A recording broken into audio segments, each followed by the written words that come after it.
Think and Grow Rich, teaching for the first time the famous Andrew Carnegie formula for money-making, based upon the 13 proven steps to riches.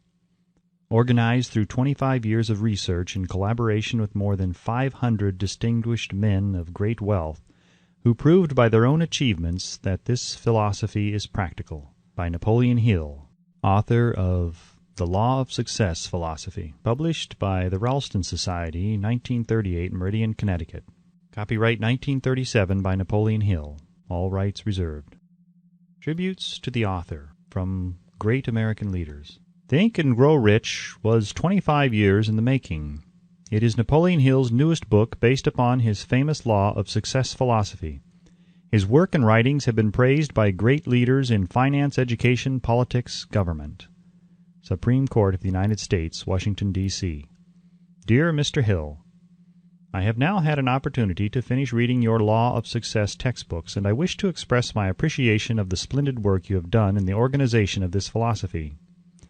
It would be helpful if every politician in the country would assimilate and apply the 17 principles upon which your lessons are based. It contains some very fine material which every leader in every walk of life should understand. I am happy to have had the privilege of rendering you some slight measure of help in the organization of this splendid course of common-sense philosophy. Sincerely yours, Howard Taft, former President and former Chief Justice of the United States. King of the 5 and 10 cent stores. By applying many of the 17 fundamentals of the Law of Success philosophy, we have built a great chain of successful stores. I presume it would be no exaggeration of fact if I said that the Woolworth Building might properly be called a monument to the soundness of these principles. F. W. Woolworth. A great steamship magnate. I feel greatly indebted for the privilege of reading your Law of Success. If I had had this philosophy 50 years ago, I suppose I could have accomplished all that I have done in less than half the time. I sincerely hope the world will discover and reward you. Robert Dollar. Famous American labor leader. Mastery of the Law of Success philosophy is the equivalent of an insurance policy against failure. Samuel Gompers. A former President of the United States. May I not congratulate you on your persistence? Any man who devotes that much time must of necessity make discoveries of great value to others. I am deeply impressed by your interpretation of the mastermind principles which you have so clearly described. Woodrow Wilson. A Merchant Prince. I know that your 17 fundamentals of success are sound because I have been applying them in my business for more than 30 years. John Wanamaker. World's largest maker of cameras. I know that you are doing a world of good with your Law of Success. I would not care to set a monetary value on this training because it brings to the student qualities which cannot be measured by money alone. George Eastman. A nationally known business chief. Whatever success I may have attained, I owe entirely to the application of your 17 fundamental principles of the Law of Success. I believe I have the honor of being your first student. W. M. Wrigley, Jr. Author's Preface. In every chapter of this book, mention has been made of the money-making secret which has made fortunes for more than 500 exceedingly wealthy men, whom I have carefully analyzed over a long period of years. The secret was brought to my attention by Andrew Carnegie more than a quarter of a century ago. The canny, lovable old Scotsman carelessly tossed it into my mind when I was but a boy. Then he sat back in his chair with a merry twinkle in his eyes and watched carefully to see if I had brains enough to understand the full significance of what he had said to me. When he saw that I had grasped the idea, he asked if I would be willing to spend 20 years or more preparing myself to take it to the world, to men and women who, without the secret, might go through life as failures. I said I would, and with Mr. Carnegie's cooperation, I have kept my promise. This book contains the secret, after having been put to a practical test by thousands of people in almost every walk of life. It was Mr. Carnegie's idea that the magic formula, which gave him a stupendous fortune, ought to be placed within reach of people who do not have time to investigate how men make money, and it was his hope that I might test and demonstrate the soundness of the formula through the experience of men and women in every calling. He believed the formula should be taught in all public schools and colleges, and expressed the opinion that if it were properly taught it would so revolutionize the entire educational system that the time spent in school could be reduced to less than half. His experience with Mr. Charles M. Schwab and other young men of Mr. Schwab's type convinced Mr. Carnegie that much of that which is taught in the schools is of no value whatsoever in connection with the business of earning a living or accumulating riches. He had arrived at this decision because he had taken into his business one young man after another, many of them with but little schooling, and by coaching them in the use of this formula, developed in them rare leadership. Moreover, his coaching made fortunes for every one of them who followed his instructions. In the chapter on faith, you will read the astounding story of the organization of the giant United States Steel Corporation, as it was conceived and carried out by one of the young men through whom Mr. Carnegie proved that his formula will work for all who are ready for it. This single application of the secret by that young man, Charles M. Schwab, made him a huge fortune in both money and opportunity. Roughly speaking, this particular application of the formula was worth $600 million. These facts, and they are facts well known to almost everyone who knew Mr. Carnegie, give you a fair idea of what the reading of this book may bring to you, provided you know what it is that you want. Even before it has undergone 20 years of practical testing, the secret was passed on to more than 100,000 men and women who have used it for their personal benefit, as Mr. Carnegie planned that they should. Some have made fortunes with it. Others have used it successfully in creating harmony in their homes. A clergyman used it so effectively that it brought him an income of upwards of $75,000 a year.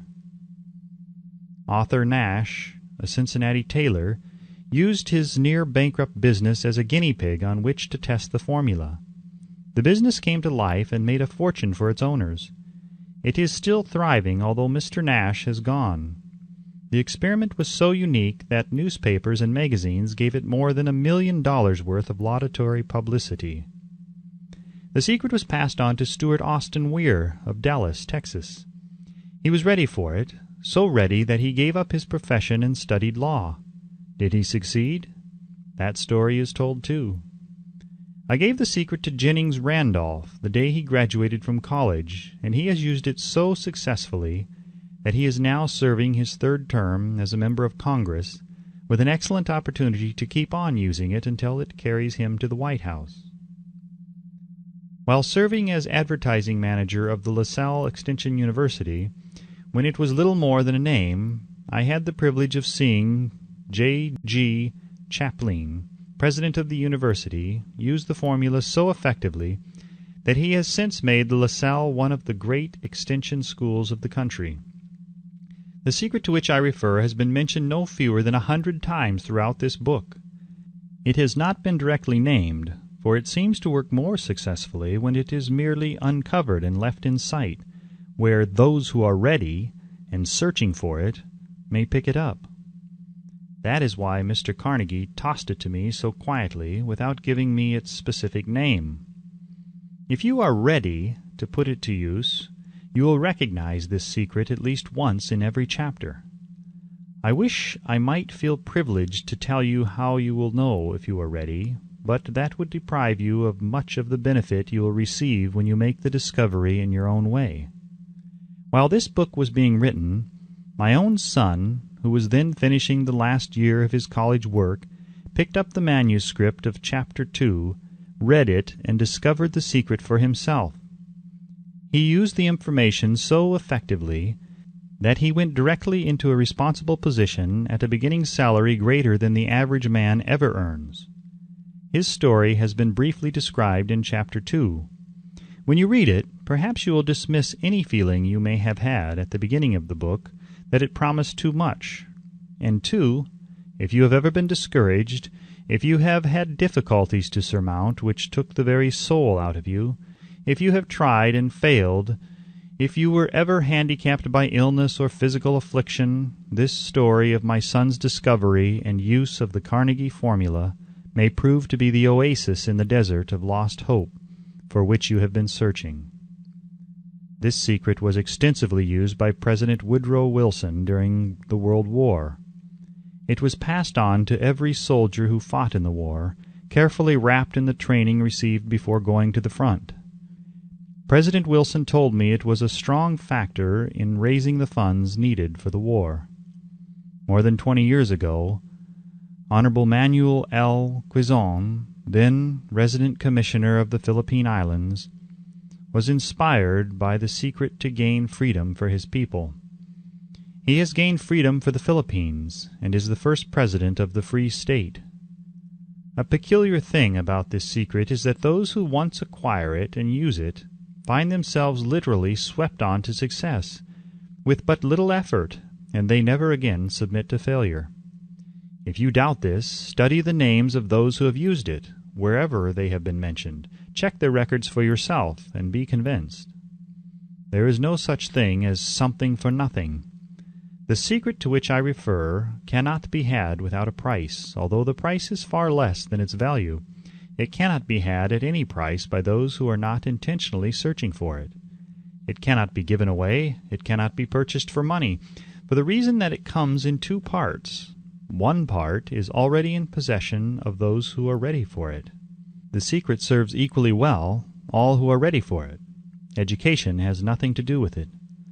Long before I was born, the secret had found its way into the possession of Thomas A. Edison, and he used it so intelligently that he became the world's leading inventor, although he had but 3 months of schooling. The secret was passed on to a business associate of Mr. Edison. He used it so effectively that although he was then making only $12,000 a year, he accumulated a great fortune and retired from active business while still a young man. You will find his story at the beginning of the first chapter. It should convince you that riches are not beyond your reach, that you can still be what you wish to be, that money, fame, recognition, and happiness can be had by all who are ready and determined to have these blessings. How do I know these things? You should have the answer before you finish this book. You may find it in the very first chapter or on the last page. While I was performing the 20-year task of research, which I had undertaken at Mr. Carnegie's request, I analyzed hundreds of well-known men, many of whom admitted that they had accumulated their vast fortunes through the aid of the Carnegie secret.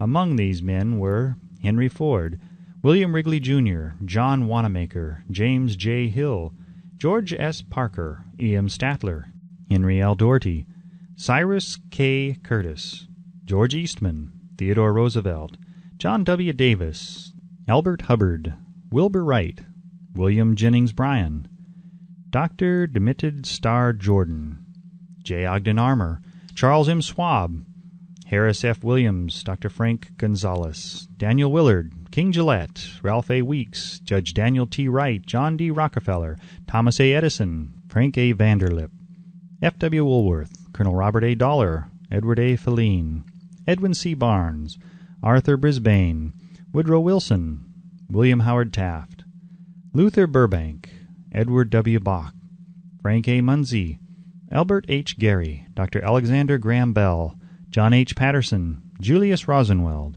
Stuart Austin Weir, Dr. Frank Crane, George M. Alexander, J. G. Chaplin, Honorable Jennings Randolph, Arthur Nash, Clarence Darrow. These names represent but a small fraction of the hundreds of well-known Americans whose achievements, financially and otherwise, prove that those who understand and apply the Carnegie secret reach high stations in life. I have never known anyone who was inspired to use the secret who did not achieve noteworthy success in his chosen calling. I have never known any person to distinguish himself or to accumulate riches of any consequence without possession of the secret. From these two facts, I draw the conclusion that the secret is more important as a part of the knowledge essential for self-determination than any which one receives through what is popularly known as education. What is education, anyway? This has been answered in full detail. As far as schooling is concerned, many of these men had very little. John Wanamaker once told me that what little schooling he had, he acquired in very much the same manner as a modern locomotive takes on water, by scooping it up as it runs. Henry Ford never reached high school, let alone college. I am not attempting to minimize the value of schooling, but I am trying to express my earnest belief that those who master and apply the secret will reach high stations, accumulate riches, and bargain with life on their own terms, even if their schooling has been meager. Somewhere, as you read, the secret to which I refer will jump from the page and stand boldly before you, if you are ready for it. When it appears, you will recognize it. Whether you receive the sign in the first or the last chapter, stop for a moment when it presents itself and turn down a glass, for that occasion will mark the most important turning point of your life. We pass now to Chapter 1, and to the story of my very dear friend who has generously acknowledged having seen the mystic sign, and whose business achievements are evidence enough that he turned down a glass. As you read his story and the others, remember that they deal with the important problems of life such as all men experience. The problems arising from one's endeavor to earn a living, to find hope, courage, contentment, and peace of mind, to accumulate riches and to enjoy freedom of body and spirit. Remember, too, as you go through the book, that it deals with facts and not with fiction, its purpose being to convey a great universal truth through which all who are ready may learn, not only what to do, but also how to do it, and receive as well the needed stimulus to make a start. As a final word of preparation, before you begin the first chapter, may I offer one brief suggestion which may provide a clue by which the Carnegie secret may be recognized. It is this: all achievement, all earned riches have their beginning in an idea. If you are ready for the secret, you already possess one half of it. Therefore, you will readily recognize the other half the moment it reaches your mind. The author. Chapter 1. Introduction. The Man Who Thought His Way into Partnership with Thomas A. Edison. Truly, thoughts are things, and powerful things at that, when they are mixed with definiteness of purpose, persistence, and a burning desire for their translation into riches or other material objects. A little more than 30 years ago, Edwin C. Barnes discovered how true it is that men really do think and grow rich. His discovery did not come about at one sitting. It came little by little, beginning with a burning desire to become a business associate of the great Edison. One of the chief characteristics of Barnes' desire was that it was definite. He wanted to work with Edison, not for him. Observe carefully the description of how he went about translating his desire into reality, and you will have a better understanding of the 13 principles which lead to riches. When this desire, or impulse of thought, first flashed into his mind, he was in no position to act upon it. Two difficulties stood in his way. He did not know Mr. Edison, and he did not have enough money to pay his railroad fare to Orange, New Jersey. These difficulties were sufficient to have discouraged the majority of men from making any attempt to carry out the desire. But this was no ordinary desire. He was so determined to find a way to carry out his desire that he finally decided to travel by blind baggage rather than be defeated. To the uninitiated, this means that he went to East Orange on a freight train. He presented himself at Mr. Edison's laboratory and announced he had come to go into business with the inventor. In speaking of the first meeting between Barnes and Edison years later, Mr. Edison said, "He stood there before me, looking like an ordinary tramp, but there was something in the expression of his face which conveyed the impression that he was determined to get what he had come after. I had learned from years of experience with men that when a man really desires a thing so deeply that he is willing to stake his entire future on a single turn of the wheel in order to get it, he is sure to win. I gave him the opportunity he asked for, because I saw he had made up his mind to stand by until he succeeded. Subsequent events proved that no mistake was made." Just what young Barnes said to Mr. Edison on that occasion was far less important than that which he thought Edison himself said so. It could not have been the young man's appearance which got him his start in the Edison office, for that was definitely against him. It was what he thought that counted. If the significance of this statement could be conveyed to every person who reads it, there would be no need for the remainder of this book. Barnes did not get his partnership with Edison on his first interview.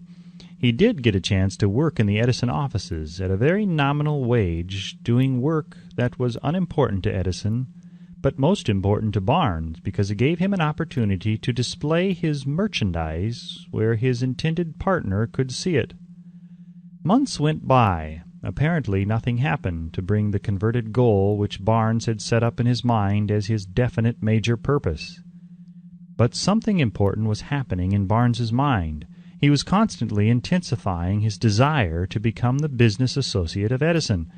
Psychologists have correctly said that when one is truly ready for a thing, it puts in its appearance. Barnes was ready for a business association with Edison. Moreover, he was determined to remain ready until he got that which he was seeking. He did not say to himself, "Ah, well, what's the use? I guess I'll change my mind and try for a salesman's job." But he did say, "I came here to go into business with Edison, and I'll accomplish this end if it takes the remainder of my life." He meant it. What a different story men would have to tell if only they would adopt a definite purpose, and stand by that purpose until it had time to become an all-consuming obsession. Maybe young Barnes did not know it at the time, but his bulldog determination, his persistence in standing back of a single desire, was destined to mow down all opposition and bring him the opportunity he was seeking. When the opportunity came, it appeared in a different form, and from a different direction than Barnes had expected. That is one of the tricks of opportunity.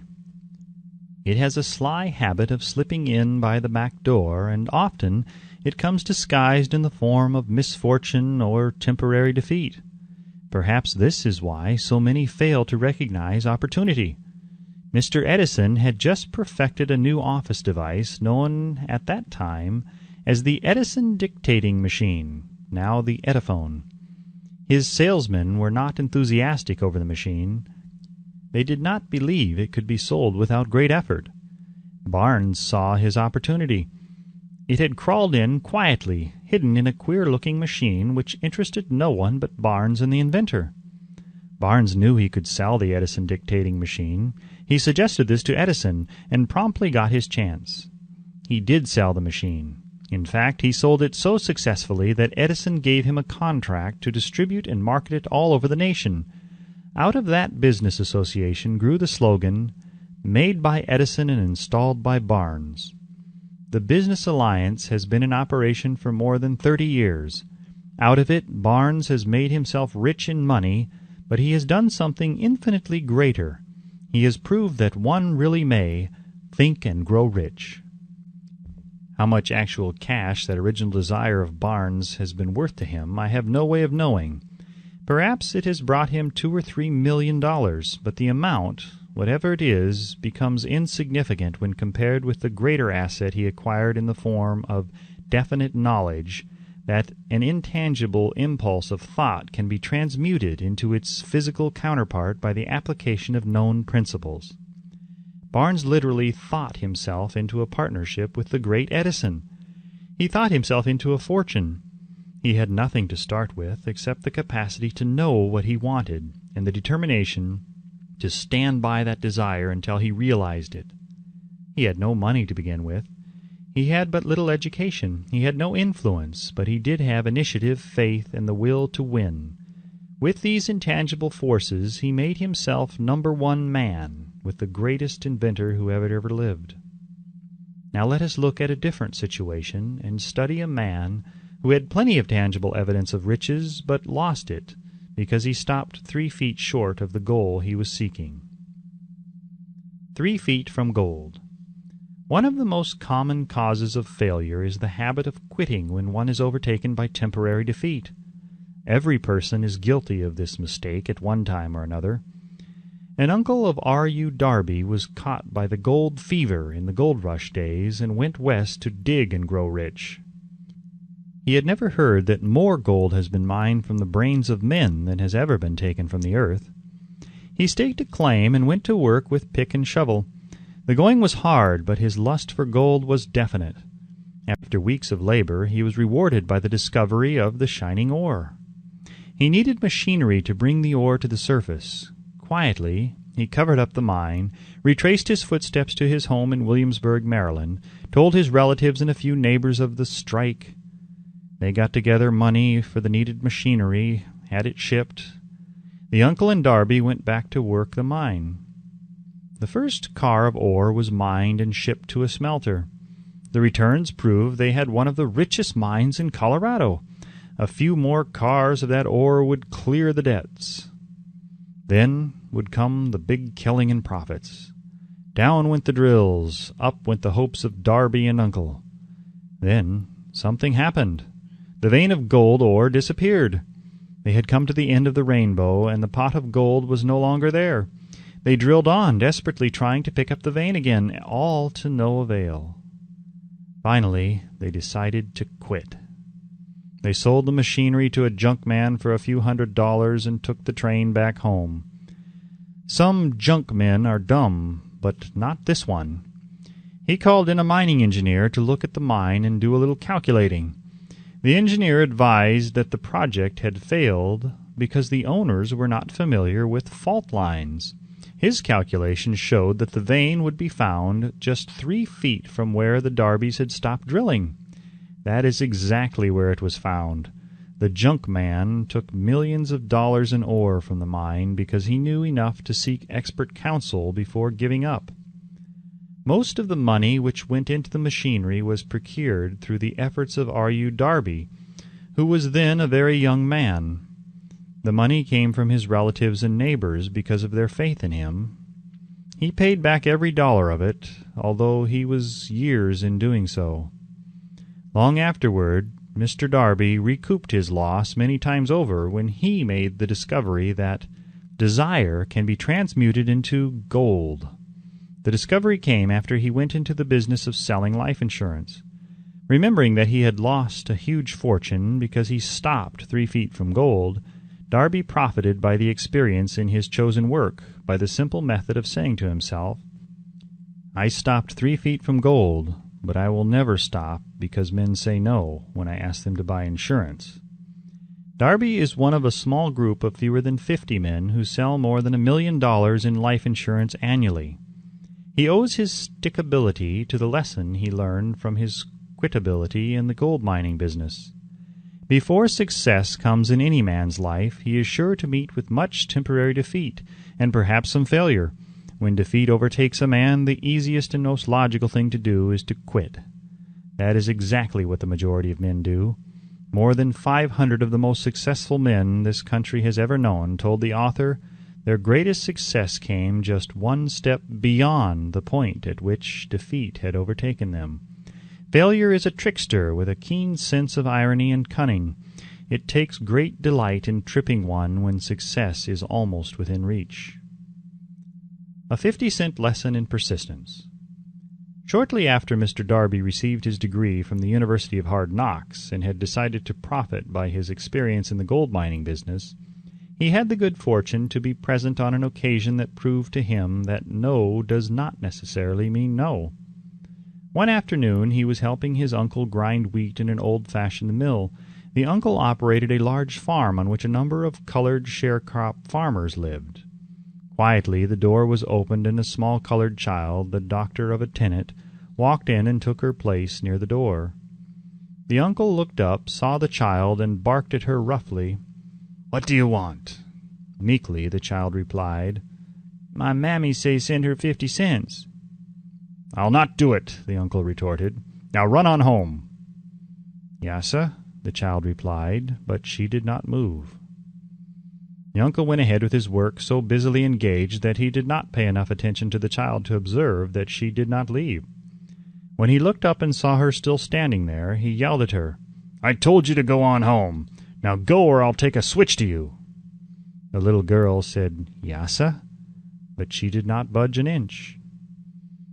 The uncle dropped a sack of grain he was about to pour into the mill hopper, picked up a barrel stave, and started toward the child with an expression on his face that indicated trouble. Darby held his breath. He was certain he was about to witness a murder. He knew his uncle had a fierce temper. He knew that the colored children were not supposed to defy white people in that part of the country. When the uncle reached the spot where the child was standing, she quickly stepped forward, one step, looked up into his eyes, and screamed at the top of her shrill voice, "My mammy's got to have that 50 cents!" The uncle stopped, looked at her for a minute, then slowly laid the barrel stave on the floor, put his hand in his pocket, took out $50, and gave it to her. The child took the money and slowly backed toward the door, never taking her eyes off the man whom she had just conquered. After she had gone, the uncle sat down on a box and looked out the window into space for more than 10 minutes. He was pondering with awe over the whipping he had just taken. Mr. Darby, too, was doing some thinking. That was the first time in all his experience that he had seen a colored child deliberately master an adult white person. How did she do it? What happened to his uncle that caused him to lose his fierceness and become as docile as a lamb? What strange power did this child use that made her master over her superior? These and other similar questions flashed into Darby's mind, but he did not find the answer until years later when he told me the story. Strangely, the story of this unusual experience was told to the author in the old mill on the very spot where the uncle took his whipping. Strangely, too, I had devoted nearly a quarter of a century to the study of the power which enabled an ignorant, illiterate colored child to conquer an intelligent man. As we stood there in that musty old mill, Mr. Darby repeated the story of the unusual conquest, and finished by asking, "What can you make of it? What strange power did that child use that so completely whipped my uncle?" The answer to his question will be found in the principles described in this book. The answer is full and complete. It contains details and instructions sufficient to enable anyone to understand and apply the same force which the little child accidentally stumbled upon. Keep your mind alert, and you will observe exactly what strange power came to the rescue of the child. You will catch a glimpse of this power in the next chapter. Somewhere in the book you will find an idea that will quicken your receptive powers and place at your command, for your own benefit, this same irresistible power. The awareness of this power may come to you in the first chapter, or it may flash into your mind in some subsequent chapter. It may come in the form of a single idea, or it may come in the nature of a plan or a purpose. Again, it may cause you to go back into your past experiences of failure or defeat, and bring to the surface some lesson by which you can regain all that you lost through defeat.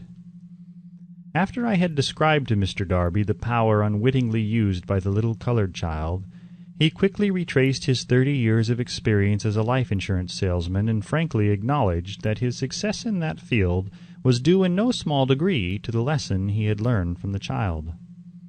Mr. Darby pointed out, "Every time a prospect tried to bow me out without buying, I saw that child standing there in the old mill, her big eyes glaring in defiance, and I said to myself, 'I've got to make this sale.' The better portion of all sales I have made were made after people had said no." He recalled, too, his mistake in having stopped only 3 feet from gold. But, he said, that experience was a blessing in disguise. It taught me to keep on keeping on, no matter how hard the going may be, a lesson I needed to learn before I could succeed in anything. This story of Mr. Darby and his uncle, the colored child, and the gold mine doubtless will be read by hundreds of men who make their living by selling life insurance, and to all of these the author wishes to offer the suggestion that Darby owes to these two experiences in his ability to sell more than $1 million of life insurance every year. Life is strange and often imponderable. Both the successes and the failures have their roots in simple experiences. Mr. Darby's experiences were commonplace and simple enough. Yet they held the answer to his destiny in life. Therefore they were as important to him as life itself. He profited by these two dramatic experiences because he analyzed them and found the lesson they taught. But what of the man who has neither the time nor the inclination to study failure in search of knowledge that may lead to success? Where and how is he to learn the art of converting defeat into stepping stones to opportunity? In the answer to these questions, this book was written. The answer called for a description of 13 principles, but remember, as you read, the answer you may be seeking to the questions which have caused you to ponder over the strangeness of life may be found in your own mind, through some idea, plan, or purpose which may spring into your mind as you read. One sound idea is all that one needs to achieve success. The principles described in this book contain the best and the most practical of all that is known concerning the ways and means of creating useful ideas. Before we go any further in our approach to the description of these principles, we believe you are entitled to receive this important suggestion. When riches begin to come, they come so quickly in such great abundance that one wonders where they have been hiding during all those lean years. This is an astounding statement, and all the more so when we take into consideration the popular belief that riches come only to those who work hard and long. When you begin to think and grow rich, you will observe that riches begin with a state of mind, with definiteness of purpose, with little or no hard work. You and every other person ought to be interested in knowing how to acquire that state of mind which will attract riches. I spent 25 years in research, analyzing more than 25,000 people, because I too wanted to know how wealthy men become that way. Without that research, this book could not have been written. Here, take notice of a very significant truth, viz., the business depression started in 1929 and continued on to an all-time record of destruction until some time after President Roosevelt entered office. Then the depression began to fade into nothingness.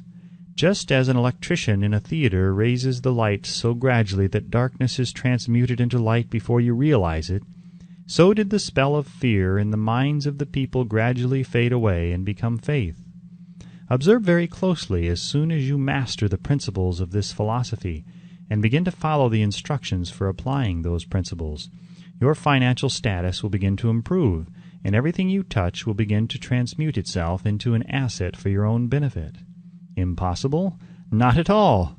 One of the main weaknesses of mankind is the average man's familiarity with the word impossible. He knows all the rules which will not work. He knows all the things which cannot be done. This book was written for those who seek the rules which have made others successful and are willing to stake everything on those rules. A great many years ago I purchased a fine dictionary. The first thing I did with it was to turn to the word impossible and neatly clip it out of the book. That would not be an unwise thing for you to do. Success comes to those who become success-conscious. Failure comes to those who indifferently allow themselves to become failure-conscious. The object of this book is to help all who seek it to learn the art of changing their minds from failure-consciousness to success-consciousness. Another weakness found in altogether too many people is the habit of measuring everything and everyone by their own impressions and beliefs. Some who will read this will believe that no one can think and grow rich. They cannot think in terms of riches because their thought habits have been steeped in poverty, want, misery, failure, and defeat. These unfortunate people remind me of the prominent Chinese who came to America to be educated in American ways. He attended the University of Chicago. One day, President Harper met this young Oriental on the campus, stopped to chat with him for a few minutes, and asked what had impressed him as being the most noticeable characteristic of the American people. "Why," the Chinaman exclaimed, "the queer slant of your eyes. Your eyes are off slant." What do we say about the Chinese? We refuse to believe that which we do not understand. We foolishly believe that our own limitations are the proper measurement of limitations. Sure, the other fellow's eyes are off slant because they are not the same as our own. Millions of people look at the achievements of Henry Ford after he has arrived and envy him because of his good fortune or luck or genius or whatever it is that they credit for Ford's fortune.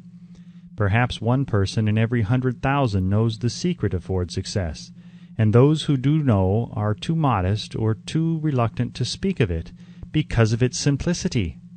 A single transaction will illustrate the secret perfectly. A few years back, Ford decided to produce his now famous V8 motor. He chose to build an engine with the entire 8 cylinders cast in one block, and instructed his engineers to produce a design for the engine. The design was placed on paper, but the engineers agreed to a man that it was simply impossible to cast an 8-cylinder gas engine block in one piece. Ford said, "Produce it anyway." "But," they replied, "it's impossible." "Go ahead," Ford commanded, "and stay on the job until you succeed, no matter how much time is required." The engineers went ahead.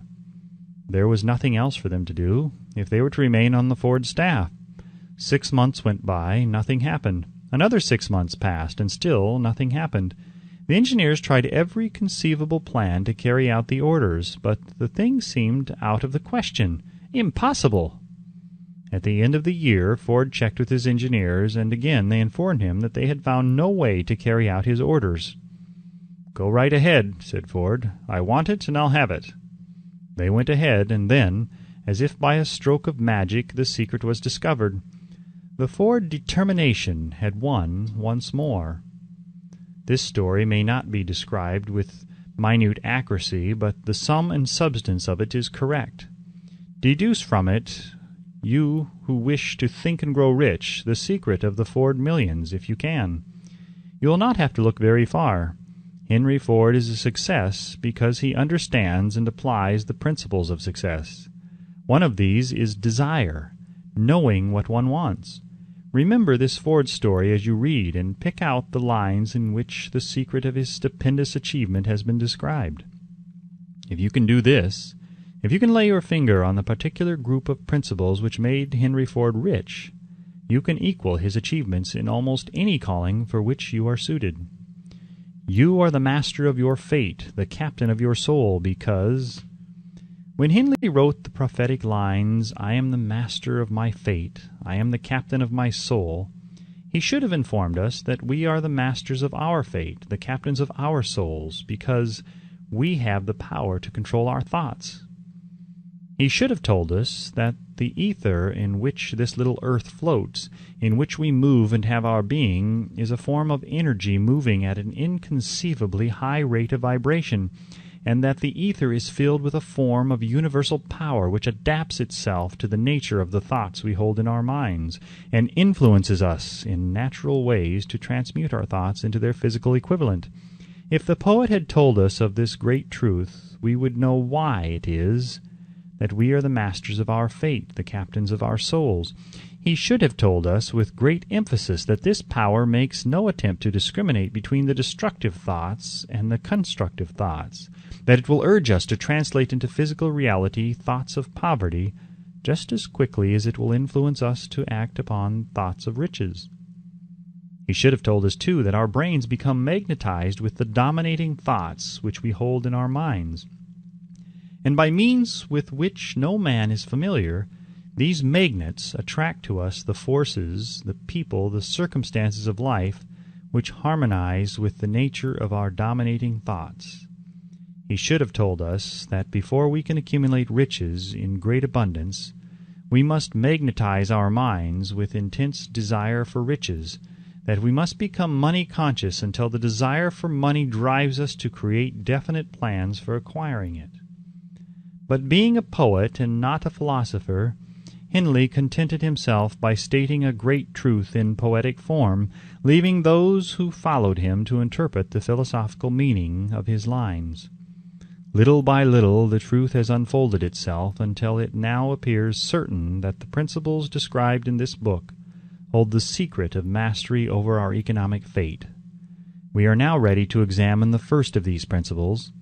Maintain a spirit of open-mindedness, and remember as you read they are the invention of no one man. The principles were gathered from the life experiences of more than 500 men who actually accumulated riches in huge amounts, men who began in poverty with but little education, without influence. The principles worked for these men. You can put them to work for your own enduring benefit. You will find it easy, not hard, to do. Before you read the next chapter, I want you to know that it conveys factual information which might easily change your entire financial destiny, as it has so definitely brought the changes of stupendous proportions to two people described. I want you to know also that the relationship between these two men and myself is such that I could have taken no liberties with the facts, even if I had wished to do so. One of them has been my closest personal friend for almost 25 years, and the other is my own son. The unusual success of these two men, success which they generously accredit to the principle described in the next chapter, more than justifies this personal reference as a means of emphasizing the far-flung power of this principle. Almost 15 years ago, I delivered the commencement address at Salem College, Salem, West Virginia. I emphasized the principle described in the next chapter with so much intensity that one of the members of the graduating class definitely appropriated it and made it a part of his own philosophy. The young man is now a member of Congress and an important factor in the present administration. Just before this book went to the publisher, he wrote me a letter in which he so clearly stated his opinion of the principle outlined in the next chapter that I have chosen to publish his letter as an introduction to that chapter. It gives you an idea of the rewards to come. My dear Napoleon, my service as a member of Congress having given me an insight into the problems of men and women, I am writing to offer a suggestion which may become helpful to thousands of worthy people. With apologies, I must state that the suggestion, if acted upon, will mean several years of labor and responsibility for you, but I am enheartened to make the suggestion because I know your great love for rendering useful service. In 1922, you delivered the commencement address at Salem College when I was a member of the graduating class. In that address, you planted in my mind an idea which has been responsible for the opportunity I now have to serve the people of my state, and will be responsible in a very large measure for whatever success I may have in the future. The suggestion I have in mind is that you put into a book the sum and substance of the address you delivered at Salem College, and in that way give the people of America an opportunity to profit by your many years of experience and association with the men who, by their greatness, have made America the richest nation on earth. I recall, as though it were yesterday, the marvelous description you gave of the method by which Henry Ford, with but little schooling, without a dollar, with no influential friends, rose to great heights. I made up my mind then, even before you had finished your speech, that I would make a place for myself, no matter how many difficulties I had to surmount. Thousands of young people will finish their schooling this year, and within the next few years. Every one of them will be seeking just such a method of practical encouragement as the one I received from you. They will want to know where to turn, what to do to get started in life. You can tell them because you have helped to solve the problems of so many, many people. If there is any possible way that you can afford to render so great a service, may I offer the suggestion that you include with every book one of your personal analysis charts, in order that the purchaser of the book may have the benefit of a complete self-inventory, indicating, as you indicated to me years ago, exactly what is standing in the way of success. Such a service as this, providing the readers of your book with a complete, unbiased picture of their faults and their virtues, would mean to them the difference between success and failure. The service would be priceless. Millions of people are now facing the problem of staging a comeback because of the Depression, and I speak from personal experience when I say I know these earnest people would welcome the opportunity to tell you their problems and to receive your suggestions for the solution. You know the problems of those who face the necessity of beginning all over again. There are thousands of people in America today who would like to know how they can convert ideas into money, people who must start at scratch without finances and recoup their losses. If anyone can help them, you can. If you publish the book, I would like to own the first copy that comes from the press, personally autographed by you. With best wishes, believe me, cordially yours, Jennings Randolph. Chapter 2. Desire. The starting point of all achievement. The first step toward riches. When Edwin C. Barnes climbed down from the freight train in Orange, New Jersey, more than 30 years ago, he may have resembled a tramp, but his thoughts were those of a king. As he made his way from the railroad tracks to Thomas A. Edison's office, his mind was at work. He saw himself standing in Edison's presence. He heard himself asking Mr. Edison for an opportunity to carry out the one consuming obsession of his life, a burning desire to become the business associate of the great inventor. Barnes' desire was not a hope. It was not a wish. It was a keen, pulsating desire which transcended everything else. It was definite. The desire was not new when he approached Edison. It had been Barnes's dominating desire for a long time. In the beginning, when the desire first appeared in his mind, it may have been, probably was, only a wish. But it was no mere wish when he appeared before Edison with it. A few years later, Edwin C. Barnes again stood before Edison in the same office where he first met the inventor. This time his desire had been translated into reality.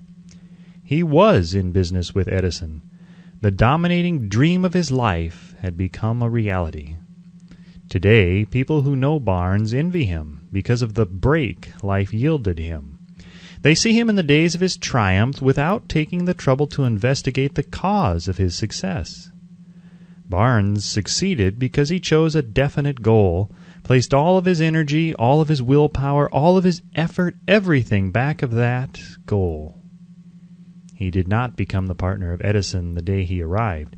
He was content to start in the most menial work as long as it provided an opportunity to take even one step toward his cherished goal. 5 years passed before the chance he had been seeking made its appearance. During all those years, not one ray of hope, not one promise of attainment of his desire had been held out to him. To everyone except himself, he appeared only another cog in the Edison business wheel. But in his own mind, he was the partner of Edison every minute of the time, from the very day that he first went to work there. It is a remarkable illustration of the power of a definite desire. Barnes won his goal because he wanted to be a business associate of Mr. Edison more than he wanted anything else. He created a plan by which to attain that purpose. But he burned all bridges behind him.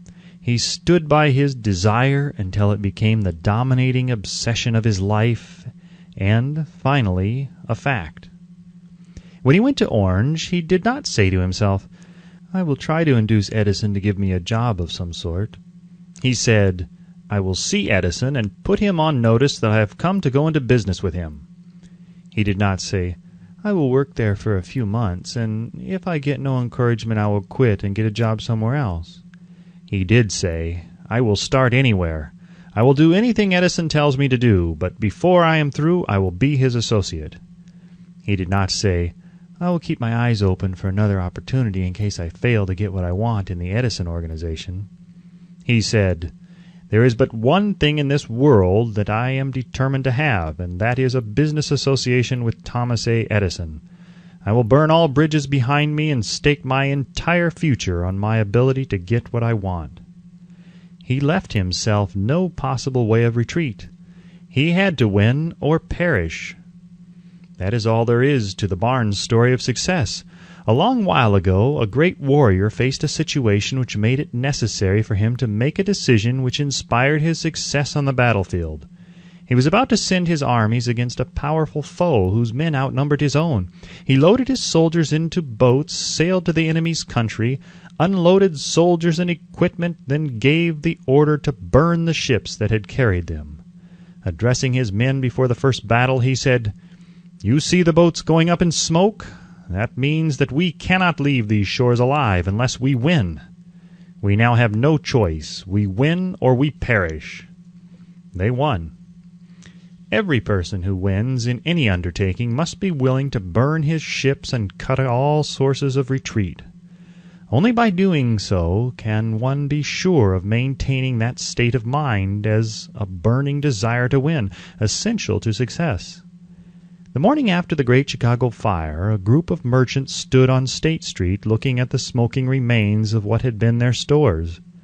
They went into a conference to decide if they would try to rebuild or leave Chicago and start over in a more promising section of the country.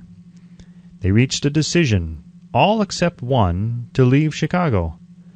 The merchant who decided to stay and rebuild pointed a finger at the remains of his store and said, "Gentlemen, on that very spot I will build the world's greatest store, no matter how many times it may burn down."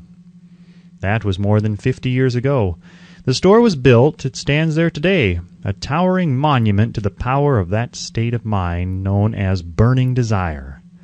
The easy thing for Marshall Field to have done would have been exactly what his fellow merchants did. When the going was hard and the future looked dismal, they pulled up and went where the going seemed easier. Mark well this difference between Marshall Field and the other merchants, because it is the same difference which distinguishes Edwin C. Barnes from thousands of other young men who have worked in the Edison organization. It is the same difference which distinguishes practically all who succeed from those who fail. Every human being who reaches the age of understanding of the purpose of money wishes for it. Wishing will not bring riches, but desiring riches with a state of mind that becomes an obsession, then planning definite ways and means to acquire riches, and backing those plans with persistence which does not recognize failure, will bring riches. The method by which desire for riches can be transmuted into its financial equivalent consists of 6 definite practical steps, viz. First, fix in your mind the exact amount of money you desire. It is not sufficient merely to say, "I want plenty of money." Be definite as to the amount. There is a psychological reason for definiteness which will be described in a subsequent chapter. Second, determine exactly what you intend to give in return for the money you desire. There is no such reality as something for nothing. Third, establish a definite date when you intend to possess the money you desire. Fourth, create a definite plan for carrying out your desire, and begin at once, whether you are ready or not, to put this plan into action. Fifth, write out a clear, concise statement of the amount of money you intend to acquire. Name the time limit for its acquisition. State what you intend to give in return for the money, and describe clearly the plan through which you intend to accumulate it. Sixth, read your written statement aloud twice daily, once just before retiring at night, and once after arising in the morning. As you read, see and feel and believe yourself already in possession of the money. It is important that you follow the instructions described in these 6 steps.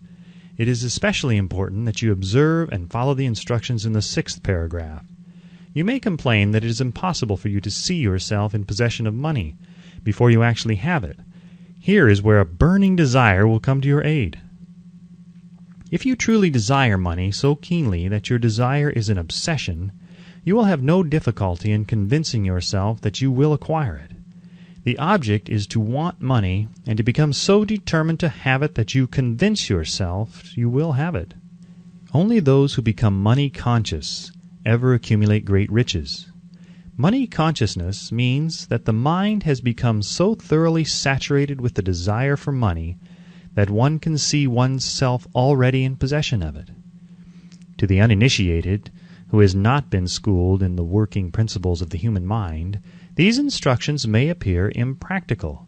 It may be helpful to all who fail to recognize the soundness of the 6 steps to know that the information they convey was received from Andrew Carnegie, who began as an ordinary laborer in the steel mills, but managed, despite his humble beginning, to make these principles yield himself a fortune of considerably more than $100 million. It may be of further help to know that the 6 steps here recommended were carefully scrutinized by the late Thomas A. Edison, who placed his stamp of approval upon them as being not only the steps essential for the accumulation of money, but necessary for the attainment of any definite goal. The steps call for no hard labor. They call for no sacrifice. They do not require one to become ridiculous or credulous. To apply them calls for no great amount of education. But the successful application of these 6 steps does call for sufficient imagination to enable one to see and to understand that accumulation of money cannot be left to chance, good fortune, and luck. One must realize that all who have accumulated great fortunes first did a certain amount of dreaming, hoping, wishing, desiring, and planning before they acquired money. You may as well know right here that you can never have riches in great quantities unless you can work yourself into a white heat of desire for money and actually believe you will possess it. You may as well know also that every great leader from the dawn of civilization down to the present was a dreamer. Christianity is the greatest potential power in the world today because its founder was an intense dreamer who had the vision and the imagination to see realities in their mental and spiritual form before they had been transmuted into physical form. If you do not see the great riches in your imagination, you will never see them in your bank balance.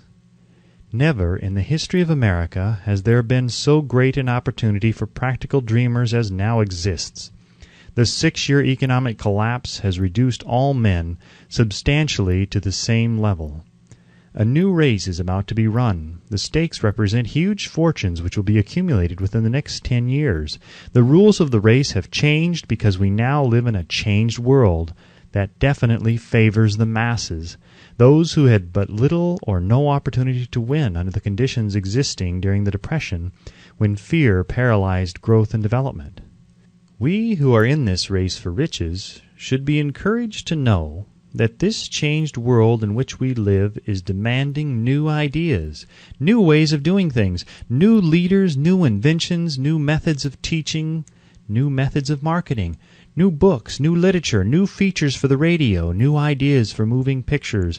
Back of all this demand for new and better things, there is one quality which one must possess to win, and that is definiteness of purpose, the knowledge of what one wants, and a burning desire to possess it. The business depression marked the death of one age and the birth of another. This changed world requires practical dreamers who can and will put their dreams into action. The practical dreamers have always been and always will be the pattern makers of civilization.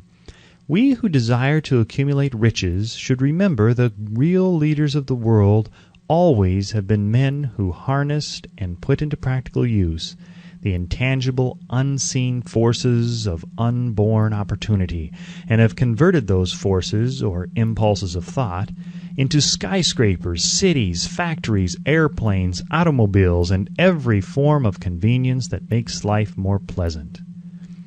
Tolerance and an open mind are practical necessities of the dreamer of today. Those who are afraid of new ideas are doomed before they start. Never has there been a time more favorable to pioneers than the present. True, there is no wild and woolly West to be conquered as in the days of the covered wagon, but there is a vast business, financial, and industrial world to be remolded and redirected along new and better lines. In planning to acquire your share of the riches, let no one influence you to scorn the dreamer. To win the big stakes in this changed world, you must catch the spirit of the great pioneers of the past whose dreams have given to civilization all that it has of the value, the spirit which serves as the life-blood of our own country. Your opportunity and mine to develop and market our talents. Let us not forget, Columbus dreamed of an unknown world, staked his life on the existence of such a world, and discovered it. Copernicus, the great astronomer, dreamed of a multiplicity of worlds and revealed them. No one denounced him as impractical after he had triumphed. Instead, the world worshipped at his shrine, thus proving once more that success requires no apologies, failure permits no alibis. If the thing you wish to do is right, and you believe in it, go ahead and do it. Put your dream across, and never mind what they say if you meet with temporary defeat, for they perhaps do not know that every failure brings with it the seed of an equivalent success. Henry Ford, poor and uneducated, dreamed of a horseless carriage, went to work with what tools he possessed without waiting for opportunity to favor him, and now evidence of his dream belts the entire earth. He has put more wheels into operation than any man who ever lived because he was not afraid to back his dreams. Thomas Edison dreamed of a lamp that could be operated by electricity, began where he stood to put his dream into action, and despite more than 10,000 failures, he stood by that dream until he made it a physical reality. Practical dreamers do not quit. Wayland dreamed of a chain of cigar stores, transformed his dream into action, and now the United Cigar Stores occupy the best corners in America. Lincoln dreamed of freedom for the black slaves, put his dream into action, and barely missed living to see a united North and South translate his dream into reality. The Wright brothers dreamed of a machine that would fly through the air. Now one may see evidence all over the world that they dreamed soundly. Marconi dreamed of a system for harnessing the intangible forces of the ether. Evidence that he did not dream in vain may be found in every wireless and radio in the world. Moreover, Marconi's dream brought the humblest cabin and the most stately manor house side by side. It made the people of every nation on earth backdoor neighbors. It gave the President of the United States a medium by which he may talk to all the people of America at one time and on short notice. It may interest you to know that Marconi's friends had him taken into custody and examined in a psychopathic hospital when he announced he had discovered a principle through which he could send messages through the air without the aid of wires or other direct physical means of communication. The dreamers of today fare better. The world has become accustomed to new discoveries. Nay, it has shown a willingness to reward the dreamer who gives the world a new idea. The greatest achievement was at first, and for a time, but a dream. The oak sleeps in the acorn, the bird waits in the egg, and in the highest vision of the soul, a waking angel stirs. Dreams are the seedlings of reality. Awake, arise, and assert yourself, you dreamers of the world. Your star is now in the ascendancy. The world depression brought the opportunity you have been waiting for. It taught people humility, tolerance, and open-mindedness. The world is filled with an abundance of opportunity, which the dreamers of the past never knew. A burning desire to be and to do is the starting point from which the dreamer must take off. Dreams are not born of indifference, laziness, or lack of ambition. The world no longer scoffs at the dreamer, nor calls him impractical. If you think it does, take a trip to Tennessee and witness what a dreamer president has done in the way of harnessing and using the great water power of America. A score of years ago, such a dream would have seemed like madness. You have been disappointed. You have undergone defeat during the Depression. You have felt the great heart within you crushed until it bled. Take courage, for these experiences have tempered the spiritual metal of which you are made. They are assets of incomparable value. Remember, too, that all who succeed in life get off to a bad start and pass through many heartbreaking struggles before they arrive. The turning point in the lives of those who succeed usually comes at the moment of some crisis through which they are introduced to their other selves. John Bunyan wrote The Pilgrim's Progress, which is among the finest of all English literature, after he had been confined in prison and sorely punished because of his views on the subject of religion. O. Henry discovered the genius which slept within his brain. After he had met with great misfortune and was confined in a prison cell in Columbus, Ohio, being forced, through misfortune, to become acquainted with his other self, and to use his imagination, he discovered himself to be a great author instead of a miserable criminal and outcast. Strange and varied are the ways of life, and stranger still are the ways of infinite intelligence, through which men are sometimes forced to undergo all sorts of punishment before discovering their own brains and their own capacity to create useful ideas through imagination. Edison, the world's greatest inventor and scientist, was a tramp telegraph operator. He failed innumerable times before he was driven, finally, to the discovery of the genius which slept within his brain. Charles Dickens began by pasting labels on blacking pots. The tragedy of his first love penetrated the depths of his soul and converted him into one of the world's truly great authors. That tragedy produced, first, David Copperfield, then a succession of other works that made this a richer and better world for all who read his books.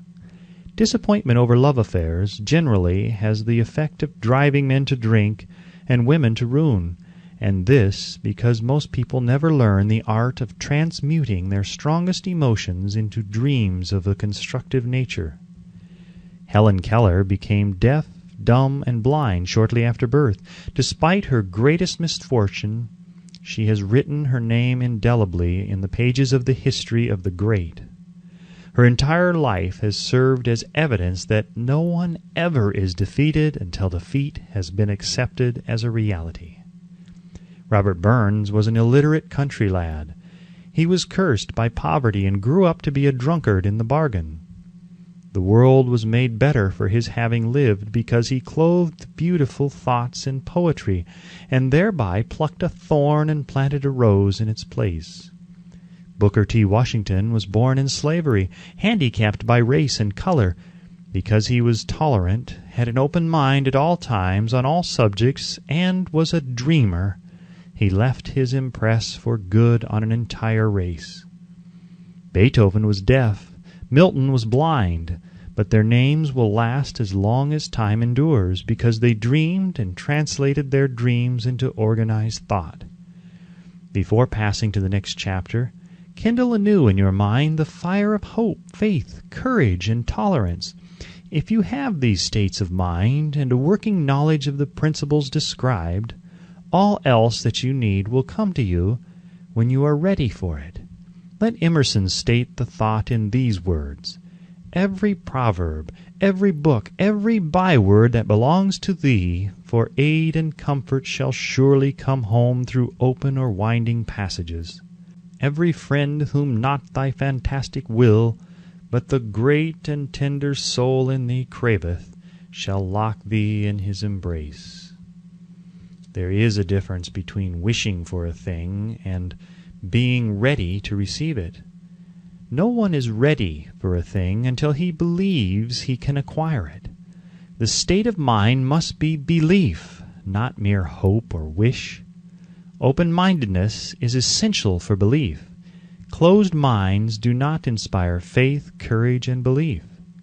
Remember, no more effort is required to aim high in life, to demand abundance and prosperity, than is required to accept misery and poverty. A great poet has correctly stated this universal truth through these lines: "I bargained with life for a penny, and life would pay no more. However, I begged at evening, when I counted my scanty store. For life is a just employer, he gives you what you ask, but once you have set the wages, why, you must bear the task. I worked for a menial's hire, only to learn, dismayed, that any wage I had asked of life, life would have willingly paid." Desire outwits Mother Nature. As a fitting climax to this chapter, I wish to introduce one of the most unusual persons I have ever known. I first saw him 24 years ago, a few minutes after he was born. He came into the world without any physical sign of ears, and the doctor admitted, when pressed for an opinion, that the child might be deaf and mute for life. I challenged the doctor's opinion. I had the right to do so. I was the child's father. I, too, reached a decision and rendered an opinion, but I expressed the opinion silently in the secrecy of my own heart. I decided that my son would hear and speak. Nature could send me a child without ears, but nature could not induce me to accept the reality of the affliction. In my own mind, I knew that my son would hear and speak. How? I was sure there must be a way, and I knew I would find it. I thought of the words of the immortal Emerson: "The whole course of things goes to teach us faith. We need only obey." There is guidance for each of us, and by lowly listening we shall hear the right word. The right word? Desire! More than anything else, I desired that my son should not be a deaf mute. From that desire I never receded, not for a second. Many years previously I had written, "Our only limitations are those we set up in our own minds." For the first time I wondered if that statement were true. Lying on the bed in front of me was a newly born child without the natural equipment of hearing. Even though he might hear and speak, he was obviously disfigured for life. Surely this was a limitation which that child had not set up in his own mind. What could I do about it? Somehow I would find a way to transplant into that child's mind my own burning desire for ways and means of conveying sound to his brain without the aid of ears. As soon as the child was old enough to cooperate, I would fill his mind so completely with a burning desire to hear that nature would, by methods of her own, translate it into physical reality. All this thinking took place in my own mind, but I spoke of it to no one. Every day I renewed the pledge I had made to myself, not to accept a deaf mute for a son. As he grew older and began to take notice of things around him, we observed that he had a slight degree of hearing. When he reached the age when children usually begin talking, he made no attempt to speak, but we could tell by his actions that he could hear certain sounds slightly. That was all I wanted to know. I was convinced that if he could hear even slightly, he might develop still greater hearing capacity. Then something happened which gave me hope. It came from an entirely unexpected source. We bought a Victrola. When the child heard the music for the first time, he went into ecstasies and promptly appropriated the machine. He soon showed a preference for certain records, among them "It's a Long Way to Tipperary." On one occasion he played that piece over and over for almost 2 hours, standing in front of the Victrola with his teeth clamped on the edge of the case. The significance of this self-formed habit of his did not become clear to us until years afterward, for we had never heard of the principle of bone conduction of sound at that time. Shortly after he appropriated the Victrola, I discovered that he could hear me quite clearly when I spoke with my lips touching his mastoid bone, or at the base of the brain. These discoveries placed in my possession the necessary media by which I began to translate into reality my burning desire to help my son develop hearing and speech. By that time he was making stabs at speaking certain words. The outlook was far from encouraging, but desire backed by faith knows no such words as impossible. Having determined that he could hear the sound of my voice plainly, I began immediately to transfer to his mind the desire to hear and speak. I soon discovered that the child enjoyed bedtime stories, so I went to work, creating stories designed to develop in him self-reliance, imagination, and a keen desire to hear and to be normal. There was one story in particular which I emphasized by giving it some new and dramatic coloring each time it was told. It was designed to plant in his mind the thought that his affliction was not a liability, but an asset of great value. Despite the fact that all the philosophy I had examined clearly indicated that every adversity brings with it the seed of an equivalent advantage, I must confess that I had not the slightest idea how this affliction could ever become an asset. However, I continued my practice of wrapping that philosophy in bedtime stories, hoping the time would come when he would find some plan by which his handicap could be made to serve some useful purpose. Reason told me plainly that there was no adequate compensation for the lack of ears and natural hearing equipment. Desire, backed by faith, pushed reason aside and inspired me to carry on.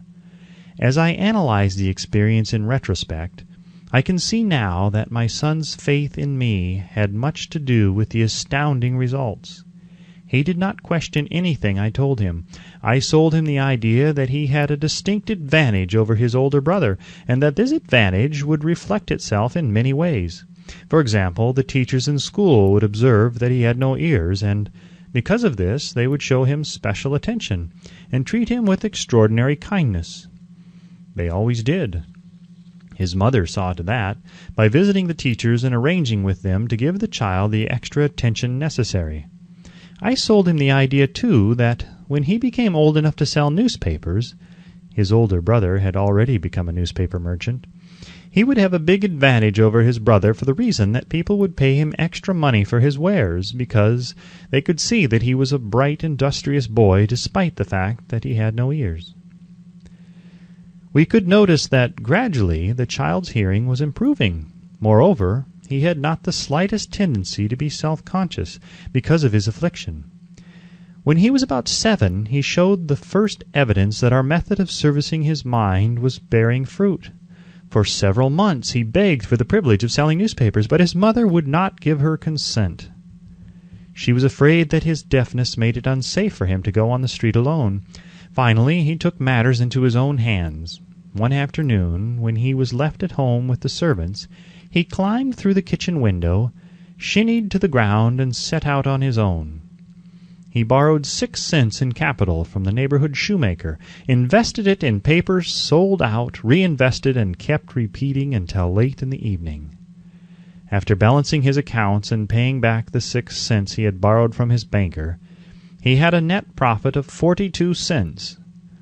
When he got home that night, we found him in bed asleep with the money tightly clenched in his hand. His mother opened his hand, removed the coins, and cried. Of all things, crying over her son's first victory seemed so inappropriate. My reaction was the reverse. I laughed heartily, for I knew that my endeavor to plant in the child's mind an attitude of faith in himself had been successful. His mother saw, in his first business venture, a little deaf boy who had gone out in the streets and risked his life to earn money. I saw a brave, ambitious, self-reliant little businessman whose stock in himself had been increased 100% because he had gone into business on his own initiative and had won.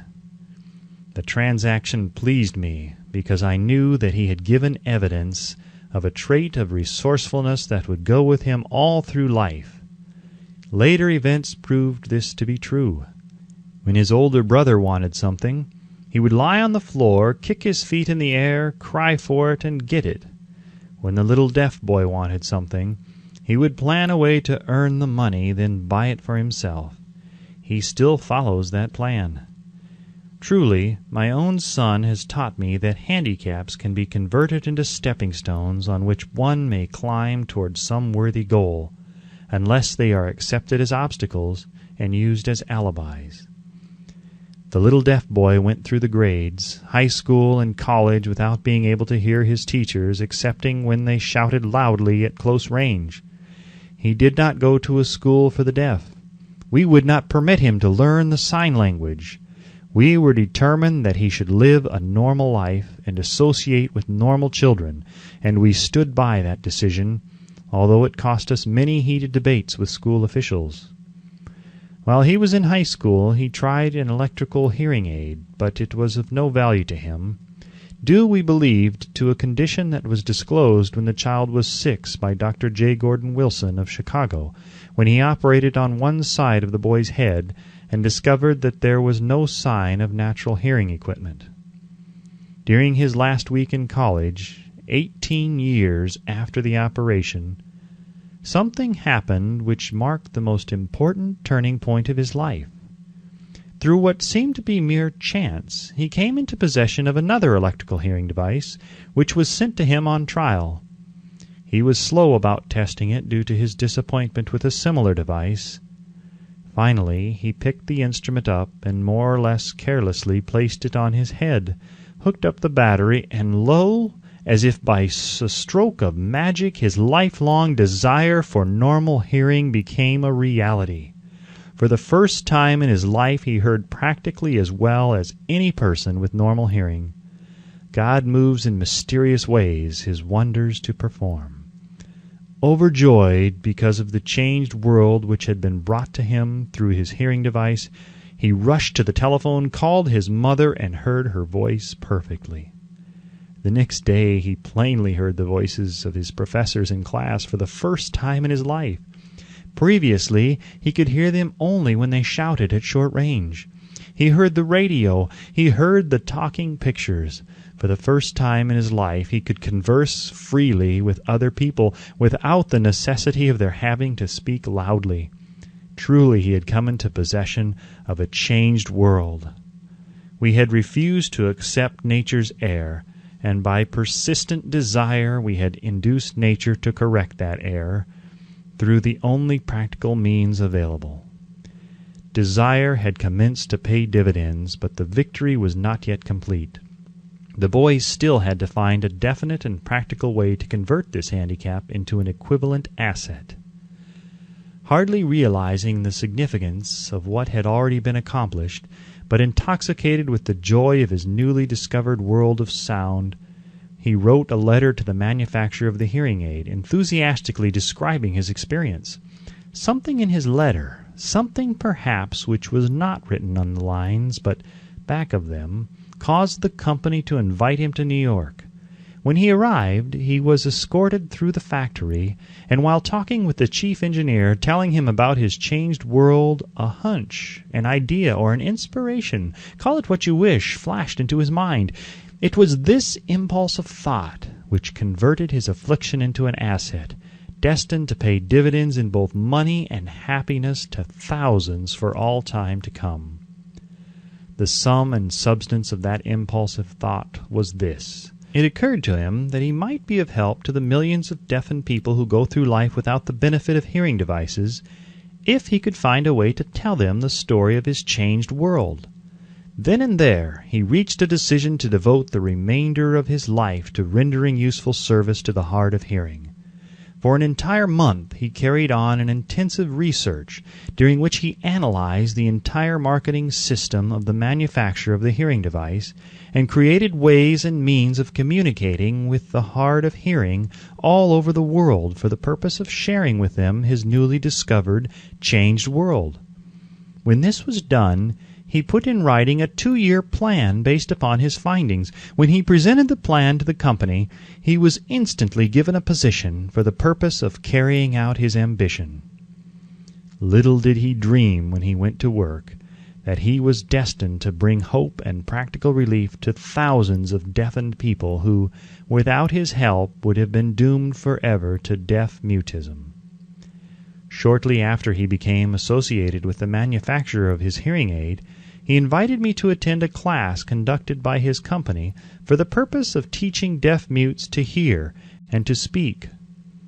I had never heard of such a form of education. Therefore I visited the class, skeptical but hopeful that my time would not be entirely wasted. Here I saw a demonstration which gave me a greatly enlarged vision of what I had done to arouse and keep alive in my son's mind the desire for normal hearing. I saw deaf mutes actually being taught to hear and to speak through application of the self-same principle I had used more than 20 years previously in saving my son from deaf mutism. Thus, through some strange turn of the wheel of fate, my son Blair and I have been destined to aid in correcting deaf mutism for those as yet unborn, because we are the only living human beings, as far as I know, who have established definitely the fact that deaf mutism can be corrected to the extent of restoring to normal life those who suffer with this affliction. It has been done for one, it will be done for others. There is no doubt in my mind that Blair would have been a deaf mute all his life if his mother and I had not managed to shape his mind as we did. The doctor who attended at his birth told us, confidently, the child might never hear or speak. A few weeks ago, Dr. Irving Voorhees, a noted specialist on such cases, examined Blair very thoroughly. He was astounded when he learned how well my son now hears and speaks, and said his examination indicated that, theoretically, the boy should not be able to hear at all. But the lad does hear, despite the fact that X-ray pictures show there is no opening in the skull whatsoever from where his ears should be to the brain. When I planted in his mind the desire to hear and talk and live as a normal person, there went with that impulse some strange influence which caused nature to become a bridge builder, and span the gulf of silence between his brain and the outer world by some means which the keenest medical specialists have not been able to interpret. It would be sacrilege for me to even conjecture as to how nature performed this miracle. It would be unforgivable if I neglected to tell the world as much as I know of the humble part I assumed in the strange experience. It is my duty and a privilege to say I believe, and not without reason, that nothing is impossible to the person who backs desire with enduring faith. Verily, a burning desire has devious ways of transmuting itself into its physical equivalent. Blair desired normal hearing. Now he has it. He was born with a handicap which might easily have sent one with a less defined desire to the street with a bundle of pencils and a tin cup. That handicap now promises to serve as the medium by which he will render useful service to many millions of hard of hearing, also to give him useful employment at adequate financial compensation the remainder of his life. The little white lies I planted in his mind when he was a child by leading him to believe his affliction would become a great asset, which he could capitalize, has justified itself. Verily, there is nothing right or wrong which belief plus burning desire cannot make real. These qualities are free to everyone. In all of my experience in dealing with men and women who had personal problems, I never handled a single case which more definitely demonstrates the power of desire. Authors sometimes make the mistake of writing of subjects of which they have but superficial or very elementary knowledge. It has been my good fortune to have had the privilege of testing the soundness of the power of desire through the affliction of my own son. Perhaps it was providential that the experience came as it did, for surely no one is better prepared than he to serve as an example of what happens when desire is put to the test. If Mother Nature bends to the will of desire, is it logical that mere men can defeat a burning desire? Strange and imponderable is the power of the human mind. We do not understand the method by which it uses every circumstance, every individual, every physical thing within its reach as a means of transmuting desire into its physical counterpart. Perhaps science will uncover this secret. I planted in my son's mind the desire to hear and to speak as any normal person hears and speaks. That desire has now become a reality. I planted in his mind the desire to convert his greatest handicap into his greatest asset. That desire has been realized. The modus operandi by which this astounding result was achieved is not hard to describe. It consisted of three very definite facts. First, I mixed faith with the desire for normal hearing, which I passed on to my son. Second, I communicated my desire to him in every conceivable way available, through persistent, continuous effort over a period of years. Third, he believed me. As this chapter was being completed, news came of the death of Madame Schumann-Heink. One short paragraph in the news dispatch gives the clue to this unusual woman's stupendous success as a singer. I quote the paragraph because the clue it contains is none other than desire. Early in her career, Madame Schumann-Heink visited the director of the Vienna Court Opera to have him test her voice. But he did not test it.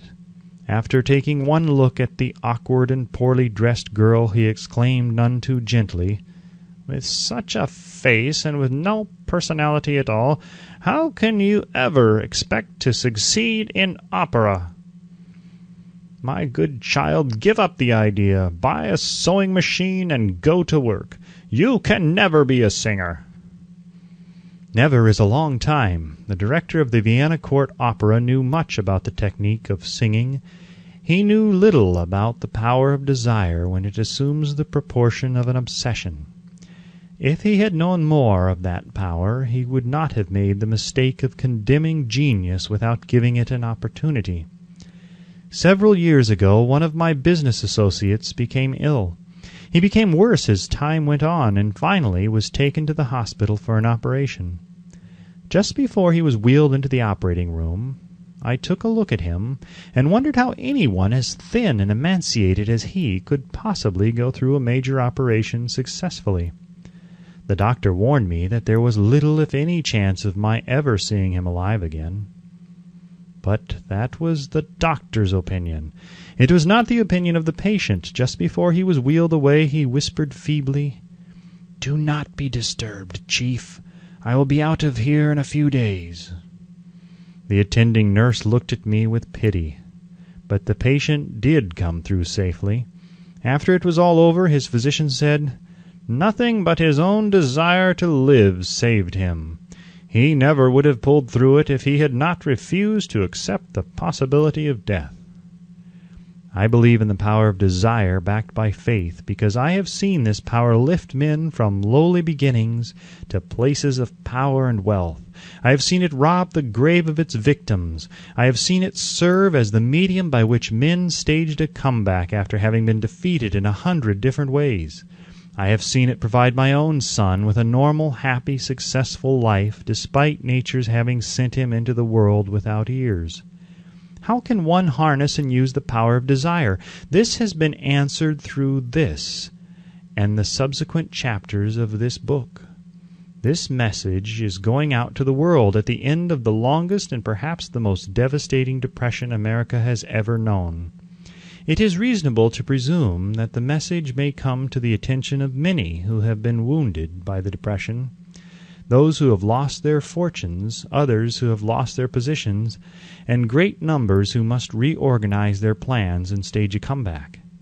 To all these I wish to convey the thought that all achievement, no matter what may be its nature or its purpose, must begin with an intense, burning desire for something definite. Through some strange and powerful principle of mental chemistry, which she has never divulged, nature wraps up in the impulse of strong desire that something which recognizes no such word as impossible and accepts no such reality as failure. Chapter 3. Faith. Visualization of and belief in attainment of desire. The second step toward riches. Faith is the head chemist of the mind. When faith is blended with the vibration of thought, the subconscious mind instantly picks up the vibration, translates it into its spiritual equivalent, and transmits it to infinite intelligence, as in the case of prayer. The emotions of faith, love, and sex are the most powerful of all the major positive emotions. When the three are blended, they have the effect of coloring the vibration of thought in such a way that it instantly reaches the subconscious mind, where it is changed into its spiritual equivalent, the only form that induces a response from infinite intelligence. Love and faith are psychic, related to the spiritual side of man. Sex is purely biological and related only to the physical. The mixing or blending of these three emotions has the effect of opening a direct line of communication between the finite, thinking mind of man and infinite intelligence. How to develop faith. There comes now a statement which will give a better understanding of the importance the principle of autosuggestion assumes in the transmutation of desire into its physical or monetary equivalent, namely, faith is a state of mind which may be induced or created by affirmation or repeated instructions to the subconscious mind through the principle of autosuggestion. As an illustration, consider the purpose for which you are presumably reading this book. The object is, naturally, to acquire the ability to transmute the intangible thought of impulse of desire into its physical counterpart, money. By following the instructions laid down in the chapters on autosuggestion and the subconscious mind, as summarized in the chapter on autosuggestion, you may convince the subconscious mind that you believe you will receive that for which you ask, and it will act upon that belief, which your subconscious mind passes back to you in the form of faith, followed by definite plans for procuring that which you desire. The method by which one develops faith, where it does not already exist, is extremely difficult to describe, almost as difficult, in fact, as it would be to describe the color of red to a blind man who has never seen color, and has nothing with which to compare what you describe to him. Faith is a state of mind which you may develop at will after you have mastered the 13 principles, because it is a state of mind which develops voluntarily through the application and use of these principles. Repetition of affirmation of orders to your subconscious mind is the only known method of voluntary development of the emotion of faith. Perhaps the meaning may be made clearer through the following explanation as to the way men sometimes become criminals. Stated in the words of a famous criminologist, "When men first come into contact with crime, they abhor it. If they remain in contact with crime for a time, they become accustomed to it and endure it. If they remain in contact with it long enough, they finally embrace it and become influenced by it." This is the equivalent of saying that any impulse of thought which is repeatedly passed on to the subconscious mind is, finally, accepted and acted upon by the subconscious mind, which proceeds to translate that impulse into its physical equivalent by the most practical procedure available. In connection with this, consider again the statement, "All thoughts which have been emotionalized, given feeling, and mixed with faith begin immediately to translate themselves into their physical equivalent or counterpart." The emotions, or the feeling portion of thoughts, are the factors which give thoughts vitality, life, and action. The emotions of faith, love, and sex, when mixed with any thought impulse, give it greater action than any of these emotions can do singly. Not only thought impulses which have been mixed with faith, but those which have been mixed with any of the positive emotions or any of the negative emotions may reach and influence the subconscious mind. From this statement you will understand that the subconscious mind will translate into its physical equivalent a thought impulse of a negative or destructive nature just as readily as it will act upon the thought impulses of a positive or constructive nature.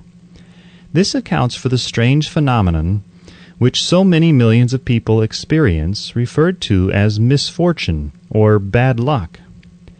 There are millions of people who believe themselves doomed to poverty and failure because of some strange force over which they believe they have no control.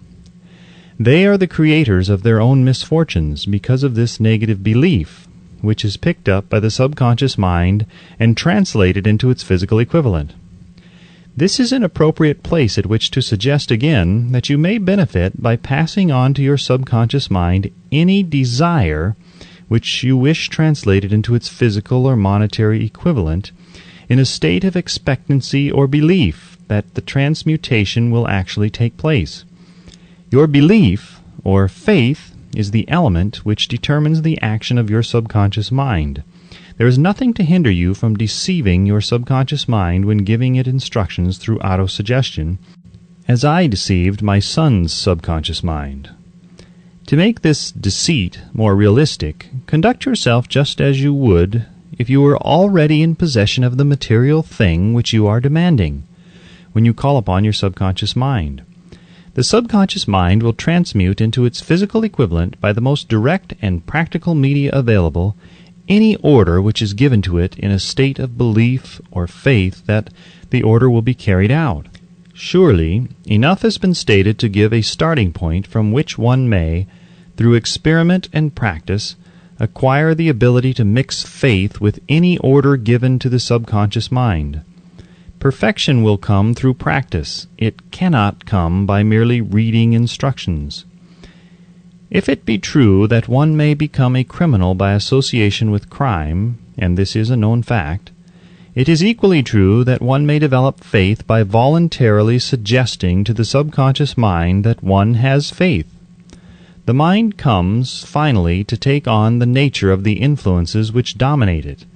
Understand this truth, and you will know why it is essential for you to encourage the positive emotions as dominating forces of your mind, and discourage and eliminate negative emotions. A mind dominated by positive emotions becomes a favorable abode for the state of mind known as faith. A mind so dominated may, at will, give the subconscious mind instructions which it will accept and act upon immediately. Faith is a state of mind which may be induced by autosuggestion. All down the ages, the religionists have admonished struggling humanity to have faith in this, that, and the other dogma or creed, but they have failed to tell people how to have faith. They have not stated that faith is a state of mind and that it may be induced by self-suggestion. In language which any normal human being can understand, we will describe all that is known about the principle through which faith may be developed, where it does not already exist. Have faith in yourself, faith in the infinite. Before we begin, you should be reminded again that faith is the eternal elixir which gives life, power, and action to the impulse of thought. The foregoing sentence is worth reading a second time, and a third, and a fourth. It is worth reading aloud. Faith is the starting point of all accumulation of riches. Faith is the basis of all miracles and all mysteries which cannot be analyzed by the rules of science. Faith is the only known antidote for failure. Faith is the element, the chemical, which, when mixed with prayer, gives one direct communication with infinite intelligence. Faith is the element which transforms the ordinary vibration of thought, created by the finite mind of man, into the spiritual equivalent. Faith is the only agency through which the cosmic force of infinite intelligence can be harnessed and used by man. Every one of the foregoing statements is capable of proof. The proof is simple and easily demonstrated. It is wrapped up in the principle of autosuggestion. Let us center our attention, therefore, upon the subject of self-suggestion and find out what it is and what it is capable of achieving. It is a well-known fact that one comes finally to believe whatever one repeats to oneself, whether the statement be true or false. If a man repeats a lie over and over, he will eventually accept the lie as truth. Moreover, he will believe it to be the truth. Every man is what he is because of the dominating thoughts which he permits to occupy his mind. Thoughts which a man deliberately places in his own mind and encourages with sympathy, and with which he mixes any one or more of the emotions, constitute the motivating forces which direct and control his every movement, act, and deed. Comes now a very significant statement of truth. Thoughts which are mixed with any of the feelings of emotions constitute a magnetic force which attracts from the vibrations of the ether other similar or related thoughts. A thought thus magnetized with emotion may be compared to a seed which, when planted in fertile soil, germinates, grows, and multiplies itself over and over again until that which was originally one small seed becomes countless millions of seeds of the same brand. The ether is a great cosmic mass of eternal forces of vibration. It is made up of both destructive vibrations and constructive vibrations. It carries at all times vibrations of fear, poverty, disease, failure, misery, and vibrations of prosperity, health, success, and happiness, just as surely as it carries the sound of hundreds of orchestrations of music and hundreds of human voices, all of which maintain their own individuality and means of identification through the medium of radio. From the great storehouse of the ether, the human mind is constantly attracting vibrations which harmonize with that which dominates the human mind. Any thought, idea, plan, or purpose which one holds in one's mind attracts from the vibrations of the ether a host of its relatives and adds these relatives to its own force, and grows until it becomes the dominating, motivating master of the individual in whose mind it has been housed. Now let us go back to the starting point and become informed as to how the original seed of an idea, plan, or purpose may be planted in the mind. The information is easily conveyed. Any idea, plan, or purpose may be placed in the mind through repetition of thought. This is why you are asked to write out a statement of your major purpose or definite chief aim, commit it to memory, and repeat it in audible words day after day until these vibrations of sound have reached your subconscious mind. We are what we are because of the vibrations of thought which we pick up and register through the stimuli of our daily environment. Resolve to throw off the influences of any unfortunate environment and to build your own life to order. Taking inventory of mental assets and liabilities, you will discover that your greatest weakness is lack of self-confidence. This handicap can be surmounted, and timidity translated into courage through the aid of the principle of autosuggestion. The application of this principle may be made through a simple arrangement of positive thought impulses stated in writing, memorized and repeated until they become a part of the working equipment of the subconscious faculty of your mind. Self-confidence formula. First, I know that I have the ability to achieve the object of my definite purpose in life. Therefore, I demand of myself persistent, continuous action toward its attainment, and I here and now promise to render such action. Second, I realize the dominating thoughts of my mind will eventually reproduce themselves in outward physical action and gradually transform themselves into physical reality.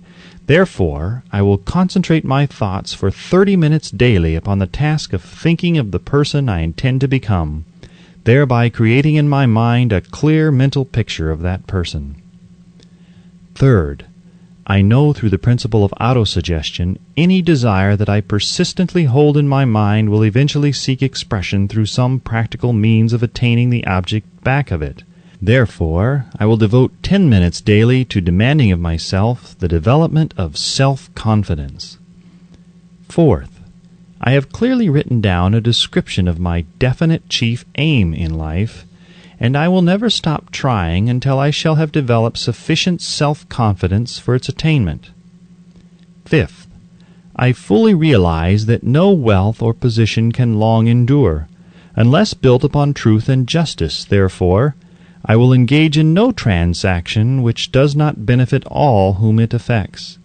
I will succeed by attracting to myself the forces I wish to use and the cooperation of other people. I will induce others to serve me because of my willingness to serve others. I will eliminate hatred, envy, jealousy, selfishness, and cynicism by developing love for all humanity, because I know that a negative attitude toward others can never bring me success. I will cause others to believe in me, because I will believe in them and in myself. I will sign my name to this formula, commit it to memory, and repeat it aloud once a day with full faith that it will gradually influence my thoughts and actions so that I will become a self-reliant and successful person. Back of this formula is a law of nature which no man has yet been able to explain. It has baffled the scientists of all ages.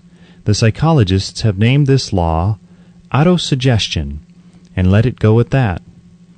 The name by which one calls this law is of little importance. The important fact about it is, it works for the glory and success of mankind, if it is used constructively. On the other hand, if it is used destructively, it will destroy just as readily. In this statement may be found a very significant truth, namely, that those who go down in defeat and end their lives in poverty, misery, and distress do so because of negative application of the principle of autosuggestion. The cause may be found in the fact that all impulses of thought have a tendency to clothe themselves in their physical equivalent. The subconscious mind, the chemical laboratory in which all thought impulses are combined and made ready for translation into physical reality, makes no distinction between constructive and destructive thought impulses. It works with the material we feed it through our thought impulses.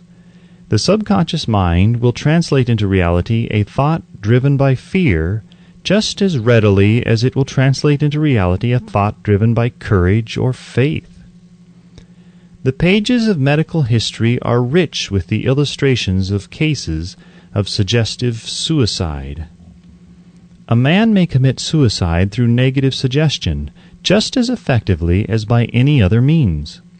In a Midwestern city, a man by the name of Joseph Grant, a bank official, borrowed a large sum of the bank's money without the consent of the directors. He lost the money through gambling. One afternoon, the bank examiner came and began to check the accounts. Grant left the bank, took a room in a local hotel, and when they found him, 3 days later, he was lying in bed, wailing and moaning, repeating over and over these words, "My God, this will kill me. I cannot stand the disgrace." In a short time, he was dead. The doctors pronounced the case one of mental suicide. Just as electricity will turn the wheels of industry and render useful service if used constructively, or snuff out life if wrongly used, so will the law of autosuggestion lead you to peace and prosperity, or down into the valley of misery, failure, and death, according to your own degree of understanding and application of it. If you fill your mind with fear, doubt, and unbelief in your ability to connect with and use the forces of infinite intelligence, the law of autosuggestion will take this spirit of unbelief and use it as a pattern by which your subconscious mind will translate it into its physical equivalent. This statement is as true as the statement that 2 and 2 are 4. Like the wind which carries one ship east and another west, the law of autosuggestion will lift you up or pull you down, according to the way you set your sails of thought. The law of autosuggestion, through which any person may rise to altitudes of achievement which stagger the imagination, is well described in the following verse. If you think you are beaten, you are. If you think you dare not, you don't. If you like to win, but you think you can't, it's almost certain you won't. If you think you'll lose, you're lost. For out of the world we find, success begins with a fellow's will. It's all in the state of mind. If you think you are outclassed, you are. You've got to think high to rise. You've got to be sure of yourself before you can ever win a prize. Life's battles don't always go to the stronger or faster man, but soon or late the man who wins is the man who thinks he can. Observe the words which have been emphasized, and you will catch the deep meaning which the poet had in mind. Somewhere in your makeup, perhaps in the cells of your brain, there lies sleeping the seed of achievement which, if aroused and put into action, would carry you to heights such as you may never have hoped to attain.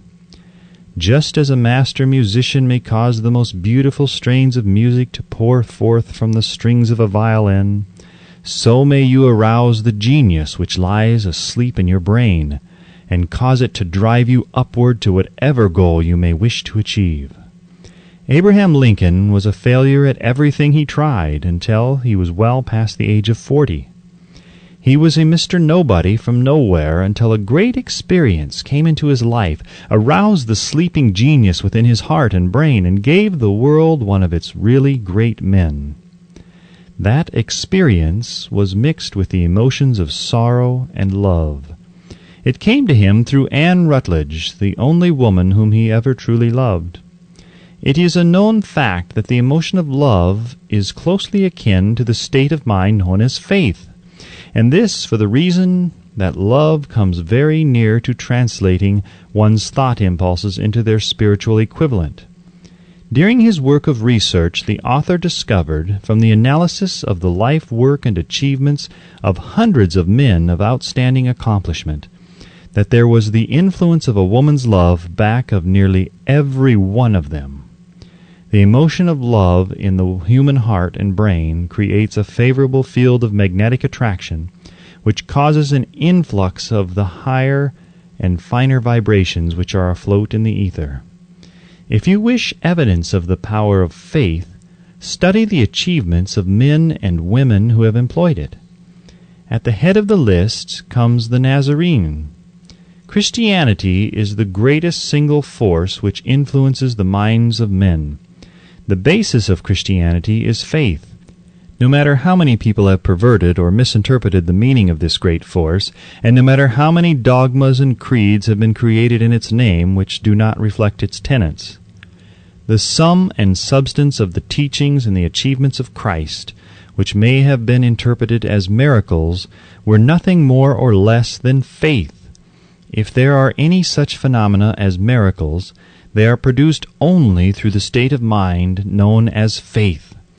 Some teachers of religion and many who call themselves Christians neither understand nor practice faith. Let us consider the power of faith as it is now being demonstrated by a man who is well known to all civilization, Mahatma Gandhi of India. In this man, the world has one of the most astounding examples known to civilization of the possibilities of faith. Gandhi wields more potential power than any man living at this time, and this, despite the fact that he has none of the orthodox tools of power, such as money, battleships, soldiers, and materials of warfare. Gandhi has no money, he has no home, he does not own a suit of clothes, but he does have power. How does he come by that power? He created it out of his understanding of the principle of faith, and through his ability to transplant that faith into the minds of 200 million people. Gandhi has accomplished through the influence of faith that which the strongest military power on earth could not, and never will accomplish through soldiers and military equipment. He has accomplished the astounding feat of influencing 200 million minds to coalesce and move in unison as a single mind. What other force on earth except faith could do as much? There will come a day when employees as well as employers will discover the possibilities of faith. That day is dawning. The whole world has had ample opportunity during the recent business depression to witness what the lack of faith will do to business. Surely civilization has produced a sufficient number of intelligent human beings to make use of this great lesson which the depression has taught the world. During this depression, the world had evidence in abundance that widespread fear will paralyze the wheels of industry and business. Out of this experience will arise leaders in business and industry who will profit by the example which Gandhi has set for the world, and they will apply to business the same tactics which he has used in the building of the greatest following known in the history of the world. These leaders will come from the rank and file of the unknown men who now labor in the steel plants, the coal mines, the automobile factories, and in the small towns and cities of America. Business is due for a reform. Make no mistake about this. The methods of the past, based upon economic combinations of force and fear, will be supplanted by the better principles of faith and cooperation. Men who labor will receive more than daily wages. They will receive dividends from the business, the same as those who supply the capital for business, but first they must give more to their employers and stop this bickering and bargaining by the force at the expense of the public. They must earn the right to dividends. Moreover, and this is the most important thing of all, they will be led by leaders who will understand and apply the principles employed by Mahatma Gandhi. Only in this way may leaders get from their followers the spirit of full cooperation which constitutes power and in the highest and most enduring form. This stupendous machine age in which we live and from which we are just emerging has taken the soul out of men. Its leaders have driven men as though they were pieces of cold machinery. They were forced to do so by the employees who have bargained, at the expense of all concerned, to get and not to give. The watchword of the future will be human happiness and contentment, and when this state of mind shall have been attained, the production will take care of itself more effectively than anything that has ever been accomplished where men did not and could not mix faith and individual interest with their labor. Because of the need for faith and cooperation in operating business and industry, it will be both interesting and profitable to analyze an event which provides an excellent understanding of the method by which industrialists and businessmen accumulate great fortunes by giving before they try to get. The event chosen for this illustration dates back to 1900, when the United States Steel Corporation was being formed. As you read the story, keep in mind these fundamental facts, and you will understand how ideas have been converted into huge fortunes. First, the huge United States Steel Corporation was born in the mind of Charles M. Schwab in the form of an idea he created through his imagination. Second, he mixed faith with his idea. Third, he formulated a plan for the transformation of his idea into physical and financial reality. Fourth, he put his plan into action with his famous speech at the University Club. Fifth, he applied and followed through on his plan with persistence and backed it with a firm decision until it had been fully carried out. Sixth, he prepared the way for success by a burning desire for success. If you are one of those who have often wondered how great fortunes are accumulated, this story of the creation of the United States Steel Corporation will be enlightening. If you have any doubt that men can think and grow rich, this story should dispel that doubt, because you can plainly see in the story of the United States Steel the application of a major portion of the 13 principles described in this book. This astounding description of the power of an idea was dramatically told by John Lowell in the New York World Telegram, with whose courtesy it is here reprinted. A pretty after-dinner speech for $1 billion. When, on the evening of December 12, 1900, some 80 of the nation's financial nobility gathered in the banquet hall of the University Club on Fifth Avenue to do honor to a young man from out of the West, not half a dozen of the guests realized they were to witness the most significant episode in American industrial history. J. Edward Simmons and Charles Stuart Smith, their hearts full of gratitude for the lavish hospitality bestowed upon them by Charles M. Schwab during a recent visit to Pittsburgh, had arranged the dinner to introduce the 38-year-old steel man to Eastern banking society. But they didn't expect him to stampede the convention. They warned him, in fact, that the bosoms within New York's stuffed shirts would not be responsive to oratory, and that, if he didn't want to bore the Stillhans and Harrimans and Vanderbilts, he had better limit himself to 15 or 20 minutes of polite vaporings and let it go at that. Even John Pierpont Morgan, sitting on the right hand of Schwab, as became his imperial dignity, intended to grace the banquet table with his presence only briefly. And so far as the press and public were concerned, the whole affair was of so little moment that no mention of it found its way into print the next day. So the two hosts and their distinguished guests ate their way through the usual 7 or 8 courses. There was little conversation, and what there was of it was restrained. Few of the bankers and brokers had met Schwab, whose career had flowered along the banks of the Monongahela, and none knew him well. But before the evening was over, they, and with them Money Master Morgan, were to be swept off their feet, and $1 billion baby, the United States Steel Corporation, was to be conceived. It is perhaps unfortunate, for the sake of history, that no record of Charles Schwab's speech at the dinner ever was made. He repeated some parts of it at a later date during a similar meeting of Chicago bankers, and still later, when the government brought suit to dissolve the Steel Trust, he gave his own version from the witness stand of the remarks that stimulated Morgan into a frenzy of financial activity.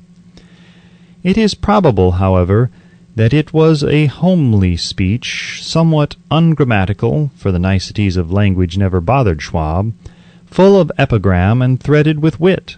But aside from that, it had a galvanic force and effect upon the 5 billions of estimated capital that was represented by the diners.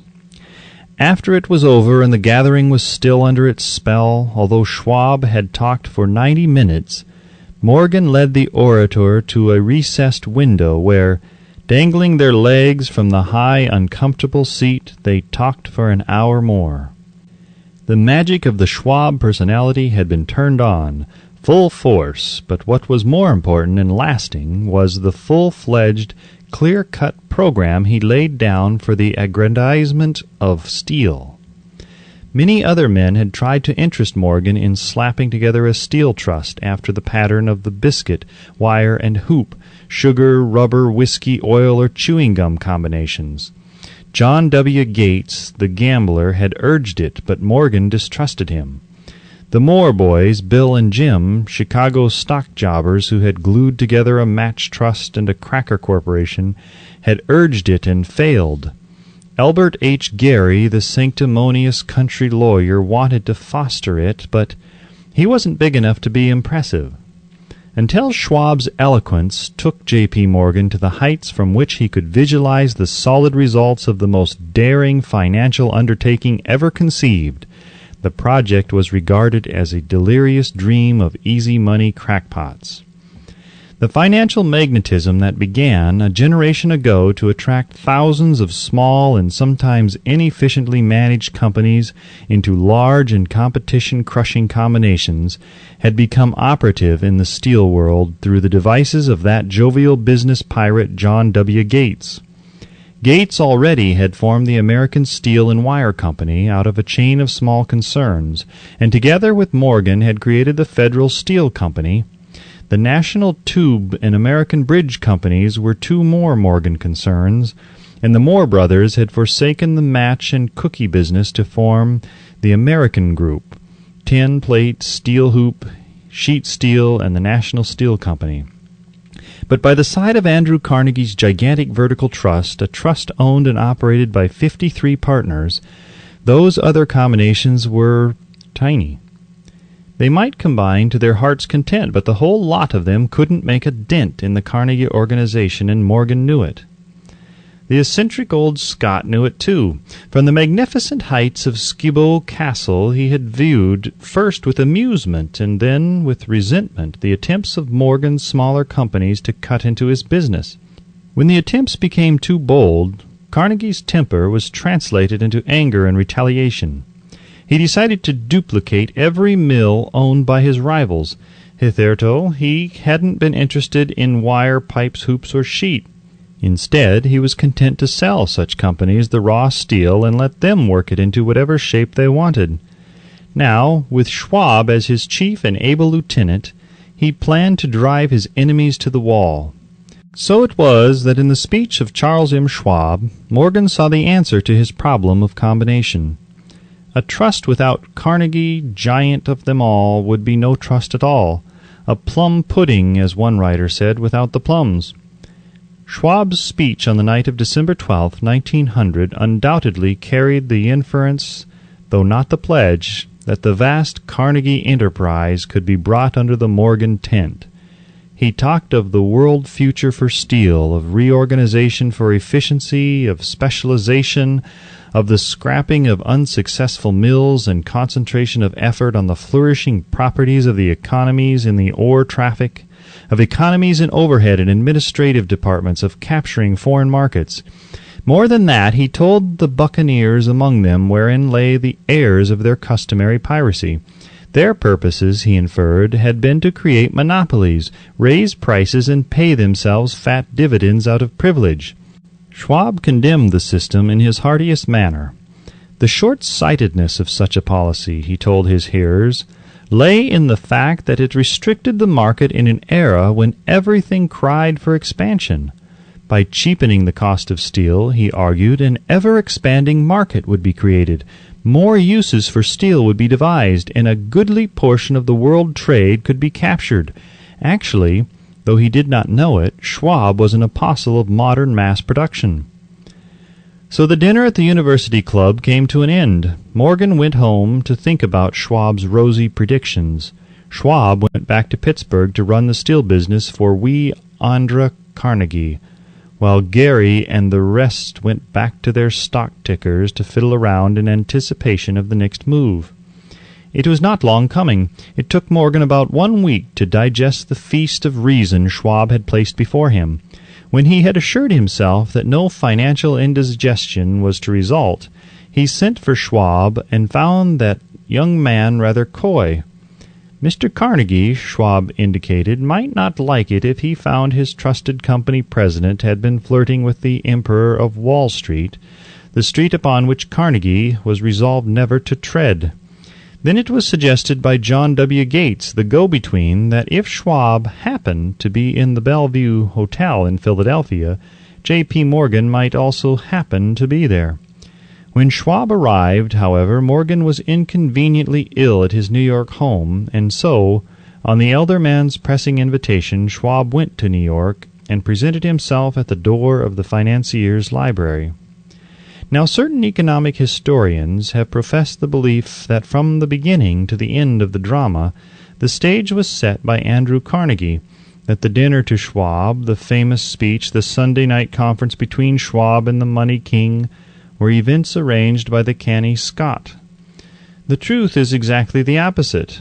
When Schwab was called to consummate the deal, he didn't even know whether the little boss, as Andrew was called, would so much as listen to an offer to sell, particularly to a group of men whom Andrew regarded as being endowed with something less than holiness. But Schwab did take into the conference with him, in his own handwriting, 6 sheets of copper plate figures, representing to his mind the physical worth and the potential earning capacity of every steel company he regarded as an essential star in the new metal firmament. 4 men pondered over these figures all night. The chief, of course, was Morgan, steadfast in his belief in the divine right of money. With him was his aristocratic partner, Robert Bacon, a scholar and a gentleman. The third was John W. Gates, whom Morgan scorned as a gambler and used as a tool. The fourth was Schwab, who knew more about the processes of making and selling steel than any whole group of men then living. Throughout that conference, the Pittsburgher's figures were never questioned. If he said a company was worth so much, then it was worth that much and no more. He was insistent, too, upon including in the combination only those concerns he nominated. He had conceived a corporation in which there would be no duplication, not even to satisfy the greed of friends who wanted to unload their companies upon the broader Morgan shoulders. Thus he left out, by design, a number of the larger concerns upon which the walruses and carpenters of Wall Street had cast hungry eyes. When dawn came, Morgan rose and straightened his back. Only one question remained. "Do you think you can persuade Andrew Carnegie to sell?" he asked. "I can try," said Schwab.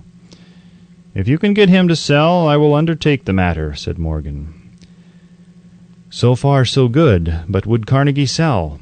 How much would he demand? Schwab thought about $320 million. What would he take payment in? Common or preferred stocks? Bonds? Cash? Nobody could raise $250 million in cash. There was a golf game in January on the frost-cracking heath of the St. Andrew's Links in Westchester, with Andrew bundled up in sweaters against the cold and Charlie talking volubly, as usual, to keep his spirits up. But no word of business was mentioned until the pair sat down in the cozy warmth of the Carnegie cottage hard by. Then, with the same persuasiveness that had hypnotized 80 millionaires at the University Club, Schwab poured out the glittering promises of retirement and comfort, of untold millions to satisfy the old man's social caprices. Carnegie capitulated, wrote a figure on a slip of paper, handed it to Schwab, and said, "All right, that's what we'll sell for." The figure was approximately $400 million and was reached by taking the $320 million mentioned by Schwab as a basic figure and adding to it $80 million to represent the increased capital value over the previous 2 years. Later, on the deck of a transatlantic liner, the Scotsman said ruefully to Morgan, "I wish I had asked you for $100 million more." "If you had asked for it, you would have gotten it," Morgan told him cheerfully. There was an uproar, of course. A British correspondent cabled that the foreign steel world was appalled by the gigantic combination. President Hadley of Yale declared that unless trusts were regulated, the country might expect an emperor in Washington within the next 25 years. But that able stock manipulator Keene went at his work of shoving the new stock at the public so vigorously that all the excess water, estimated by some at nearly 600 million, was absorbed in a twinkling. So Carnegie had his millions, and the Morgan Syndicate had 62 million for all its trouble, and all the boys from Gates to Gary had their millions. The 38-year-old Schwab had his reward. He was made president of the new corporation and remained in control until 1930. The dramatic story of big business which you have just finished was included in this book because it is a perfect illustration of the method by which desire can be transmuted into its physical equivalent. I imagine some readers will question the statement that a mere intangible desire can be converted into its physical equivalent. Doubtless, some will say, you cannot convert nothing into something. The answer is in the story of the United States Steel. That giant organization was created in the mind of one man. The plan by which the organization was provided with the steel mills that gave it financial stability was created in the mind of the same man. His faith, his desire, his imagination, his persistence were the real ingredients that went into the United States Steel. The steel mills and mechanical equipment acquired by the corporation after it had been brought into legal existence were incidental, but careful analysis will disclose the fact that the appraised value of the properties acquired by the corporation increased in value by an estimated $600 million by the mere transaction which consolidated them under one management. In other words, Charles M. Schwab's idea, plus the faith with which he conveyed it to the minds of J.P. Morgan and the others, was marketed for a profit of approximately $600 million, not an insignificant sum for a single idea. What happened to some of the men who took their share of the millions of dollars of profit made by this transaction is a matter with which we are not now concerned. The important feature of the astounding achievement is that it serves as unquestionable evidence of the soundness of the philosophy described in this book, because this philosophy was the warp and the woof of the entire transaction. Moreover, the practicability of the philosophy has been established by the fact that the United States Steel Corporation prospered and became one of the richest and most powerful corporations in America, employing thousands of people, developing new uses for steel, and opening new markets, thus proving that the $600 million in profit which the Schwab idea produced was earned. Riches begin in the form of thought. The amount is limited only by the person whose mind the thought is put into motion. Faith removes limitations. Remember this when you are ready to bargain with life for whatever it is that you ask as your price for having passed this way. Remember also that the man who created the United States Steel Corporation was practically unknown at the time. He was merely Andrew Carnegie's Man Friday, until he gave birth to his famous idea. After that, he quickly rose to a position of power, fame, and riches. There are no limitations to the mind except those we acknowledge.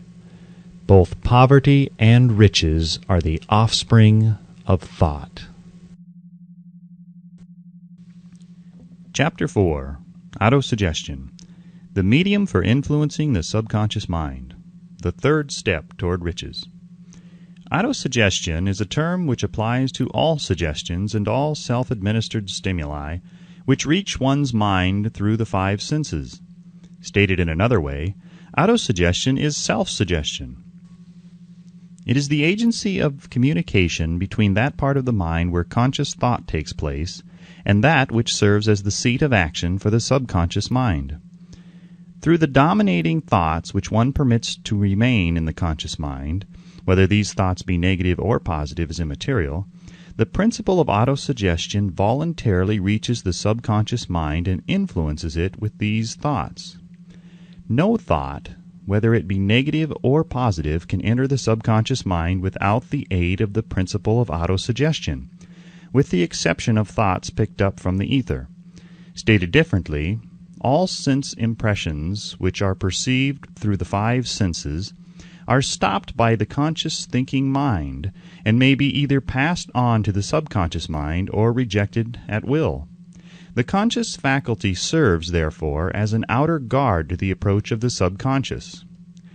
Nature has so built man that he has absolute control over the material which reaches his subconscious mind through his five senses, although this is not meant to be construed as a statement that man always exercises this control. In the great majority of instances, he does not exercise it, which explains why so many people go through life in poverty.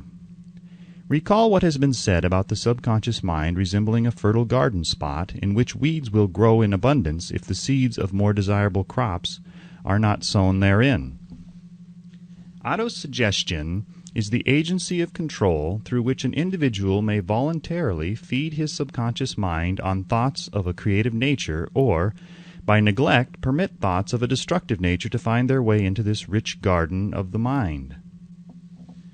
You were instructed in the last of the 6 steps described in the chapter on desire to read aloud twice daily the written statement of your desire for money and to see and feel yourself already in possession of the money. By following these instructions, you communicate the object of your desire directly to your subconscious mind in a spirit of absolute faith. Through repetition of this procedure, you voluntarily create thought habits which are favorable to your efforts to transmute desire into its monetary equivalent. Go back to these 6 steps described in Chapter 2 and read them again, very carefully, before you proceed further. Then, when you come to it, read very carefully the 4 instructions for the organization of your mastermind group described in the chapter on organized planning. By comparing these 2 sets of instructions with that which has been stated on autosuggestion, you, of course, will see that the instructions involve the application of the principle of autosuggestion. Remember, therefore, when reading aloud the statement of your desire, through which you are endeavoring to develop a money consciousness, that the mere reading of the words is of no consequence unless you mix emotion or feeling with your words.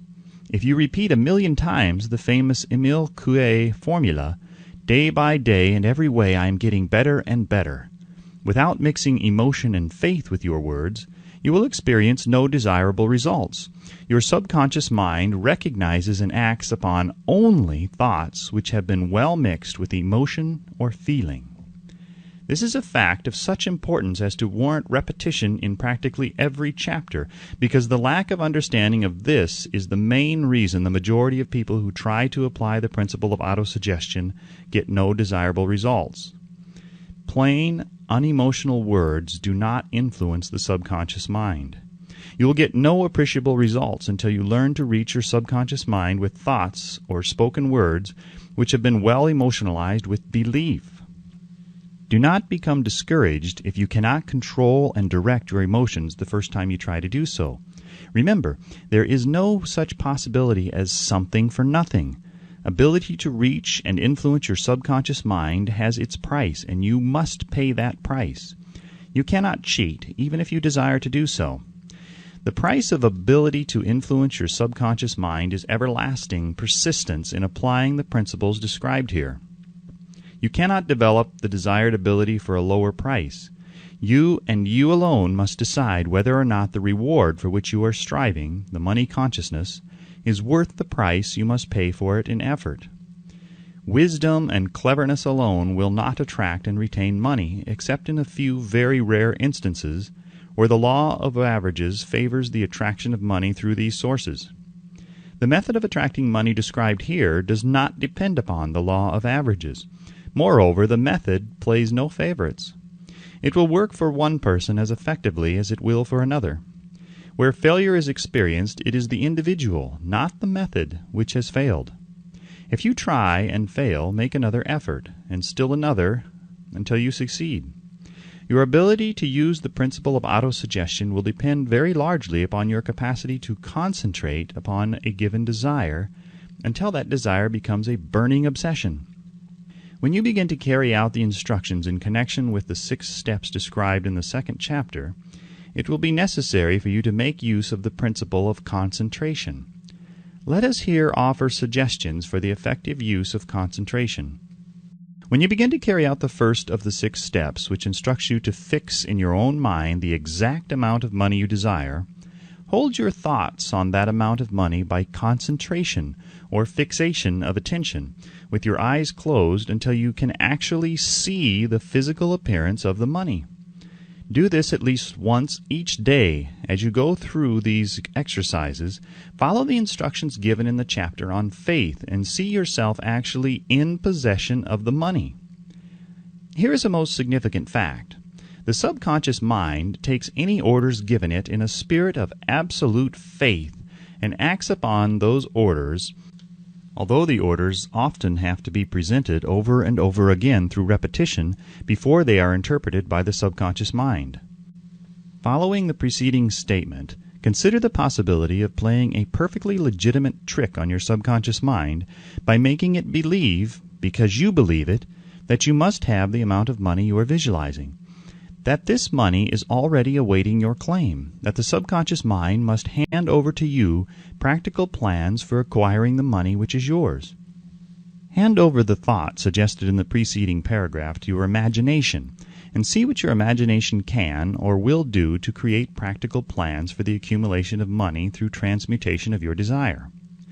Do not wait for a definite plan through which you intend to exchange services or merchandise in return for the money you are visualizing, but begin at once to see yourself in possession of the money, demanding and expecting meanwhile that your subconscious mind will hand over the plan or plans you need.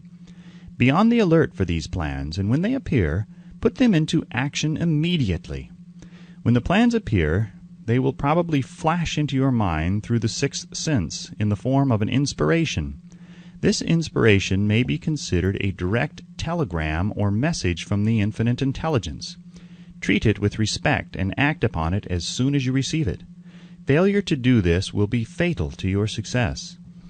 In the 4th of the 6 steps, you are instructed to create a definite plan for carrying out your desire and begin at once to put this plan into action. You should follow this instruction in the manner described in the preceding paragraph. Do not trust to your reason when creating your plan for accumulating money through the transmutation of desire. Your reason is faulty. Moreover, your reasoning faculty may be lazy, and if you depend entirely upon it to serve you, it may disappoint you. When visualizing the money you intend to accumulate with closed eyes, see yourself rendering the service or delivering the merchandise you intend to give in return for this money. This is important. The fact that you are reading this book is an indication that you earnestly seek knowledge.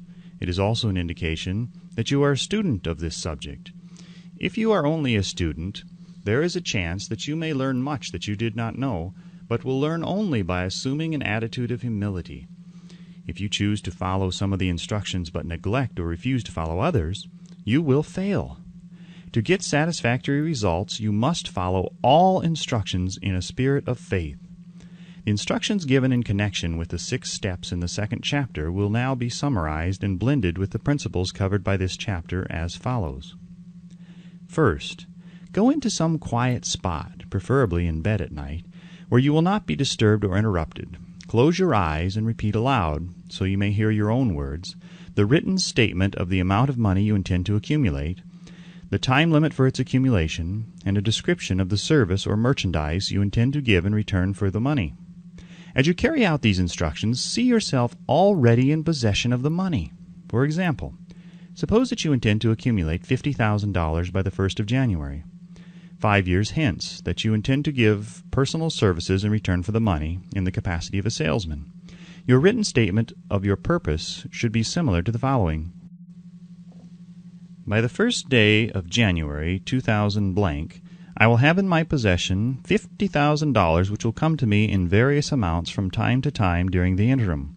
In return for this money, I will give the most efficient service of which I am capable, rendering the fullest possible quantity and the best possible quality of service in the capacity of a salesman of, describe the service or merchandise you intend to sell.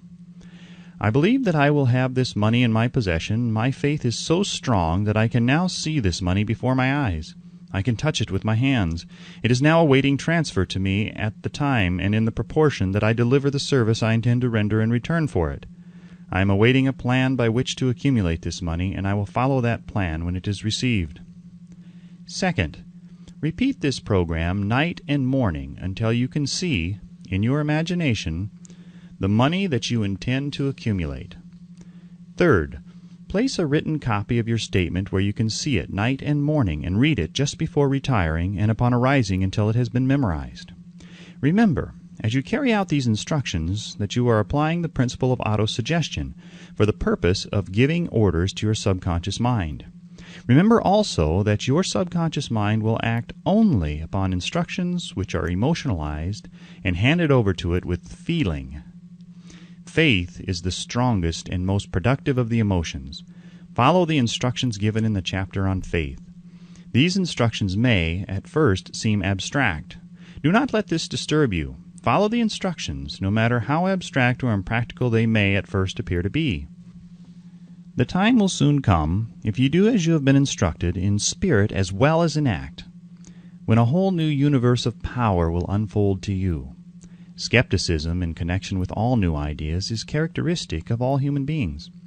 But if you follow the instructions outlined, your skepticism will soon be replaced by belief, and this, in turn, will soon become crystallized into absolute faith. Then you will have arrived at the point where you may truly say, I am the master of my fate. I am the captain of my soul.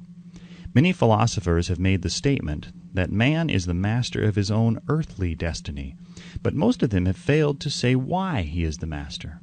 The reason that man may be master of his own earthly status, and especially his financial status, is thoroughly explained in this chapter. Man may become the master of himself and of his environment because he has the power to influence his own subconscious mind, and through it gain the cooperation of infinite intelligence. You are now reading the chapter which represents the keystone to the arc of this philosophy. The instructions contained in this chapter must be understood and applied with persistence if you succeed in transmuting desire into money. The actual performance of transmuting desire into money involves the use of autosuggestion as an agency by which one may reach and influence the subconscious mind. The other principles are simply tools with which to apply autosuggestion. Keep this thought in mind, and you will at all times be conscious of the important part the principle of autosuggestion is to play in your efforts to accumulate money through the methods described in this book. Carry out these instructions as though you were a small child. Inject into your efforts something of the faith of a child. The author has been most careful to see that no impractical instructions were included because of his sincere desire to be helpful. After you have read the entire book, come back to this chapter and follow in spirit and in action this instruction. Read the entire chapter aloud once every night until you become thoroughly convinced that the principle of autosuggestion is sound, that it will accomplish for you all that has been claimed for it. As you read, underscore with a pencil every sentence which impresses you favorably. Follow the foregoing instruction to the letter, and it will open the way for a complete understanding and mastery of the principles of success. Chapter 5. Specialized Knowledge. Personal Experiences or Observations. The fourth step toward riches. There are two kinds of knowledge. One is general. The other is specialized. General knowledge, no matter how great in quantity or variety it may be, is of but little use in the accumulation of money. The faculties of the great universities possess, in the aggregate, practically every form of general knowledge known to civilization. Most of the professors have but little or no money. They specialize on teaching knowledge, but they do not specialize on the organization or the use of knowledge. Knowledge will not attract money unless it is organized and intelligently directed through practical plans of action to the definite end of accumulation of money. Lack of understanding of this fact has been the source of confusion to millions of people who falsely believe that knowledge is power. It is nothing of the sort. Knowledge is only potential power. It becomes power only when and if it is organized into definite plans of action and directed to a definite end. The missing link in all systems of education known to civilization today may be found in the failure of educational institutions to teach their students how to organize and use knowledge after they acquire it. Many people make the mistake of assuming that, because Henry Ford had but little schooling, he is not a man of education. Those who make this mistake do not know Henry Ford, nor do they understand the real meaning of the word educate. That word is derived from the Latin word educo, meaning to educe, to draw out, to develop from within. An educated man is not, necessarily, one who has an abundance of general or specialized knowledge. An educated man is one who has so developed the faculties of his mind that he may acquire anything he wants, or its equivalent, without violating the rights of others. Henry Ford comes well within the meaning of this definition. During the war, a Chicago newspaper published certain editorials in which, among other statements, Henry Ford was called an ignorant pacifist. Mr. Ford objected to the statements and brought suit against the paper for libeling him. When the suit was tried in the courts, the attorneys for the paper pleaded justification and placed Mr. Ford himself on the witness stand for the purpose of proving to the jury that he was ignorant. The lawyers asked Mr. Ford a great variety of questions, all of them intended to prove by his own evidence that while he might possess considerable specialized knowledge pertaining to the manufacture of automobiles, he was in the main ignorant. Mr. Ford was plied with such questions as the following: Who is Benedict Arnold, and how many soldiers did the British send over to America to put down the rebellion of 1776? In the answer to the last question, Mr. Ford replied, I do not know the exact number of soldiers the British sent over, but I have heard that it was a considerably larger number than ever went back. Finally, Mr. Ford became tired of this line of questioning, and in reply to a particularly offensive question, he leaned over, pointed his finger at the lawyer who had asked the question, and said, If I should really want to answer the foolish question you have just asked, or if any of the other questions you have been asking me, let me remind you that I have a row of electric push buttons on my desk, and by pushing the right button, I can summon to my aid men who can answer any question I desire to ask concerning the business to which I am devoting most of my efforts. Now, will you kindly tell me why I should clutter up my mind with general knowledge for the purpose of being able to answer questions when I have men around me who can supply any knowledge I require? There certainly was good logic to that reply. That answer floored the lawyer. Every person in the courtroom realized it was the answer, not of an ignorant man, but of a man of education. Any man is educated who knows where to get knowledge when he needs it, and how to organize that knowledge into definite plans of action. Through the assistance of his mastermind group, Henry Ford had at his command all the specialized knowledge he needed to enable him to become one of the wealthiest men in America. It was not essential that he have this knowledge in his own mind. Surely no person who has sufficient inclination and intelligence to read a book of this nature can possibly miss the significance of this illustration. Before you can be sure of your ability to transmute desire into its monetary equivalent, you will require specialized knowledge of the service, merchandise, or profession which you intend to offer in return for fortune. Perhaps you may need much more specialized knowledge than you have the ability or the inclination to acquire, and if this should be true, you may bridge your weakness through the aid of your mastermind group. Andrew Carnegie stated that he, personally, knew nothing about the technical end of the steel business. Moreover, he did not particularly care to know anything about it. The specialized knowledge which he required for the manufacture and marketing of steel he found available through the individual units of his mastermind group. The accumulation of great fortunes call for power, and power is acquired through highly organized and intelligently directed specialized knowledge. But that knowledge does not necessarily have to be in the possession of the man who accumulates the fortune.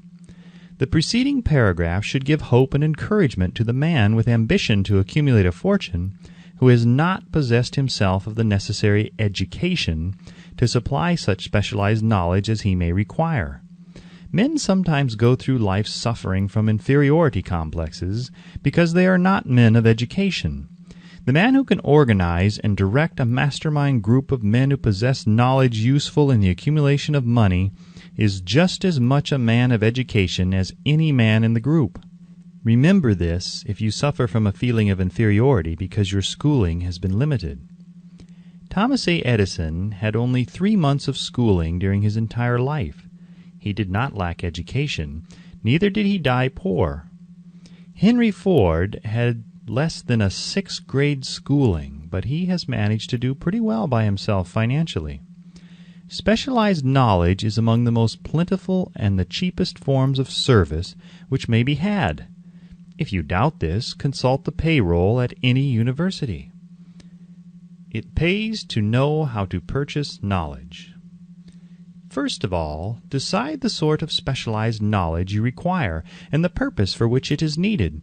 To a large extent, your major purpose in life, the goal toward which you are working, will help determine what knowledge you need. With this question settled, your next move requires that you have accurate information concerning dependable sources of knowledge. The more important of these are A.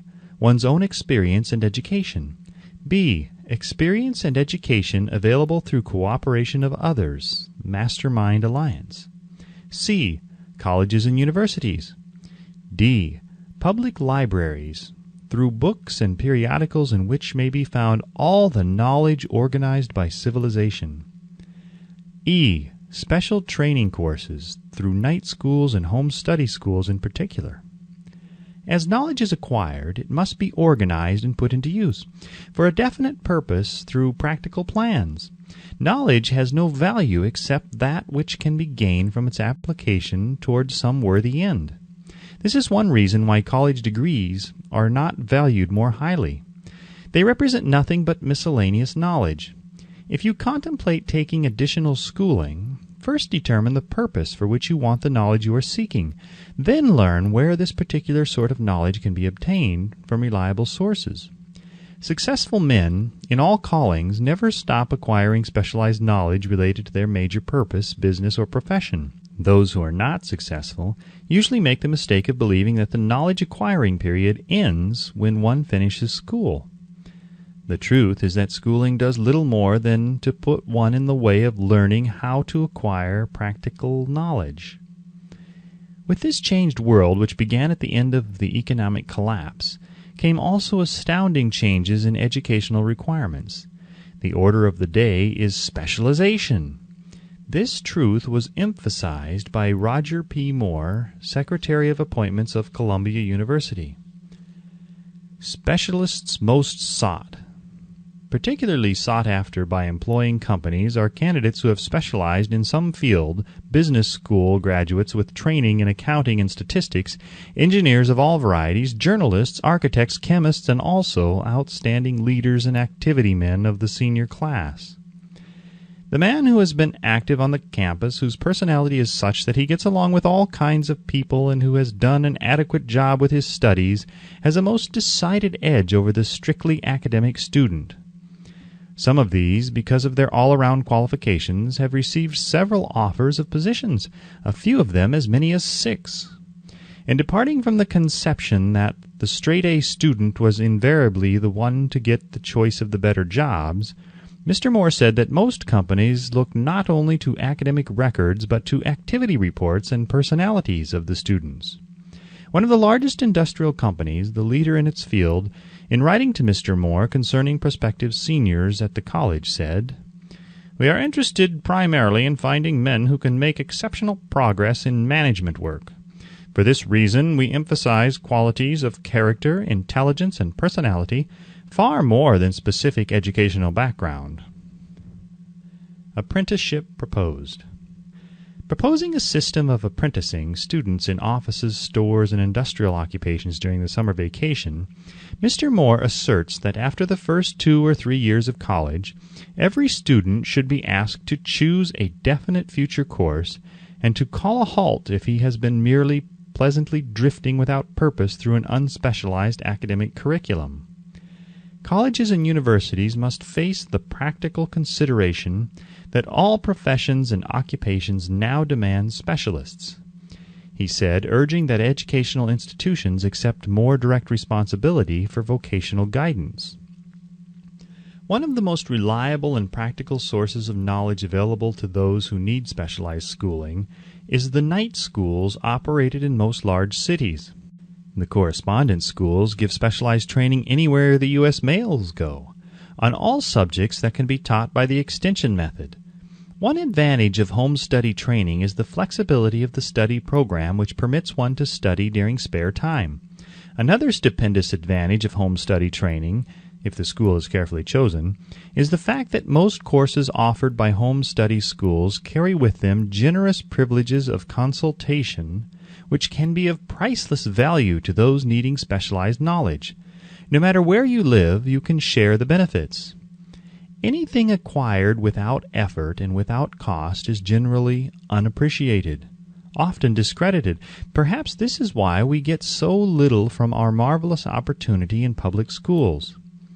The self-discipline one receives from a definite program of specialized study makes up to some extent for the wasted opportunity when knowledge was available without cost. Correspondence schools are highly organized business institutions. Their tuition fees are so low that they are forced to insist upon prompt payments.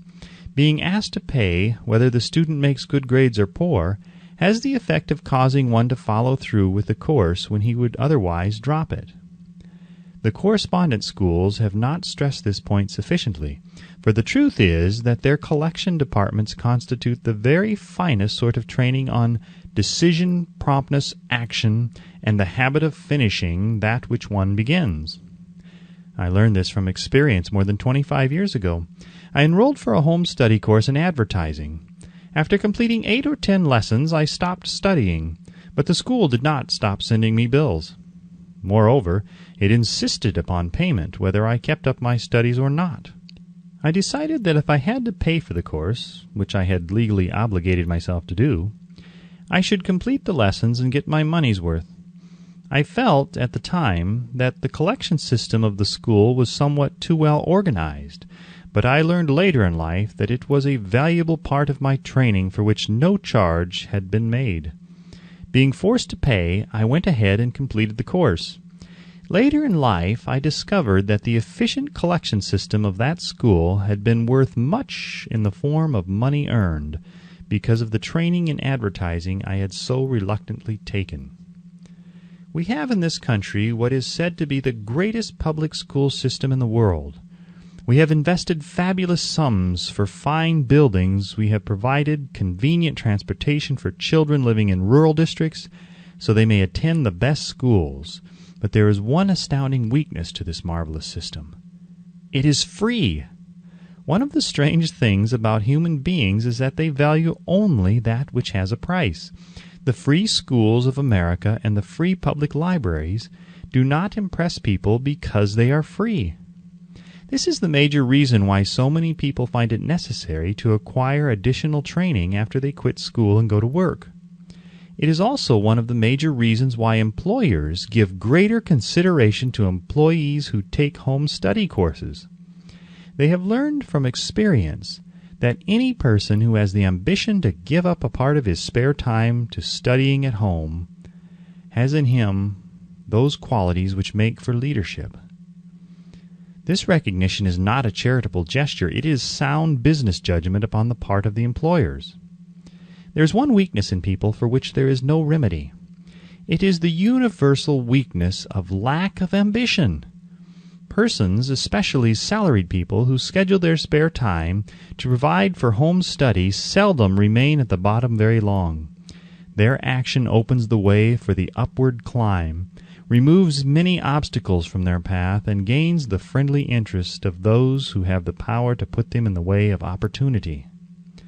The home study method of training is especially suited to the needs of employed people who find, after leaving school, that they must acquire additional specialized knowledge but cannot spare the time to go back to school.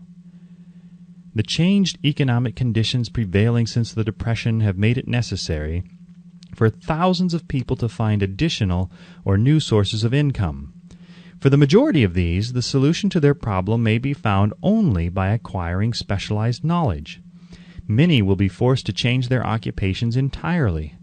When a merchant finds that a certain line of merchandise is not selling, he usually supplants it with another that is in demand. The person whose business is that of marketing personal services must also be an efficient merchant. If his services do not bring adequate returns in one occupation, he must change to another, where broader opportunities are available. Stuart Austin Weir prepared himself as a construction engineer and followed this line of work until the Depression limited his market to where it did not give him the income he required. He took inventory of himself, decided to change his profession to the law, went back to school, and took special courses by which he prepared himself as a corporation lawyer. Despite the fact that the Depression had not ended, he completed his training, passed the bar examination, and quickly built a lucrative law practice in Dallas, Texas. In fact, he is turning away clients. Just to keep the record straight and to anticipate the alibis of those who will say, "I couldn't go to school because I have a family to support," or "I'm too old," I will add the information that Mr. Weir was past 40 and married when he went back to school. Moreover, by carefully selecting highly specialized courses in colleges best prepared to teach the subjects chosen, Mr. Weir completed in 2 years the work for which the majority of law students require 4 years. It pays to know how to purchase knowledge. The person who stops studying merely because he has finished school is forever hopelessly doomed to mediocrity, no matter what may be his calling. The way of success is the way of continuous pursuit of knowledge. Let us consider a specific instance. During the Depression, a salesman in a grocery store found himself without a position. Having had some bookkeeping experience, he took a special course in accounting, familiarized himself with all the latest bookkeeping and office equipment, and went into business for himself. Starting with the grocer for whom he had formerly worked, he made contracts with more than 100 small merchants to keep their books at a very nominal monthly fee. His idea was so practical that he soon found it necessary to set up a portable office in a light delivery truck, which he equipped with modern bookkeeping machinery. He now has a fleet of these bookkeeping offices on wheels and employs a large staff of assistants, thus providing small merchants with accounting service equal to the best that money can buy at a very nominal cost. Specialized knowledge plus imagination were the ingredients that went into this unique and successful business. Last year, the owner of that business paid an income tax of almost 10 times as much as was paid by the merchant for whom he worked when the Depression forced upon him a temporary adversity which proved to be a blessing in disguise. The beginning of this successful business was an idea. Inasmuch as I had the privilege of supplying the unemployed salesman with that idea, I now assume the further privilege of suggesting another idea which was within it the possibility of even greater income, also the possibility of rendering useful service to thousands of people who badly need that service. The idea was suggested by the salesman who gave up selling and went into the business of keeping books on a wholesale basis. When the plan was suggested as a solution of his unemployment problem, he quickly exclaimed, "I like the idea, but I would not know how to turn it into cash." In other words, he complained he would not know how to market his bookkeeping knowledge after he acquired it. So that brought up another problem which had to be solved. With the aid of a young woman typist, clever at hand lettering, and who could put the story together, a very attractive book was prepared describing the advantages of the new system of bookkeeping. The pages were neatly typed and pasted in an ordinary scrapbook, which was used as a silent salesman with which the story of this new business was so effectively told that its owner soon had more accounts than he could possibly handle. There are thousands of people all over the country who need the services of a merchandising specialist capable of preparing an attractive brief for use in marketing personal services. The aggregate annual income from such a service might easily exceed that received by the largest employment agency, and the benefits of the service might be made far greater to the purchaser than any to be obtained from an employment agency. The idea here described was born of necessity to bridge an emergency which had to be covered, but it did not stop by merely serving one person. The woman who created the idea has a keen imagination. She saw in her newly born brainchild the making of a new profession, one that is destined to render valuable service to thousands of people who need practical guidance in marketing personal services. Spurred to action by the instantaneous success of her first prepared plan to market personal services, this energetic woman turned next to the solution of a familiar problem for her son, who had just finished college, but had been totally unable to find a market for his services. The plan she originated for his use was the finest specimen of merchandising of personal services I have ever seen. When the plan book had been completed, it contained nearly 50 pages of beautifully typed, properly organized information, telling the story of her son's native ability, schooling, personal experiences, and a great variety of other information too extensive for description.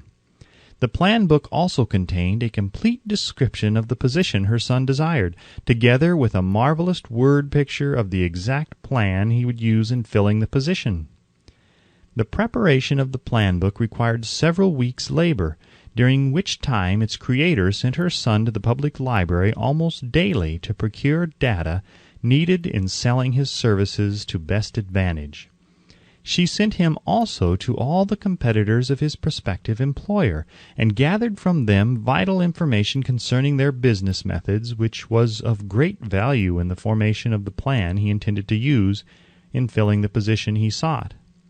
When the plan had been finished, it contained more than half a dozen very fine suggestions for the use and benefit of the prospective employer. The suggestions were put into use by the company. One may be inclined to ask, why go to all this trouble to secure a job? The answer is straight to the point. Also, it is dramatic, because it deals with a subject which assumes the proportion of a tragedy with millions of men and women whose sole source of income is personal services. The answer is, doing a thing well never is trouble. The plan, prepared by this woman for the benefit of her son, helped him get the job for which he applied at the first interview at a salary fixed by himself. Moreover, and this too is important, the position did not require the young man to start at the bottom. He began as a junior executive at an executive's salary. Why go to all this trouble, do you ask? Well, for one thing, the planned presentation of this young man's application for a position clipped off no less than 10 years of time he would have required to get to where he began, had he started at the bottom and worked his way up. The idea of starting at the bottom and working one's way up may appear to be sound, but the major objection to it is this. Too many of those who begin at the bottom never manage to lift their heads high enough to be seen by opportunity, so they remain at the bottom. It should be remembered also that the outlook from the bottom is not very bright or encouraging. It has a tendency to kill off ambition. We call it getting into a rut, which means that we accept our fate because we form the habit of daily routine, a habit that finally becomes so strong we cease to try to throw it off. And that is another reason why it pays to start 1 or 2 steps above the bottom. By so doing, one forms the habit of looking around, of observing how others get ahead, of seeing opportunity, and of embracing it without hesitation. Dan Halpin is a splendid example of what I mean. During his college days, he was manager of the famous 1930 National Championship Notre Dame football team when it was under the direction of the late Newt Rockne. Perhaps he was inspired by the great football coach to aim high and not mistake temporary defeat for failure, just as Andrew Carnegie, the great industrial leader, inspired his young business lieutenants to set high goals for themselves. At any rate, young Halpin finished college at a mighty unfavorable time, when the Depression had made jobs scarce. So, after a fling at investment banking and motion pictures, he took the first opening with a potential future he could find: selling electrical hearing aids on a commission basis. Anyone could start in that sort of job, and Halpin knew it. But it was enough to open the door of opportunity to him. For almost 2 years he continued in a job not to his liking, and he would never have risen above that job if he had not done something about his dissatisfaction. He aimed first at the job of assistant sales manager of his company, and got the job.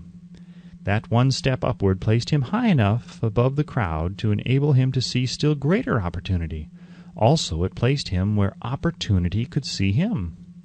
He made such a fine record selling hearing aids that A.M. Andrews, chairman of the board of the Dictograph Products Company, a business competitor of the company for which Halpin worked, wanted to know something about that man, Dan Halpin, who was taking big sales away from the long-established Dictograph Company.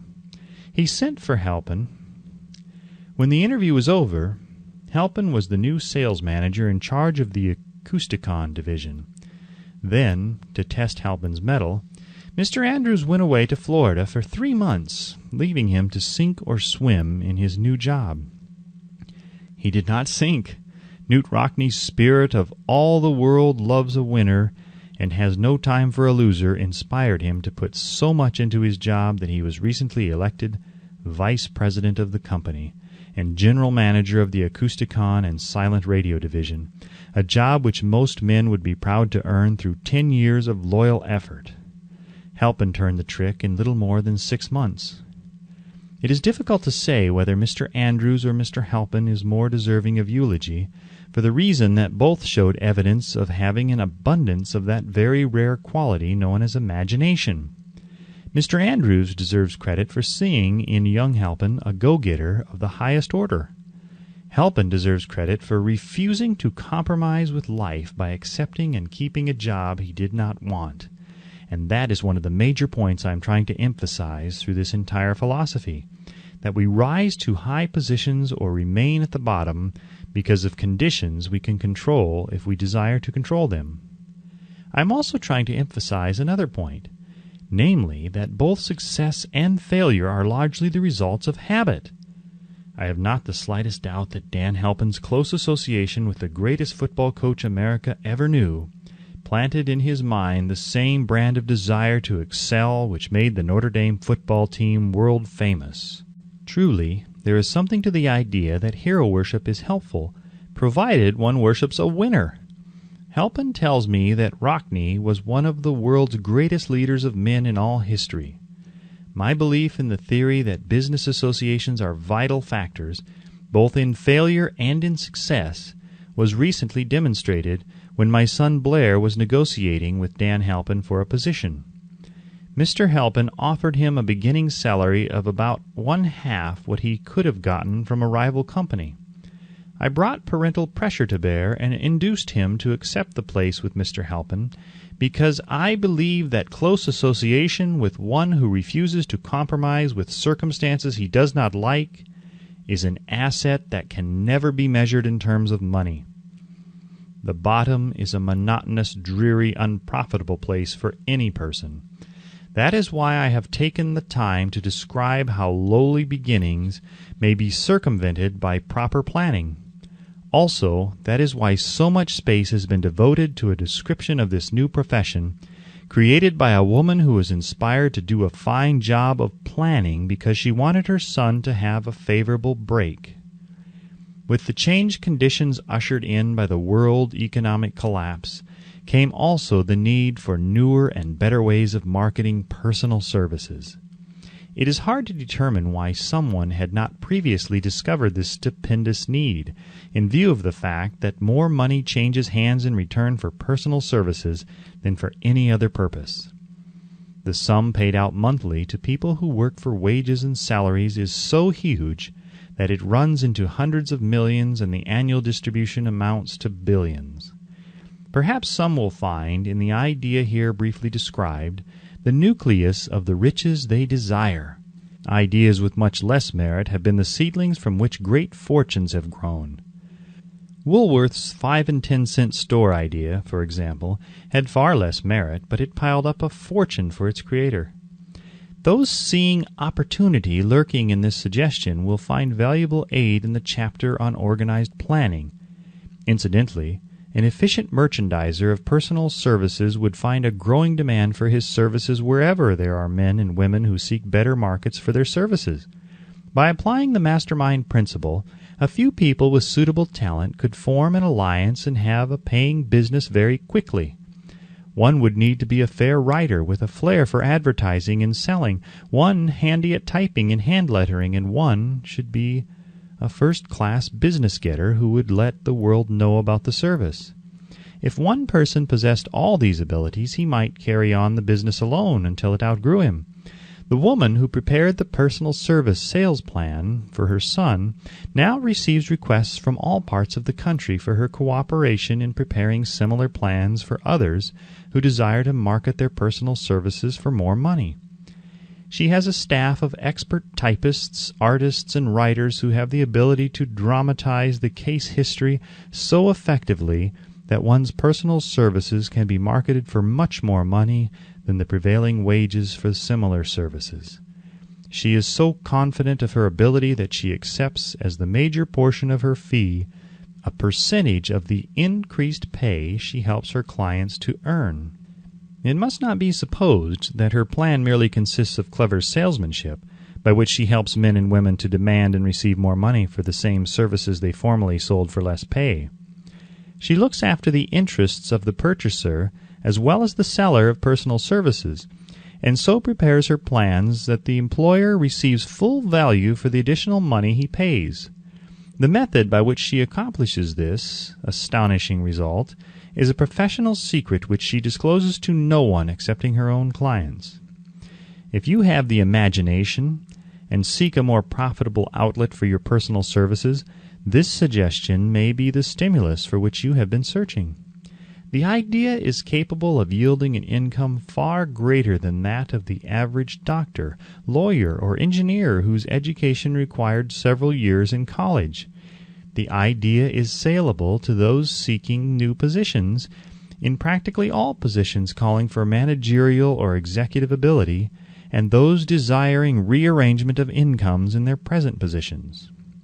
There is no fixed price for sound ideas. Back of all ideas is specialized knowledge. Unfortunately, for those who do not find riches in abundance, specialized knowledge is more abundant and more easily acquired than ideas. Because of this very truth, there is a universal demand and an ever-increasing opportunity for the person capable of helping men and women to sell their personal services advantageously.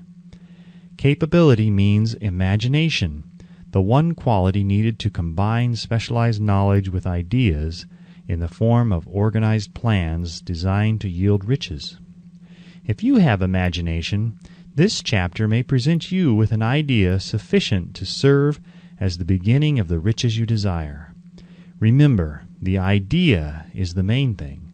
Specialized knowledge may be found just around the corner. Any corner. Chapter 6. Imagination. The Workshop of the Mind. The fifth step toward riches. The imagination is literally the workshop wherein are fashioned all plans created by man. The impulse, the desire, is given shape, form, and action through the aid of the imaginative faculty of the mind. It has been said that man can create anything which he can imagine. Of all the ages of civilization, this is the most favorable for the development of the imagination, because it is an age of rapid change. On every hand one may contact stimuli which develop the imagination. Through the aid of his imaginative faculty, man has discovered and harnessed more of nature's forces during the past 50 years than during the entire history of the human race previous to that time. He has conquered the air so completely that the birds are a poor match for him in flying. He has harnessed the ether and made it serve as a means of instantaneous communication with any part of the world. He has analyzed and weighed the sun at a distance of millions of miles, and has determined through the aid of imagination the elements of which it consists. He has discovered that his own brain is both a broadcasting and a receiving station for the vibration of thought, and he is beginning now to learn how to make practical use of this discovery. He has increased the speed of locomotion until he may now travel at a speed of more than 300 miles an hour. The time will soon come when a man may breakfast in New York and lunch in San Francisco. Man's only limitation, within reason, lies in his development and use of his imagination. He has not yet reached the apex of development in the use of his imaginative faculty.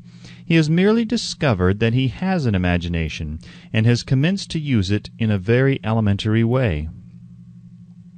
Two forms of imagination. The imaginative faculty functions in two forms. One is known as synthetic imagination, and the other as creative imagination. Synthetic imagination. Through this faculty, one may arrange old concepts, ideas, or plans into new combinations. This faculty creates nothing. It merely works with the material of experience, education, and observation with which it is fed. It is the faculty used most by the inventor, with the exception of the genius who draws upon the creative imagination when he cannot solve his problem through synthetic imagination. Creative imagination. Through the faculty of creative imagination, the finite mind of man has direct communication with infinite intelligence. It is the faculty through which hunches and inspirations are received. It is by this faculty that all basic or new ideas are handed over to man. It is through this faculty that thought vibrations from the minds of others are received. It is through this faculty that one individual may tune in or communicate with the subconscious minds of other men. The creative imagination works automatically, in the manner described in subsequent pages. This faculty functions only when the conscious mind is vibrating at an exceedingly rapid rate, as for example when the conscious mind is stimulated through the emotion of a strong desire. The creative faculty becomes more alert, more receptive to vibrations from the sources mentioned, in proportion to its development through use. This statement is significant. Ponder over it before passing on. Keep in mind as you follow these principles that the entire story of how one may convert desire into money cannot be told in one statement. The story will be complete only when one has mastered, assimilated, and begun to make use of all the principles. The great leaders of business, industry, finance, and the great artists, musicians, poets, and writers became great because they developed the faculty of creative imagination. Both the synthetic and creative faculties of imagination become more alert with use, just as any muscle or organ of the body develops through use. Desire is only a thought, an impulse. It is nebulous and ephemeral. It is abstract and of no value until it has been transformed into its physical counterpart. While the synthetic imagination is the one which will be used most frequently, in the process of transforming the impulse of desire into money, you must keep in mind the fact that you may face circumstances and situations which demand use of the creative imagination as well. Your imaginative faculty may have become weak through inaction. It can be revived and made alert through use. This faculty does not die, though it may become quiescent through the lack of use. Center your attention, for the time being, on the development of the synthetic imagination, because this is the faculty which you will use more often in the process of converting desire into money. Transformation of the intangible impulse of desire into the tangible reality of money calls for the use of a plan or plans. These plans must be formed with the aid of the imagination, and mainly with the synthetic faculty. Read the entire book through, then come back to this chapter and begin at once to put your imagination to work on the building of a plan or plans for the transformation of your desire into money. Detailed instructions for the building of plans have been given in almost every chapter. Carry out the instructions best suited to your needs. Reduce your plan to writing, if you have not already done so. The moment you complete this, you will have definitely given concrete form to the intangible desire. Read the preceding sentence once more. Read it aloud, very slowly, and as you do so, remember that the moment you reduce the statement of your desire and a plan for its realization to writing, you have actually taken the first of a series of steps which will enable you to convert the thought into its physical counterpart. The earth on which you live, you yourself, and every other material thing are the result of evolutionary change, through which microscopic bits of matter have been organized and arranged in an orderly fashion. Moreover, and this statement is of stupendous importance, this earth, every one of the billions of individual cells of your body and every atom of matter, began as an intangible form of energy.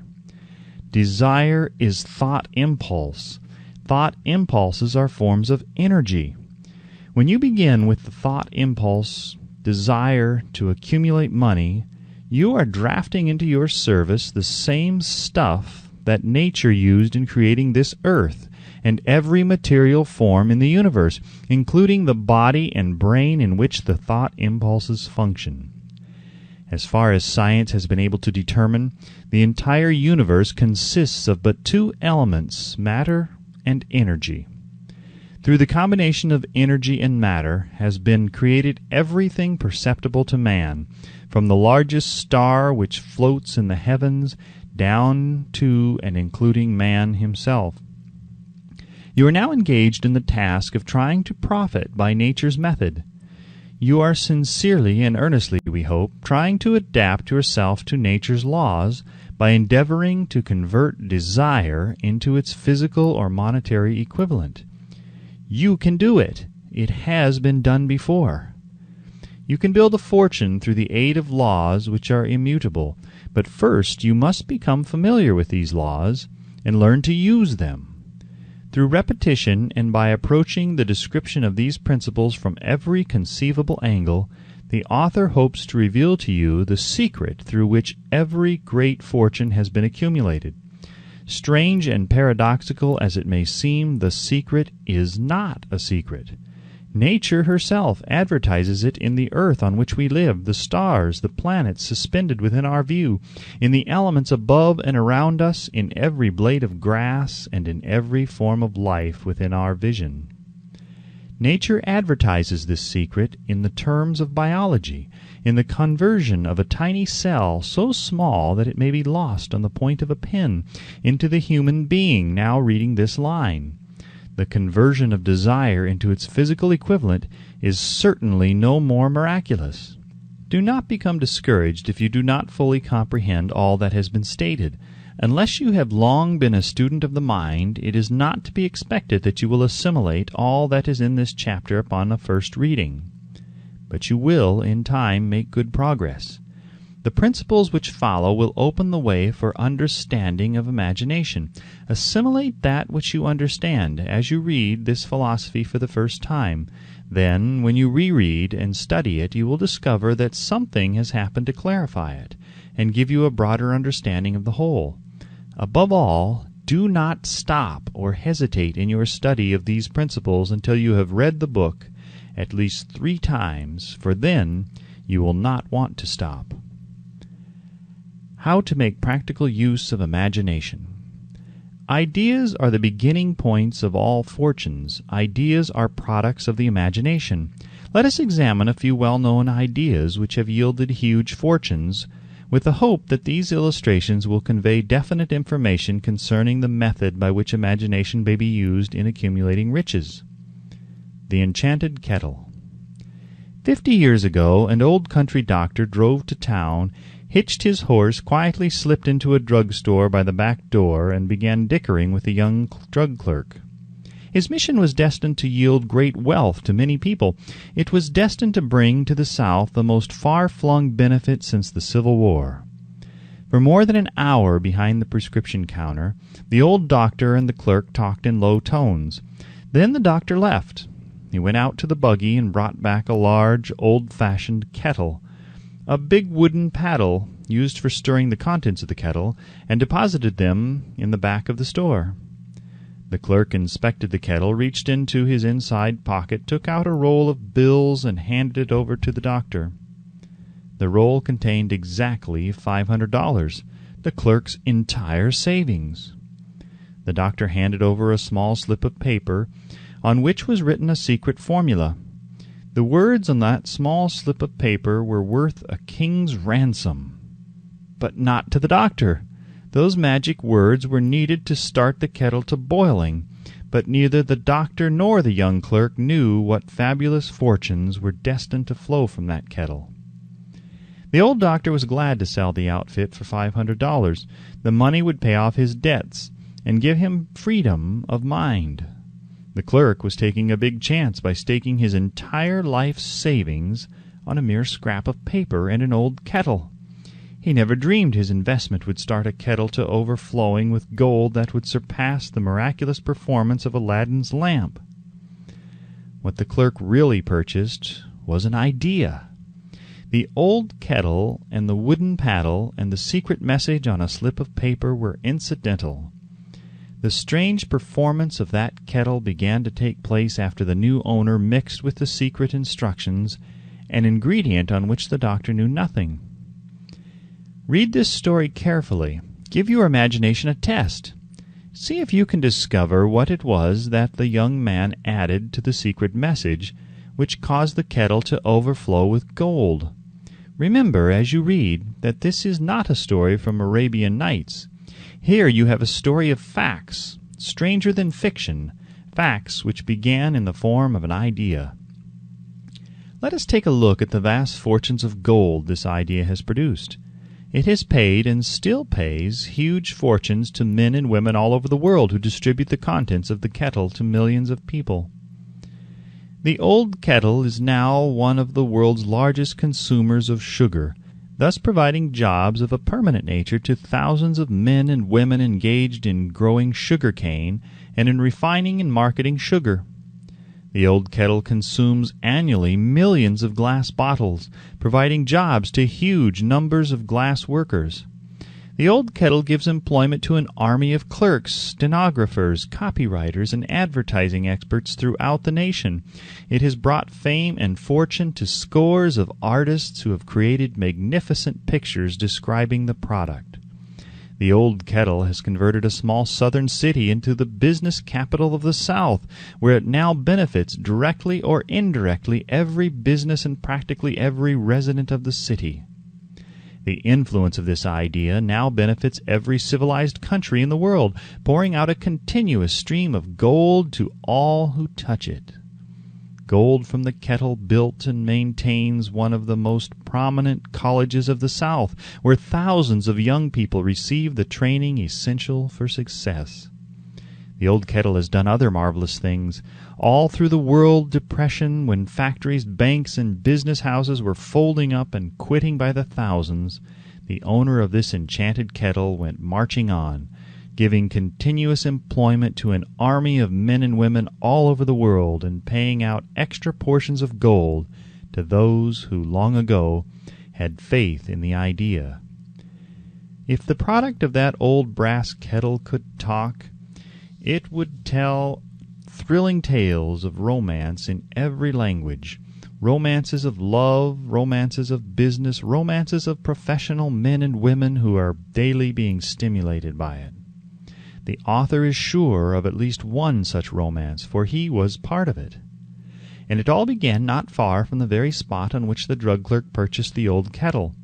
It was here that the author met his wife, and it was she who first told him of the enchanted kettle. It was the product of that kettle they were drinking when he asked her to accept him for better or for worse. Now that you know the content of the enchanted kettle is a world-famous drink, It is fitting that the author confess that the home city of the drink supplied him with a wife, also that the drink itself provides him with stimulation of thought without intoxication, and thereby it serves to give the refreshment of mind which an author must have to do his best work. Whoever you are, wherever you may live, whatever occupation you may be engaged in, just remember in the future every time you see the words Coca-Cola that its vast empire of wealth and influence grew out of a single idea, and that the mysterious ingredient the drug clerk Asa Candler mixed with the secret formula was imagination. Stop and think of that for a moment. Remember also that the 13 steps to riches described in this book were the media through which the influence of Coca-Cola has been extended to every city, town, village, and crossroads of the world, and that any idea you may create, as sound and meritorious as Coca-Cola, has the possibility of duplicating the stupendous record of this worldwide thirst killer. Truly, thoughts are things, and their scope of operation is the world itself. What I would do if I had $1 million. This story proves the truth of that old saying, where there's a will, there's a way. It was told to me by that beloved educator and clergyman, the late Frank W. Gonzalez, who began his preaching career in the stockyards region of South Chicago. While Dr. Gonzalez was going through college, he observed many defects in our educational system, defects which he believed he could correct if he were the head of a college. His deepest desire was to become the directing head of an educational institution in which young men and women would be taught to learn by doing. He made up his mind to organize a new college in which he would carry out his ideas without being handicapped by orthodox methods of education. He needed $1 million to put the project across. Where was he to lay his hands on so large a sum of money? That was the question that absorbed most of this ambitious young preacher's thought. But he couldn't seem to make any progress. Every night he took that thought to bed with him. He got up with it in the morning. He took it with him wherever he went. He turned it over and over in his mind until it became a consuming obsession with him. $1 million is a lot of money. He recognized that fact, but he also recognized the truth that the only limitation is that which one sets up in one's own mind.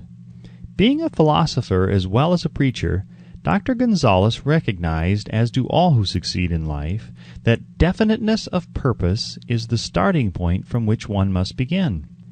He recognized, too, that definiteness of purpose takes on animation, life, and power when backed by a burning desire to translate that purpose into its material equivalent. He knew all these great truths, yet he did not know where or how to lay his hands on $1 million. The natural procedure would have been to give up and quit by saying, well, my idea is a good one, but I cannot do anything with it, because I never can procure the necessary $1 million. That is exactly what the majority of people would have said, but it is not what Dr. Gonzalez said. What he said and what he did are so important that I now introduce him and let him speak for himself. One Saturday afternoon I sat in my room thinking of ways and means of raising the money to carry out my plans. For nearly 2 years I had been thinking, but I had done nothing but think. The time had come for action. I made up my mind then and there that I would get the necessary $1 million within a week. How? I was not concerned about that. The main thing of importance was the decision to get the money within a specified time, and I want to tell you that the moment I reached a definite decision to get the money within a specified time, a strange feeling of assurance came over me, such as I had never before experienced. Something inside me seemed to say, "Why didn't you reach that decision a long time ago? The money was waiting for you all the time." Things began to happen in a hurry. I called the newspapers and announced I would preach a sermon the following morning entitled, "What I Would Do If I Had $1 Million." I went to work on the sermon immediately, but I must tell you, frankly, the task was not difficult because I had been preparing that sermon for almost 2 years. The spirit back of it was a part of me. Long before midnight I had finished writing the sermon. I went to bed and slept with a feeling of confidence, for I could see myself already in possession of the $1 million. Next morning I arose early, went into the bathroom, read the sermon, then knelt on my knees and asked that my sermon might come to the attention of someone who would supply the needed money. While I was praying, I again had that feeling of assurance that the money would be forthcoming. In my excitement, I walked out without my sermon, and did not discover the oversight until I was in my pulpit and about ready to begin delivering it. It was too late to go back for my notes, and what a blessing that I couldn't go back. Instead, my own subconscious mind yielded the material I needed. When I arose to begin my sermon, I closed my eyes and spoke with all my heart and soul of my dreams. I not only talked to my audience, but I fancy I also talked to God. I told what I would do with $1 million if that amount were placed in my hands. I described the plan I had in my mind for organizing a great educational institution where young people would learn to do practical things and at the same time develop their minds. When I had finished and sat down, a man slowly arose from his seat about 3 rows from the rear and made his way toward the pulpit. I wondered what he was going to do. He came into the pulpit, extended his hand, and said, "Reverend, I liked your sermon. I believe you can do everything you said you would if you had $1 million. To prove that I believe in you and your sermon, if you will come to my office tomorrow morning, I will give you the $1 million. My name is Philip D. Armoire." Young Gonzalez went to Mr. Armoire's office, and the $1 million was presented to him. With the money, he founded the Armoire Institute of Technology. That is more money than the majority of preachers ever see in an entire lifetime. Yet the thought impulse back of the money was created in the young preacher's mind in a fraction of a minute. The necessary $1 million came as a result of an idea. Back of the idea was a desire which young Gonzalez had been nursing in his mind for almost 2 years. Observe this important fact. He got the money within 36 hours after he reached a definite decision in his own mind to get it, and decided upon a definite plan for getting it. There was nothing new or unique about young Gonzalez's vague thinking about $1 million and weakly hoping for it. Others before him, and many since his time, have had similar thoughts. But there was something very unique and different about the decision he reached on that memorable Saturday when he put vagueness into the background and definitely said, "I will get that money within a week." God seems to throw himself on the side of the man who knows exactly what he wants, if he is determined to get just that. Moreover, the principle through which Dr. Gonzalez got his $1 million is still alive. It is available to you. This universal law is as workable today as it was when the young preacher made use of it so successfully. This book describes, step by step, the 13 elements of this great law and suggests how they may be put to use. Observe that Asa Candler and Dr. Frank Gonzalez had one characteristic in common. Both knew the astounding truth that ideas can be transmuted into cash through the power of definite purpose plus definite plans.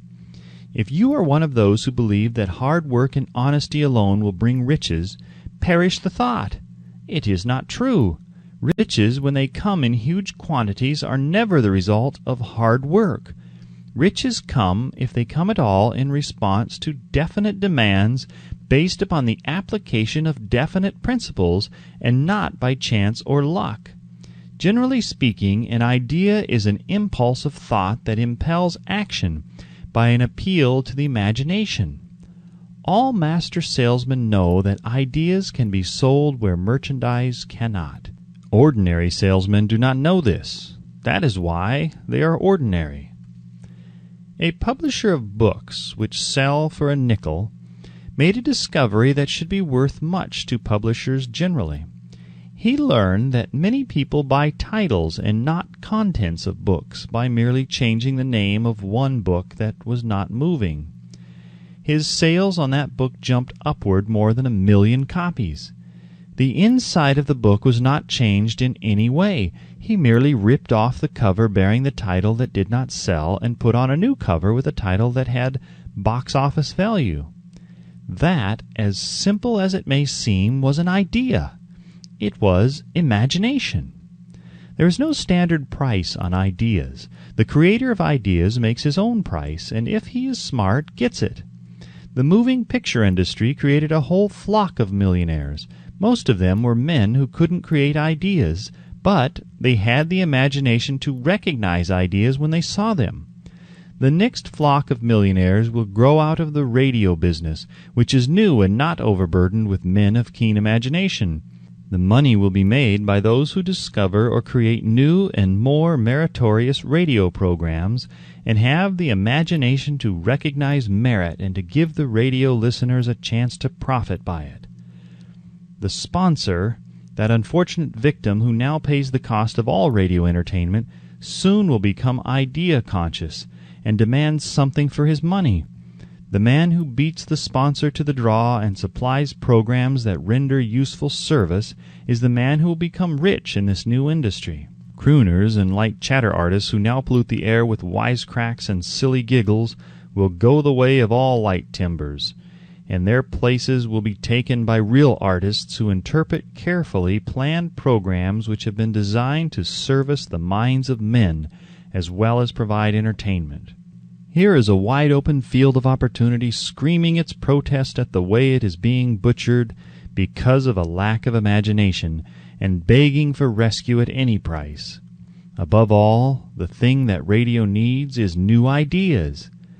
If this new field of opportunity intrigues you, perhaps you might profit by the suggestion that the successful radio programs of the future will give more attention to creating buyer audiences and less attention to listener audiences. Stated more plainly, the builder of radio programs who succeeds in the future must find practical ways to convert listeners into buyers. Moreover, the successful producer of radio programs in the future must key his features so that he can definitely show its effect upon the audience. Sponsors are becoming a bit weary of buying glib selling talks based upon statements grabbed out of thin air. They want, and in the future will demand, indisputable proof that the Who's It program not only gives millions of people the silliest giggle ever, but that the silly giggler can sell merchandise. Another thing that might as well be understood by those who contemplate entering this new field of opportunity: radio advertising is going to be handled by an entirely new group of advertising experts, separate and distinct from the old-time newspaper and magazine advertising agency men. The old-timers in the advertising game cannot read the modern radio scripts because they have been schooled to see ideas. The new radio technique demands men who can interpret ideas from a written manuscript in terms of sound. It costs the author a year of hard labor and many thousands of dollars to learn this. Radio right now is about where the moving pictures were when Mary Pickford and her curls first appeared on the screen. There is plenty of room in radio for those who can produce or recognize ideas. If the foregoing comment on the opportunities of radio has not started your idea factory to work, you had better forget it. Your opportunity is in some other field. If the comment intrigued you in the slightest degree, then go further into it, and you may find the one idea you need to round out your career. Never let it discourage you if you have no experience in radio. Andrew Carnegie knew very little about making steel. I have Carnegie's own word for this, but he made practical use of 2 of the principles described in this book, and made the steel business yield him a fortune. The story of practically every great fortune starts with the day when a creator of ideas and a seller of ideas got together and worked in harmony. Carnegie surrounded himself with men who could do all that he could not do, men who created ideas and men who put ideas into operation, and made himself and the others fabulously rich. Millions of people go through life hoping for favorable breaks. Perhaps a favorable break can get one an opportunity, but the safest plan is not to depend upon luck. It was a favorable break that gave me the biggest opportunity of my life, but 25 years of determined effort had to be devoted to that opportunity before it became an asset. The break consisted of my good fortune in meeting and gaining the cooperation of Andrew Carnegie. On that occasion, Carnegie planted in my mind the idea of organizing the principles of achievement into a philosophy of success. Thousands of people have profited by the discoveries made in the 25 years of research, and several fortunes have been accumulated through the application of the philosophy. The beginning was simple. It was an idea which anyone might have developed. The favorable break came through Carnegie, but what about the determination, definiteness of purpose, and the desire to attain the goal, and the persistent effort of 25 years? It was no ordinary desire that survived disappointment, discouragement, temporary defeat, criticism, and the constant reminding of waste of time. It was a burning desire, an obsession. When the idea was first planted in my mind by Mr. Carnegie, it was coaxed, nursed, and enticed to remain alive. Gradually, the idea became a giant under its own power, and it coaxed, nursed, and drove me. Ideas are like that. First, you give life and action and guidance to ideas. Then they take on the power of their own and sweep aside all opposition. Ideas are intangible forces, but they have more power than the physical brains that give birth to them. They have the power to live on after the brain that creates them has returned to dust. For example, take the power of Christianity. That began with a simple idea, born in the brain of Christ. Its chief tenet was, "Do unto others as you would have others do unto you." Christ has gone back to the source from whence he came, but his idea goes marching on. Some day it may grow up and come into its own. Then it will have fulfilled Christ's deepest desire. The idea has been developing only 2,000 years. Give it time. Success requires no explanations. Failure permits no alibis. Chapter 7. Organized Planning. The Crystallization of Desire into Action. The sixth step toward riches. You have learned that everything man creates or acquires begins in the form of desire. That desire is taken on the first lap of its journey from the abstract to the concrete, into the workshop of the imagination, where plans for its transition are created and organized. In Chapter 2, you were instructed to take 6 definite practical steps as your first move in translating the desire for money into its monetary equivalent. One of these steps is the formation of a definite practical plan, or plans through which this transformation may be made. You will now be instructed how to build plans which will be practical, vis-a-vis A. Ally yourself with a group of as many people as you may need for the creation and carrying out of your plan, or plans for the accumulation of money, making use of the mastermind principle described in a later chapter. Compliance with this instruction is absolutely essential. Do not neglect it. B. Before forming your mastermind alliance, decide what advantages and benefits you may offer the individual members of your group in return for their cooperation. No one will work indefinitely without some form of compensation. No intelligent person will either request or expect another to work without adequate compensation, although this may not always be in the form of money. C. Arrange to meet with the members of your mastermind group at least twice a week, and more often if possible, until you have jointly perfected the necessary plan or plans for the accumulation of money. D. Maintain perfect harmony between yourself and every member of your mastermind group. If you fail to carry out this instruction to the letter, you may expect to meet with failure. The mastermind principle cannot obtain where perfect harmony does not prevail. Keep in mind these facts. First, you are engaged in an undertaking of major importance to you. To be sure of success, you must have plans which are faultless. Second, you must have the advantage of the experience, education, native ability, and imagination of other minds.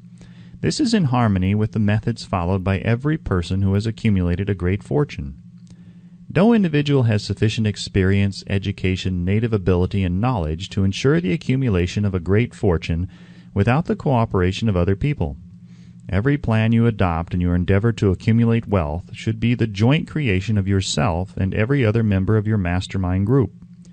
You may originate your plans either in whole or in part, but see that those plans are checked and approved by the members of your mastermind alliance. If the first plan which you adopt does not work successfully, replace it with a new plan. If this new plan fails to work, replace it in turn with still another, and so on until you find a plan which does work. Right here is the point at which the majority of men meet with failure, because of their lack of persistence in creating new plans to take the place of those which fail. The most intelligent man living cannot succeed in accumulating money, nor in any other undertaking, without plans which are practical and workable. Just keep this fact in mind, and remember when your plans fail that temporary defeat is not permanent failure. It may only mean that your plans have not been sound. Build other plans. Start all over again. Thomas A. Edison failed 10,000 times before he perfected the incandescent electric light bulb. That is, he met with temporary defeat 10,000 times before his efforts were crowned with success. Temporary defeat should mean only one thing: the certain knowledge that there is something wrong with your plan. Millions of men go through life in misery and poverty because they lack a sound plan through which to accumulate a fortune. Henry Ford accumulated a fortune not because of his superior mind, but because he adopted and followed a plan which proved to be sound. 1,000 men could be pointed out, each with a better education than Ford's, yet each of whom lives in poverty because he does not possess the right plan for the accumulation of money. Your achievement can be no greater than your plans are sound. That may seem to be an axiomatic statement, but it is true. Samuel Insull lost his fortune of over $100 million. The Insull fortune was built on plans which were sound. The business depression forced Mr. Insull to change his plans, and the change brought temporary defeat, because his new plans were not sound. Mr. Insull is now an old man. He may consequently accept failure instead of temporary defeat. But if his experience turns out to be failure, it will be for the reason that he lacks the fire of persistence to rebuild his plans. No man is ever whipped until he quits in his own mind. This fact will be repeated many times because it is so easy to take the count at the first sign of defeat. James J. Hill met with temporary defeat when he first endeavored to raise the necessary capital to build a railroad from the east to the west, but he too turned defeat into victory through new plans. Mr. Ford met with temporary defeat, not only at the beginning of his automobile career, but after he had gone far toward the top. He created new plans and went marching on to financial victory. We see men who have accumulated great fortunes, but we often recognize only their triumph, overlooking the temporary defeats which they had to surmount before arriving. No follower of this philosophy can reasonably expect to accumulate a fortune without experiencing temporary defeat. When defeat comes, accept it as a signal that your plans are not sound. Rebuild those plans and set sail once more towards your coveted goal. If you give up before your goal has been reached, you are a quitter. A quitter never wins, and a winner never quits. Lift this sentence out, write it on a piece of paper in letters an inch high, and place it where you will see it every night before you go to sleep, and every morning before you go to work. When you begin to select members for your mastermind group, endeavor to select those who do not take defeat seriously. Some people foolishly believe that only money can make money. This is not true. Desire, transmuted into its monetary equivalent through the principles laid down here, is the agency through which money is made. Money of itself is nothing but inert matter. It cannot move, think, or talk, but it can hear when a man who desires it calls it to come. Planning the sale of services. The remainder of this chapter has been given over to a description of ways and means of marketing personal services. The information here conveyed will be of practical help to any person having any form of personal services to market, but it will be of priceless benefit to those who aspire to leadership in their chosen occupations. Intelligent planning is essential for success in any undertaking designed to accumulate riches. Here will be found detailed instructions to those who must begin the accumulation of riches by selling personal services. It should be encouraging to know that practically all the great fortunes began in the form of compensation for personal services, or from the sale of ideas.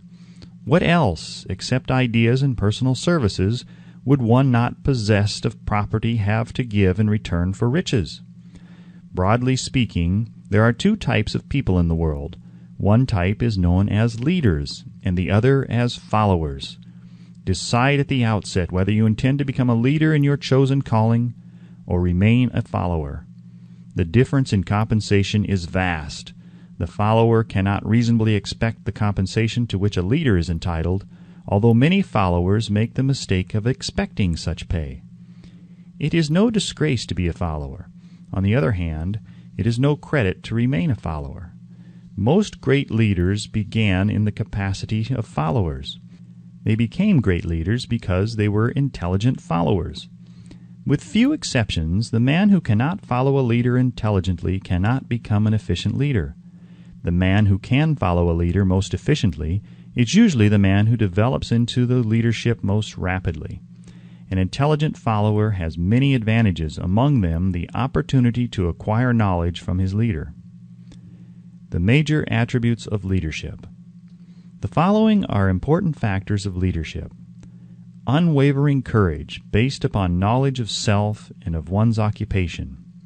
No follower wishes to be dominated by a leader who lacks self-confidence and courage. No intelligent follower will be dominated by such a leader very long. 2. Self-control. The man who cannot control himself can never control others.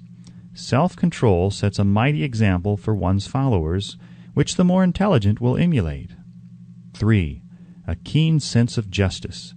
Without a sense of fairness and justice, no leader can command and retain the respect of his followers. 4. Definiteness of decision. The man who wavers in his decisions shows that he is not sure of himself. He cannot lead others successfully. 5. Definiteness of plans. The successful leader must plan his work and work his plan. A leader who moves by guesswork without practical, definite plans is comparable to a ship without a rudder. Sooner or later he will land on the rocks. 6. The habit of doing more than paid for. One of the penalties of leadership is the necessity of willingness upon the part of the leader to do more than he requires of his followers. 7. A pleasing personality. No slovenly, careless person can become a successful leader. Leadership calls for respect. Followers will not respect a leader who does not grade high on all of the factors of a pleasing personality. 8. Sympathy and understanding. The successful leader must be in sympathy with his followers. Moreover, he must understand them and their problems. 9. Mastery of detail. Successful leadership calls for mastery of details of the leader's position. 10. Willingness to assume full responsibility. The successful leader must be willing to assume responsibility for the mistakes and the shortcomings of his followers. If he tries to shift this responsibility, he will not remain the leader. If one of his followers makes a mistake and shows himself incompetent, the leader must consider that it is he who failed. 11. Cooperation. The successful leader must understand and apply the principle of cooperative effort and be able to induce his followers to do the same. Leadership calls for power, and power calls for cooperation. There are two forms of leadership. The first, and by far the most effective, is leadership by consent of and with the sympathy of the followers. The second is leadership by force, without the consent and sympathy of the followers. History is filled with evidence that leadership by force cannot endure. The downfall and disappearance of dictators and kings is significant. It means that people will not follow forced leadership indefinitely. The world has just entered a new era of relationship between leaders and followers, which very clearly calls for new leaders and a new brand of leadership in business and industry. Those who belong to the old school of leadership by force must acquire an understanding of the new brand of leadership, cooperation, or be relegated to the rank and file of the followers. There is no other way out for them. The relationship of employer and employee, or of leader and follower in the future, will be one of mutual cooperation based upon an equitable division of the profits of business. In the future, the relationship of an employer and an employee will be more like a partnership than it has been in the past. Napoleon, Kaiser Wilhelm of Germany, the Tsar of Russia, and the King of Spain were examples of leadership by force. Their leadership passed. Without much difficulty, one might point to the prototypes of these ex-leaders among the business, financial, and labor leaders of America who have been dethroned or slated to go.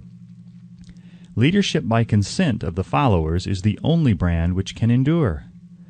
Men may follow the forced leadership temporarily, but they will not do so willingly. The new brand of leadership will embrace the 11 factors of leadership described in this chapter, as well as some other factors. The man who makes these the basis of his leadership will find abundant opportunity to lead in any walk of life. The Depression was prolonged largely because the world lacked leadership of the new brand. At the end of the Depression, the demand for leaders who are competent to apply the new methods of leadership has greatly exceeded the supply.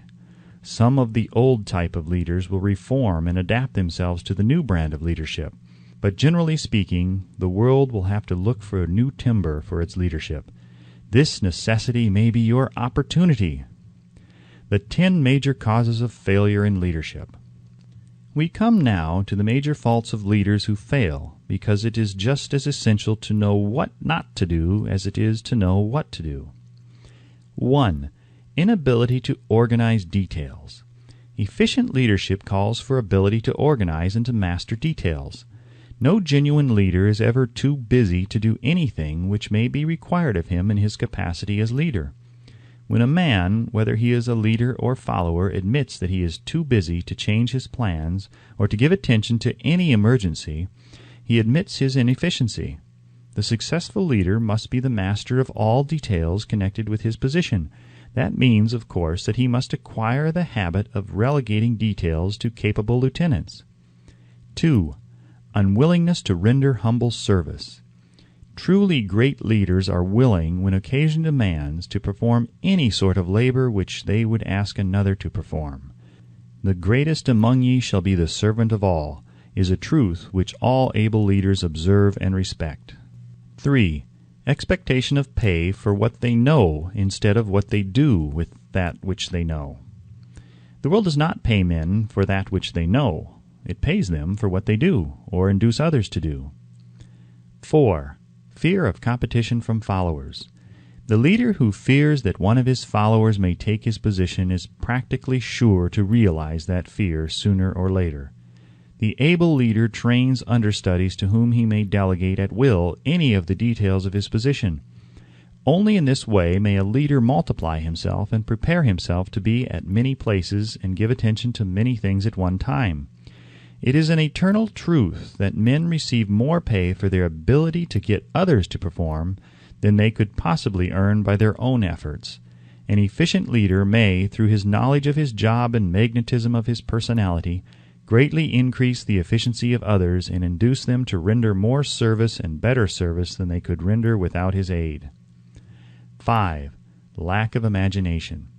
Without imagination, the leader is incapable of meeting emergencies and of creating plans by which to guide his followers efficiently. 6. Selfishness. The leader who claims all the honor for the work of his followers is sure to be met by resentment. The really great leader claims none of the honors. He is contented to see the honors, when there are any, go to his followers, because he knows that most men will work harder for commendation and recognition than they will for money alone. 7. Intemperance. Followers do not respect an intemperate leader. Moreover, intemperance in any of its various forms destroys the endurance and the vitality of all who indulge in it. 8. Disloyalty. Perhaps this should have come at the head of the list. The leader who is not loyal to his trust and to his associates, those above him, and those below him, cannot long maintain his leadership. Disloyalty marks one as being less than the dust of the earth and brings down on one's head the contempt he deserves. Lack of loyalty is one of the major causes of failure in every walk of life. 9. Emphasis on the authority of leadership. The efficient leader leads by encouraging and not by trying to instill fear in the hearts of his followers. The leader who tries to impress his followers with his authority comes within the category of leadership through force. If a leader is a real leader, he will have no need to advertise that fact except by his conduct, his sympathy, understanding, fairness, and a demonstration that he knows his job. 10.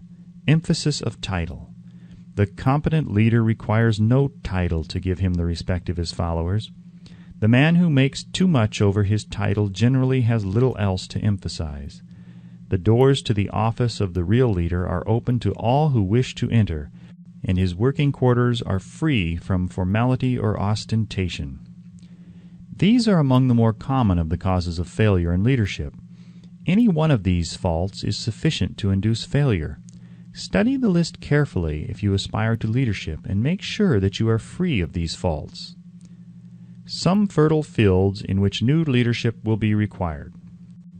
Before leaving this chapter, your attention is called to a few of the fertile fields in which there has been a decline of leadership, and in which the new type of leader may find an abundance of opportunity. First, in the field of politics, there is a most insistent demand for new leaders, a demand which indicates nothing less than an emergency. The majority of politicians have, seemingly, become high-grade legalized racketeers. They have increased taxes and debauched the machinery of industry and business until the people can no longer stand the burden. Second, the banking business is undergoing a reform. The leaders in this field have almost entirely lost the confidence of the public. Already the bankers have sensed the need of reform, and they have begun it. Third, industry calls for new leaders. The old type of leaders thought and moved in terms of dividends instead of thinking and moving in terms of human equations. The future leader in industry, to endure, must regard himself as a quasi-public official, whose duty it is to manage his trust in such a way that it will work hardship on no individual or group of individuals. Exploitation of working men is a thing of the past. Let the man who aspires to leadership in the field of business, industry, and labor remember this. Fourth, the religious leader of the future will be forced to give more attention to the temporal needs of his followers in the solution of their economic and personal problems of the present, and less attention to the dead past and the yet unborn future. Fifth, in the professions of law, medicine, and education, a new brand of leadership, and to some extent, new leaders will become a necessity. This is especially true in the field of education. The leader in that field must, in the future, find ways and means of teaching people how to apply the knowledge they receive in school. He must deal more with practice and less with theory. Sixth, new leaders will be required in the field of journalism. Newspapers of the future, to be conducted successfully, must be divorced from special privilege and relieved from the subsidy of advertising. They must cease to be organs of propaganda for the interests which patronize their advertising columns. The type of newspaper which publishes scandal and lewd pictures will eventually go the way of all forces which debauch the human mind. These are but a few of the fields in which opportunity for new leaders and a new brand of leadership are now available. The world is undergoing a rapid change. This means that the media through which the changes in human habits are promoted must be adapted to the changes. The media here described are the ones which, more than any others, determine the trend of civilization. When and how to apply for a position. The information described here is the net result of many years of experience during which thousands of men and women were helped to market their services effectively. It can therefore be relied upon as sound and practical. Media through which services may be marketed. Experience has proved that the following media offer the most direct and effective methods of bringing the buyer and seller of personal services together. 1. Employment bureaus. Care must be taken to select only reputable bureaus, the management of which can show adequate records of achievement of satisfactory results. There are comparatively few such bureaus. 2. Advertising in newspapers, trade journals, magazines, and radio. Classified advertising may usually be relied upon to produce satisfactory results in the case of those who apply for clerical or ordinary salaried positions. Display advertising is more desirable in the case of those who seek executive connections, the copy to appear in the section of the paper which is most apt to come to the attention of the class of employer being sought. The copy should be prepared by an expert who understands how to inject sufficient selling qualities to produce replies. 3. Personal letters of application, directed to particular firms or individuals most apt to need such services as are being offered. Letters should be neatly typed, always, and signed by hand. With the letter should be sent a complete brief or outline of the applicant's qualifications. Both the letter of application and the brief of experience or qualifications should be prepared by an expert. See instructions as to information to be supplied. 4. Application through personal acquaintances. When possible, the applicant should endeavor to approach prospective employers through some mutual acquaintance. This method of approach is particularly advantageous in the case of those who seek executive connections and do not wish to appear to be peddling themselves. 5. Application in person. In some instances, it may be more effective if the applicant offers personally his services to prospective employers, in which event a complete written statement of qualifications for the position should be presented, for the reason that prospective employers often wish to discuss with associates one's record. Information to be supplied in a written brief. This brief should be prepared as carefully as a lawyer would prepare the brief of a case to be tried in a court. Unless the applicant is experienced in the preparation of such briefs, an expert should be consulted and his services enlisted for this purpose. Successful merchants employ men and women who understand the art and psychology of advertising to present the merits of their merchandise. One who has personal services for sale should do the same. The following information should appear in the brief. 1. Education. State briefly but definitely what schooling you have had and in what subjects you specialized in school, giving the reasons for that specialization. 2. Experience. If you have had experience in connection with positions similar to the one you seek, describe it fully. State names and addresses of former employers. Be sure to bring out clearly any special experience you may have which would equip you to fill the position you seek. 3. References. Practically every business firm desires to know all about the previous records, antecedents, etc. of prospective employees who seek positions of responsibility. Attach to your brief photostatic copies of letters from A. Former employers, B. Teachers under whom you studied, C. Prominent people whose judgment may be relied upon. 4. Photograph of self. Attach to your brief a recent unmounted photograph of yourself. 5. Apply for a specific position. Avoid application for a position without describing exactly what particular position you seek. Never apply for just a position. That indicates you lack specialized qualifications. 6. State your qualifications for the particular position for which you apply. Give full details as to the reason you believe you are qualified for the particular position you seek. This is the application. It will determine more than anything else what consideration you receive. 7. Offer to go to work on probation. In the majority of instances, if you are determined to have the position for which you apply, it will be most effective if you offer to work for a week or a month or for a sufficient length of time to enable your prospective employer to judge your value without pay. This may appear to be a radical suggestion, but experience has proved that it seldom fails to win at least a trial. If you are sure of your qualifications, a trial is all you need. Incidentally, such an offer indicates that you have confidence in your ability to fill the position you seek. It is most convincing. If your offer is accepted and you make good, more than likely you will be paid for your probation period. Make clear the fact that your offer is based upon A. Your confidence in your ability to fill the position, B. Your confidence in your prospective employer's decision to employ you after trial, And C, your determination to have the position you seek. 8. Knowledge of your prospective employer's business.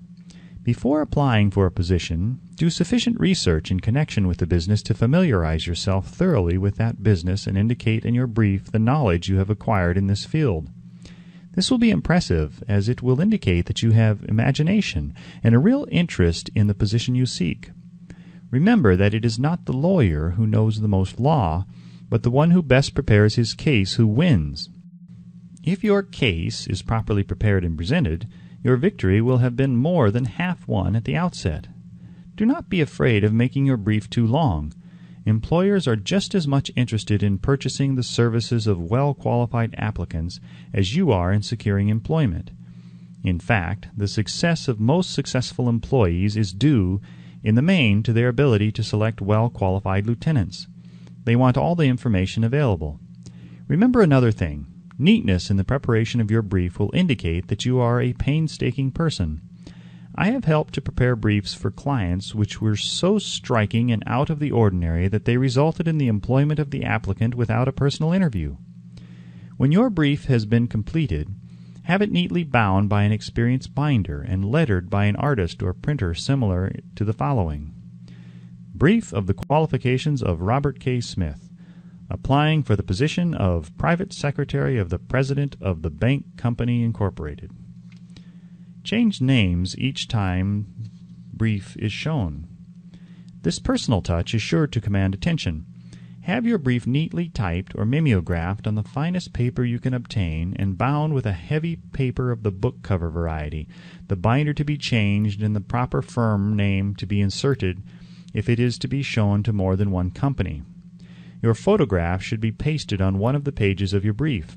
Follow these instructions to the letter, improving upon them wherever your imagination suggests. Successful salesmen groom themselves with care. They understand that first impressions are lasting. Your brief is your salesman. Give it a good suit of clothes so it will stand out in bold contrast to anything your prospective employer ever saw in the way of an application for a position. If the position you seek is worth having, it is worth going after with care. Moreover, if you sell yourself to an employer in a manner that impresses him with your individuality, you probably will receive more money for your services from the very start than you would if you applied for employment in the usual conventional way.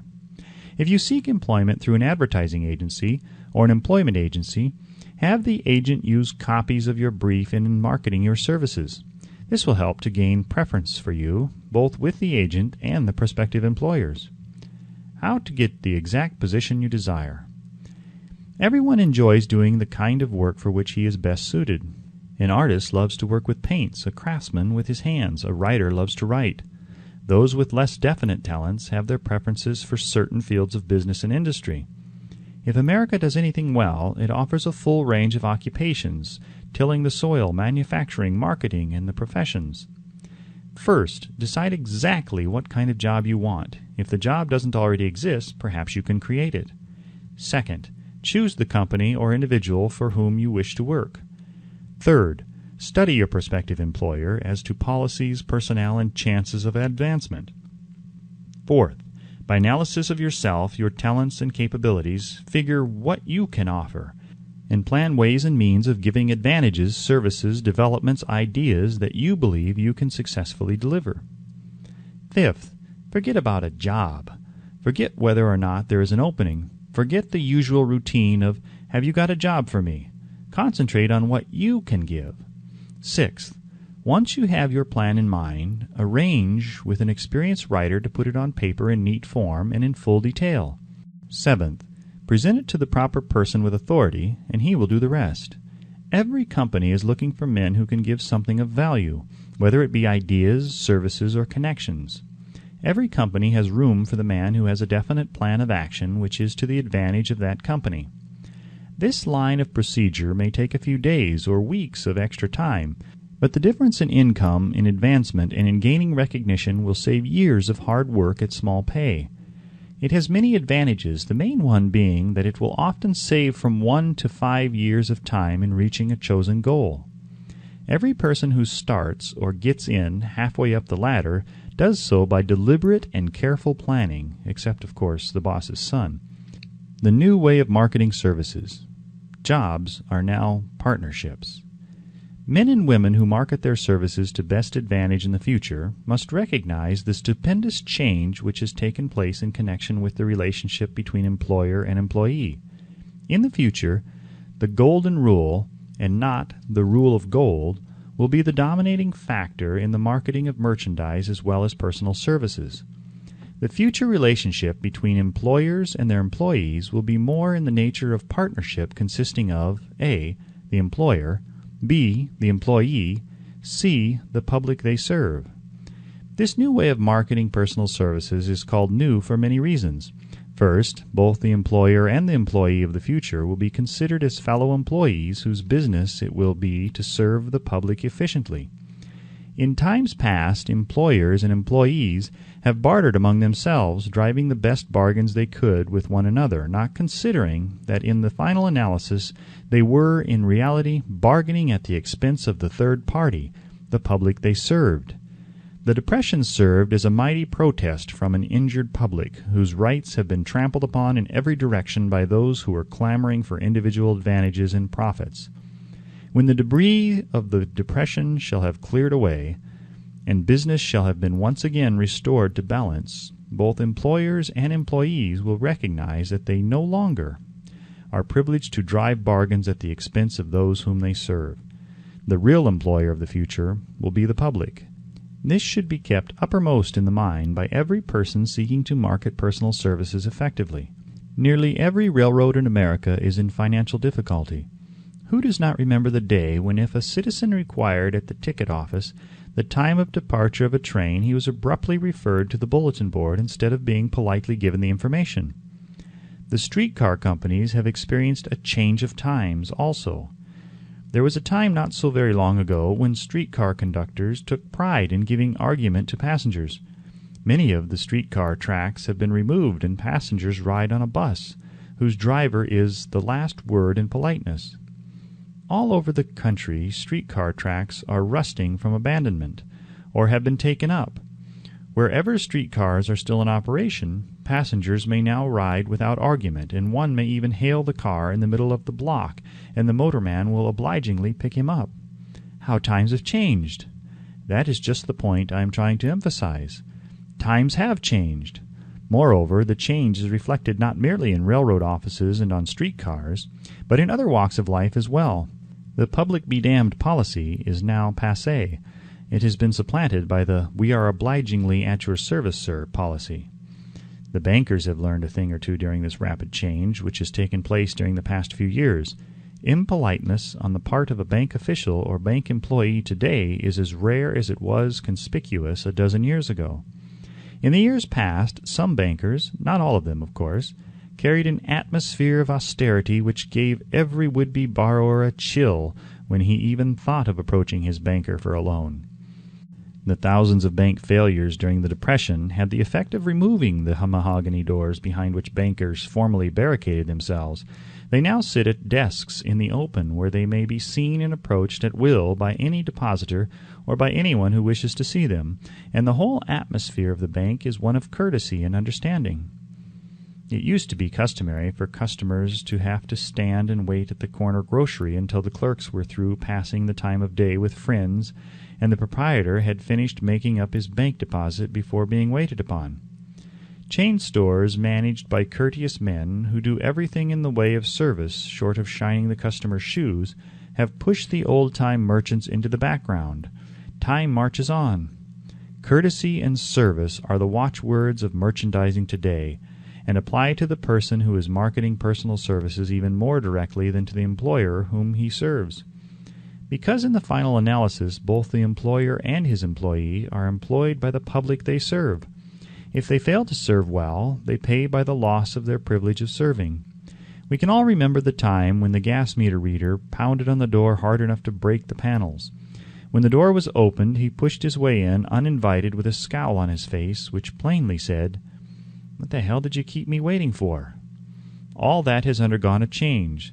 The meter man now conducts himself as a gentleman who is delighted to be at your service, sir. Before the gas companies learned that their scowling meter men were accumulating liabilities never to be cleared away, the polite salesman of oil burners came along and did a land office business. During the Depression, I spent several months in the anthracite coal region of Pennsylvania, studying conditions which all but destroyed the coal industry. Among several very significant discoveries was the fact that greed on the part of the operators and their employees was the chief cause of the loss of business for operators and the loss of jobs for the miners. Through the pressure of a group of overzealous labor leaders representing the employees and the greed for profits on the part of the operators, the anthracite business suddenly dwindled. The coal operators and their employees drove sharp bargains with one another, adding the cost of the bargaining to the price of the coal, until finally they discovered they had built up a wonderful business for the manufacturers of oil-burning outfits and the procurers of crude oil. The wages of sin is death. Many have read this in the Bible, but few have discovered its meaning. Now, and for several years, the entire world has been listening by force to a sermon which might well be called, "Whatsoever a man soweth, that shall he also reap." Nothing as widespread and effective as the Depression could possibly be just a coincidence. Behind the Depression was a cause. Nothing ever happens without a cause. In the main, the cause of the Depression is traceable directly to the worldwide habit of trying to reap without sowing. This should not be mistaken to mean that the Depression represents a crop, which the world is being forced to reap without having sown. The trouble is that the world sowed the wrong sort of seed. Any farmer knows he cannot sow the seed of thistles and reap a harvest of grain. Beginning at the outbreak of the World War, the people of the world began to sow the seed of service inadequate in both quality and quantity. Nearly everyone was engaging in the pastime of trying to get without giving. These illustrations are brought to the attention of those who have personal services to market to show that we are where we are and what we are because of our own conduct. If there is a principle of cause and effect which controls business, finance, and transportation, this same principle controls individuals and determines their economic status. What is your QQS rating? The causes of success in marketing services effectively and permanently have been clearly described. Unless those causes are studied, analyzed, understood, and applied, no man can market his services effectively and permanently. Every person must be his own salesman of personal services. The quality and the quantity of service rendered and the spirit in which it is rendered determine to a large extent the price and the duration of employment. To market personal services effectively, which means a permanent market at a satisfactory price under pleasant conditions, one must adopt and follow the QQS formula, which means quality plus quantity plus the proper spirit of cooperation equals perfect salesmanship of service. Remember the QQS formula, but do more. Apply it as a habit. Let us analyze the formula to make sure we understand exactly what it means. 1. Quality of service shall be construed to mean the performance of every detail in connection with your position in the most efficient manner possible, with the object of greater efficiency always in mind. 2. Quantity of service shall be understood to mean the habit of rendering all the service of which you are capable at all times, with the purpose of increasing the amount of service rendered as greater skill is developed through practice and experience. Emphasis is again placed on the word habit. 3. Spirit of service shall be construed to mean the habit of agreeable, harmonious conduct which will induce cooperation from associates and fellow employees. Adequacy of quality and quantity of service is not sufficient to maintain a permanent market for your services. The conduct or the spirit in which you deliver service is a strong determining factor in connection with both the price you receive and the duration of employment. Andrew Carnegie stressed this point more than others in connection with his description of the factors which lead to success in the marketing of personal services. He emphasized again and again the necessity for harmonious conduct. He stressed the fact that he would not retain any man, no matter how great a quantity or how efficient the quality of his work, unless he worked in a spirit of harmony. Mr. Carnegie insisted upon men being agreeable. To prove that he placed a high value upon this quality, he permitted many men who conformed to his standards to become very wealthy. Those who did not conform had to make room for others. The importance of a pleasing personality has been stressed because it is a factor which enables one to render service in the proper spirit. If one has a personality which pleases and renders service in a spirit of harmony, these assets often make up for deficiencies in both the quality and the quantity of service one renders. Nothing, however, can be successfully substituted for pleasing conduct. The capital value of your services. The person whose income is derived entirely from the sale of personal services is no less a merchant than the man who sells commodities, and it might well be added such a person is subject to exactly the same rules of conduct as the merchant who sells merchandise. This has been emphasized because the majority of people who live by the sale of personal services make the mistake of considering themselves free from the rules of conduct and the responsibilities attached to those who are engaged in marketing commodities. The new way of marketing services has practically forced both employer and employee into partnership alliances through which both take into consideration the rights of the third party, the public they serve. The day of the go-getter has passed.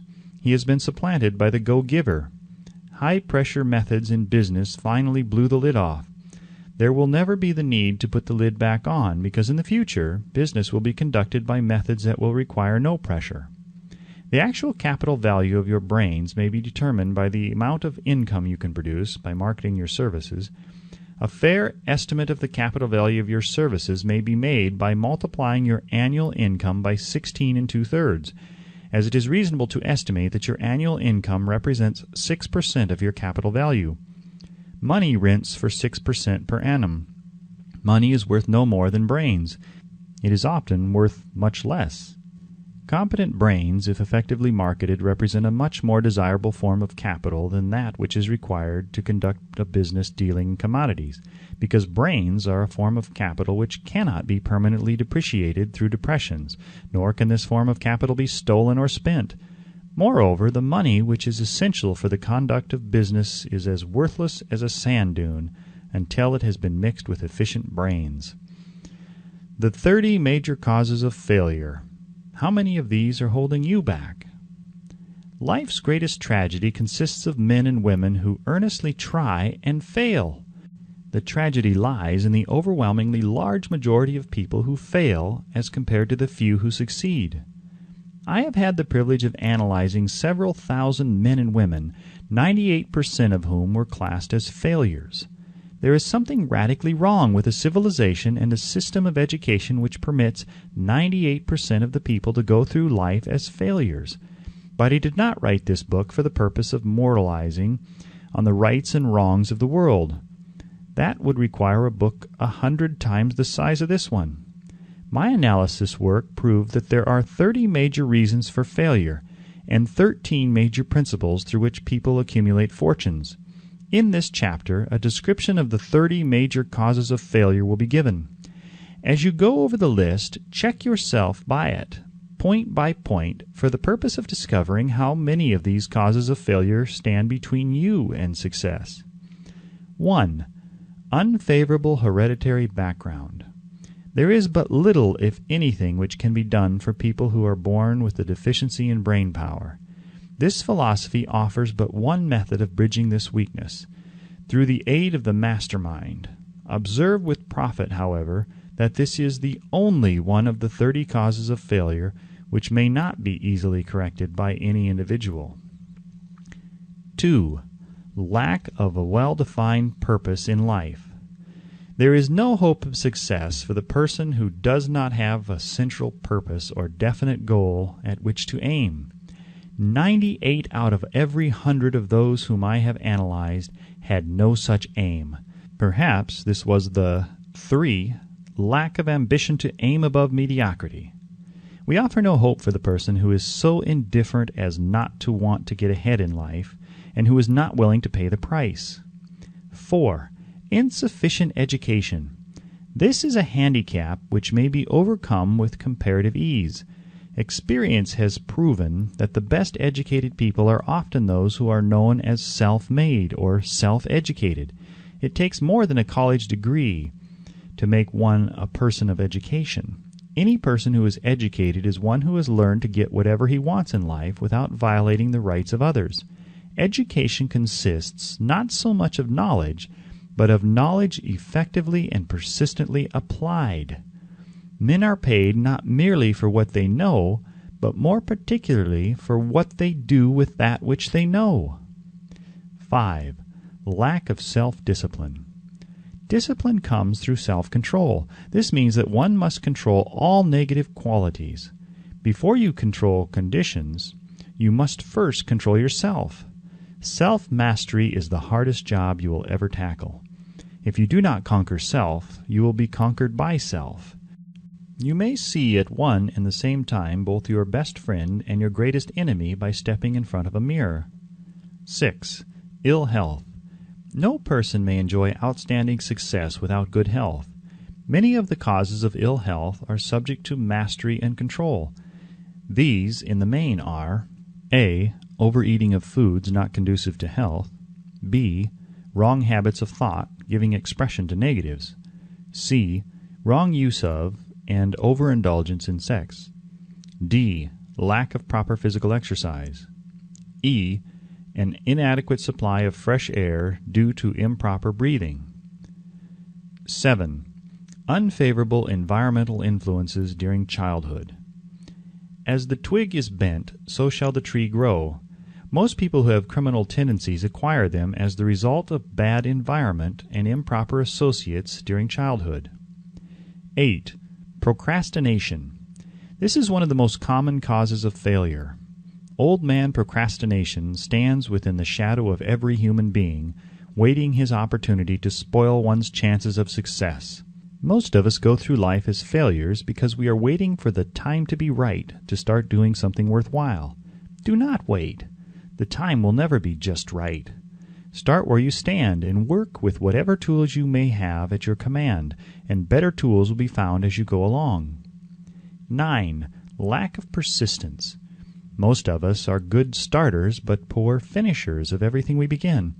Moreover, people are prone to give up at the first signs of defeat. There is no substitute for persistence.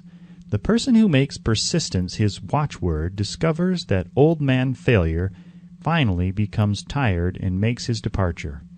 Failure cannot cope with persistence. 10. Negative personality.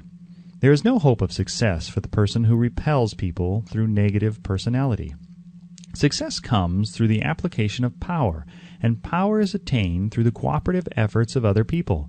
A negative personality will not induce cooperation. 11. Lack of controlled sexual urge. Sex energy is the most powerful of all the stimuli which move people into action.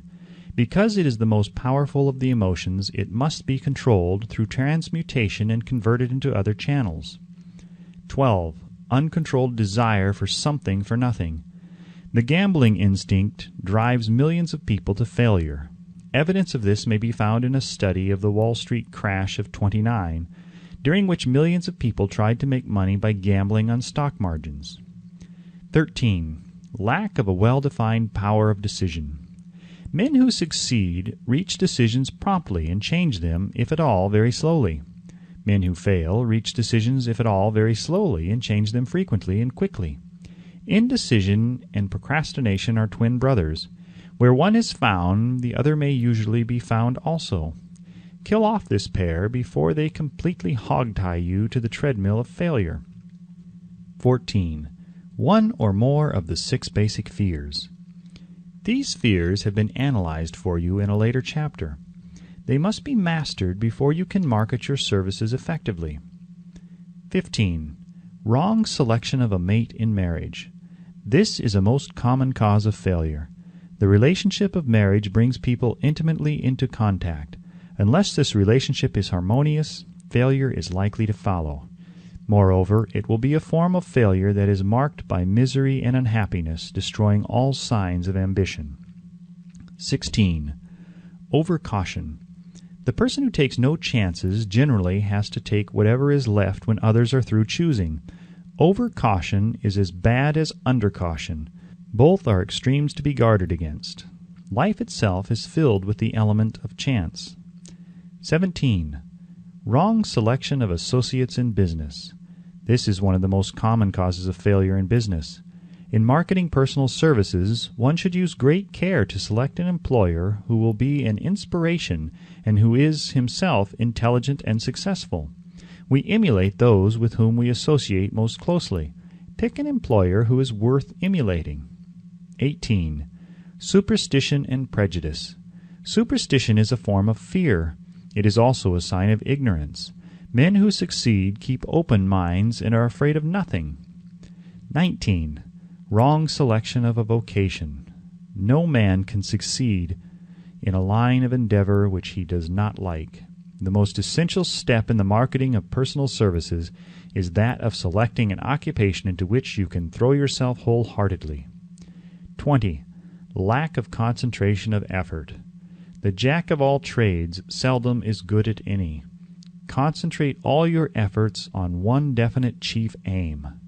21. The habit of indiscriminate spending. The spendthrift cannot succeed, mainly because he stands eternally in fear of poverty. Form the habit of systematic saving by putting aside a definite percentage of your income. Money in the bank gives one a very safe foundation of courage when bargaining for the sale of personal services. Without money, one must take what one is offered and be glad to get it. 22. Lack of enthusiasm. Without enthusiasm, one cannot be convincing. Moreover, enthusiasm is contagious, and the person who has it under control is generally welcome in any group of people. 23. Intolerance. The person with a closed mind on any subject seldom gets ahead. Intolerance means that one has stopped acquiring knowledge. The most damaging forms of intolerance are those connected with religion, racial, and political differences of opinion. 24. Intemperance. The most damaging forms of intemperance are connected with eating, strong drink, and sexual activities. Overindulgence in any of these is fatal to success. 25. Inability to cooperate with others. More people lose their positions and their big opportunities in life because of this fault than for all other reasons combined. It is a fault which no well-informed businessman or leader will tolerate. 26. Possession of power that was not acquired through self-effort. Sons and daughters of wealthy men and others who inherit money which they did not earn. Power in the hands of one who did not acquire it gradually is often fatal to success. Quick riches are more dangerous than poverty. 27. Intentional dishonesty. There is no substitute for honesty. One may be temporarily dishonest by force of circumstances over which one has no control, without permanent damage. But there is no hope for the person who is dishonest by choice. Sooner or later his deeds will catch up with him, and he will pay by loss of reputation and perhaps even loss of liberty. 28. Egotism and vanity. These qualities serve as red lights which warn others to keep away. They are fatal to success. 29. Guessing instead of thinking.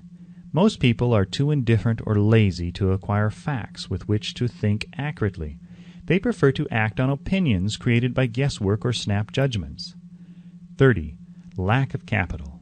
This is a common cause of failure among those who start out in business for the first time without sufficient reserve of capital to absorb the shock of their mistakes and to carry them over until they have established a reputation. 31. Under this name, any particular cause of failure from which you have suffered has not been included in the foregoing list. In these 30 major causes of failure is found a description of the tragedy of life which obtains for practically every person who tries and fails. It will be helpful if you can induce someone who knows you well to go over this list with you, and help to analyze you by the 30 causes of failure. It may be beneficial if you try this alone. Most people cannot see themselves as others see them. You may be one who cannot. The oldest of admonitions is, "Man, know thyself." If you market merchandise successfully, you must know the merchandise.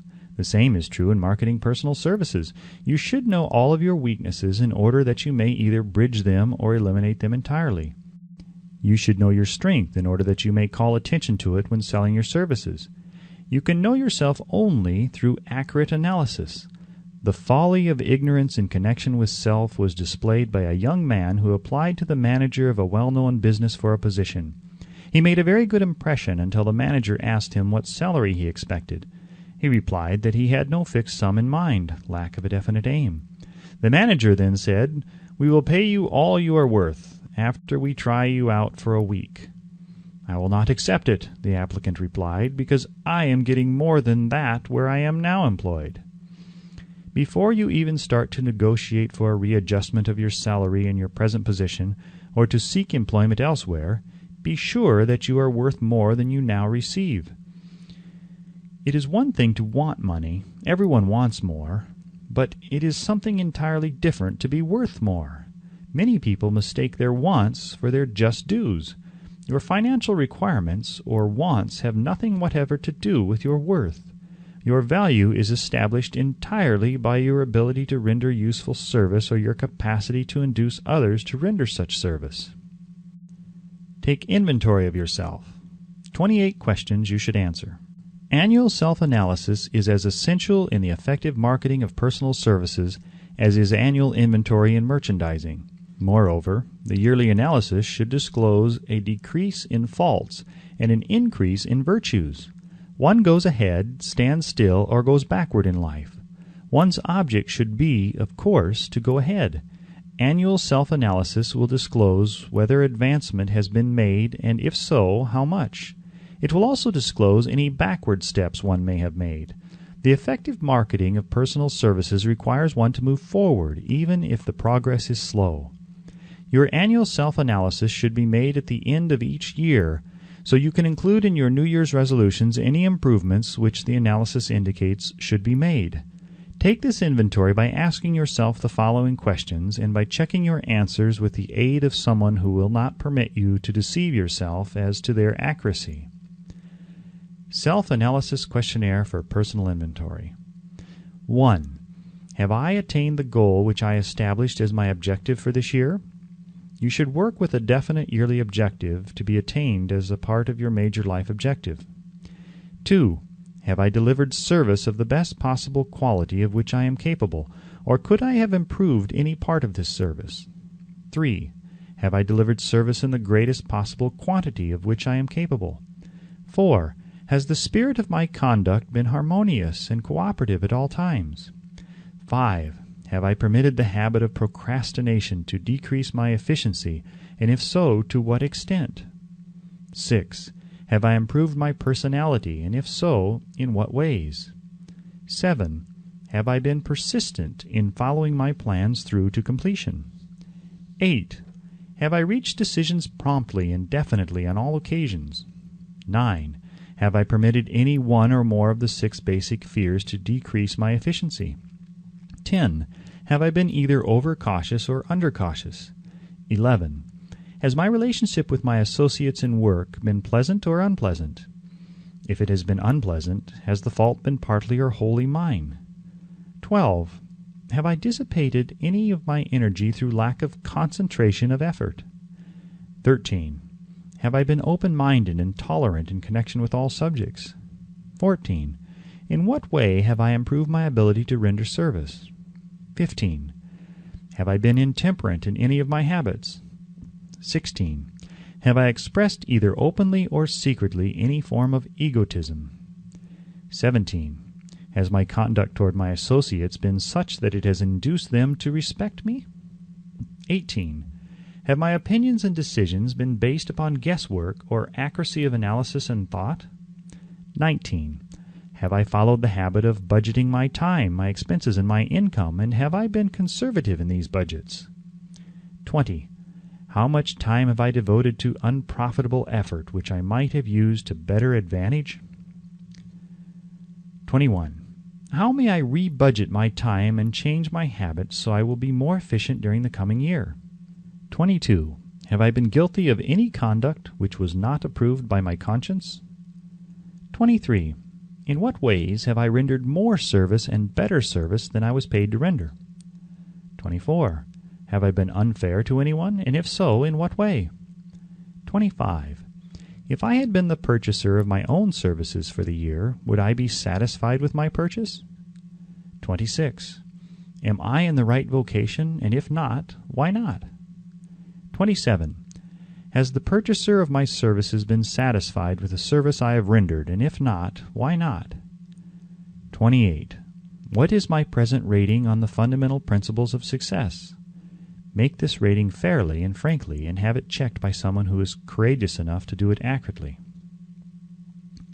Having read and assimilated the information conveyed through this chapter, you are now ready to create a practical plan for marketing your personal services.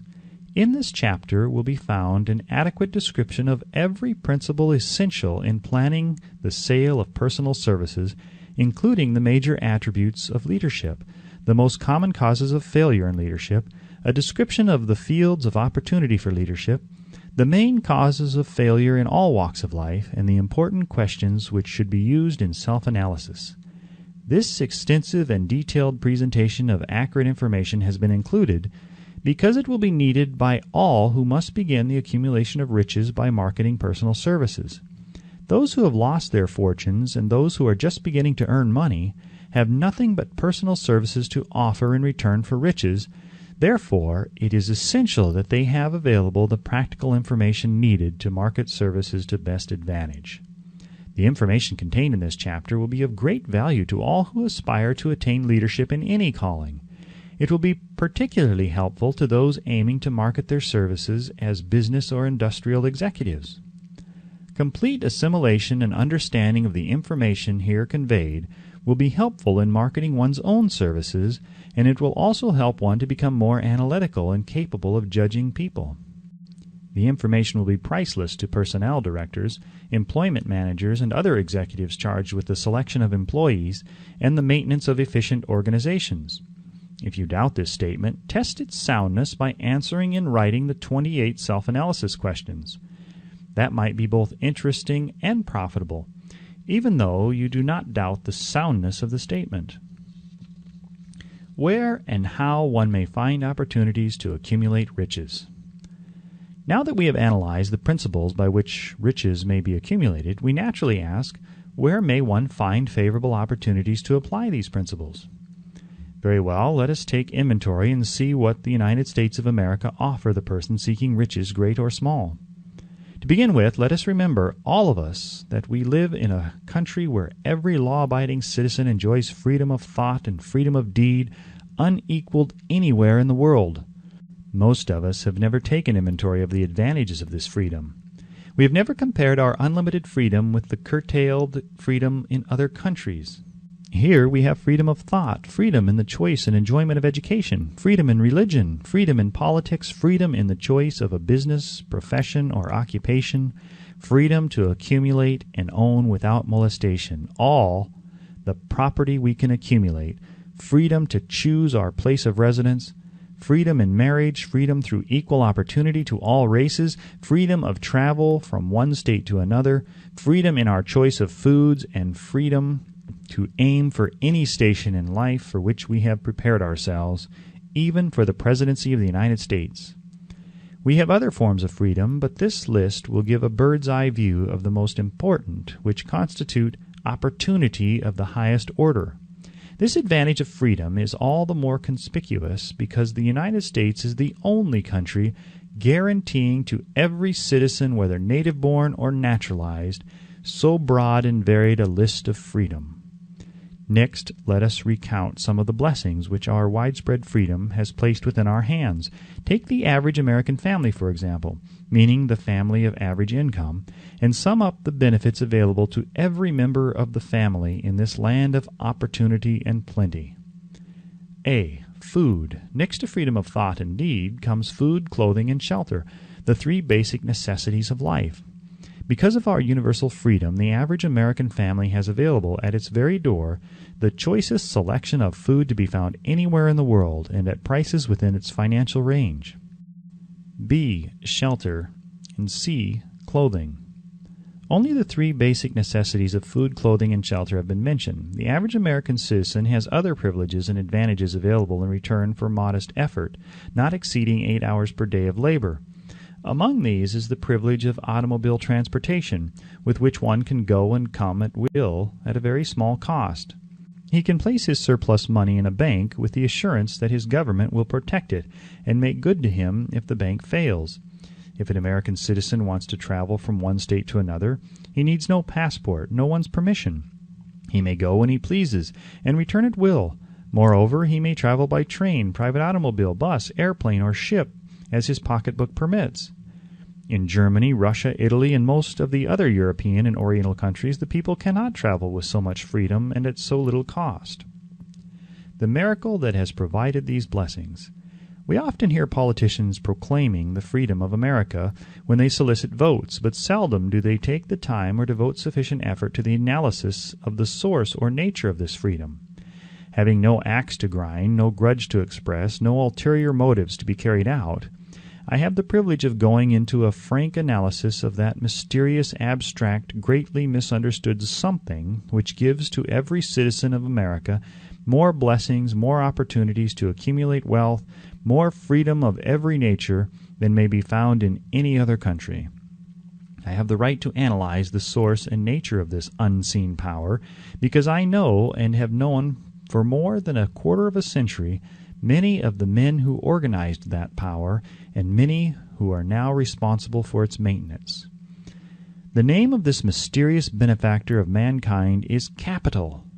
Capital consists not alone of money, but more particularly of highly organized, intelligent groups of men who plan ways and means of using money efficiently for the good of the public and profitably to themselves.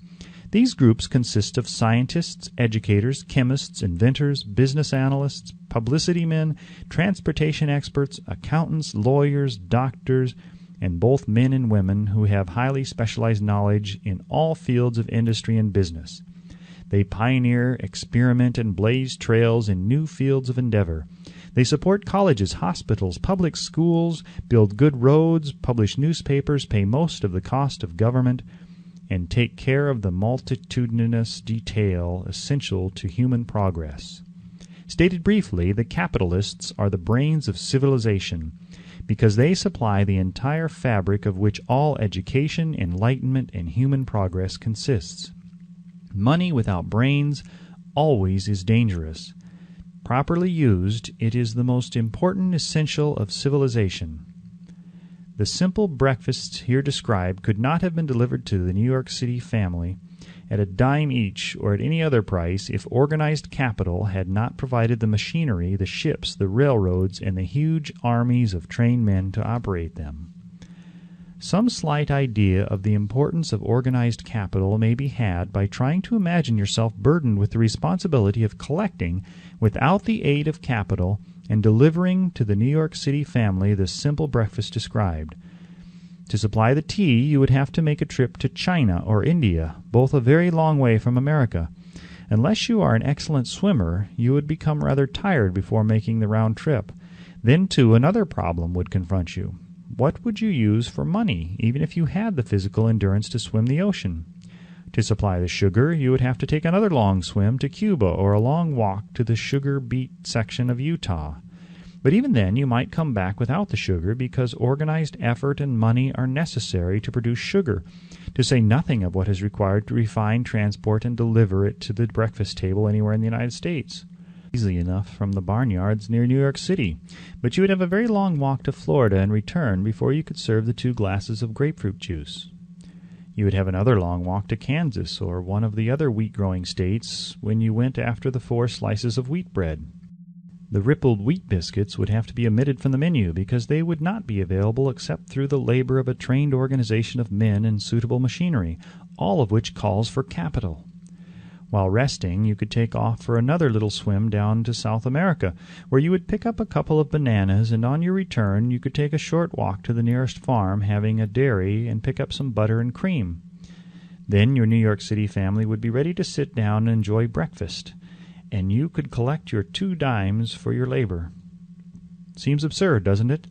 Well, the procedure described would be the only possible way these simple items of food could be delivered to the heart of New York City if we had no capitalistic system.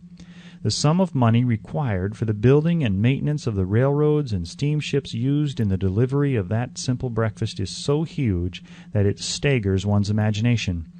It runs into hundreds of millions of dollars, not to mention the armies of trained employees required to man the ships and trains. But transportation is only a part of the requirements of modern civilization in capitalistic America. Before there can be anything to haul, something must be grown from the ground or manufactured and prepared for market. This calls for more millions of dollars for equipment, machinery, boxing, marketing, and for the wages of the millions of men and women. Steamships and railroads do not spring up from the earth and function automatically. They come in response to the call of civilization, through the labor and ingenuity and organizing ability of men who have the imagination, faith, enthusiasm, decision, persistence. These men are known as capitalists. They are motivated by the desire to build, construct, achieve, render useful service, earn profits, and accumulate riches. And because they render service without which there would be no civilization, they put themselves in the way of great riches. Just to keep the record simple and understandable, I will add that these capitalists are the same men of whom most of us have heard soapbox orators speak. They are the same men to whom radicals, racketeers, dishonest politicians, and grafting labor leaders refer as the predatory interests, or Wall Street. I am not attempting to present a brief for or against any group of men or any system of economics. I am not attempting to condemn collective bargaining when I refer to grafting labor leaders. Nor do I aim to give a clean bill of health to all individuals known as capitalists.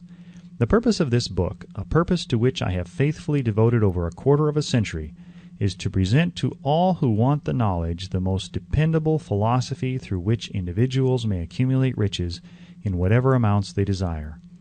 I have here analyzed the economic advantages of the capitalistic system for the twofold purpose of showing, 1. That all who seek riches must recognize and adapt themselves to the system that controls all approaches to fortunes, large or small, and 2. To present the side of the picture opposite to that being shown by politicians and demagogues who deliberately becloud the issues they bring up by referring to organized capital as if it were something poisonous. This is a capitalistic country. It was developed through the use of capital, and we who claim the right to partake of the blessings of freedom and opportunity, we who seek to accumulate riches here, may as well know that neither riches nor opportunity would be available to us if organized capital had not provided these benefits. For more than 20 years it has been a somewhat popular and growing pastime for radicals, self-seeking politicians, racketeers, crooked labor leaders, and on occasion religious leaders to take potshots at Wall Street, the money changers, and big business. The practice became so general that we witnessed during the business depression the unbelievable sight of high government officials lining up with the cheap politicians and labor leaders with the openly avowed purpose of throttling the system which has made industrial America the richest country on earth. The lineup was so general and so well organized that it prolonged the worst depression America has ever known. It cost millions of men their jobs because those jobs were inseparably a part of the industrial and capitalistic system which form the very backbone of the nation.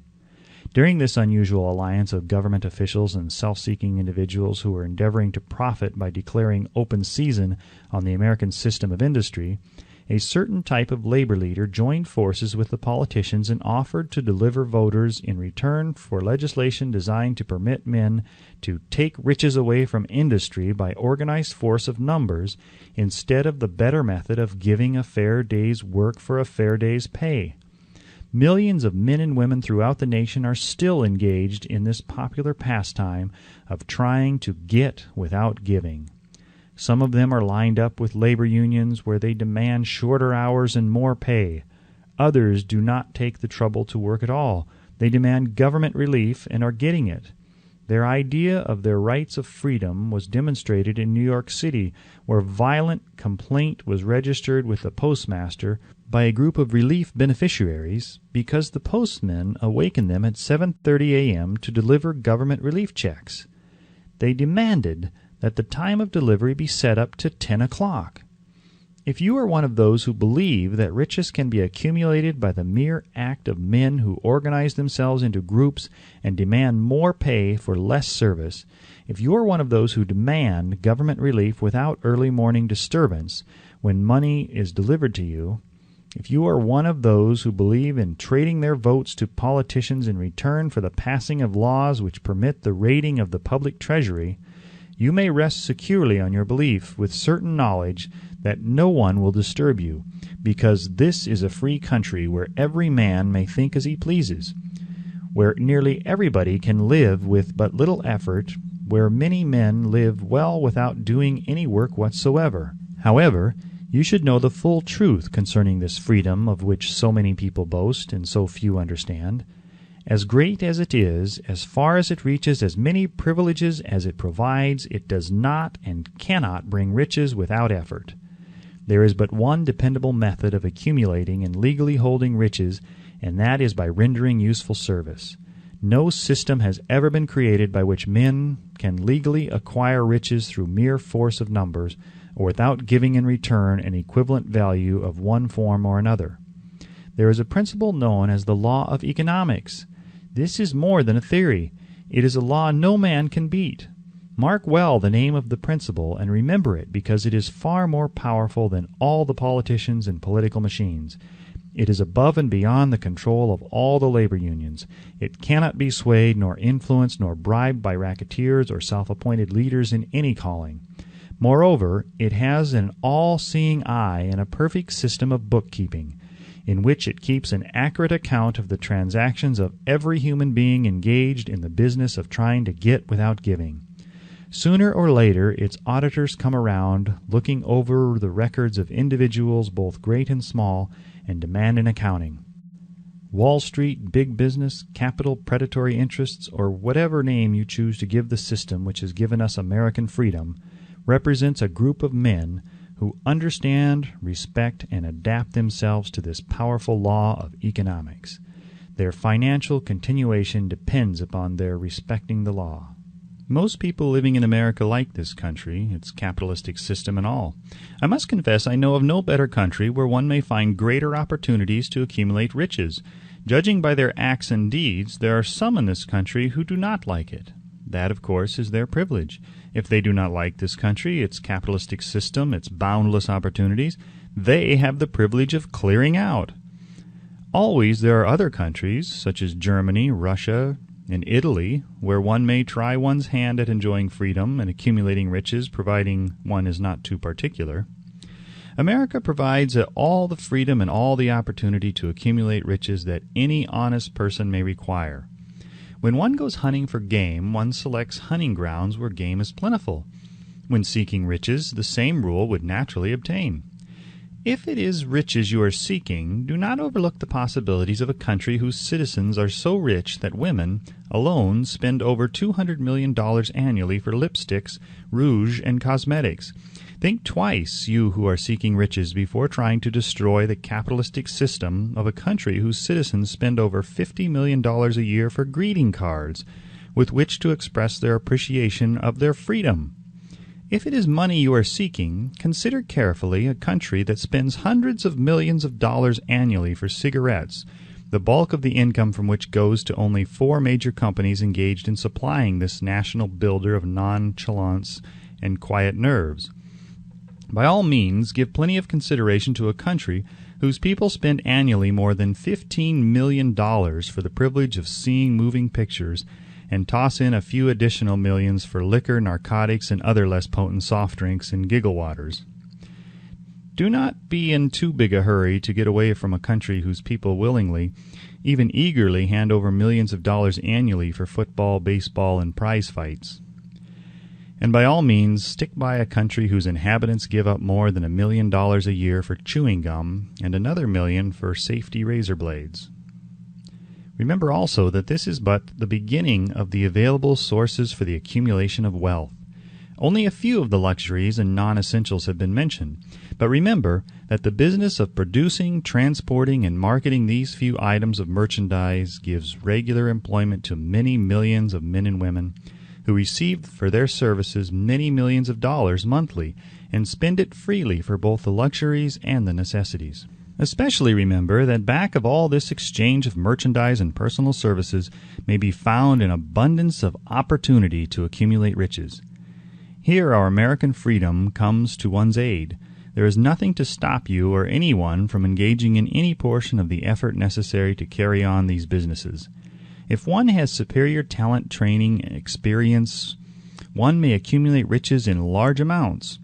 Those not so fortunate may accumulate smaller amounts. Anyone may earn a living in return for a very nominal amount of labor. So there you are. Opportunity has spread its wares before you. Step up to the front, select what you want, create your plan, put the plan into action, and follow through with persistence. Capitalistic America will do the rest. You can depend on this much. Capitalistic America ensures every person the opportunity to render useful service and to collect riches in proportion to the value of the service. The system denies no one this right, but it does not and cannot promise something for nothing, because the system itself is irrevocably controlled by the law of economics, which neither recognizes nor tolerates for long getting without giving. The law of economics was passed by nature. There is no Supreme Court to which visitors of this law may appeal. The law hands out both penalties for its violation and appropriate rewards for its observance, without interference or the possibility of interference by any human being. The law cannot be repealed. It is as fixed as the stars in the heavens and subject to and part of the same system that controls the stars. May one refuse to adapt oneself to the law of economics? Certainly. This is a free country where all men are born with equal rights, including the privilege of ignoring the law of economics. What happens then? Well, nothing happens until large numbers of men join forces for the avowed purpose of ignoring the law and taking what they want by force. Then comes the dictator with well-organized firing squads and machine guns. We have not yet reached that stage in America, but we have heard all we want to know about how the system works. Perhaps we shall be fortunate enough not to demand personal knowledge of so gruesome a reality. Doubtless we shall prefer to continue with our freedom of speech, freedom of deed, and freedom to render useful service in return for riches. The practice by government officials of extending to men and women the privilege of raiding the public treasury in return for votes sometimes results in election. But as night follows day, the final payoff comes, when every penny wrongfully used must be repaid with compound interest on compound interest. If those who make the grab are not forced to repay, the burden falls on their children and their children's children. Even unto the third and fourth generations, there is no way to avoid the debt. Men can, and sometimes do, form themselves into groups for the purpose of crowding wages up and working hours down. There is a point beyond which they cannot go. It is the point at which the law of economics steps in, and the sheriff gets both the employer and the employees. For 6 years, from 1929 to 1935, the people of America, both rich and poor, barely missed seeing the old man economics hand over to the sheriff all the businesses and industries and banks. It was not a pretty sight. It did not increase our respect for mob psychology, through which men cast reason to the winds and start trying to get without giving. We who went through those 6 discouraging years, when fear was in the saddle and faith was on the ground, cannot forget how ruthlessly the law of economics exacted its toll from both rich and poor, weak and strong, old and young. We shall not wish to go through another such experience. These observations are not founded upon short-time experience. They are the result of 25 years of careful analysis of the methods of both the most successful and the most unsuccessful men America has known. Chapter 8. The Mastery of Procrastination. The 7th Step Toward Riches. Accurate analysis of over 25,000 men and women who had experienced failure disclosed the fact that lack of decision was near the head of the list of the 30 major causes of failure. This is no mere statement of a theory. It is a fact. Procrastination, the opposite of decision, is a common enemy which practically every man must conquer. You will have an opportunity to test your capacity to reach quick and definite decisions when you finish reading this book and are ready to begin putting into action the principles which it describes. Analysis of several hundred people who had accumulated fortunes well beyond the $1 million mark disclosed the fact that every one of them had the habit of reaching decisions promptly and of changing these decisions slowly, if and when they were changed. People who fail to accumulate money, without exception, have the habit of reaching decisions, if at all, very slowly, and of changing these decisions quickly and often. One of Henry Ford's most outstanding qualities is his habit of reaching decisions quickly and definitely, and changing them slowly. This quality is so pronounced in Mr. Ford that it has given him the reputation of being obstinate. It was this quality which prompted Mr. Ford to continue to manufacture his famous Model T, the world's ugliest car, when all of his advisors and many of the purchasers of the car were urging him to change it.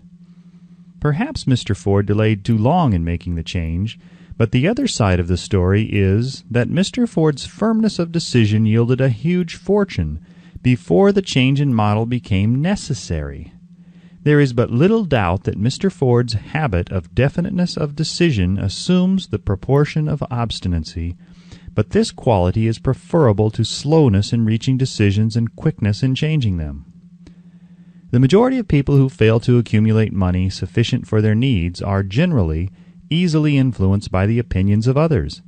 They permit the newspapers and the gossiping neighbors to do their thinking for them. Opinions are the cheapest commodities on earth. Everyone has a flock of opinions ready to be wished upon anyone who will accept them. If you are influenced by opinions when you reach decisions, you will not succeed in any undertaking, much less in that of transmuting your own desire into money. If you are influenced by the opinions of others, you will have no desire of your own. Keep your counsel when you begin to put into practice the principles described here by reaching your own decisions and following them. Take no one into your confidence except the members of your mastermind group, and be very sure in your selection of this group that you choose only those who will be in complete sympathy and harmony with your purpose. Close friends and relatives, while not meaning to do so, often handicap one through opinions and sometimes through ridicule, which is meant to be humorous. Thousands of men and women carry inferiority complexes with them all through life, because some well-meaning but ignorant person destroyed their confidence through opinions or ridicule. You have a brain and mind of your own. Use it, and reach your own decisions. If you need facts or information from other people to enable you to reach decisions, as you probably will in many instances, acquire these facts or secure the information you need quietly, without disclosing your purpose. It is characteristic of people who have but a smattering or veneer of knowledge to try to give the impression that they have much knowledge. Such people generally do too much talking and too little listening. Keep your eyes and ears wide open and your mouth closed if you wish to acquire the habit of prompt decision. Those who talk too much do little else. If you talk more than you listen, you not only deprive yourself of many opportunities to accumulate useful knowledge, but you also disclose your plans and purposes to people who will take great delight in defeating you because they envy you. Remember also that every time you open your mouth in the presence of a person who has an abundance of knowledge, you display to that person your exact stock of knowledge or your lack of it. Genuine wisdom is usually conspicuous through modesty and silence. Keep in mind the fact that every person with whom you associate is, like yourself, seeking the opportunity to accumulate money. If you talk about your plans too freely, you may be surprised when you learn that some other person has beaten you to your goal by putting into action ahead of you the plans of which you talked unwisely. Let one of your first decisions be to keep a closed mouth and open ears and eyes. As a reminder to yourself to follow this advice, it will be helpful if you copy the following epigram in large letters and place it where you will see it daily. Tell the world what you intend to do, but first show it. This is the equivalent of saying that deeds and not words are what count most. Freedom or death on a decision. The value of decisions depends upon the courage required to render them. The great decisions which served as the foundation of civilization were reached by assuming great risks, which often meant the possibility of death. Lincoln's decision to issue his famous Proclamation of Emancipation, which gave freedom to the colored people of America, was rendered with full understanding that his act would turn thousands of friends and political supporters against him. He knew, too, that carrying out that proclamation would mean death to thousands of men on the battlefield. In the end, it cost Lincoln his life. That required courage. Socrates' decision to drink the cup of poison rather than compromise in his personal belief was a decision of courage. It turned time ahead 1,000 years and gave to people then unborn the right to freedom of thought and speech. The decision of Robert E. Lee, when he came to the parting of the way with the Union and took up the cause of the South, was a decision of courage, for he well knew that it might cost him his own life, that it would surely cost the lives of others. But the greatest decision of all time, as far as any American citizen is concerned, was reached in Philadelphia, July 4th, 1776, when 56 men signed their names to a document which they well knew would bring freedom to all Americans, or leave every one of the 56 hanging from a gallows. You have heard of this famous document, but you may not have drawn from it the great lesson in personal achievement it so plainly taught. We all remember the date of this monumentous decision, but few of us realize what courage that decision required. We remember our history as it was taught.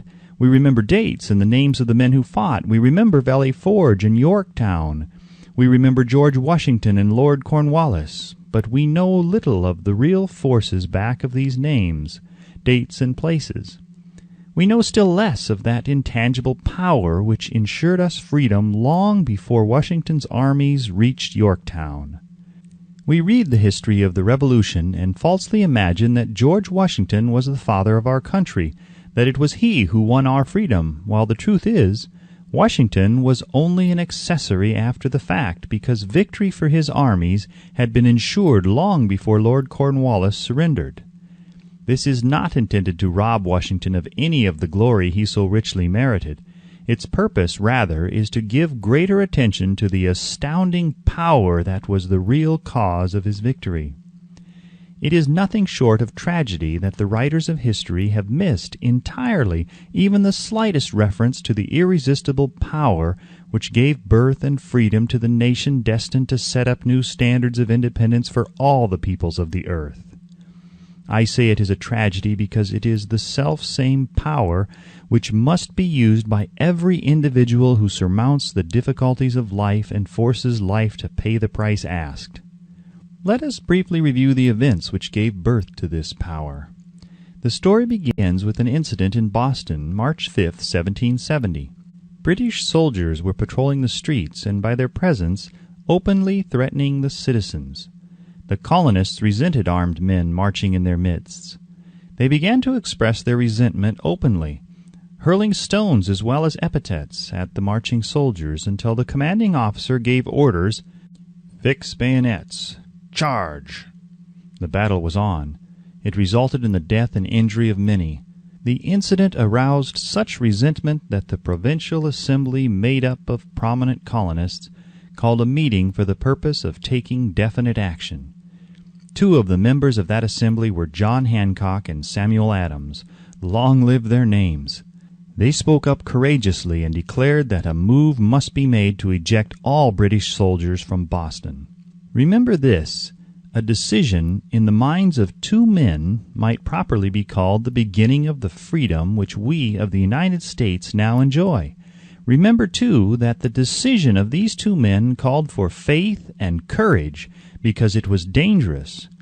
Before the assembly adjourned, Samuel Adams was appointed to call on the governor of the province, Hutchinson, and demand the withdrawal of British troops. The request was granted. The troops were removed from Boston, but the incident was not closed.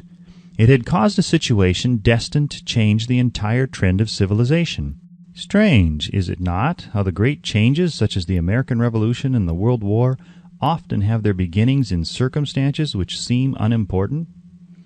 It is interesting also to observe that these important changes usually begin in the form of a definite decision in the minds of a relatively small number of people. Few of us know the history of our country well enough to realize that John Hancock, Samuel Adams, and Richard Henry Lee of the province of Virginia were the real fathers of our country. Richard Henry Lee became an important factor in this story by reason of the fact that he and Samuel Adams communicated frequently by correspondence, sharing freely their fears and their hopes concerning the welfare of the people of their provinces. From this practice, Adams conceived the idea that a mutual exchange of letters between the 13 colonies might help to bring about the coordination of efforts so badly needed in connection with the solution of their problems. 2 years after the clash with the soldiers in Boston, March 72, Adams presented this idea to the Assembly in the form of a motion that a correspondence committee be established among the colonies with definitely appointed correspondents in each colony for the purpose of friendly cooperation for the betterment of the colonies of British America. Mark well this incident. It was the beginning of the organization of the far-flung power destined to give freedom to you and to me. The mastermind had already been organized. It consisted of Adams, Lee, and Hancock. I tell you further that if 2 of you agree upon the earth concerning anything for which you ask, it will come to you from my Father who is in heaven. The Committee of Correspondence was organized. Observe that this move provided the way for increasing the power of the mastermind by adding to it men from all the colonies. Take notice that this procedure constituted the first organized planning of the disgruntled colonists. In union there is strength. The citizens of the colonies had been waging disorganized warfare against the British soldiers through incidents similar to the Boston riot, but nothing of benefit had been accomplished. Their individual grievances had not been consolidated under one mastermind. No group of individuals had put their hearts, minds, souls, and bodies together in one definite decision to settle their difficulty with the British once and for all, until Adams, Hancock, and Lee got together. Meanwhile, the British were not idle. They, too, were doing some planning and masterminding on their own account, with the advantage of having back of them money and organized soldiery. The Crown appointed Gage to supplant Hutchinson as the governor of Massachusetts. One of the new governor's first acts was to send a messenger to call on Samuel Adams for the purpose of endeavoring to stop his opposition by fear. We can best understand the spirit of what happened by quoting the conversation between Colonel Fenton, the messenger sent by Gage, and Adams. Colonel Fenton: I have been authorized by Governor Gage to assure you, Mr. Adams, that the governor has been empowered to confer upon you such benefits as would be satisfactory. Endeavor to win Adams by promise of bribes, upon the condition that you engage to cease in your opposition to the measures of the government. It is the government's advice to you, sir, not to incur the further displeasure of His Majesty. Your conduct has been such as makes you liable to penalties of an order of Henry VIII, by which persons can be sent to England for trial for treason or misprision of treason at the discretion of a governor of a province. But by changing your political course you will not only receive great personal advantages, but you will make your peace with the king. Samuel Adams had the choice of 2 decisions. He could cease his opposition and receive personal bribes, or he could continue and run the risk of being hanged. Clearly the time had come when Adams was forced to reach instantly a decision which could have cost his life. The majority of men would have found it difficult to reach such a decision. The majority would have sent back an evasive reply, but not Adams.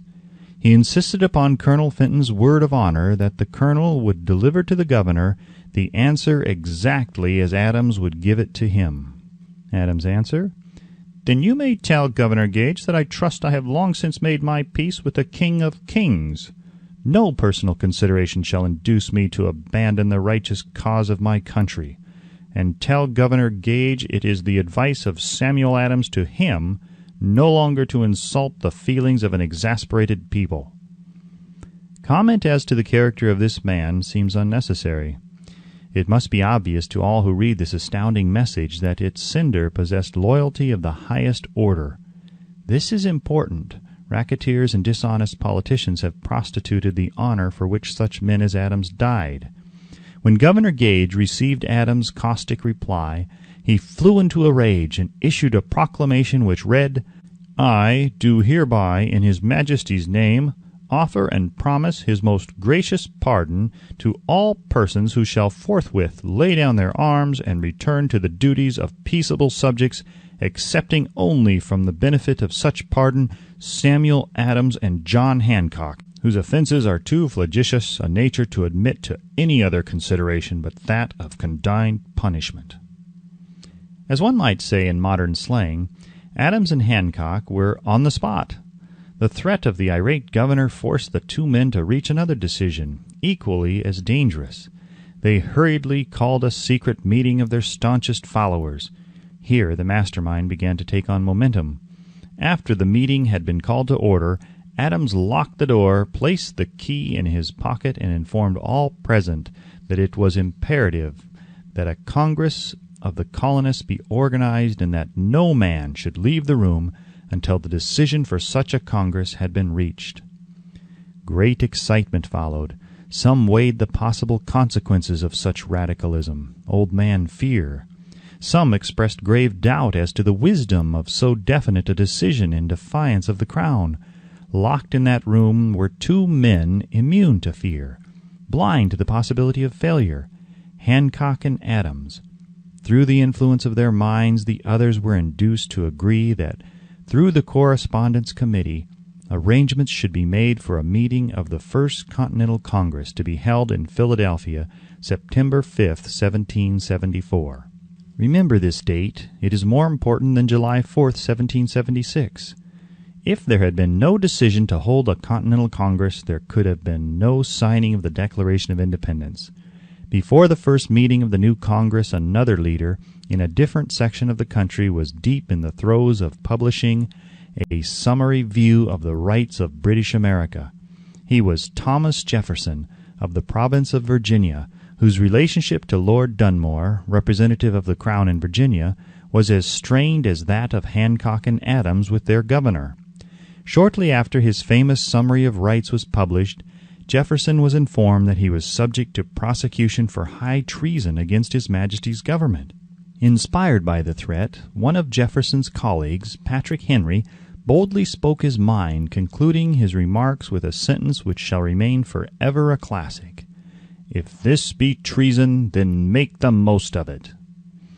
It was such men as these who, without power, without authority, without military strength, without money, sat in solemn consideration of the destiny of the colonies, beginning at the opening of the First Continental Congress and continuing at intervals for 2 years, until on June 7, 1776, Richard Henry Lee arose, addressed the chair, and to the startled assembly made this motion: "Gentlemen, I make the motion that these united colonies are, and of right ought to be, free and independent states, that they be absolved from all allegiance to the British Crown, and that all political connection between them and the state of Great Britain is and ought to be totally dissolved."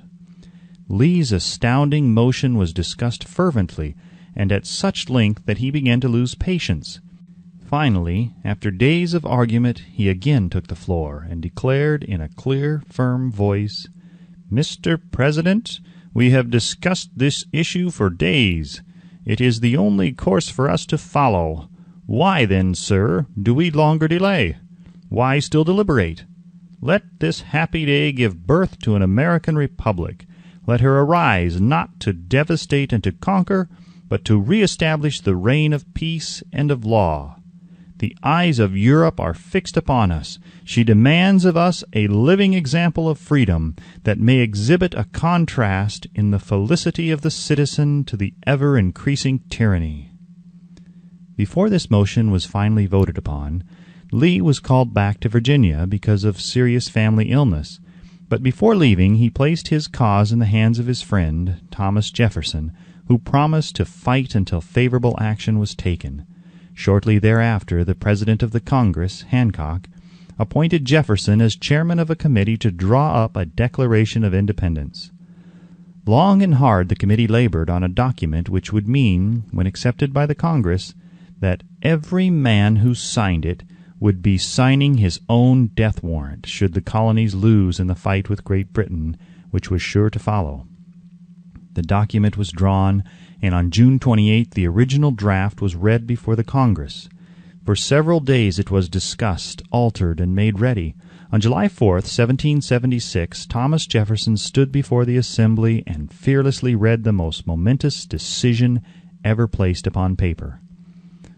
When, in the course of human events, it is necessary for one people to dissolve the political bands which have connected them with another, and to assume among the powers of the earth the separate and equal station to which the laws of nature and of nature's God entitle them, a decent respect to the opinions of mankind requires that they should declare the causes which impel them to the separation.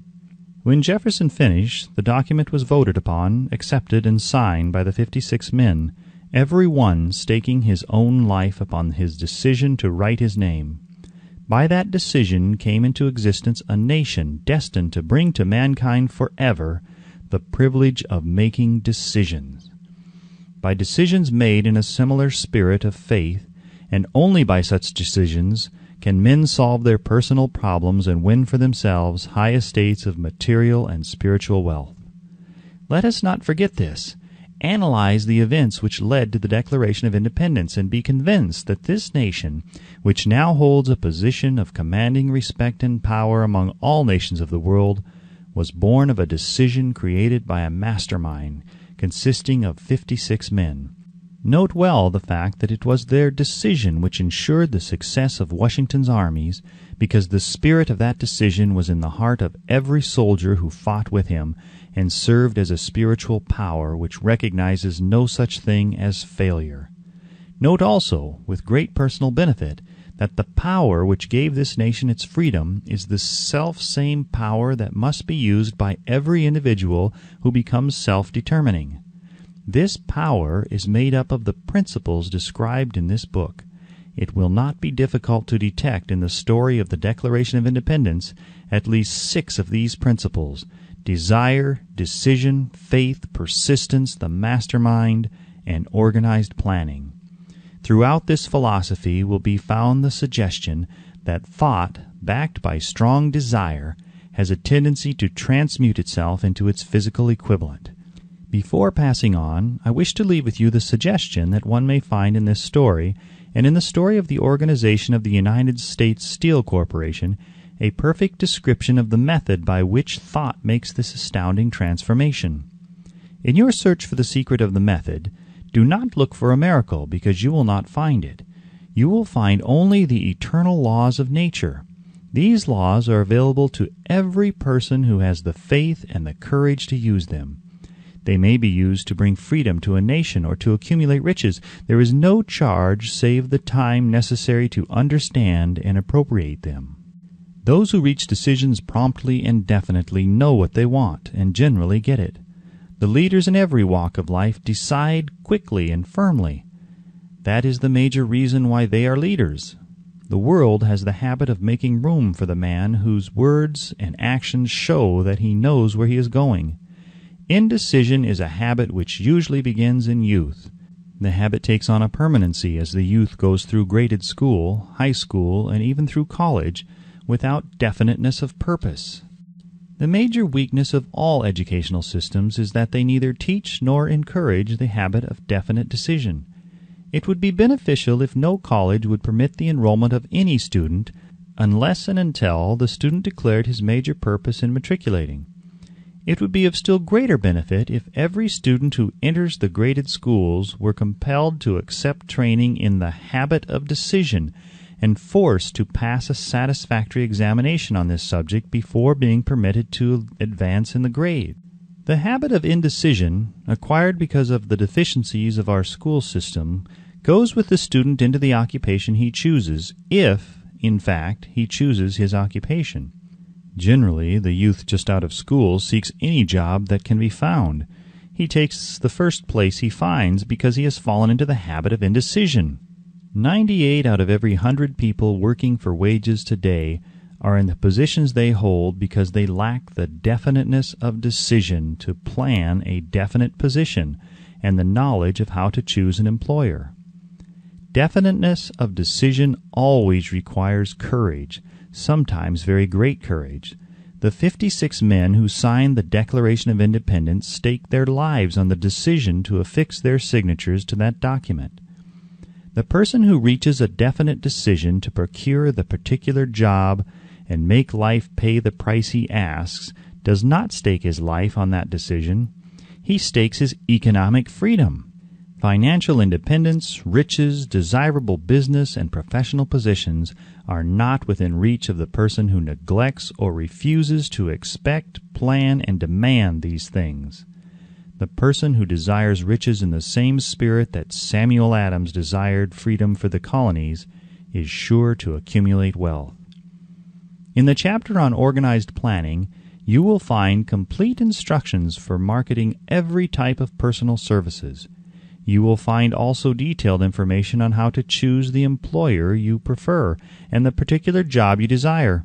These instructions will be of no value to you unless you definitely decide to organize them into a plan of action. Chapter 9. Persistence. The sustained effort necessary to induce faith. The 8th step toward riches. Persistence is an essential factor in the procedure of transmuting desire into its monetary equivalent. The basis of persistence is the power of will. Willpower and desire, when properly combined, make an irresistible pair.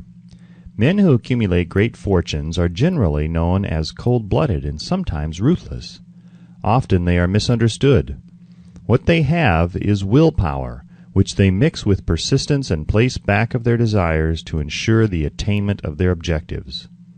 Henry Ford has been generally misunderstood to be ruthless and cold-blooded. This misconception grew out of Ford's habit of following through in all of his plans with persistence. The majority of people are ready to throw their aims and purposes overboard and give up at the first sign of opposition or misfortune. A few carry on despite all opposition until they attain their goal. These few are the Fords, Carnegies, Rockefellers, and Edisons. There may be no heroic connotation to the word persistence, but the quality is to the character of man what carbon is to steel. The building of a fortune generally involves the application of the entire 13 factors of this philosophy. These principles must be understood. They must be applied with persistence by all who accumulate money. If you are following this book with the intention of applying the knowledge it conveys, your first test as to your persistence will come when you begin to follow the 6 steps described in the 2nd chapter.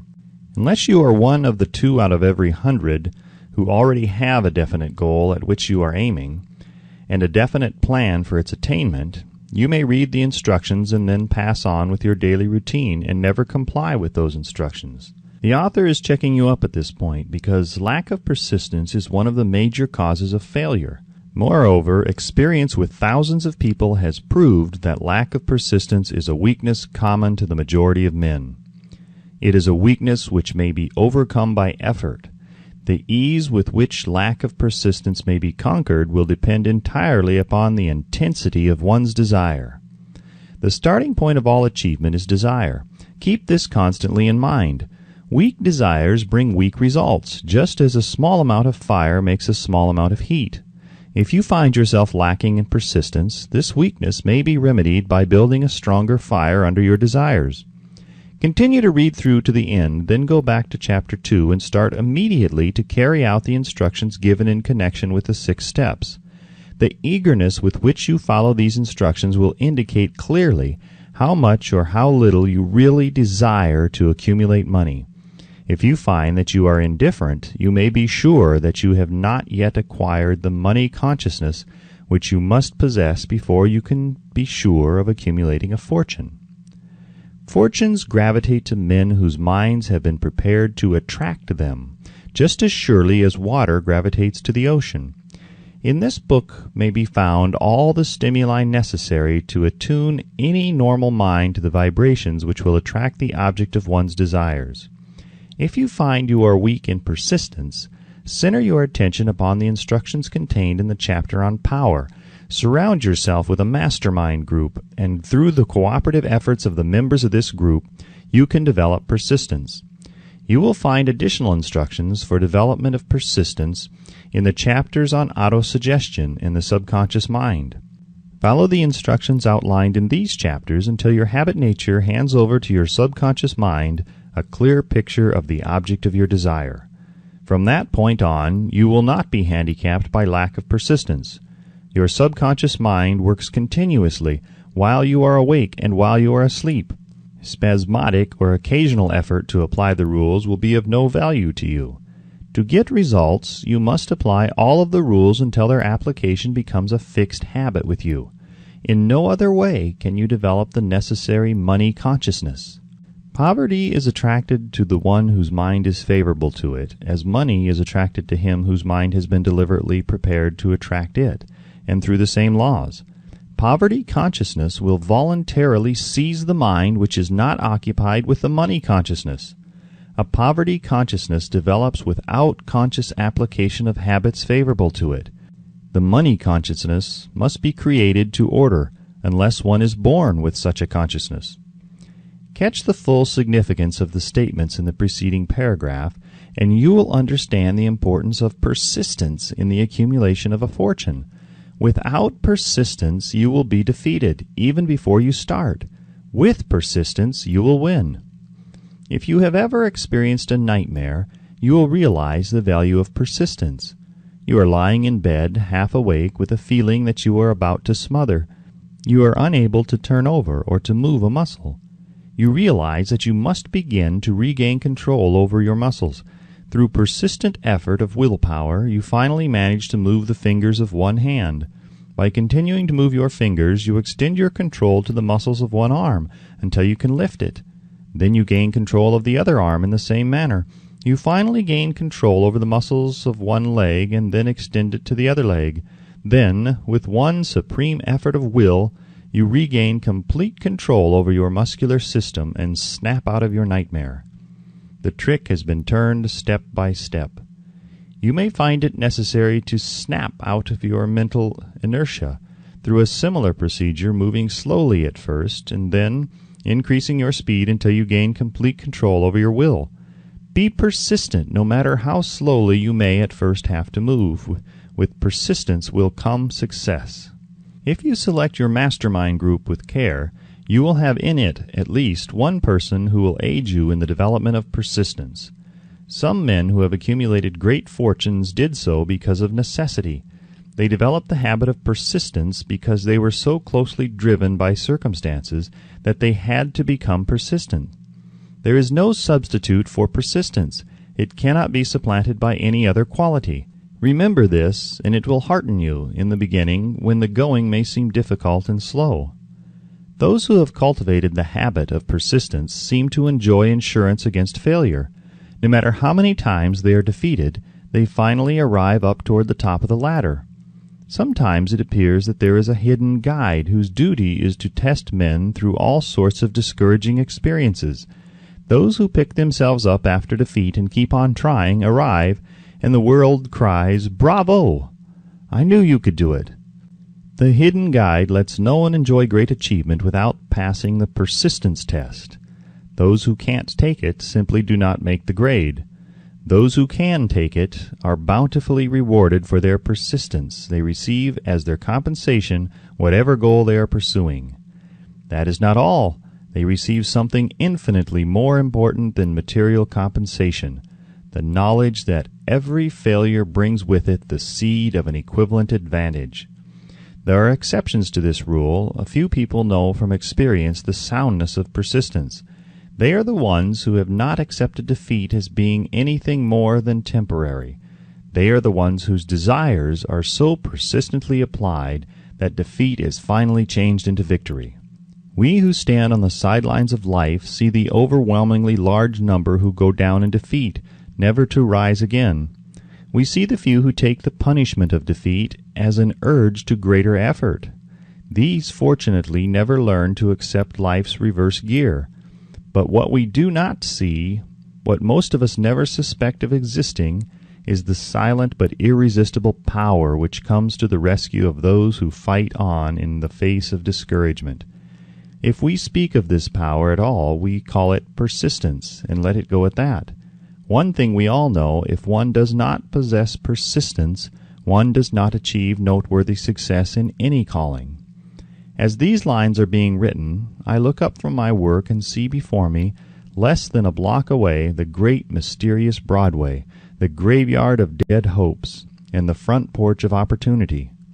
From all over the world people have come to Broadway seeking fame, fortune, power, love, or whatever it is that human beings call success. Once in a great while someone steps out from the long procession of seekers, and the world hears that another person has mastered Broadway. But Broadway is not easily nor quickly conquered. She acknowledges talent, recognizes genius, pays off in money only after one has refused to quit. Then we know he has discovered the secret of how to conquer Broadway. The secret is always inseparably attached to one word: persistence. The secret is told in the struggle of Fannie Hurst, whose persistence conquered the Great White Way. She came to New York in 1915 to convert writing into riches. The conversion did not come quickly, but it came. For 4 years Miss Hurst learned about the sidewalks of New York from first-hand experience. She spent her days laboring and her nights hoping. When hope grew dim, she did not say, "All right, Broadway, you win." She said, "Very well, Broadway, you may whip some, but not me. I'm going to force you to give up." One publisher, the Saturday Evening Post, sent her 36 rejection slips before she broke the ice and got a story across. The average writer, like the average in other walks of life, would have given up the job when the first rejection slip came.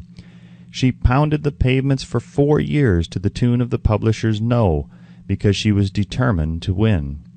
Then came the payoff. The spell had been broken. The unseen guide had tested Fannie Hurst, and she could take it. From that time on, publishers made a beaten path to her door. Money came so fast she hardly had time to count it. Then the moving picture men discovered her, and money came not in small change but in floods.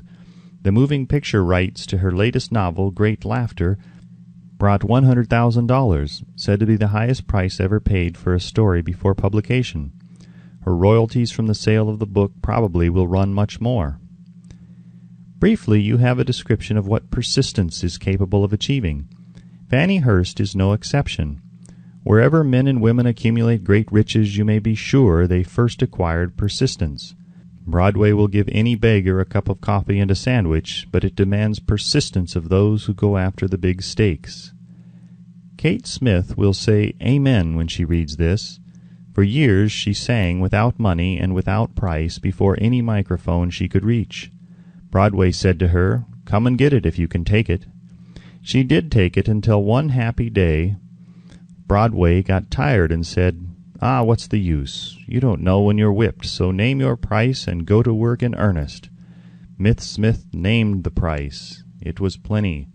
Away up in figures so high that one's week's salary is far more than most people make in a whole year. Verily, it pays to be persistent. Persistence is a state of mind, therefore it can be cultivated. Like all states of mind, persistence is based upon definite causes. Among them, these. A.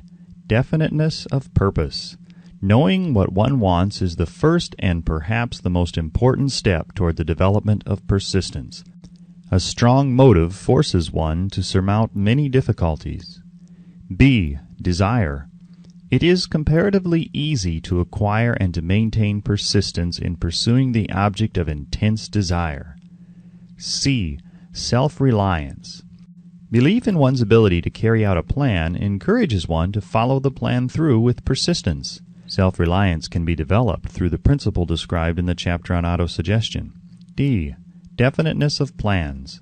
Organized plans, even though they may be weak and entirely impractical, encourage persistence. E. Accurate knowledge. Knowing that one's plans are sound, based upon experience or observation, encourages persistence. Guessing instead of knowing destroys persistence. F. Cooperation. Sympathy, understanding, and harmonious cooperation with others tend to develop persistence. G. Willpower. The habit of concentrating one's thoughts upon the building of plans for the attainment of a definite purpose leads to persistence. H. Habit. Persistence is the direct result of habit. The mind absorbs and becomes a part of the daily experiences upon which it feeds. Fear, the worst of all enemies, can be effectively cured by forced repetition of acts of courage. Everyone who has seen active service in war knows this. Before leaving the subject of persistence, take inventory of yourself and determine in what particular, if any, you are lacking in this essential quality. Measure yourself courageously, point by point, and see how many of the 8 factors of persistence you lack. The analysis may lead to discoveries that will give you a new grip on yourself. Symptoms of lack of persistence. Here you will find the real enemies which stand between you and noteworthy achievement. Here you will find not only the symptoms indicating weakness of persistence, but also the deeply seated subconscious causes of this weakness. Study the list carefully and face yourself squarely if you really wish to know who you are and what you are capable of doing. These are the weaknesses which must be mastered by all who accumulate riches. 1. Failure to recognize and to clearly define exactly what one wants. 2.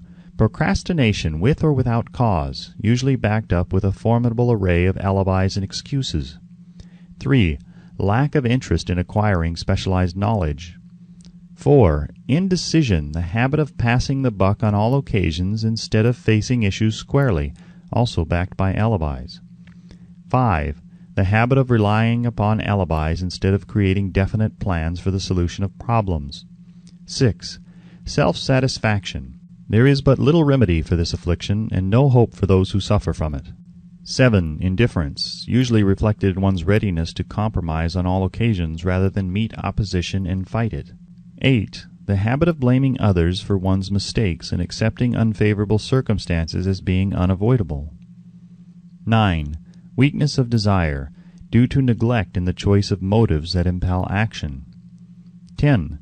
Willingness, even eagerness, to quit at the first sign of defeat, based upon one or more of the 6 basic fears. 11. Lack of organized plans placed in writing where they may be analyzed. 12. The habit of neglecting to move on ideas or to grasp opportunity when it presents itself. 13. Wishing instead of willing. 14. The habit of compromising with poverty instead of aiming at riches. General absence of ambition to be, to do, and to own. 15. Searching for all the shortcuts to riches, trying to get without giving a fair equivalent, usually reflected in the habit of gambling, endeavoring to drive sharp bargains. 16. Fear of criticism. Failure to create plans and to put them into action because of what other people will think, do, or say. This enemy belongs at the head of the list because it generally exists in one's subconscious mind, where its presence is not recognized. See the 6 basic fears in a later chapter. Let us examine some of the symptoms of the fear of criticism. The majority of people permit relatives, friends, and the public at large to so influence them that they cannot live their own lives because they fear criticism. Huge numbers of people make mistakes in marriage, stand by the bargain, and go through life miserable and unhappy because they fear criticism which may follow if they correct the mistake. Anyone who has submitted to this form of fear knows the irreparable damage it does by destroying ambition, self-reliance, and the desire to achieve. Millions of people neglect to acquire belated educations after having left school because they fear criticism. Countless numbers of men and women, both young and old, permit relatives to wreck their lives in the name of duty because they fear criticism. Duty does not require any person to submit to the destruction of his personal ambitions and the right to live his own life in his own way. People refuse to take chances in business because they fear the criticism which may follow if they fail. The fear of criticism in such cases is stronger than the desire for success. Too many people refuse to set high goals for themselves or even neglect selecting a career because they fear the criticism of relatives and friends who may say, Don't aim so high. People will think you're crazy. When Andrew Carnegie suggested that I devote 20 years to the organization of a philosophy of individual achievement, my first impulse of thought was fear of what people might say. The suggestion set up a goal for me, far out of proportion to any I had ever conceived. As quick as a flash, my mind began to create alibis and excuses, all of them traceable to the inherent fear of criticism. Something inside of me said, "You can't do it. The job is too big and requires too much time. What will your relatives think of you? How will you earn a living? No one has ever organized a philosophy of success. What right have you to believe you can do it? Who are you, anyway, to aim so high? Remember your humble birth. What do you know about philosophy? People will think you are crazy," and they did. "Why hasn't some other person done this before now?" These and many other questions flashed into my mind and demanded attention. It seemed as if the whole world had suddenly turned its attention to me with the purpose of ridiculing me into giving up all the desire to carry out Mr. Carnegie's suggestion. I had a fine opportunity then and there to kill off ambition before it gained control of me. Later in life, after having analyzed thousands of people, I discovered that most ideas are stillborn and need the breath of life injected into them through definite plans of immediate action. The time to nurse an idea is at the time of its birth. Every minute it lives gives it a better chance of surviving. The fear of criticism is at the bottom of the destruction of most ideas which never reach the planning and action stage. Many people believe that material success is the result of favorable breaks. There is an element of ground for that belief, but those depending entirely upon luck are nearly always disappointed, because they overlook another important factor which must be present before one can be sure of success. It is the knowledge with which favorable breaks can be made to order. During the Depression, W.C. Fields, the comedian, lost all his money and found himself without income, without a job and his means of earning a living. Vaudeville no longer existed. Moreover, he was past 60 when many men consider themselves old. He was so eager to stage a comeback that he offered to work without pay in a new field, movies. In addition to his other troubles, he fell and injured his neck. To many, that would have been the place to give up and quit. But Fields was persistent. He knew that if he carried on, he would get the breaks sooner or later, and he did get them, but not by chance. Marie Dressler found herself down and out with her money gone with no job when she was about 60. She, too, went after the breaks and got them. Her persistence brought an astounding triumph late in life, long beyond the age when most men and women are done with ambition to achieve. Eddie Cantor lost his money in the 1929 stock crash, but he still had his persistence and his courage. With these, plus 2 prominent eyes, he exploited himself back into an income of $10,000 a week. Verily, if one has persistence, one can get along very well without many other qualities. The only break anyone can afford to rely upon is a self-made break. These come through the application of persistence. The starting point is definiteness of purpose. Examine the first 100 people you meet. Ask them what they want most in life, and 98 of them will not be able to tell you. If you press them for an answer, some will say security, many will say money, a few will say happiness, others will say fame and power, and still others will say social recognition, ease in living, ability to sing, dance, or write. But none of them will be able to define these terms or give the slightest indication of a plan by which they hope to attain these vaguely expressed wishes. Riches do not respond to wishes. They respond only to definite plans backed by definite desires through constant persistence. How to develop persistence? There are 4 simple steps which lead to the habit of persistence. They call for no great amount of intelligence, no particular amount of education, and but little time or effort. The necessary steps are: 1. A definite purpose backed by burning desire for its fulfillment. 2. A definite plan expressed in continuous action. 3. A mind closed tightly against all negative and discouraging influences, including negative suggestions of relatives, friends, and acquaintances. 4. A friendly alliance with one or more persons who will encourage one to follow through with both plan and purpose. These 4 steps are essential for success in all walks of life. The entire purpose of the 13 principles of this philosophy is to enable one to take these 4 steps as a matter of habit. These are the steps by which one may control one's economic destiny. They are the steps that lead to freedom and independence of thought.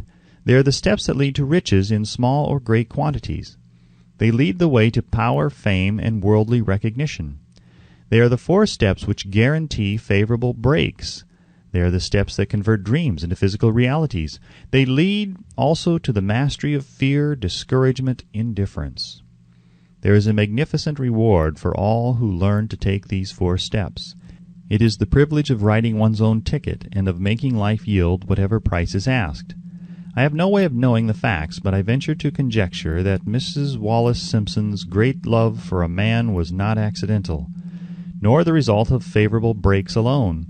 There was a burning desire and careful searching at every step of the way. Her first duty was to love. What is the greatest thing on earth? The Master called it love, not man-made rules, criticism, bitterness, slander, or political marriages, but love. She knew what she wanted, not after she met the Prince of Wales, but long before that. Twice when she had failed to find it, she had the courage to continue her search. To thine own self be true, and it must follow, as the night the day, thou canst not then be false to any man. Her rise from obscurity was of the slow, progressive, persistent order, but it was sure. She triumphed over unbelievably long odds, and no matter who you are, or what you may think of Wallace Simpson, or the king who gave up his crown for her love, she is an astounding example of applied persistence, an instructor on the rules of self-determination, from whom the entire world might profitably take lessons. When you think of Wallace Simpson, think of one who knew what she wanted, and shook the greatest empire on earth to get it. Women who complain that this is a man's world, that women do not have an equal chance to win, owe it to themselves to study carefully the life of this unusual woman, who at an age when most women consider old, captured the affections of the most desirable bachelor in the entire world. And what of King Edward? What lesson may we learn from his part in the world's greatest drama of recent times? Did he pay too high a price for the affections of the woman of his choice? Surely no one but he can give the correct answer. The rest of us can only conjecture. This much we know. The king came into the world without his own consent. He was born to great riches without requesting them. He was persistently sought in marriage. Politicians and statesmen throughout Europe tossed dowagers and princesses at his feet. Because he was the firstborn of his parents, he inherited a crown which he did not seek, and perhaps did not desire. For more than 40 years he was not a free agent, could not live his life in his own way, had but little privacy, and finally assumed duties inflicted upon him when he ascended the throne.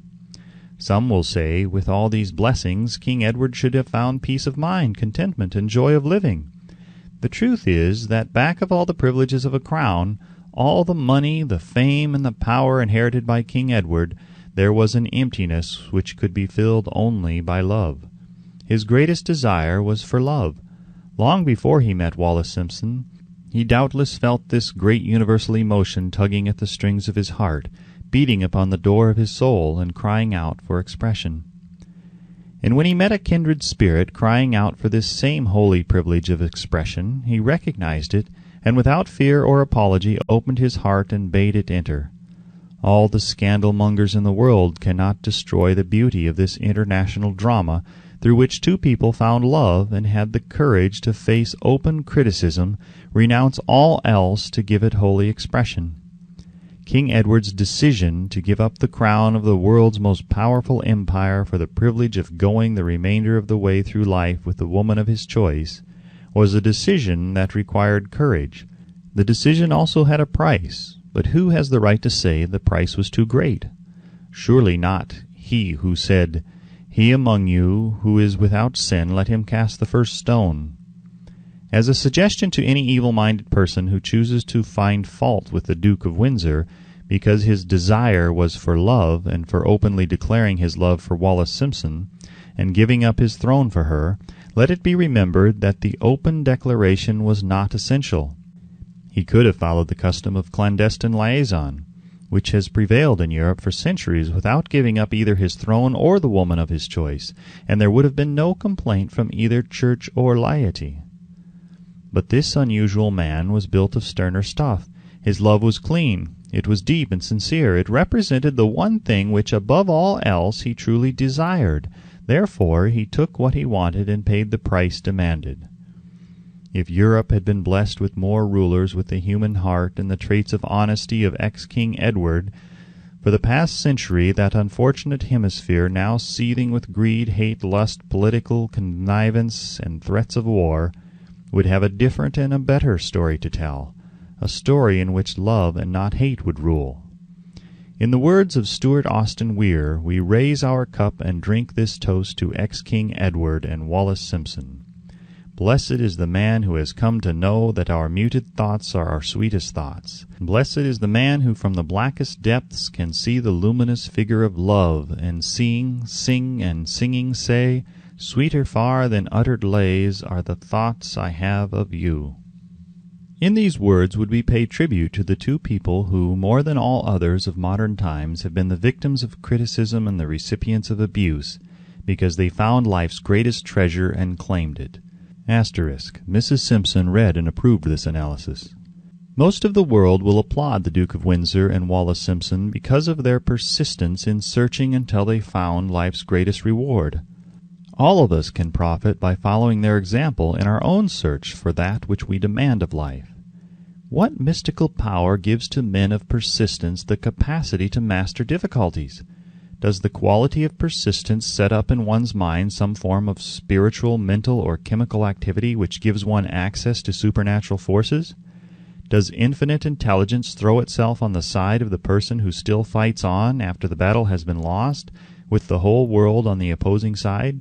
These and many other similar questions have arisen in my mind as I have observed men like Henry Ford, who started at scratch and built an industrial empire of huge proportions with little else in the way of a beginning but persistence, or Thomas A. Edison, who, with less than 3 months of schooling, became the world's leading inventor and converted persistence into the talking machine, the moving picture machine, and the incandescent light, to say nothing of 100 other useful inventions.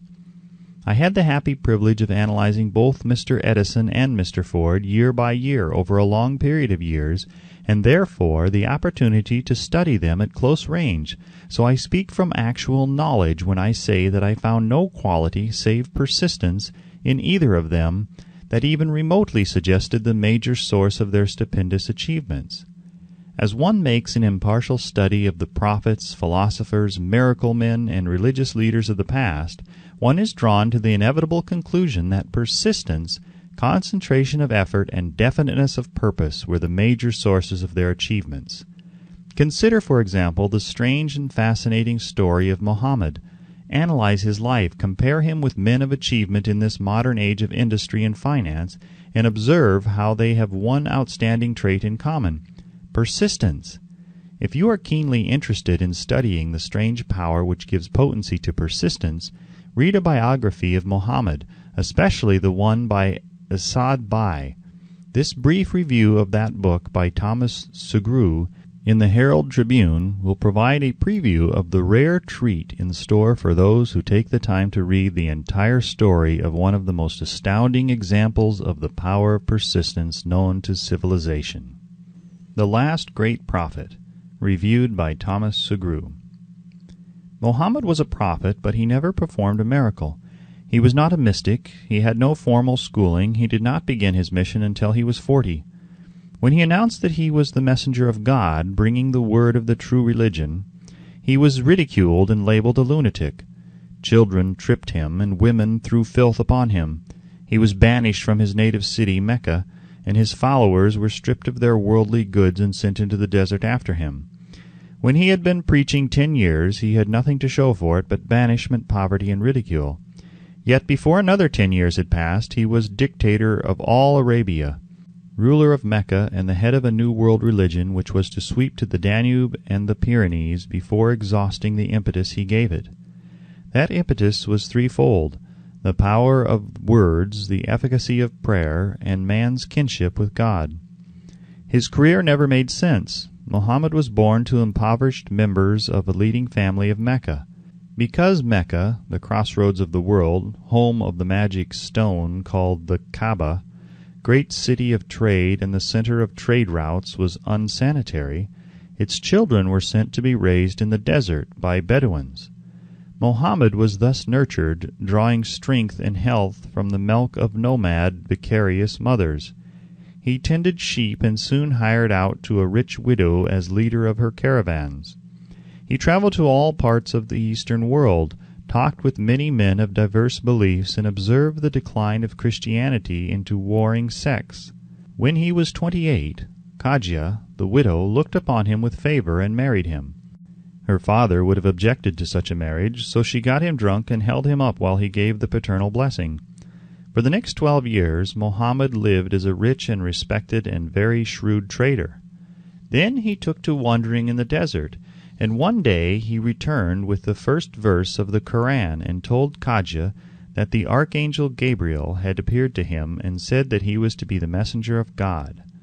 The Koran, the revealed word of God, was the closest thing to a miracle in Muhammad's life. He had not been a poet, he had no gift of words. Yet the verses of the Koran, as he received them and recited them to the faithful, were better than any verses which the professional poets of the tribes could produce. This, to the Arabs, was a miracle. To them the gift of words was the greatest gift. The poet was all-powerful. In addition, the Koran said that all men were equal before God, that the world should be a democratic state. Islam. It was this political heresy, plus Muhammad's desire to destroy all the 360 idols in the courtyard of the Kaaba, which brought about his banishment. The idols brought the desert tribes to Mecca, and that meant trade. So the businessmen of Mecca, the capitalists of which he had been one, set upon Muhammad. Then he retreated to the desert and demanded sovereignty over the world. The rise of Islam began. Out of the desert came a flame which would not be extinguished, a democratic army fighting as a unit and prepared to die without wincing. Muhammad had invited the Jews and Christians to join him, for he was not building a new religion. He was calling all who believed in one God to join in a single faith. If the Jews and Christians had accepted his invitation, Islam would have conquered the world. They didn't. They would not even accept Muhammad's invitation of humane warfare. When the armies of the Prophet entered Jerusalem, not a single person was killed because of his faith. When the Crusaders entered the city centuries later, not a Muslim man, woman, or child was spared. But the Christians did accept one Muslim idea, the place of learning, the university. Chapter 10. Power of the Mastermind.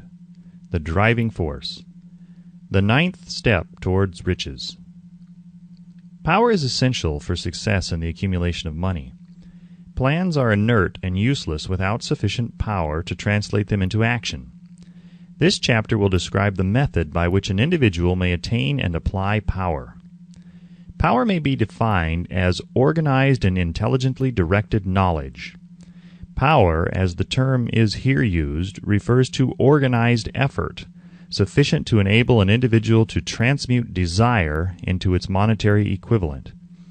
Organized effort is produced through the coordination of effort of two or more people, who work toward a definite end in a spirit of harmony. Power is required for the accumulation of money. Power is necessary for the retention of money after it has been accumulated. Let us ascertain how power may be acquired. If power is organized knowledge, let us examine the sources of knowledge. A. Infinite intelligence. This source of knowledge may be contacted through the procedure described in another chapter with the aid of creative imagination. B. Accumulated experience. The accumulated experience of man, or that portion of it which has been organized and recorded, may be found in any well-equipped public library. An important part of this accumulated experience is taught in public schools and colleges, where it has been classified and organized. C. Experiment and research. In the field of science and in practically every other walk of life, men are gathering, classifying, and organizing new facts daily. This is the source to which one must turn when knowledge is not available through accumulated experience. Here, too, the creative imagination must often be used. Knowledge may be acquired from any of the foregoing sources. It may be converted into power by organizing it into definite plans and by expressing those plans in terms of action. Examination of the three major sources of knowledge will readily disclose the difficulty an individual would have if he depended upon his efforts alone in assembling knowledge and expressing it through definite plans in terms of action. If his plans are comprehensive, and if they contemplate large proportions, he must generally induce others to cooperate with him before he can inject into them the necessary element of power. Gaining power through the mastermind. The mastermind may be defined as coordination of knowledge and effort in a spirit of harmony between two or more people for the attainment of a definite purpose. No individual may have great power without availing himself of the mastermind.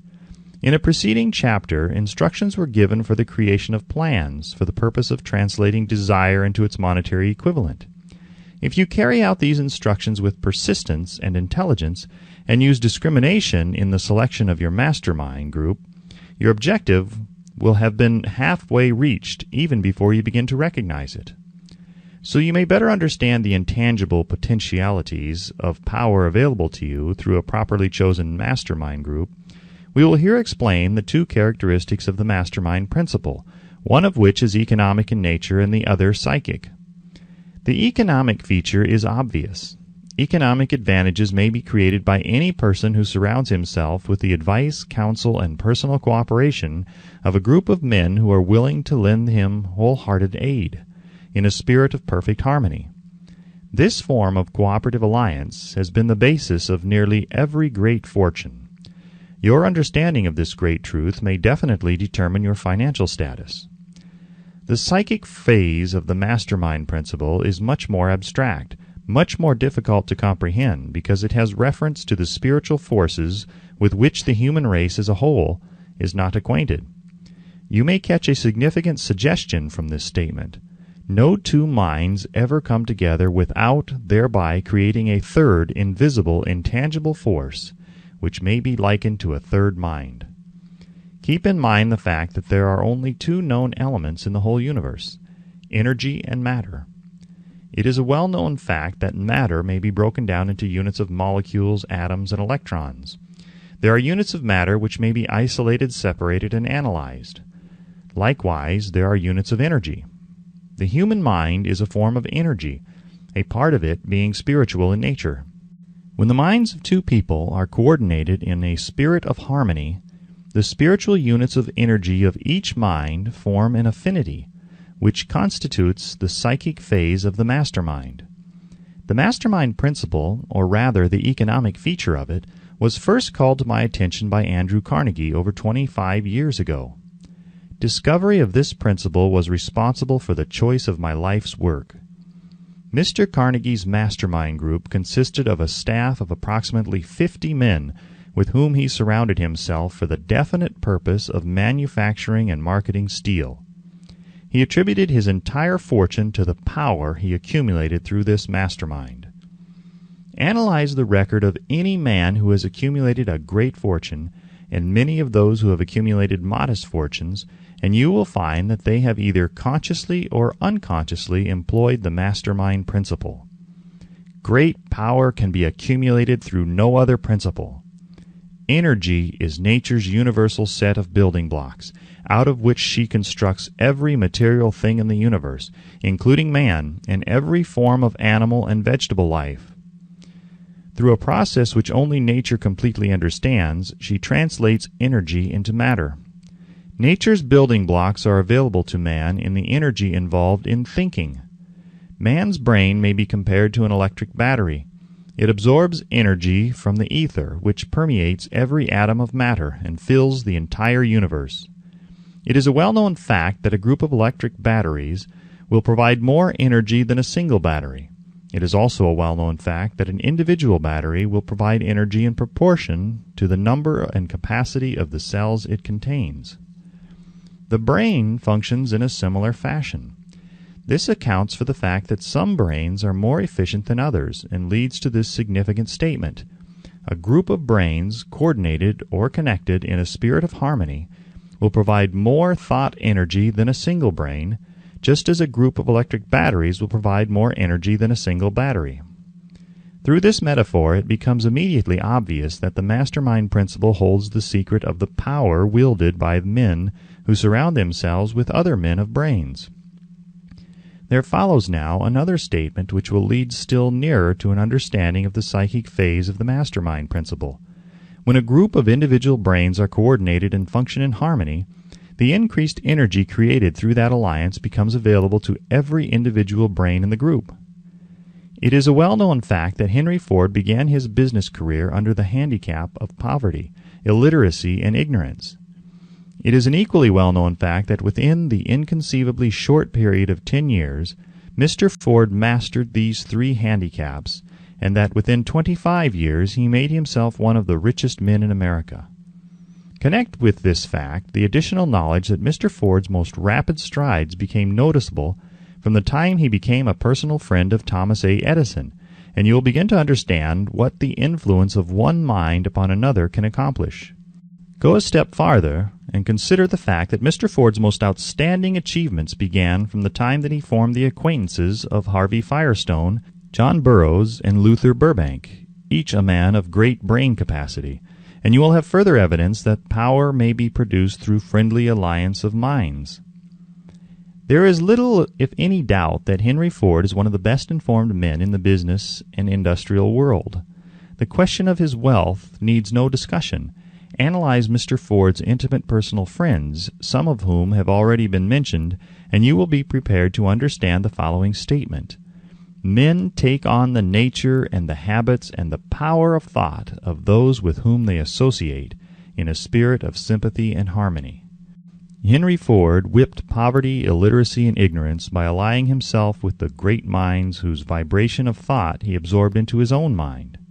Through his association with Edison, Burbank, Burroughs, and Firestone, Mr. Ford added to his own brain power the sum and substance of the intelligence, experience, knowledge, and spiritual forces of these four men. Moreover, he appropriated and made use of the mastermind principle through the methods of procedure described in this book. This principle is available to you. We have already mentioned Mahatma Gandhi. Perhaps the majority of those who have heard of Gandhi look upon him as merely an eccentric little man who goes around without formal wearing apparel and makes trouble for the British government. In reality, Gandhi is not eccentric, but he is the most powerful man now living, estimated by the number of his followers and their faith in their leader. Moreover, he is probably the most powerful man who has ever lived. His power is passive, but it is real. Let us study the method by which he attained his stupendous power. It may be explained in a few words. He came by power through inducing over 200 million people to coordinate with mind and body in a spirit of harmony for a definite purpose. In brief, Gandhi has accomplished a miracle, for it is a miracle when 200 million people can be induced, not forced, to cooperate in a spirit of harmony for a limitless time. If you doubt that this is a miracle, try to induce any two people to cooperate in a spirit of harmony for any length of time. Every man who manages a business knows what a difficult matter it is to get employees to work together in a spirit even remotely resembling harmony. The list of the chief sources from which power may be attained is, as you have seen, headed by infinite intelligence. When two or more people coordinate in a spirit of harmony and work toward a definite objective, they place themselves in position through that alliance to absorb power directly from the great universal storehouse of infinite intelligence. This is the greatest of all sources of power. It is the source to which the genius turns. It is the source to which every great leader turns, whether he may be conscious of the fact or not. The other two major sources from which the knowledge necessary for the accumulation of power may be obtained are no more reliable than the five senses of man. The senses are not always reliable. Infinite intelligence does not err. In subsequent chapters, the methods by which infinite intelligence may be most readily contacted will be adequately described. This is not a course on religion, No fundamental principle described in this book should be interpreted as being intended to interfere either directly or indirectly with any man's religious habits. This book has been confined exclusively to instructing the reader how to transmute the definite purpose of desire for money into its monetary equivalent. Read, think, and meditate as you read. Soon the entire subject will unfold and you will see it in perspective. You are now seeing the detail of the individual chapters. Money is as shy and elusive as the old-time maiden. It must be wooed and won by methods not unlike those used by a determined lover in pursuit of the girl of his choice. And coincidental as it is, the power used in the wooing of money is not greatly different from that used in wooing a maiden. That power, when successfully used in the pursuit of money, must be mixed with faith. It must be mixed with desire. It must be mixed with persistence. It must be applied through a plan, and that plan must be set into action. When money comes in quantities known as the big money, it flows to the one who accumulates it as easily as water flows downhill. There exists a great unseen stream of power which may be compared to a river, except that one side flows in one direction, carrying all who get into that side of the stream onward and upward to wealth, and the other side flows in the opposite direction, carrying all those who are unfortunate enough to get into it and not able to extricate themselves from it, downward to misery and poverty. Every man who has accumulated a great fortune has recognized the existence of this stream of life. It consists of one's thinking process. The positive emotions of thought form the side of the stream which carries one to fortune. The negative emotions form the side which carries one down to poverty. This carries a thought of stupendous importance to the person who is following this book with the object of accumulating a fortune. If you are in the side of the stream of power which leads to poverty, this may serve as an oar by which you may propel yourself over into the other side of the stream. It can serve you only through application and use. Merely reading and passing judgment on it, either one way or another, will in no way benefit you. Some people undergo the experience of alternating between the positive and negative sides of the stream, being at times on the positive side and at times on the negative side. The Wall Street crash of '29 swept millions of people from the positive to the negative side of the stream. These millions are struggling, some of them in desperation and fear, to get back into the positive side of the stream. This book was written especially for those millions. Poverty and riches often change places. The crash taught the world this truth, although the world will not long remember the lesson. Poverty may, and generally does, voluntarily take the place of riches. When riches take the place of poverty, the change is usually brought about through well-conceived and carefully executed plans. Poverty needs no plan. It needs no one to aid it, because it is bold and ruthless. Riches are shy and timid. They have to be attracted. Anybody can wish for riches, and most people do. But only a few know that a definite plan, plus a burning desire for wealth, are the only dependable means of accumulating wealth. Chapter 11. The Mystery of Sex Transmutation. The 10th Step Towards Riches. The meaning of the word transmute is, in simple language, the changing or transferring of one element or form of energy into another. The emotion of sex brings into being a state of mind. Because of ignorance on the subject, this state of mind is generally associated with the physical, and because of improper influences to which most people have been subjected in acquiring knowledge of sex, things essentially physical have highly biased the mind. The emotion of sex has back of it the possibility of 3 constructive potentialities. They are 1. The perpetuation of mankind. 2. The maintenance of health. As a therapeutic agency, it has no equal. 3. The transformation of mediocrity into genius through transmutation. Sex transmutation is simple and easily explained. It means the switching of the mind from thoughts of physical expression to thoughts of some other nature.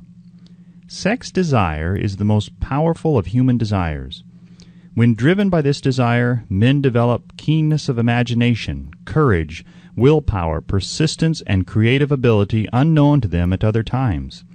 So strong and impelling is the desire for sexual contact that men freely run the risk of life and reputation to indulge it. When harnessed and redirected along other lines, this motivating force maintains all of its attributes of keenness of imagination, courage, etc., which may be used as powerful creative forces in literature, art, or any other profession or calling, including, of course, the accumulation of riches. The transmutation of sexual energy calls for the exercise of willpower, to be sure, but the reward is worth the effort. The desire for sexual expression is inborn and natural. The desire cannot and should not be submerged or eliminated, but it should be given an outlet through forms of expression which enrich the body, mind, and spirit of man. If not given this form of outlet, through transmutation, it will seek outlets through purely physical channels. A river may be dammed and its water controlled for a time, but eventually it will force an outlet. The same is true of the emotion of sex. It may be submerged and controlled for a time, but its very nature causes it to be ever seeking means of expression. If it is not transmuted into some creative effort, it will find a less worthy outlet. Fortunate indeed is the person who has discovered how to give sex emotion an outlet through some form of creative effort, for he has, by that discovery, lifted himself to the status of a genius. Scientific research has disclosed these significant facts. 1. The men of greatest achievement are men with highly developed sex natures, men who have learned the art of sex transmutation. 2. The men who have accumulated great fortunes and achieved outstanding recognition in literature, art, industry, architecture, and the professions were motivated by the influence of a woman. The research from which these astounding discoveries were made went back through the pages of biography and history for more than 2,000 years. Wherever there was evidence available in connection with the lives of men and of great achievement, it indicated most convincingly that they possessed highly developed sex natures. The emotion of sex is an irresistible force against which there can be no such opposition as an immovable body. When driven by this emotion, men become gifted with a superpower for action. Understand this truth, and you will catch the significance of the statement that sex transmutation will lift one to the status of a genius. The emotion of sex contains the secret of creative ability. Destroy the sex glands, whether in man or beast, and you have removed the major source of action. For proof of this, observe what happens to any animal after it has been castrated. A bull becomes as docile as a cow after it has been altered sexually. Sex alteration takes out of the male, whether man or beast, all the fight that was in him. Sex alteration of the female has the same effect. The 10 mind stimuli. The human mind responds to stimuli through which it may be keyed up to high rates of vibration, known as enthusiasm, creative imagination, intense desire, etc. The stimuli to which the mind responds most freely are 1. The desire for sex expression. 2. Love. 3. A burning desire for fame, power, or financial gain, money. 4. Music. 5. Friendship between either of those of the same sex or those of the opposite sex. 6. A mastermind alliance based upon the harmony of 2 or more people who ally themselves for spiritual or temporal advancement. 7. Mutual suffering, such as that experienced by people who are persecuted. 8. Autosuggestion. 9. Fear. 10. Narcotics and alcohol. The desire for sex expression comes at the head of the list of stimuli which most effectively step up the vibrations of the mind and start the wheels of physical action. 8 of these stimuli are natural and constructive, 2 are destructive. The list is here presented for the purpose of enabling you to make a comparative study of the major sources of mind stimulation. From this study, it will be readily seen that the emotion of sex is by great odds the most intense and powerful of all mind stimuli. This comparison is necessary as a foundation for proof of the statement that transmutation of sex energy may lift one to the status of a genius. Let us find out what constitutes a genius.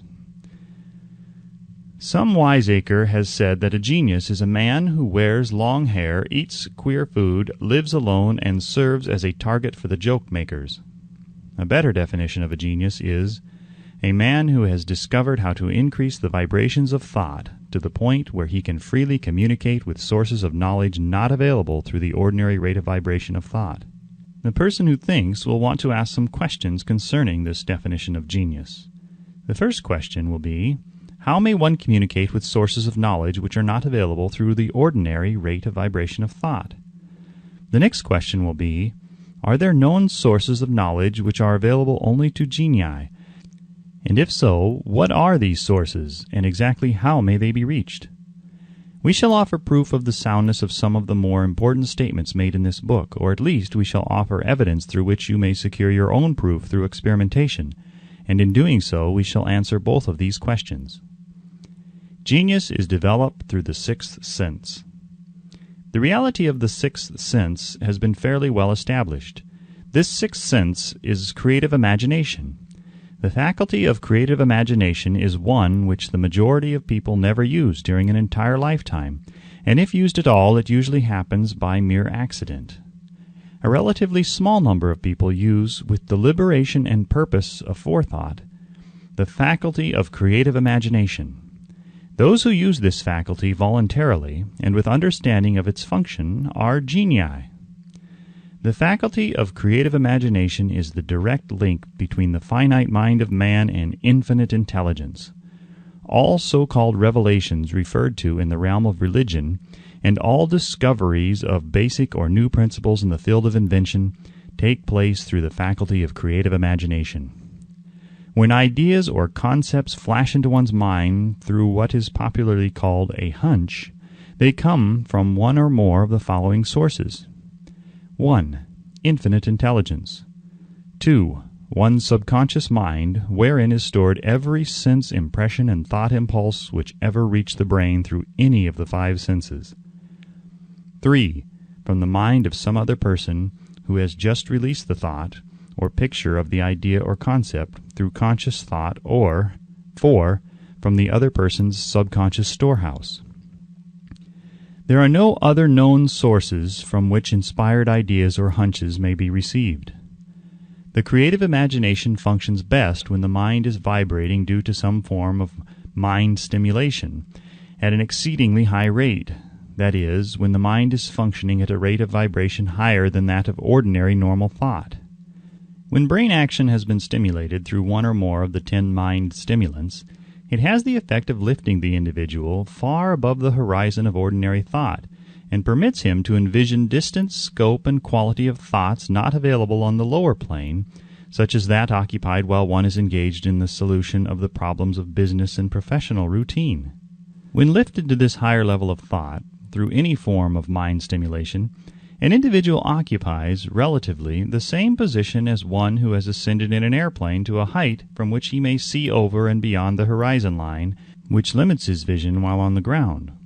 Moreover, while on this higher level of thought, the individual is not hampered or bound by any of the stimuli which circumscribe and limit his vision while wrestling with the problems of gaining the 3 basic necessities of food, clothing, and shelter. He is in a world of thought in which the ordinary workaday thoughts have been as effectively removed as are the hills and valleys and other limitations of physical vision when he rises in an airplane. While on this exalted plane of thought, the creative faculty of the mind is given freedom for action.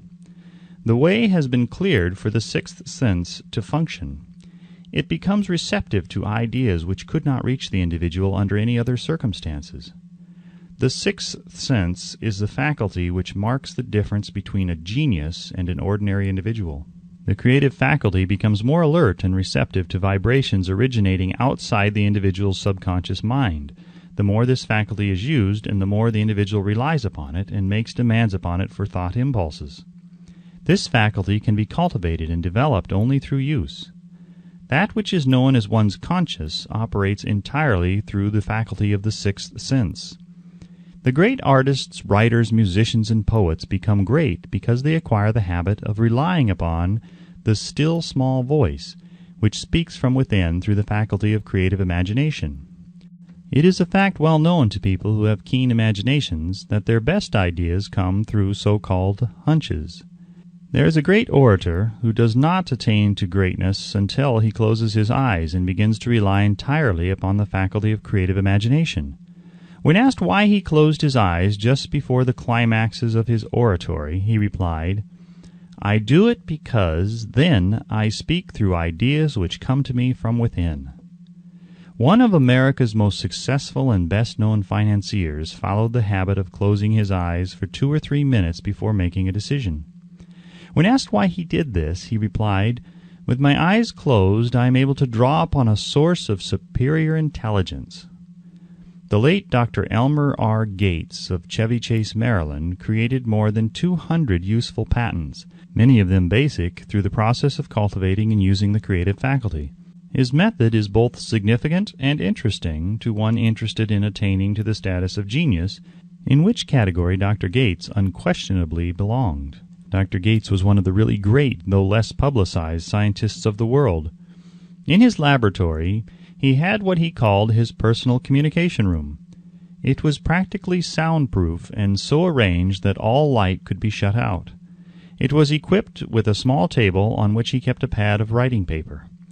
In front of the table on the wall was an electric push-button which controlled the lights.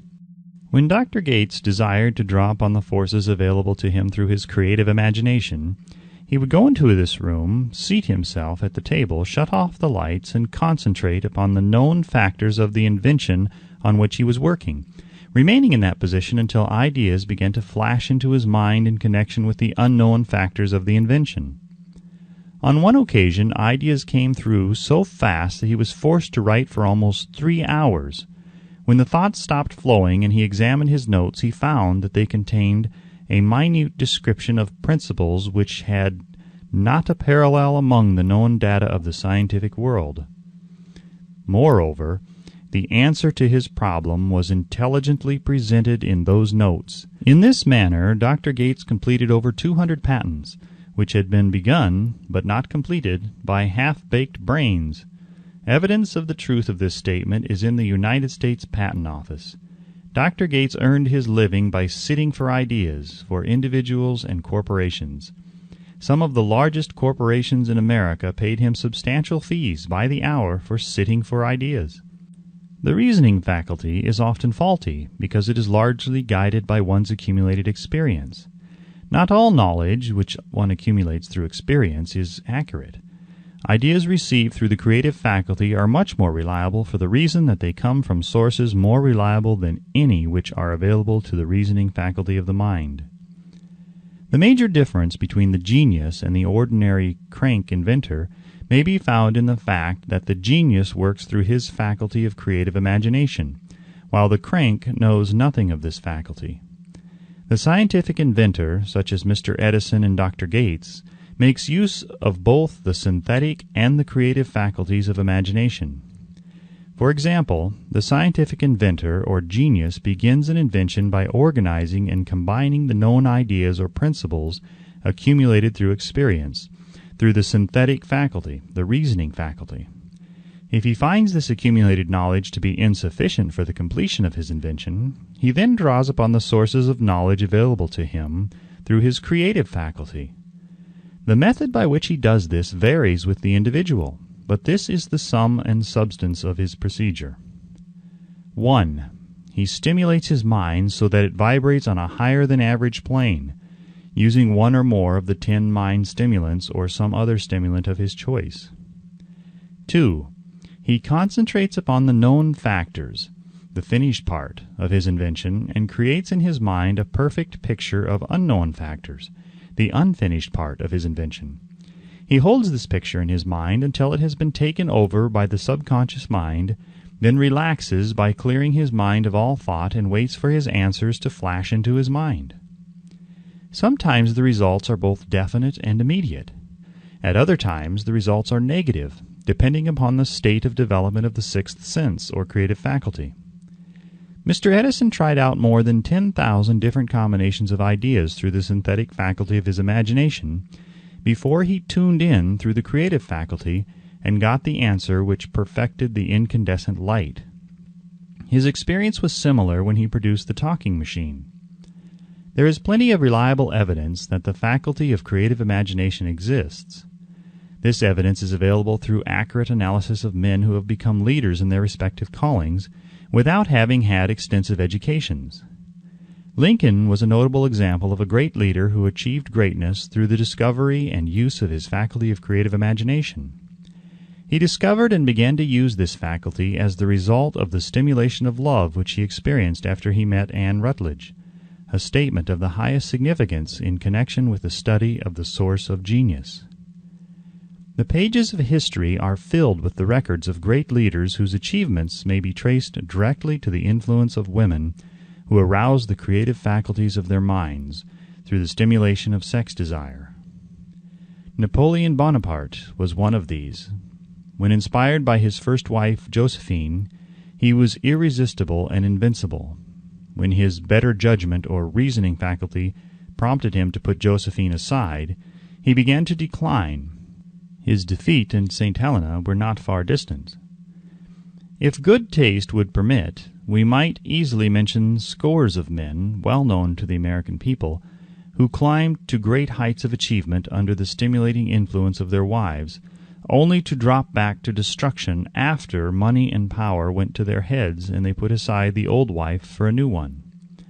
Napoleon was not the only man to discover that sex influence, from the right source, is more powerful than any substitute of expediency which may be created by mere reason. The human mind responds to stimulation. Among the greatest and most powerful of these stimuli is the urge of sex. When harnessed and transmuted, this driving force is capable of lifting men into that higher sphere of thought which enables them to master the sources of worry and petty annoyance which beset their pathway on the lower plane. Unfortunately, only the genii have made the discovery. Others have accepted the experience of sex urge without discovering one of its major potentialities, a fact which accounts for the great number of others as compared to the limited number of genii. For the purpose of refreshing the memory in connection with the facts available from the biographies of certain men, we here present the names of a few men of outstanding achievement, each of whom was known to have been of a highly sexed nature. The genius which was theirs undoubtedly found its source of power in transmuted sex energy. George Washington, Napoleon Bonaparte, William Shakespeare, Abraham Lincoln, Ralph Waldo Emerson, Robert Burns, Thomas Jefferson, Elbert Hubbard, Albert H. Gary, Oscar Wilde, Woodrow Wilson, John H. Patterson, Andrew Jackson, Enrico Caruso.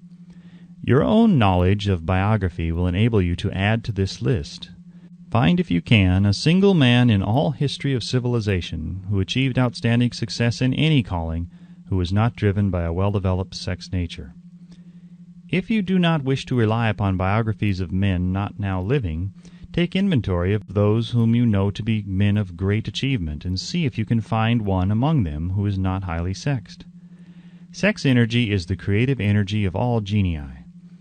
There never has been and never will be a great leader, builder, or artist lacking in this driving force of sex. Surely no one will misunderstand these statements to mean that all who are highly sexed are genii. Man attains to the status of genius only when and if he stimulates his mind so that it draws upon the forces available through the creative faculty of the imagination. Chief among the stimuli with which this stepping up of the vibrations may be produced is sex energy. The mere possession of this energy is not sufficient to produce a genius. The energy must be transmuted from desire for physical contact into some other form of desire and action before it will lift one to the status of a genius. Far from becoming genii, because of great sex desires, the majority of men lower themselves through misunderstanding and misuse of this great force to the status of the lower animals. Why men seldom succeed before 40. I discovered from the analysis of over 25,000 people that men who succeed in an outstanding way seldom do so before the age of 40, and more often they do not strike their real pace until they are well beyond the age of 50. This fact was so astounding that it prompted me to go into the study of its cause most carefully, carrying the investigation over a period of more than 12 years. This study disclosed the fact that the major reason why the majority of men who succeeded do not begin to do so before the age of 40 to 50 is their tendency to dissipate their energies through overindulgence in physical expression of the emotion of sex.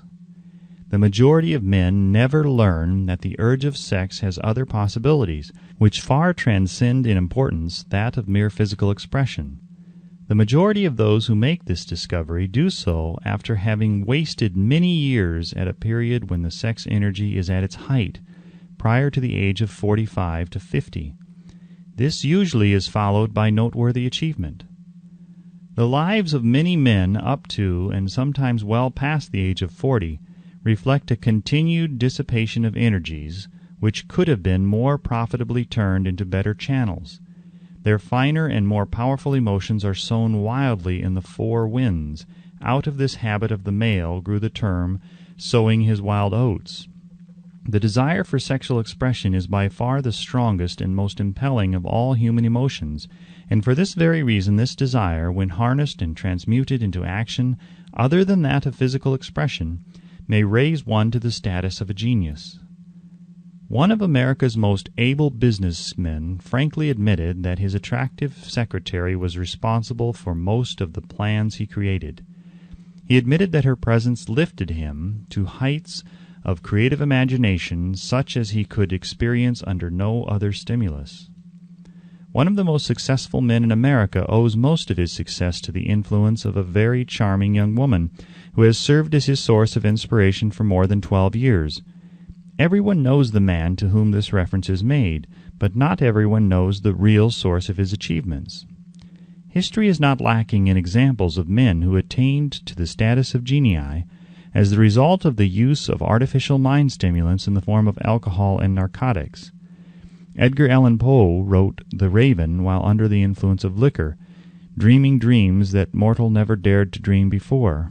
James Whitcomb Riley did his best writing while under the influence of alcohol.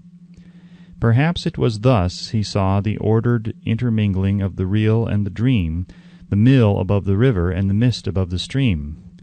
Robert Burns wrote best when intoxicated, "For Auld Lang Syne, my dear, we'll take a cup of kindness yet for Auld Lang Syne." But let it be remembered that many such men have destroyed themselves in the end. Nature has prepared her own potions with which men may safely stimulate their minds, so they vibrate on a plane that enables them to tune in to fine and rare thoughts which come from no man knows where. No satisfactory substitute for nature's stimulants has ever been found. It is a fact well known to psychologists that there is a very close relationship between sex desires and spiritual urges, a fact which accounts for the peculiar behavior of people who participate in the orgies known as religious revivals, common among the primitive types. The world is ruled and the destiny of civilization is established by the human emotions. People are influenced in their actions not by reason so much as by feelings. The creative faculty of the mind is set into action entirely by emotions and not by cold reason. The most powerful of all human emotions is that of sex. There are other mind stimulants, some of which have been listed, but no one of them, nor all of them combined, can equal the driving power of sex. A mind stimulant is any influence which will either temporarily or permanently increase the vibrations of thought. The 10 major stimulants described are those most commonly resorted to. Through these sources one may commune with an infinite intelligence, or enter at will the storehouse of the subconscious mind, either one's own or that of another person, a procedure which is all there is of genius. A teacher who has trained and directed the efforts of more than 30,000 salespeople made the astounding discovery that highly sexed men are the most efficient salesmen. The explanation is that the factor of personality known as personal magnetism is nothing more or less than sex energy. Highly sexed people always have a plentiful supply of magnetism. Through cultivation and understanding, this vital force may be drawn upon and used to great advantage in the relationships between people. This energy may be communicated to others through the following media. 1. The handshake. The touch of the hand indicates instantly the presence of magnetism or the lack of it. 2. The tone of voice. Magnetism, or sex energy, is the factor with which the voice may be colored or made musical and charming. 3. Posture and carriage of the body. Highly sexed people move briskly and with grace and ease. 4. The vibrations of thought. Highly sexed people mix the emotion of sex with their thoughts, or may do so at will, and in that way may influence those around them. 5. Body adornment. People who are highly sexed are usually very careful about their personal appearance. They usually select clothing of a style becoming to their personality, physique, complexion, etc. When employing salesmen, the more capable sales manager looks for the quality of personal magnetism as the first requirement of a salesman. People who lack sex energy will never become enthusiastic, nor inspire others with enthusiasm, and enthusiasm is one of the most important requisites in salesmanship, no matter what one is selling. The public speaker, orator, preacher, lawyer, or salesman who is lacking in sex energy is a flop, as far as being able to influence others is concerned.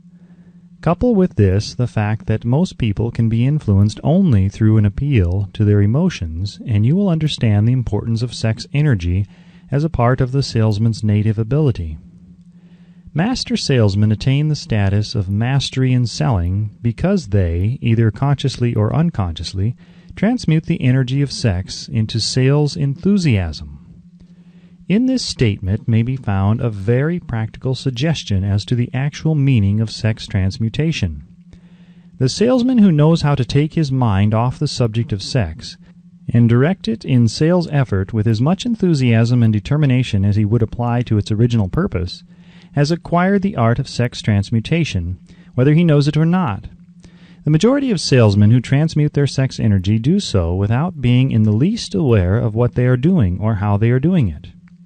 Transmutation of sex energy calls for more willpower than the average person cares to use for this purpose. Those who find it difficult to summon willpower sufficient for transmutation may gradually acquire this ability. Though this requires willpower, the reward for the practice is more than worth the effort. The entire subject of sex is one with which the majority of people appear to be unpardonably ignorant.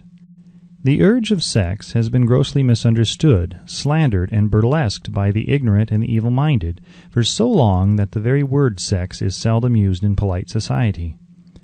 Men and women who are known to be blessed, yes, blessed with highly sexed natures, are usually looked upon as being people who will bear watching. Instead of being called blessed, they are usually called cursed. Millions of people, even in this age of enlightenment, have inferiority complexes which they developed because of this false belief that a highly sexed nature is a curse. These statements of the virtue of sex energy should not be construed as justification for the libertine. The emotion of sex is a virtue only when used intelligently and with discrimination. It may be misused, and often is, to such an extent that it debases instead of enriches both body and mind. The better use of this power is the burden of this chapter. It seemed quite significant to the author when he made the discovery that practically every great leader whom he had the privilege of analyzing was a man whose achievements were largely inspired by a woman. In many instances, the woman in the case was a modest, self-denying wife, of whom the public had heard but little or nothing. In a few instances, the source of inspiration has been traced to the other woman. Perhaps such cases may not be entirely unknown to you. Intemperance in sex habits is just as detrimental as intemperance in habits of drinking and eating. In this age in which we live, an age which began with the World War, intemperance in habits of sex is common. This orgy of indulgence may account for the shortage of great leaders. No man can avail himself of the forces of his creative imagination while dissipating them. Man is the only creature on earth which violates nature's purpose in this connection. Every other animal indulges its sex nature in moderation and with purpose which harmonizes with the laws of nature. Every other animal responds to the call of sex only in season. Man's inclination is to declare open season. Every intelligent person knows that stimulation in excess through alcoholic drink and narcotics is a form of intemperance which destroys the vital organs of the body, including the brain. Not every person knows, however, that overindulgence in sex expression may become a habit as destructive and as detrimental to creative effort as narcotics or liquor. A sex-mad man is not essentially different than a dope-mad man. Both have lost control over their faculties of reason and willpower. Sexual overindulgence may not only destroy reason and willpower, but it may also lead to either temporary or permanent insanity. Many cases of hypochondria, imaginary illness, grow out of habits developed in ignorance of the true function of sex. From these brief references to the subject, it may be readily seen that ignorance on the subject of sex transmutation forces stupendous penalties upon the ignorant on the one hand, and withholds from them equally stupendous benefits on the other. Widespread ignorance on the subject of sex is due to the fact that the subject has been surrounded with mystery and beclouded by dark silence.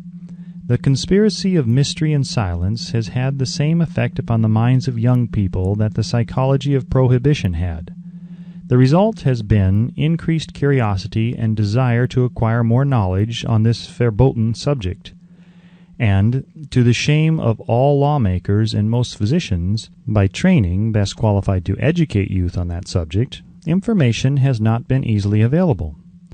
Seldom does an individual enter upon highly creative effort in any field of endeavor before the age of 40.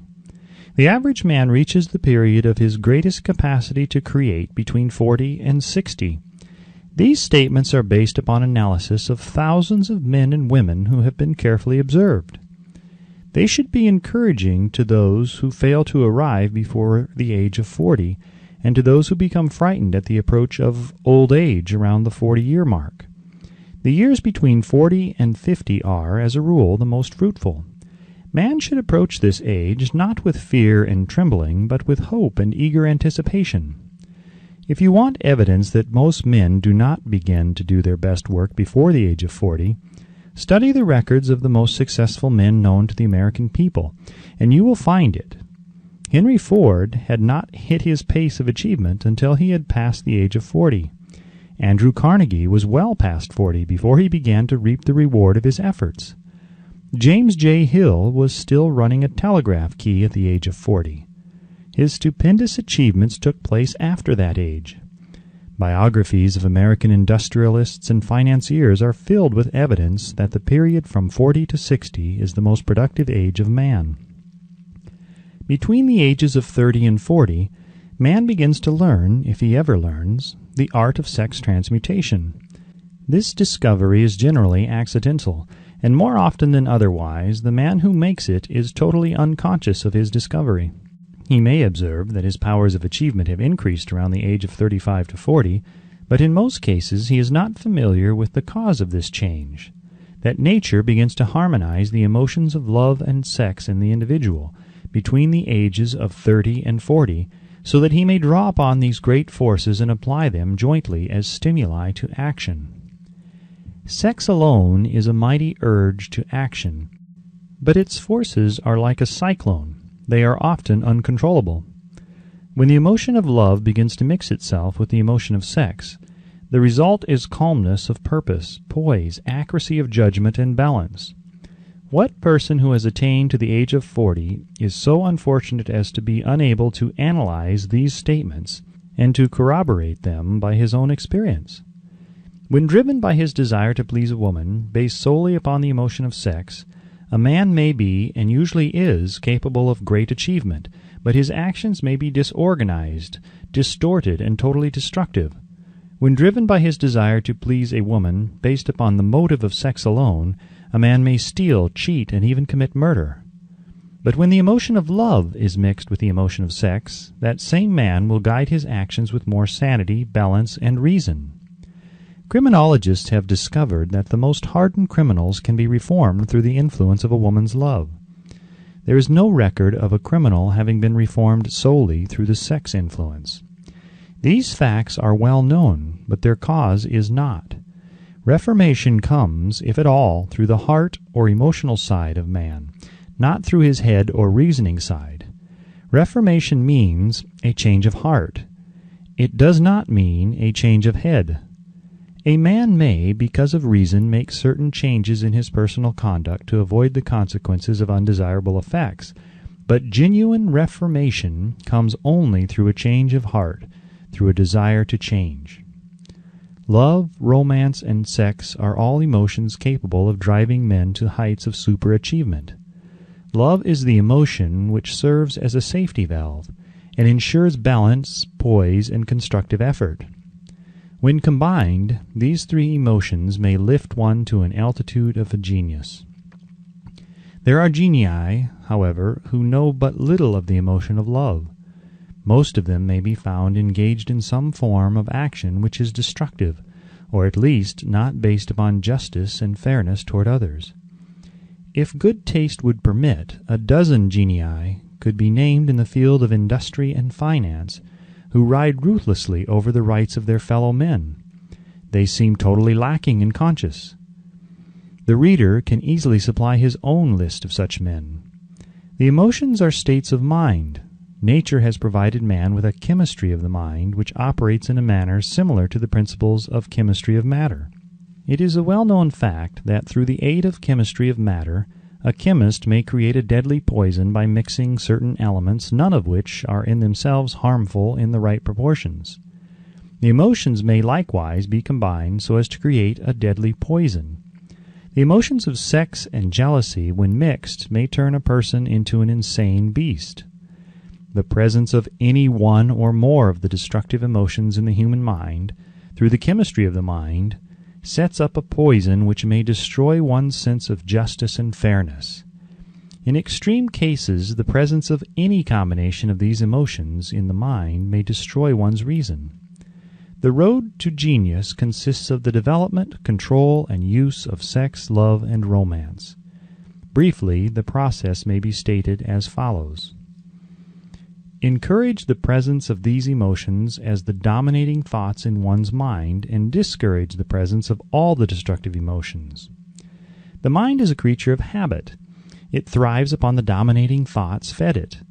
Through the faculty of willpower, one may discourage the presence of any emotion and encourage the presence of any other.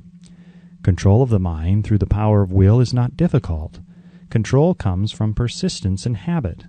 The secret of control lies in understanding the process of transmutation. When any negative emotion presents itself in one's mind, it can be transmuted into a positive or constructive emotion by the simple procedure of changing one's thoughts. There is no other road to genius than through voluntary self-effort. A man may attain to great heights of financial or business achievement solely by the driving force of sex energy, but history is filled with evidence that he may, and usually does, carry with him certain traits of character which rob him of the ability to either hold or enjoy his fortune. This is worthy of analysis, thought, and meditation, for it states a truth, the knowledge of which may be helpful to women as well as men. Ignorance of this has cost thousands of people their privilege of happiness, even though they possessed riches. The emotions of love and sex leave their unmistakable marks upon the features. Moreover, these signs are so visible that all who wish may read them. The man who is driven by the storm of passion, based upon sex desires alone, plainly advertises that fact to the entire world by the expression of his eyes and the lines of his face. The emotion of love, when mixed with the emotion of sex, softens, modifies, and beautifies the facial expression. No character analyst is needed to tell you this. You may observe it for yourself. The emotion of love brings out and develops the artistic and aesthetic nature of man. It leaves its impress upon one's very soul, even after the fire has been subdued by time and circumstance. Memories of love never pass. They linger, guide, and influence long after the source of stimulation has faded. There is nothing new in this. Every person who has been moved by genuine love knows that it leaves enduring traces upon the human heart. The effect of love endures because love is spiritual in nature. The man who cannot be stimulated to great heights of achievement by love is hopeless. He is dead, though he may seem to live. Even the memories of love are sufficient to lift one to a higher plane of creative effort. The major force of love may spend itself and pass away, like a fire which has burned itself out, but it leaves behind indelible marks as evidence that it has passed that way. Its departure often prepares the human heart for a still greater love. Go back into your yesteryears at times, and bathe your mind in the beautiful memories of past love. It will soften the influence of the present worries and annoyances. It will give you a source of escape from the unpleasant realities of life, and maybe, who knows, your mind will yield to you, during this temporary retreat into the world of fantasy, ideas or plans which may change the entire financial or spiritual status of your life. If you believe yourself unfortunate because you have loved and lost, perish the thought. One who has loved truly can never lose entirely. Love is whimsical and temperamental. Its nature is ephemeral and transitory. It comes when it pleases and goes away without warning. Accept and enjoy it while it remains, but spend no time worrying about its departure. Worry will never bring it back. Dismiss also the thought that love never comes but once. Love may come and go, times without number, but there are no two love experiences which affect one in just the same way. There may be, and there usually is, one love experience which leaves a deeper imprint on the heart than all the others. But all love experiences are beneficial except to the person who becomes resentful and cynical when love makes its departure. There should be no disappointment over love, and there would be none if people understood the difference between the emotions of love and sex. The major difference is that love is spiritual, while sex is biological. No experience which touches the human heart with a spiritual force can possibly be harmful, except through ignorance or jealousy. Love is, without question, life's greatest experience. It brings one into communication with infinite intelligence. When mixed with the emotions of romance and sex, it may lead one far up the ladder of creative effort. The emotions of love, sex, and romance are sides of the eternal triangle of achievement, building genius. Nature creates genii through no other force. Love is an emotion with many sides, shades, and colors. The love which one feels for parents or children is quite different from that which one feels for one's sweetheart. The one is mixed with the emotion of sex, while the other is not.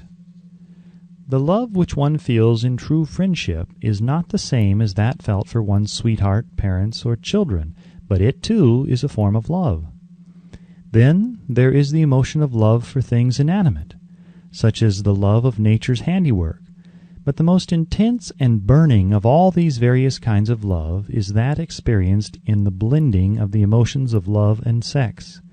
Marriages, not blessed with the eternal affinity of love, properly balanced and proportioned with sex, cannot be happy ones, and seldom endure.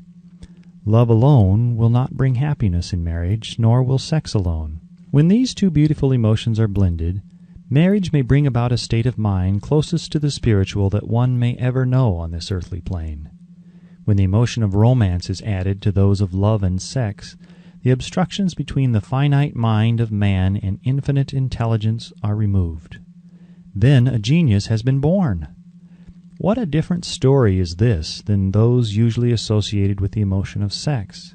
Here is an interpretation of the emotion which lifts it out of the commonplace and makes of it potter's clay in the hands of God, from which he fashions all that is beautiful and inspiring. It is an interpretation which would, when properly understood, bring harmony out of the chaos which exists in too many marriages. The disharmonies often expressed in the form of nagging may usually be traced to lack of knowledge on the subject of sex.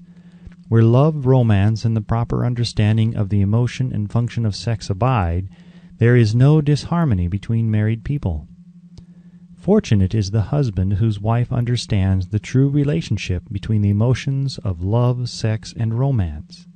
When motivated by this holy triumvirate, no form of labor is burdensome, because even the most lowly form of effort takes on the nature of a labor of love.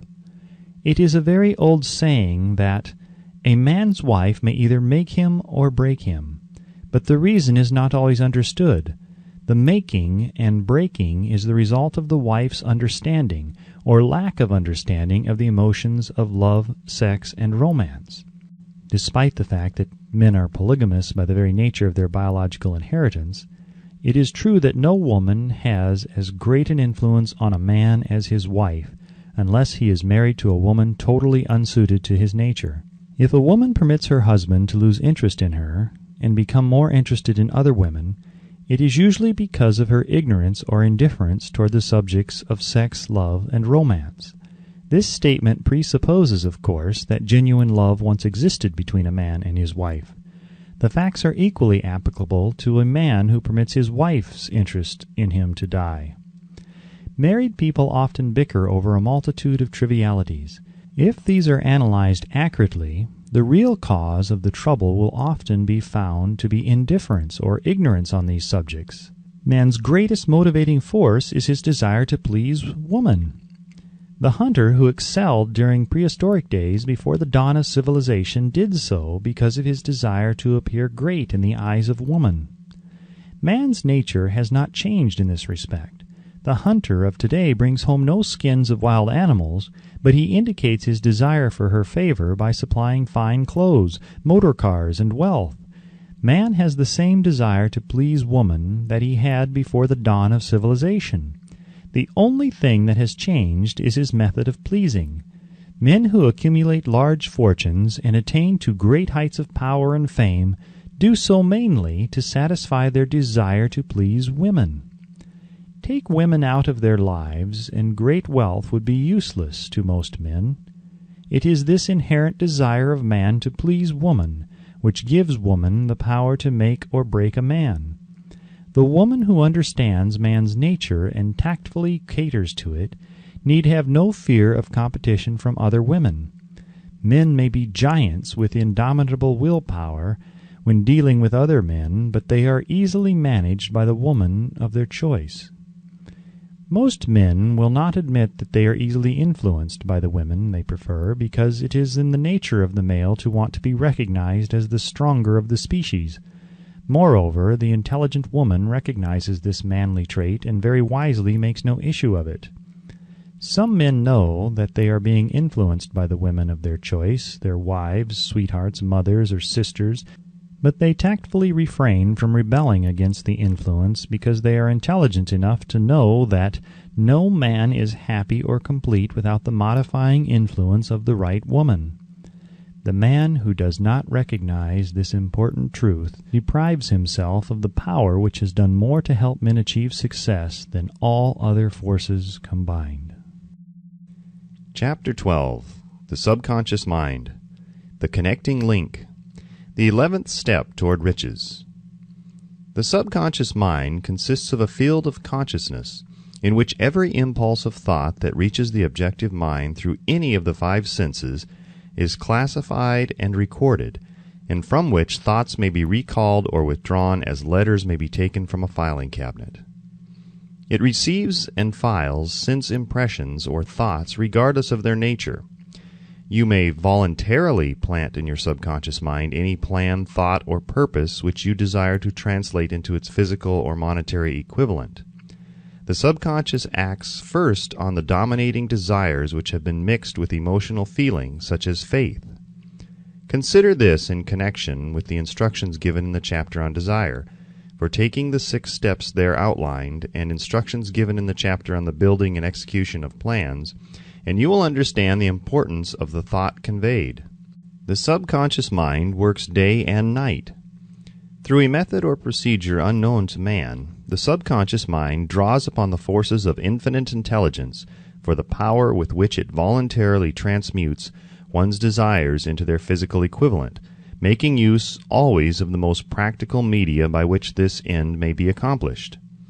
You cannot entirely control your subconscious mind, but you can voluntarily hand over to it any plan, desire, or purpose which you wish transformed into concrete form.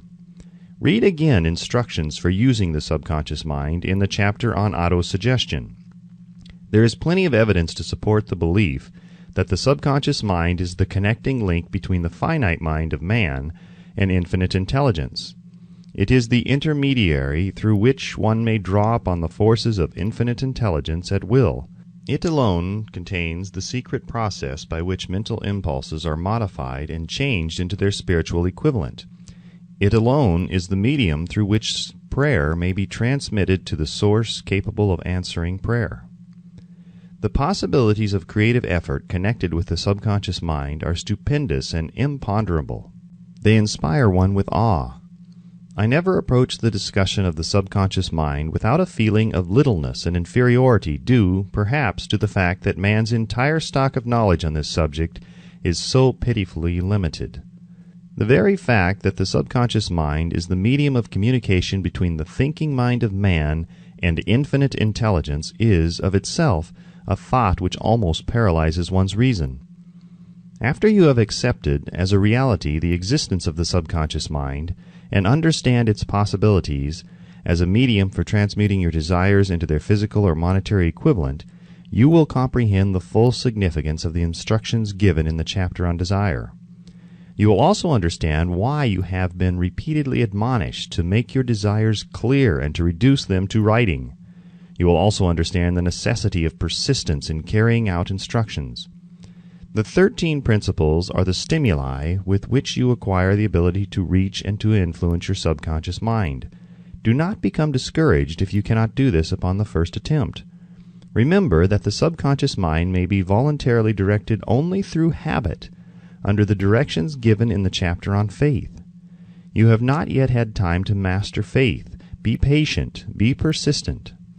A good many statements in the chapters on faith and autosuggestion will be repeated here, for the benefit of your subconscious mind.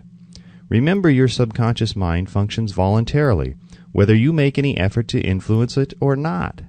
This naturally suggests to you that thoughts of fear and poverty and all negative thoughts serve as stimuli to your subconscious mind unless you master these impulses and give it more desirable food upon which it may feed. The subconscious mind will not remain idle. If you fail to plant desires in your subconscious mind, it will feed upon the thoughts which reach it as the result of your neglect. We have already explained that thought impulses, both negative and positive, are reaching the subconscious mind continuously from the 4 sources which were mentioned in the chapter on sex transmutation. For the present, it is sufficient if you remember that you are living daily in the midst of all manner of thought impulses which are reaching your subconscious mind without your knowledge. Some of these impulses are negative, some are positive. You are now engaged in trying to help shut off the flow of negative impulses and to aid in voluntarily influencing your subconscious mind through positive impulses of desire. When you achieve this, you will possess the key which unlocks the door to your subconscious mind. Moreover, you will control that door so completely that no undesirable thought may influence your subconscious mind. Everything which man creates begins in the form of a thought impulse. Man can create nothing which he does not first conceive in thought. Through the aid of the imagination, thought impulses may be assembled into plans. The imagination, when under control, may be used for the creation of plans or purposes that lead to success in one's chosen occupation. All thought impulses intended for transmutation into their physical equivalent, voluntarily planted in the subconscious mind, must pass through the imagination and be mixed with faith. The mixing of faith with a plan or purpose intended for submission to the subconscious mind may be done only through the imagination. From these statements you will readily observe that voluntary use of the subconscious mind calls for coordination and application of all the principles. Ella Wheeler Wilcox gave evidence of her understanding of the power of the subconscious mind when she wrote, "You never can tell what a thought will do in bringing you hate or love, for thoughts are things, and their airy wings are swifter than carrier doves. They follow the law of the universe, each thing creates its kind, and they speed o'er the track to bring you back whatever went out from your mind." Mrs. Wilcox understood the truth that thoughts which go out from one's mind also embed themselves deeply in one's subconscious mind, where they serve as a magnet, pattern, or blueprint by which the subconscious mind is influenced while translating them into their physical equivalent. Thoughts are truly things for the reason that every material thing begins in the form of thought energy. The subconscious mind is more susceptible to influence by impulses of thought mixed with feeling or emotion than by those originating solely in the reasoning portion of the mind. In fact, there is much evidence to support the theory that only emotionalized thoughts have any action influence upon the subconscious mind. It is a well-known fact that emotion or feeling rules the majority of people. If it is true that the subconscious mind responds more quickly to and is influenced more readily by thought impulses which are mixed with emotion, it is essential to become familiar with the more important of the emotions.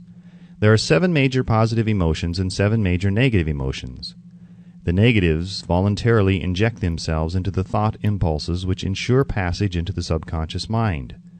The positives must be injected through the principle of autosuggestion into the thought impulses which an individual wishes to pass on to his subconscious mind.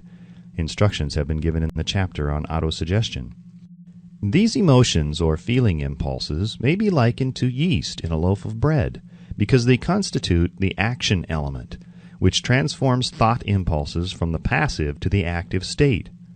Thus may one understand why thought impulses which may have been well mixed with emotion are acted upon more readily than thought impulses originating in cold reason.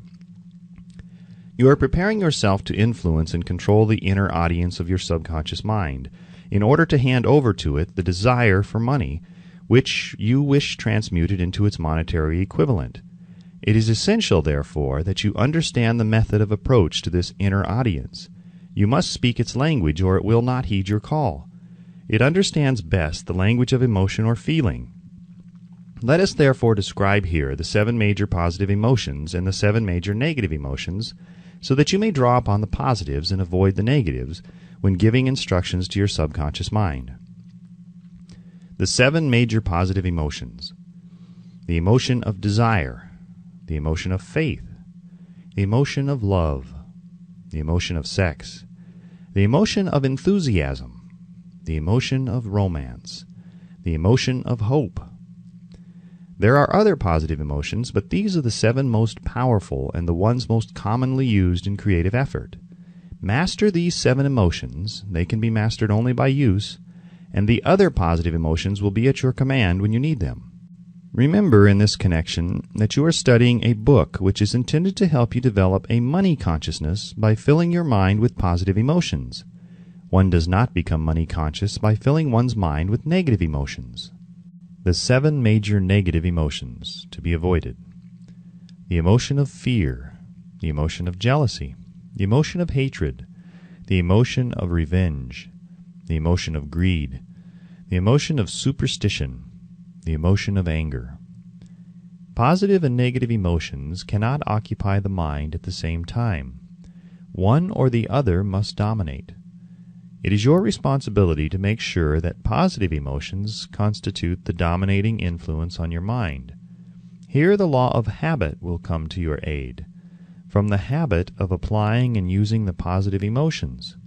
Eventually they will dominate your mind so completely that the negatives cannot enter it. Only by following these instructions literally and continuously can you gain control over your subconscious mind. The presence of a single negative in your conscious mind is sufficient to destroy all chances of constructive aid from your subconscious mind. If you are an observing person, you must have noticed that most people resort to prayer only after everything else has failed, or else they pray by a ritual of meaningless words.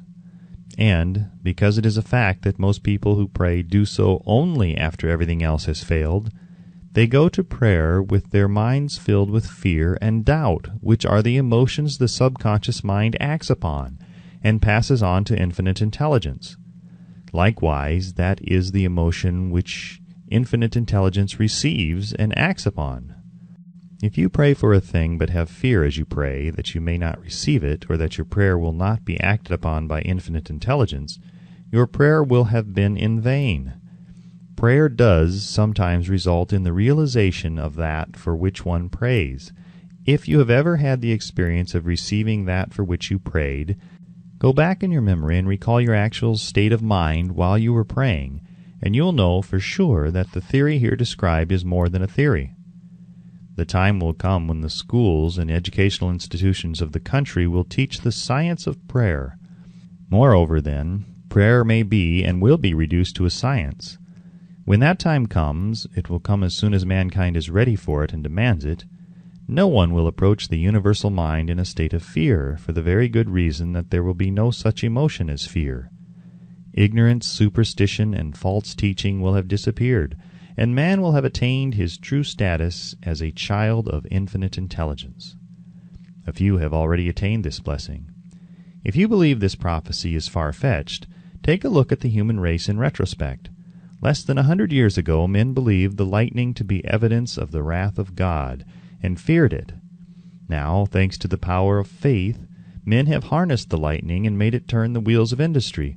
Much less than 100 years ago, men believed the space between the planets to be nothing but a great void, a stretch of dead nothingness. Now, thanks to this same power of faith, men know that far from being either dead or void, the space between the planets is very much alive, that it is the highest form of vibration known, excepting perhaps the vibration of thought. Moreover, men know that this living, pulsating, vibratory energy which permeates every atom of matter and fills every niche of space connects every human brain with every other human brain.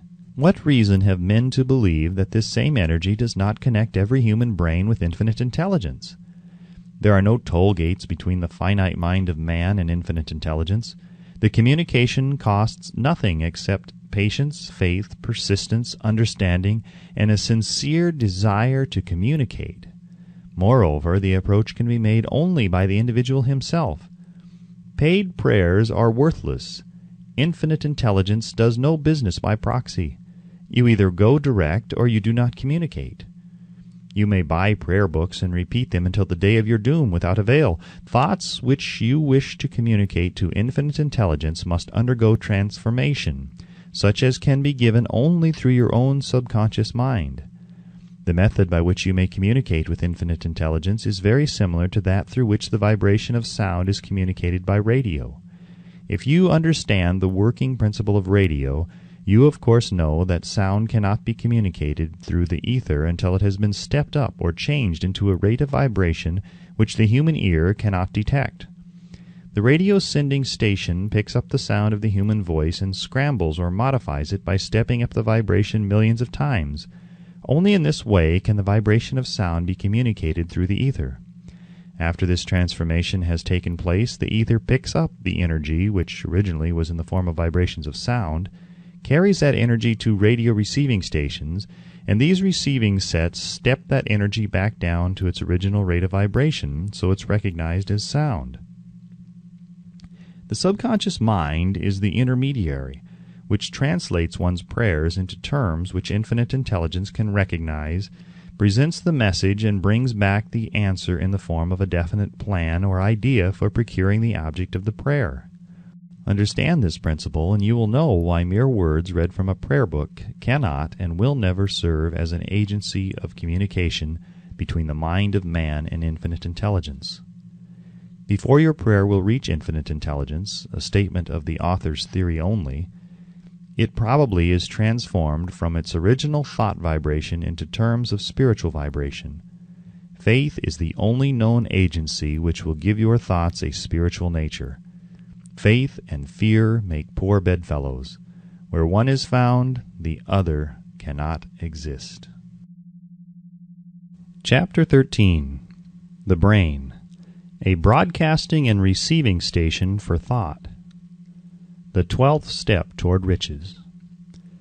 More than 20 years ago, the author, working in conjunction with the late Dr. Alexander Graham Bell and Dr. Elmer R. Gates, observed that every human brain is both a broadcasting and receiving station for the vibration of thought. Through the medium of the ether, in a fashion similar to that employed by the radio broadcasting principle, every human brain is capable of picking up vibrations of thought which are being released by other brains. In connection with the statement in the preceding paragraph, compare and consider the description of the creative imagination, as outlined in the chapter on imagination.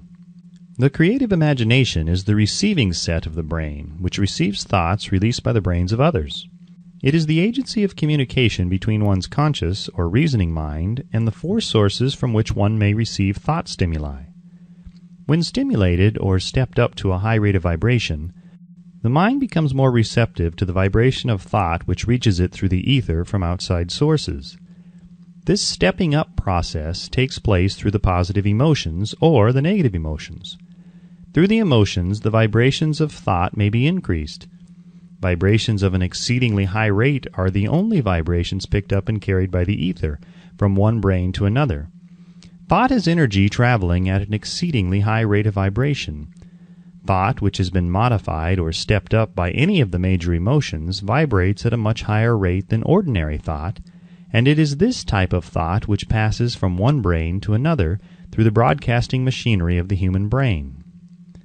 The emotion of sex stands at the head of the list of human emotions, as far as intensity and driving force are concerned. The brain, which has been stimulated by the emotion of sex, vibrates at a much more rapid rate than it does when that emotion is quiescent or absent. The result of sex transmutation is the increase of the rate of vibration of thoughts to such a pitch that the creative imagination becomes highly receptive to ideas which it picks up from the ether. On the other hand, when the brain is vibrating at a rapid rate, it not only attracts thoughts and ideas released by other brains through the medium of the ether, but it gives to one's own thoughts that feeling which is essential before those thoughts will be picked up and acted upon by one's subconscious mind. Thus you will see that the broadcasting principle is the factor through which you mix feeling or emotion with your thoughts and pass them on to your subconscious mind. The subconscious mind is the sending station of the brain through which vibrations of thought are broadcast. The creative imagination is the receiving set through which the vibrations of thought are picked up from the ether. Along with the important factors of the subconscious mind and the faculty of the creative imagination, which constitute the sending and receiving sets of your mental broadcasting machinery, consider how the principle of autosuggestion, which is the medium by which you may put into operation your broadcasting station. Through the instructions described in the chapter on autosuggestion, you are definitely informed of the method by which desire may be transmuted into its monetary equivalent. Operation of your mental broadcasting station is a comparatively simple procedure. You have but three principles to bear in mind and to apply when you wish to use your broadcasting station: the subconscious mind, creative imagination, and autosuggestion. The stimuli through which you put these three principles into action has been described. The procedure begins with desire. The greatest forces are intangible.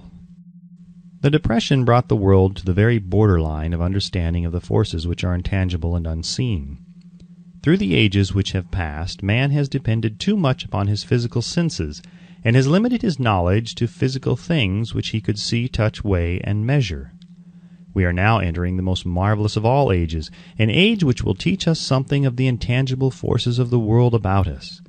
Perhaps we shall learn, as we pass through this age, that the other self is more powerful than the physical self we see when we look into a mirror. Sometimes men speak lightly of the intangibles, the things which they cannot perceive through any of their five senses, and when we hear them, it should remind us that all of us are controlled by forces which are unseen and intangible. The whole of mankind has not the power to cope with nor to control the intangible force wrapped up in the rolling waves of the oceans. Man has not the capacity to understand the intangible force of gravity which keeps this little earth suspended in mid-air and keeps man from falling from it, much less the power to control that force. Man is entirely subservient to the intangible force which comes with a thunderstorm, and he is just as helpless in the presence of the intangible force of electricity. Nay, he does not even know what electricity is, where it comes from, or what is its purpose. Nor is this by any means the end of man's ignorance in connection with things unseen and intangible. He does not understand the intangible force and intelligence wrapped up in the soil of the earth, the force which provides him with every morsel of food he eats, every article of clothing he wears, every dollar he carries in his pockets. The dramatic story of the brain. Last but not least, man, with all of his boasted culture and education, understands little or nothing of the intangible force, the greatest of all the intangibles, of thought. He knows but little concerning the physical brain and its vast network of intricate machinery through which the power of thought is translated into its material equivalent, but he is now entering an age which shall yield enlightenment on the subject. Already men of science have begun to turn their attention to the study of this stupendous thing called a brain, and while they are still in the kindergarten stage of their studies, they have uncovered enough knowledge to know that the central switchboard of the human brain, the number of lines which connect the brain cells with one another, equal the figure 1, followed by 15 million ciphers. "The figure is so stupendous," said Dr. C. Judson Herrick of the University of Chicago, "that astronomical figures dealing with hundreds of millions of light years become insignificant by comparison. It has been determined that there are from 10 billion to 14 billion nerve cells in the human cerebral cortex, and we know that these are arranged in definite patterns. These arrangements are not haphazard. They are orderly. Recently developed materials of electrophysiology draw off action currents from very precisely located cells or fibers with microelectrodes, amplify them with radio tubes, and record potential differences to a millionth of a volt. It is inconceivable that such a network of intricate machinery should be in existence for the sole purpose of carrying on the physical functions incidental to growth and maintenance of the physical body. Is it not likely that the same system, which gives billions of brain cells the media for communication one with another, provides also the means of communication with other intangible forces? After this book had been written, just before the manuscript went to the publisher, there appeared in the New York Times an editorial showing that at least one great university and one intelligent investigator in the field of mental phenomena are carrying on an organized research through which conclusions have been reached that parallel many of those described in this and the following chapter. The editorial briefly analyzed the work carried on by Dr. Rhine and his associates at Duke University. Vis-a-vis, what is telepathy? Quoting the editorial now, "A month ago we cited on this page some of the remarkable results achieved by Professor Rhine and his associates in Duke University from more than 100,000 tests to determine the existence of telepathy and clairvoyance. These results were summarized in the first two articles in Harper's Magazine. In the second, which has now appeared, the author E. H. Wright attempts to summarize what has been learned, or what it seems reasonable to infer regarding the exact nature of these extrasensory modes of perception. The actual existence of telepathy and clairvoyance now seems to some scientists enormously probable as the result of Rhine's experiments. Various participants were asked to name as many cards in a special pack as they could, without looking at them and without other sensory access to them. About a score of men and women were discovered who could regularly name so many of the cards correctly that there was not one chance in many a million of their having done their feats by luck or accident. But how did they do them? These powers, assuming that they exist, do not seem to be sensory. There is no known organ for them. The experiments work just as well at distances of several hundred miles as they did in the same room. These facts also dispose, in Mr. Wright's opinion, of the attempt to explain telepathy or clairvoyance through any physical theory of radiation. All known forms of radiant energy decline inversely as the square of the distance traversed. Telepathy and clairvoyance do not. But they do vary through physical causes as our other mental powers do. Contrary to widespread opinion, they do not improve when the participant is asleep or half asleep, but on the contrary when he is most wide awake and alert. Rhine discovered that a narcotic will invariably lower a participant's score, while a stimulant will always send it higher. The most reliable performer apparently cannot make a good score unless he tries to do his best. One conclusion that Wright draws with some confidence is that telepathy and clairvoyance are really one and the same gift. That is, the faculty that sees a card face down on the table seems to be exactly the same one that reads a thought residing only in another mind. There are several grounds for believing this. So far, for example, the two gifts have been found in every person who enjoys either of them. In every one so far, the two have been of equal vigor, almost exactly. Screens, walls, distances have no effect at all on either. Wright advances from his conclusion to express what he puts forward as no more than the mere hunch that other extrasensory experiences, prophetic dreams, premonitions of disaster, and the like may also prove to be part of the same faculty. The reader is not asked to accept any of these conclusions unless he finds it necessary, but the evidence that Rhine has piled up must remain impressive. In view of Dr. Rhine's announcement in connection with the conditions under which the mind responds to what he terms extrasensory modes of perception, I now feel privileged to add to his testimony by stating that my associates and I have discovered what we believe to be the ideal conditions under which the mind can be stimulated so that the sixth sense described in the next chapter can be made to function in a practical way. The conditions to which I refer consist of a close working alliance between myself and 2 members of my staff.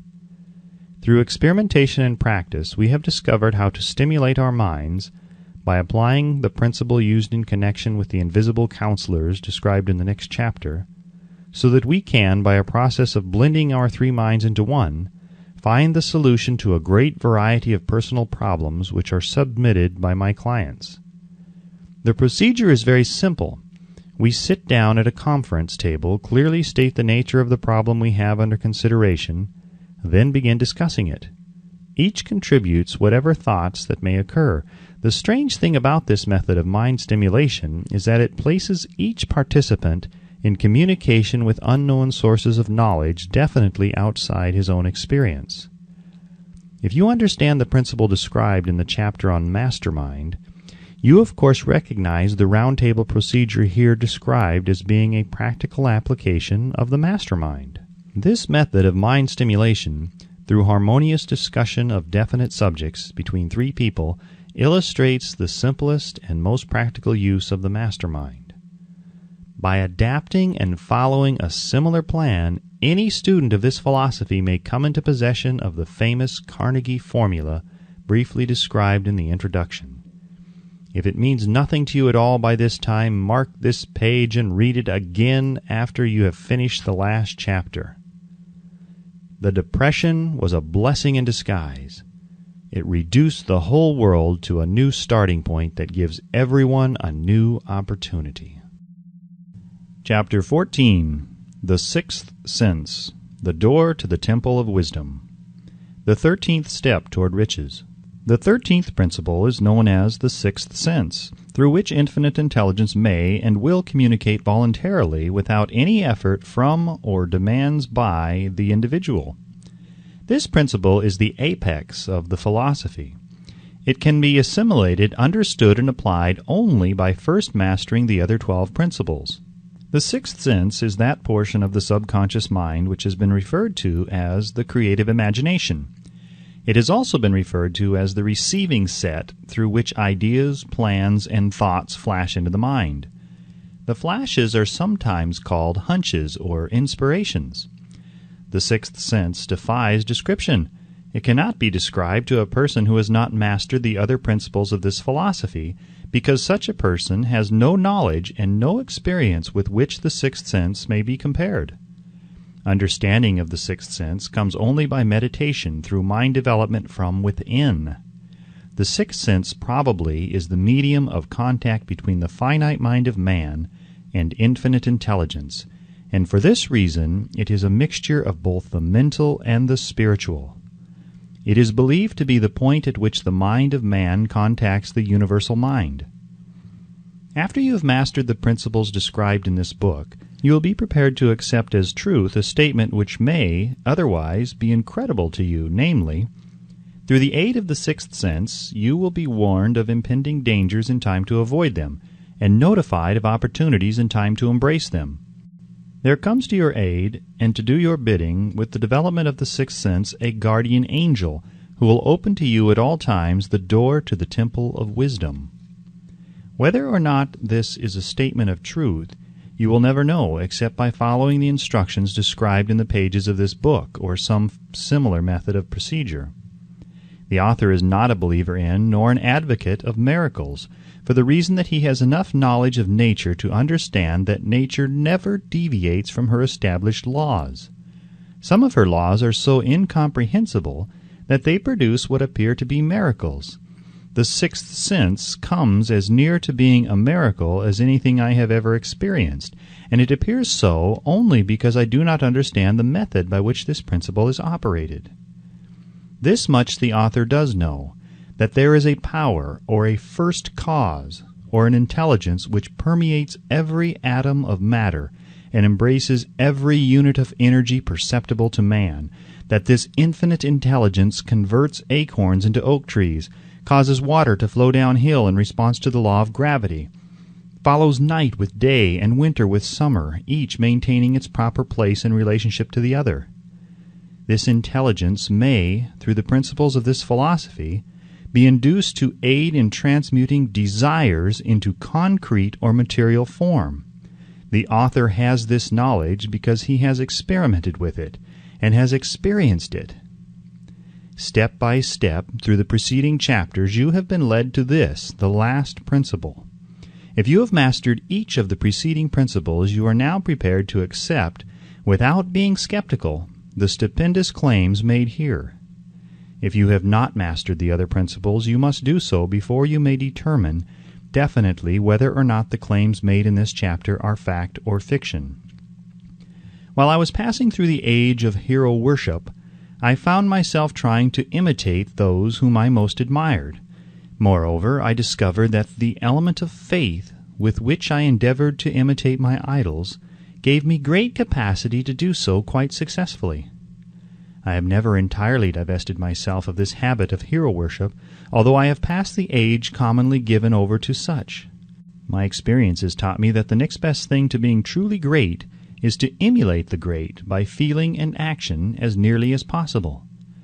Long before I had ever written a line for publication or endeavored to deliver a speech in public, I followed the habit of reshaping my own character by trying to imitate the 9 men whose lives and life works had been most impressive to me.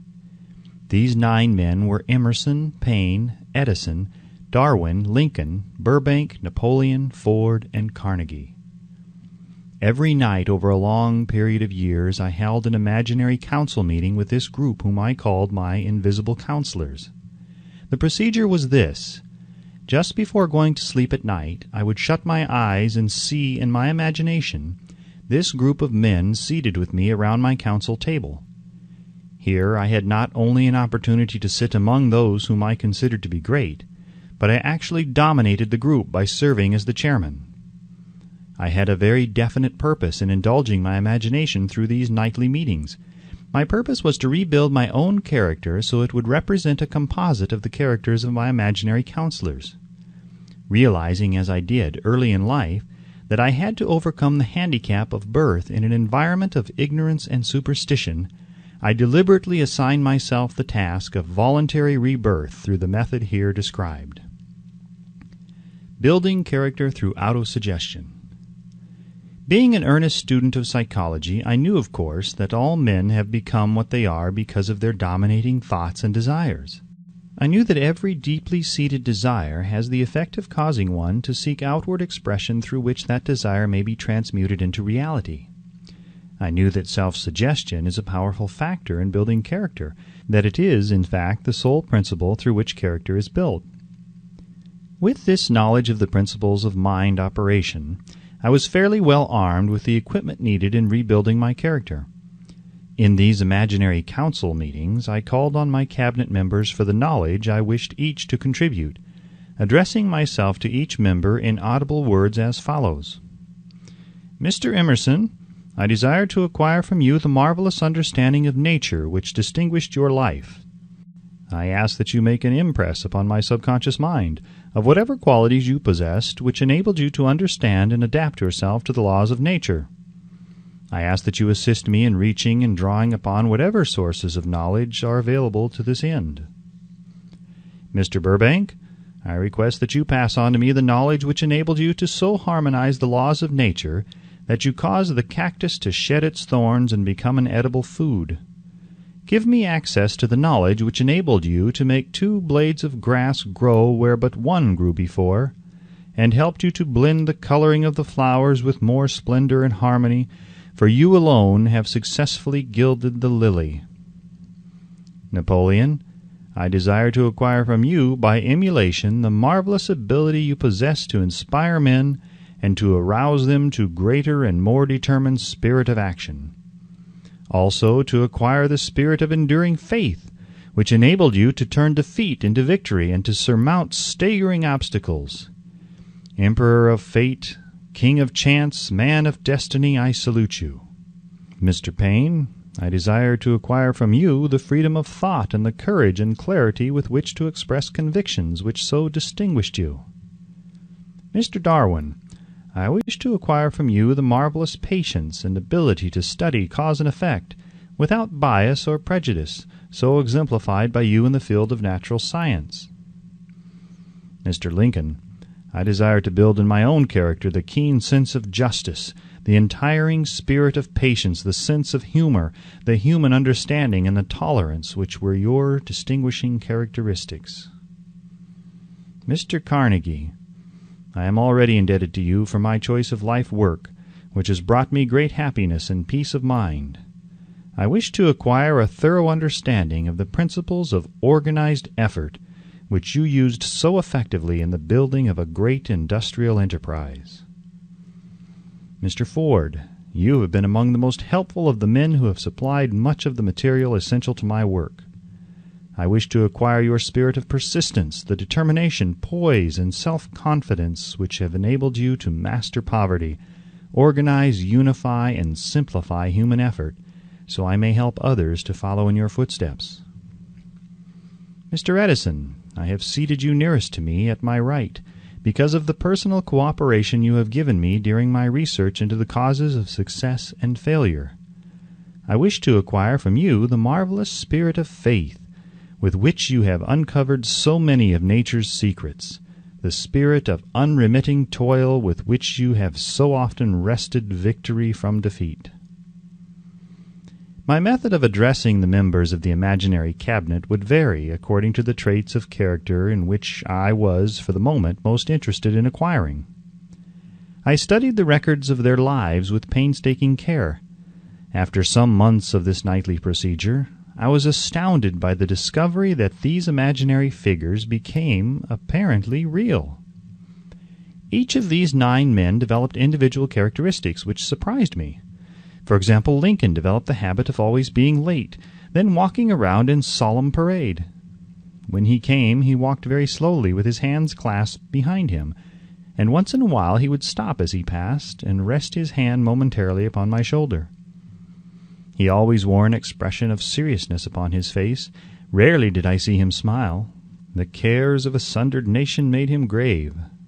That was not true of the others. Burbank and Payne often indulged in witty repartee, which seemed at times to shock the other members of the cabinet. One night Payne suggested that I prepare a lecture on the Age of Reason, and deliver it from the pulpit of a church which I formerly attended. Many around the table laughed heartily at the suggestion. Not Napoleon.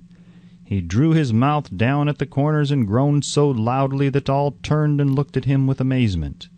To him the church was but a pawn of the state, not to be reformed, but to be used as a convenient inciter to mass activity by the people. On one occasion Burbank was late. When he came, he was excited with enthusiasm and explained that he had been late because of an experiment he was making, through which he hoped to be able to grow apples on any sort of tree.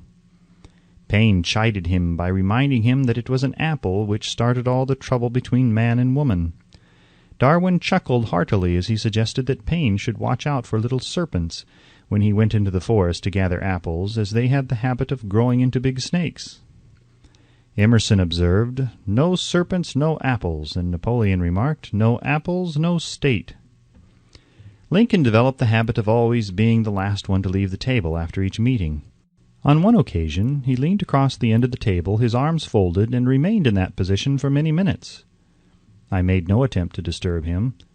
Finally he lifted his head slowly, got up and walked to the door, then turned around, came back, and laid his hand on my shoulder and said, "My boy, you will need much courage if you remain steadfast in carrying out your purpose in life.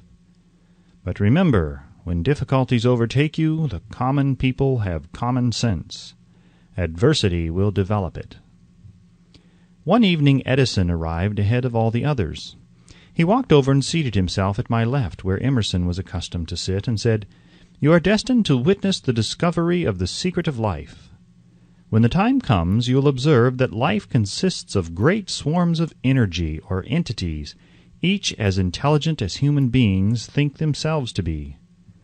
These units of life group together like hives of bees and remain together until they disintegrate through lack of harmony. These units have differences of opinion, the same as human beings, and often fight among themselves. These meetings which you are conducting will be very helpful to you. They will bring to your rescue some of the same units of life which serve the members of your cabinet during their lives. These units are eternal. They never die. Your own thoughts and desires serve as the magnet which attracts units of life from the great ocean of life out there. Only the friendly units are attracted, the ones which harmonize with the nature of your desires." The other members of the cabinet began to enter the room. Edison got up and slowly walked around to his own seat. Edison was still living when this happened. It impressed me so greatly that I went to see him and told him about the experience. He smiled broadly and said, "Your dream was more a reality than you may imagine it to have been." He added no further explanation to his statement. These meetings became so realistic that I became fearful of their consequences and discontinued them for several months. The experiences were so uncanny, I was afraid if I continued them I would lose sight of the fact that the meetings were purely experiences of my imagination. Some 6 months after I had discontinued the practice, I was awakened one night, or thought I was, when I saw Lincoln standing at my bedside. He said, "The world will soon need your services. It is about to undergo a period of chaos which will cause men and women to lose faith and become panic-stricken. Go ahead with your work and complete your philosophy. That is your mission in life. If you neglect it for any cause whatsoever, you will be reduced to a primal state and be compelled to retrace the cycles through which you have passed during thousands of years." I was unable to tell the following morning whether I had dreamed this or had actually been awake, and I have never since found out which it was. But I do know that the dream, if it were a dream, was so vivid in my mind the next day that I resumed my meetings the following night. At our next meeting, the members of my cabinet all filed into the room together and stood at their accustomed places at the council table, while Lincoln raised a glass and said, "Gentlemen, let us drink a toast to a friend who has returned to the fold." After that, I began to add new members to my cabinet, until now it consists of more than 50, among them Christ, St. Paul, Galileo, Copernicus, Aristotle, Plato, Socrates, Homer, Voltaire, Bruno, Spinoza, Drummond, Kant, Schopenhauer, Newton, Confucius, Albert Hubbard, Braun Ingersoll, Wilson, and William James. This is the first time that I have had the courage to mention this. Heretofore, I have remained quiet on the subject because I knew from my own attitude in connection with such matters that I would be misunderstood if I described my unusual experience. I have been emboldened now to reduce my experience to the printed page because I am now less concerned about what they say than I was in the years that have passed. One of the blessings of maturity is that it sometimes brings one greater courage to be truthful, regardless of what those who do not understand may think or say. Lest I be misunderstood, I wish here to state most emphatically that I still regard my cabinet meetings as being purely imaginary, but I feel entitled to suggest that, while the members of my cabinet may be purely fictional, and the meetings existent only in my own imagination, they have led me into glorious paths of adventure, rekindled an appreciation of true greatness, encouraged creative endeavor, and emboldened the expression of honest thought. Somewhere in the cell structure of the brain is located an organ which receives vibrations of thought ordinarily called hunches. So far, science has not discovered where this organ of the sixth sense is located, but this is not important. The fact remains that human beings do receive accurate knowledge through sources other than the physical senses. Such knowledge generally is received when the mind is under the influence of extraordinary stimulation. Any emergency which arouses the emotions and causes the heart to beat more rapidly than normal may, and generally does, bring the sixth sense into action. Anyone who has experienced a near accident while driving knows that on such occasions the sixth sense often comes to one's rescue and aids by split seconds in avoiding the accident. These facts are mentioned preliminary to a statement of fact which I shall now make, namely, that during my meetings with the invisible counselors, I find my mind most receptive to ideas, thoughts, and knowledge which reach me through the sixth sense. I can truthfully say that I owe entirely to my invisible counselors full credit for such ideas, facts, or knowledge as I received through inspiration. On scores of occasions when I have faced emergencies, some of them so grave that my life was in jeopardy, I have been miraculously guided past these difficulties through the influence of my invisible counselors. My original purpose in conducting council meetings with imaginary beings was solely that of impressing my own subconscious mind through the principle of autosuggestion with certain characteristics which I desired to acquire. In more recent years, my experimentation has taken on an entirely different trend. I now go to my imaginary counselors with every difficult problem which confronts me and my clients. The results are often astonishing, although I do not depend entirely on this form of counsel. You, of course, have recognized that this chapter covers a subject with which a majority of people are not familiar. The sixth sense is a subject that will be of great interest and benefit to the person whose aim is to accumulate vast wealth, but it need not claim the attention of those whose desires are more modest. Henry Ford undoubtedly understands and makes practical use of the sixth sense. His vast business and financial operations make it necessary for him to understand and use this principle. The late Thomas A. Edison understood and used the sixth sense in connection with the development of inventions, especially those involving basic patents, in connection with which he had no human experience and no accumulated knowledge to guide him, as was the case while he was working on the talking machine and the moving picture machine. Nearly all great leaders, such as Napoleon, Bismarck, Joan of Arc, Christ, Buddha, Confucius, and Muhammad, understood and probably made use of the sixth sense almost continuously. The major portion of their greatness consisted of their knowledge of this principle. The sixth sense is not something that one can take off and put on at will. Ability to use this great power comes slowly through application of the other principles outlined in this book. Seldom does any individual come into workable knowledge of the sixth sense before the age of 40. More often, the knowledge is not available until one is well past 50, and this for the reason that the spiritual forces with which the sixth sense is so closely related do not mature and become usable except through years of meditation, self-examination, and serious thought. No matter who you are or what may have been your purpose in reading this book, you can profit by it without understanding the principle described in this chapter. This is especially true if your major purpose is that of accumulation of money or other material things. The chapter on the sixth sense was included because the book is designed for the purpose of presenting a complete philosophy by which individuals may unerringly guide themselves in attaining whatever they ask of life. The starting point of all achievement is desire.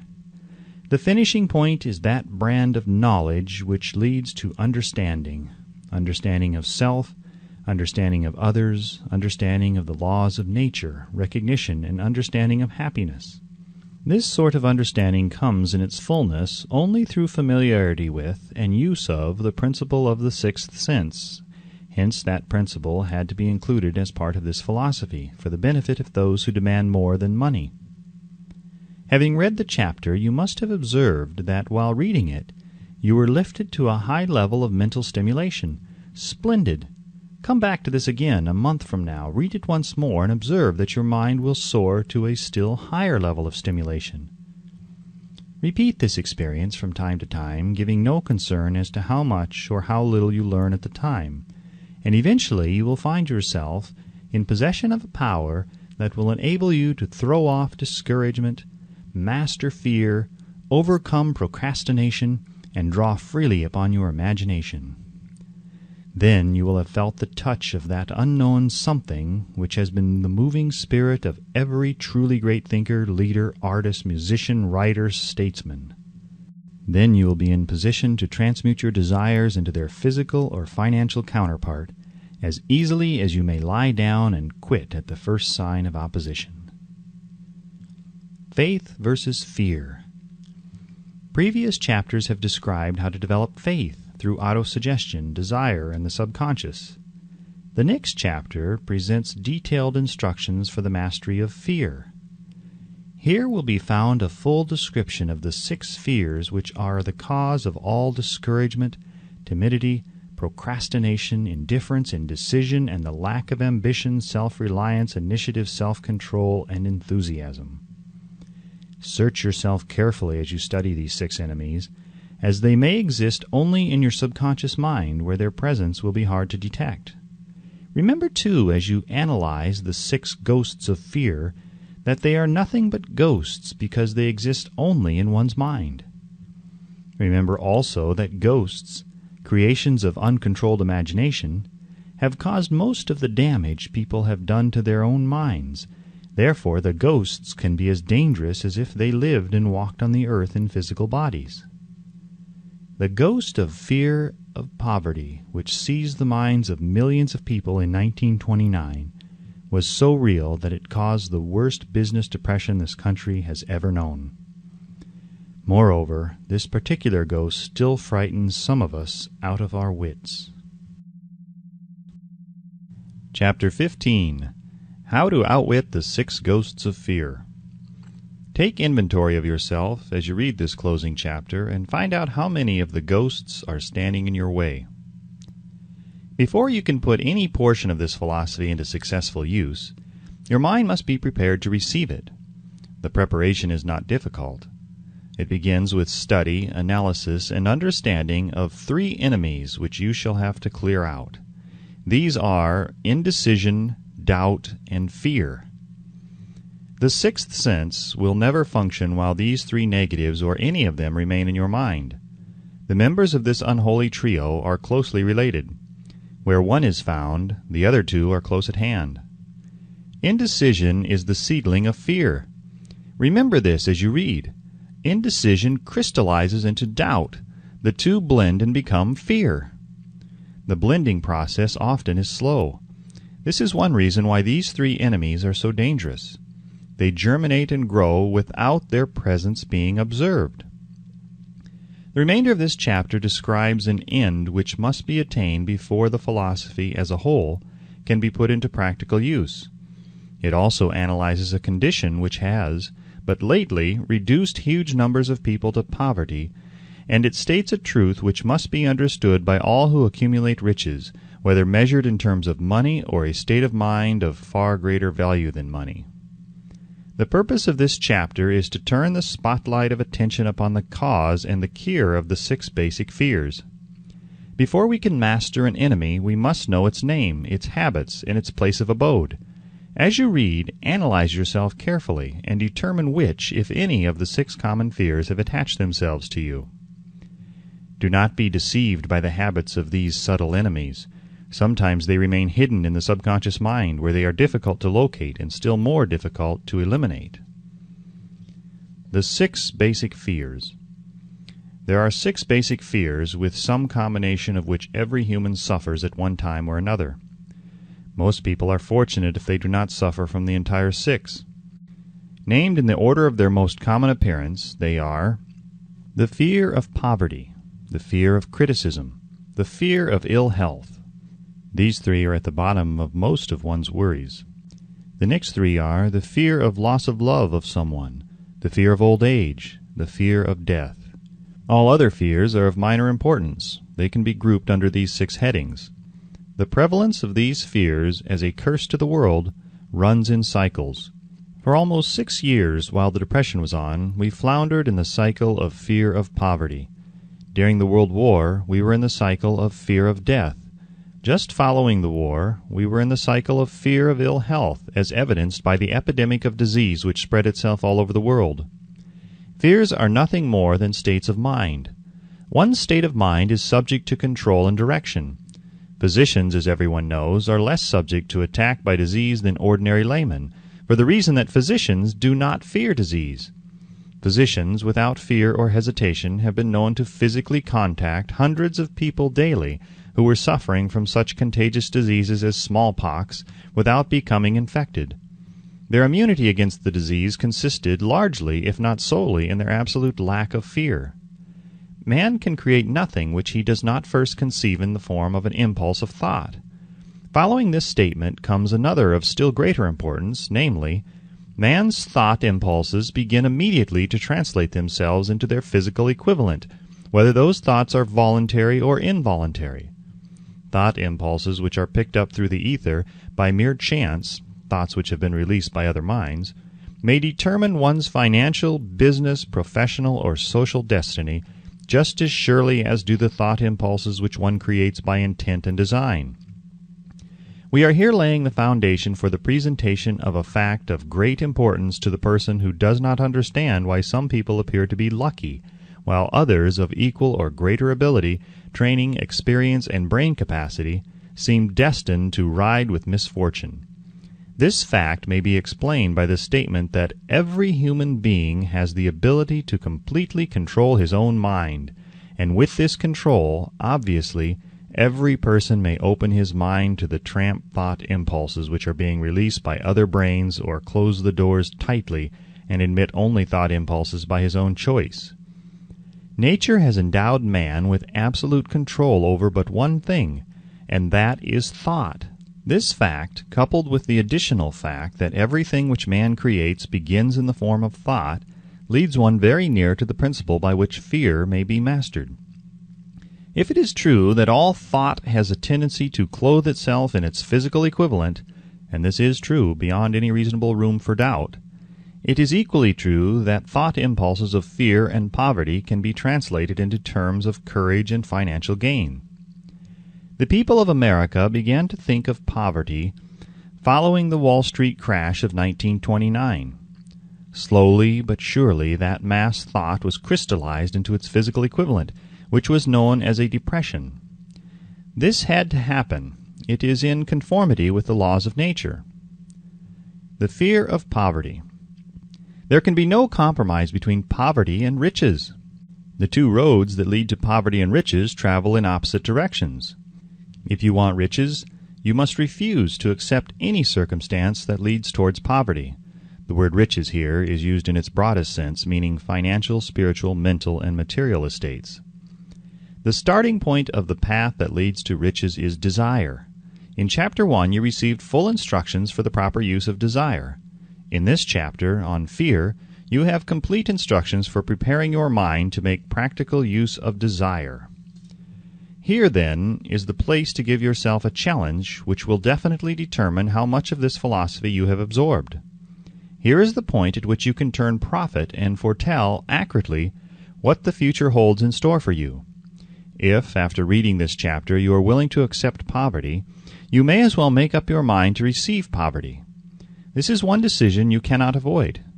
If you demand riches, determine what form and how much will be required to satisfy you. You know the road that leads to riches. You have been given a road map which, if followed, will keep you on that road. If you neglect to make the start or stop before you arrive, no one will be to blame but you. This responsibility is yours. No alibi will save you from accepting the responsibility if you now fail or refuse to demand riches of life, because the acceptance calls for but one thing, incidentally, the only thing you can control, and that is a state of mind. A state of mind is something that one assumes. It cannot be purchased. It must be created. Fear of poverty is a state of mind, nothing else. But it is sufficient to destroy one's chances of achievement in any undertaking, a truth which became painfully evident during the Depression. This fear paralyzes the faculty of reason, destroys the faculty of imagination, kills off self-reliance, undermines enthusiasm, discourages initiative, leads to uncertainty of purpose, encourages procrastination, wipes out enthusiasm, and makes self-control an impossibility. It takes the charm from one's personality, destroys the possibility of accurate thinking, diverts concentration of effort. It masters persistence, turns the willpower into nothingness, destroys ambition, beclouds the memory, and invites failure in every conceivable form. It kills love and assassinates the finer emotions of the heart, discourages friendship and invites disaster in 100 forms, leads to sleeplessness, misery, and unhappiness. And all of this despite the obvious truth that we live in a world of overabundance of everything the heart could desire, with nothing standing between us and our desires excepting lack of a definite purpose. The fear of poverty is, without doubt, the most destructive of the 6 basic fears. It has been placed at the head of the list because it is the most difficult to master. Considerable courage is required to state the truth about the origin of this fear, and still greater courage to accept the truth after it has been stated. The fear of poverty grew out of man's inherited tendency to prey upon his fellow man economically. Nearly all animals lower than man are motivated by instinct, but their capacity to think is limited. Therefore, they prey upon one another physically. Man, with his superior sense of intuition, with the capacity to think and to reason, does not eat his fellow man bodily. He gets more satisfaction out of eating him financially. Man is so avaricious that every conceivable law has been passed to safeguard him from his fellow man.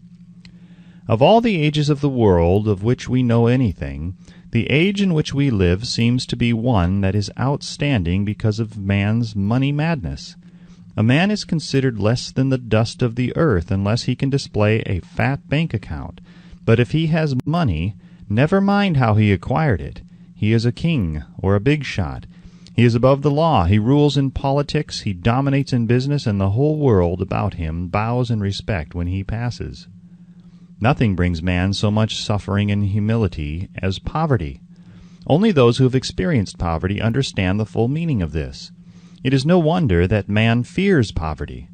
Through a long line of inherited experiences, man has learned, for sure, that some men cannot be trusted where matters of money and earthly possessions are concerned. This is a rather stinging indictment, the worst part of it being that it is true.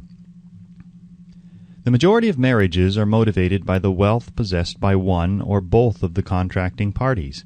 It is no wonder, therefore, that the divorce courts are busy.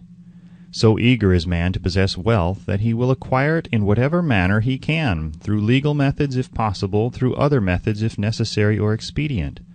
Self-analysis may disclose weaknesses which one does not like to acknowledge. This form of examination is essential to all who demand of life more than mediocrity and poverty. Remember as you check yourself point by point that you are both the court and the jury, the prosecuting attorney and the attorney for the defense, and that you are the plaintiff and the defendant, also that you are on trial. Face the facts squarely. Ask yourself definite questions and demand direct replies. When the examination is over, you will know more about yourself. If you do not feel that you can be an impartial judge in this self-examination, call upon someone who knows you well to serve as judge while you cross-examine yourself. You are after the truth. Get it, no matter at what cost, even though it may temporarily embarrass you. The majority of people, if asked what they fear most, would reply, "I fear nothing." The reply would be inaccurate, because few people realize that they are bound, handicapped, whipped spiritually and physically through some form of fear. So subtle and deeply seated is the emotion of fear that one may go through life burdened with it, never recognizing its presence. Only a courageous analysis will disclose the presence of this universal enemy. When you begin such an analysis, search deeply into your character. Here is a list of the symptoms for which you should look. Symptoms of the fear of poverty. Indifference, commonly expressed through lack of ambition, willingness to tolerate poverty. Acceptance of whatever compensation life may offer without protest. Mental and physical laziness, lack of initiative, imagination, enthusiasm, and self-control. Indecision, the habit of permitting others to do one's thinking, staying on the fence.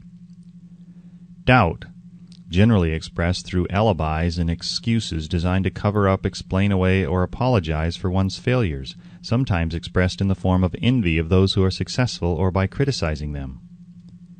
Worry, usually expressed by finding fault with others, a tendency to spend beyond one's income, neglect of personal appearance, scowling and frowning, intemperance in the use of alcoholic drink, sometimes through the use of narcotics, nervousness, lack of poise, self-consciousness, and lack of self-reliance. Over-caution, the habit of looking for the negative side of every circumstance, thinking and talking of possible failure instead of concentrating upon the means of succeeding, knowing all the roads to disaster but never searching for the plans to avoid failure, waiting for the right time to begin putting ideas and plans into action, until the waiting becomes a permanent habit, remembering those who have failed and forgetting those who have succeeded, seeing the hole in the donut but overlooking the donut, pessimism leading to indigestion, poor elimination, auto-intoxication, bad breath, and bad disposition. Procrastination, the habit of putting off until tomorrow that which should have been done last year, spending enough time in creating alibis and excuses to have done the job. This symptom is closely related to over-caution, doubt, and worry, refusal to accept responsibility when it can be avoided, willingness to compromise rather than put up a stiff fight, compromising with difficulties instead of harnessing and using them as stepping stones to advancement, bargaining with life for a penny instead of demanding prosperity, opulence, riches, contentment, and happiness, planning what to do if and when overtaken by failure instead of burning all bridges and making retreat impossible, weakness of and often total lack of self-confidence, definiteness of purpose, self-control, initiative, enthusiasm, ambition, thrift, and sound reasoning ability, expecting poverty instead of demanding riches, association with those who accept poverty instead of seeking the company of those who demand and receive riches. Money talks. Some will ask, why did you write a book about money? Why measure riches in dollars alone? Some will believe, and rightly so, that there are other forms of riches more desirable than money. Yes, there are riches which cannot be measured in terms of dollars, but there are millions of people who will say, give me all the money I need and I will find everything else I want.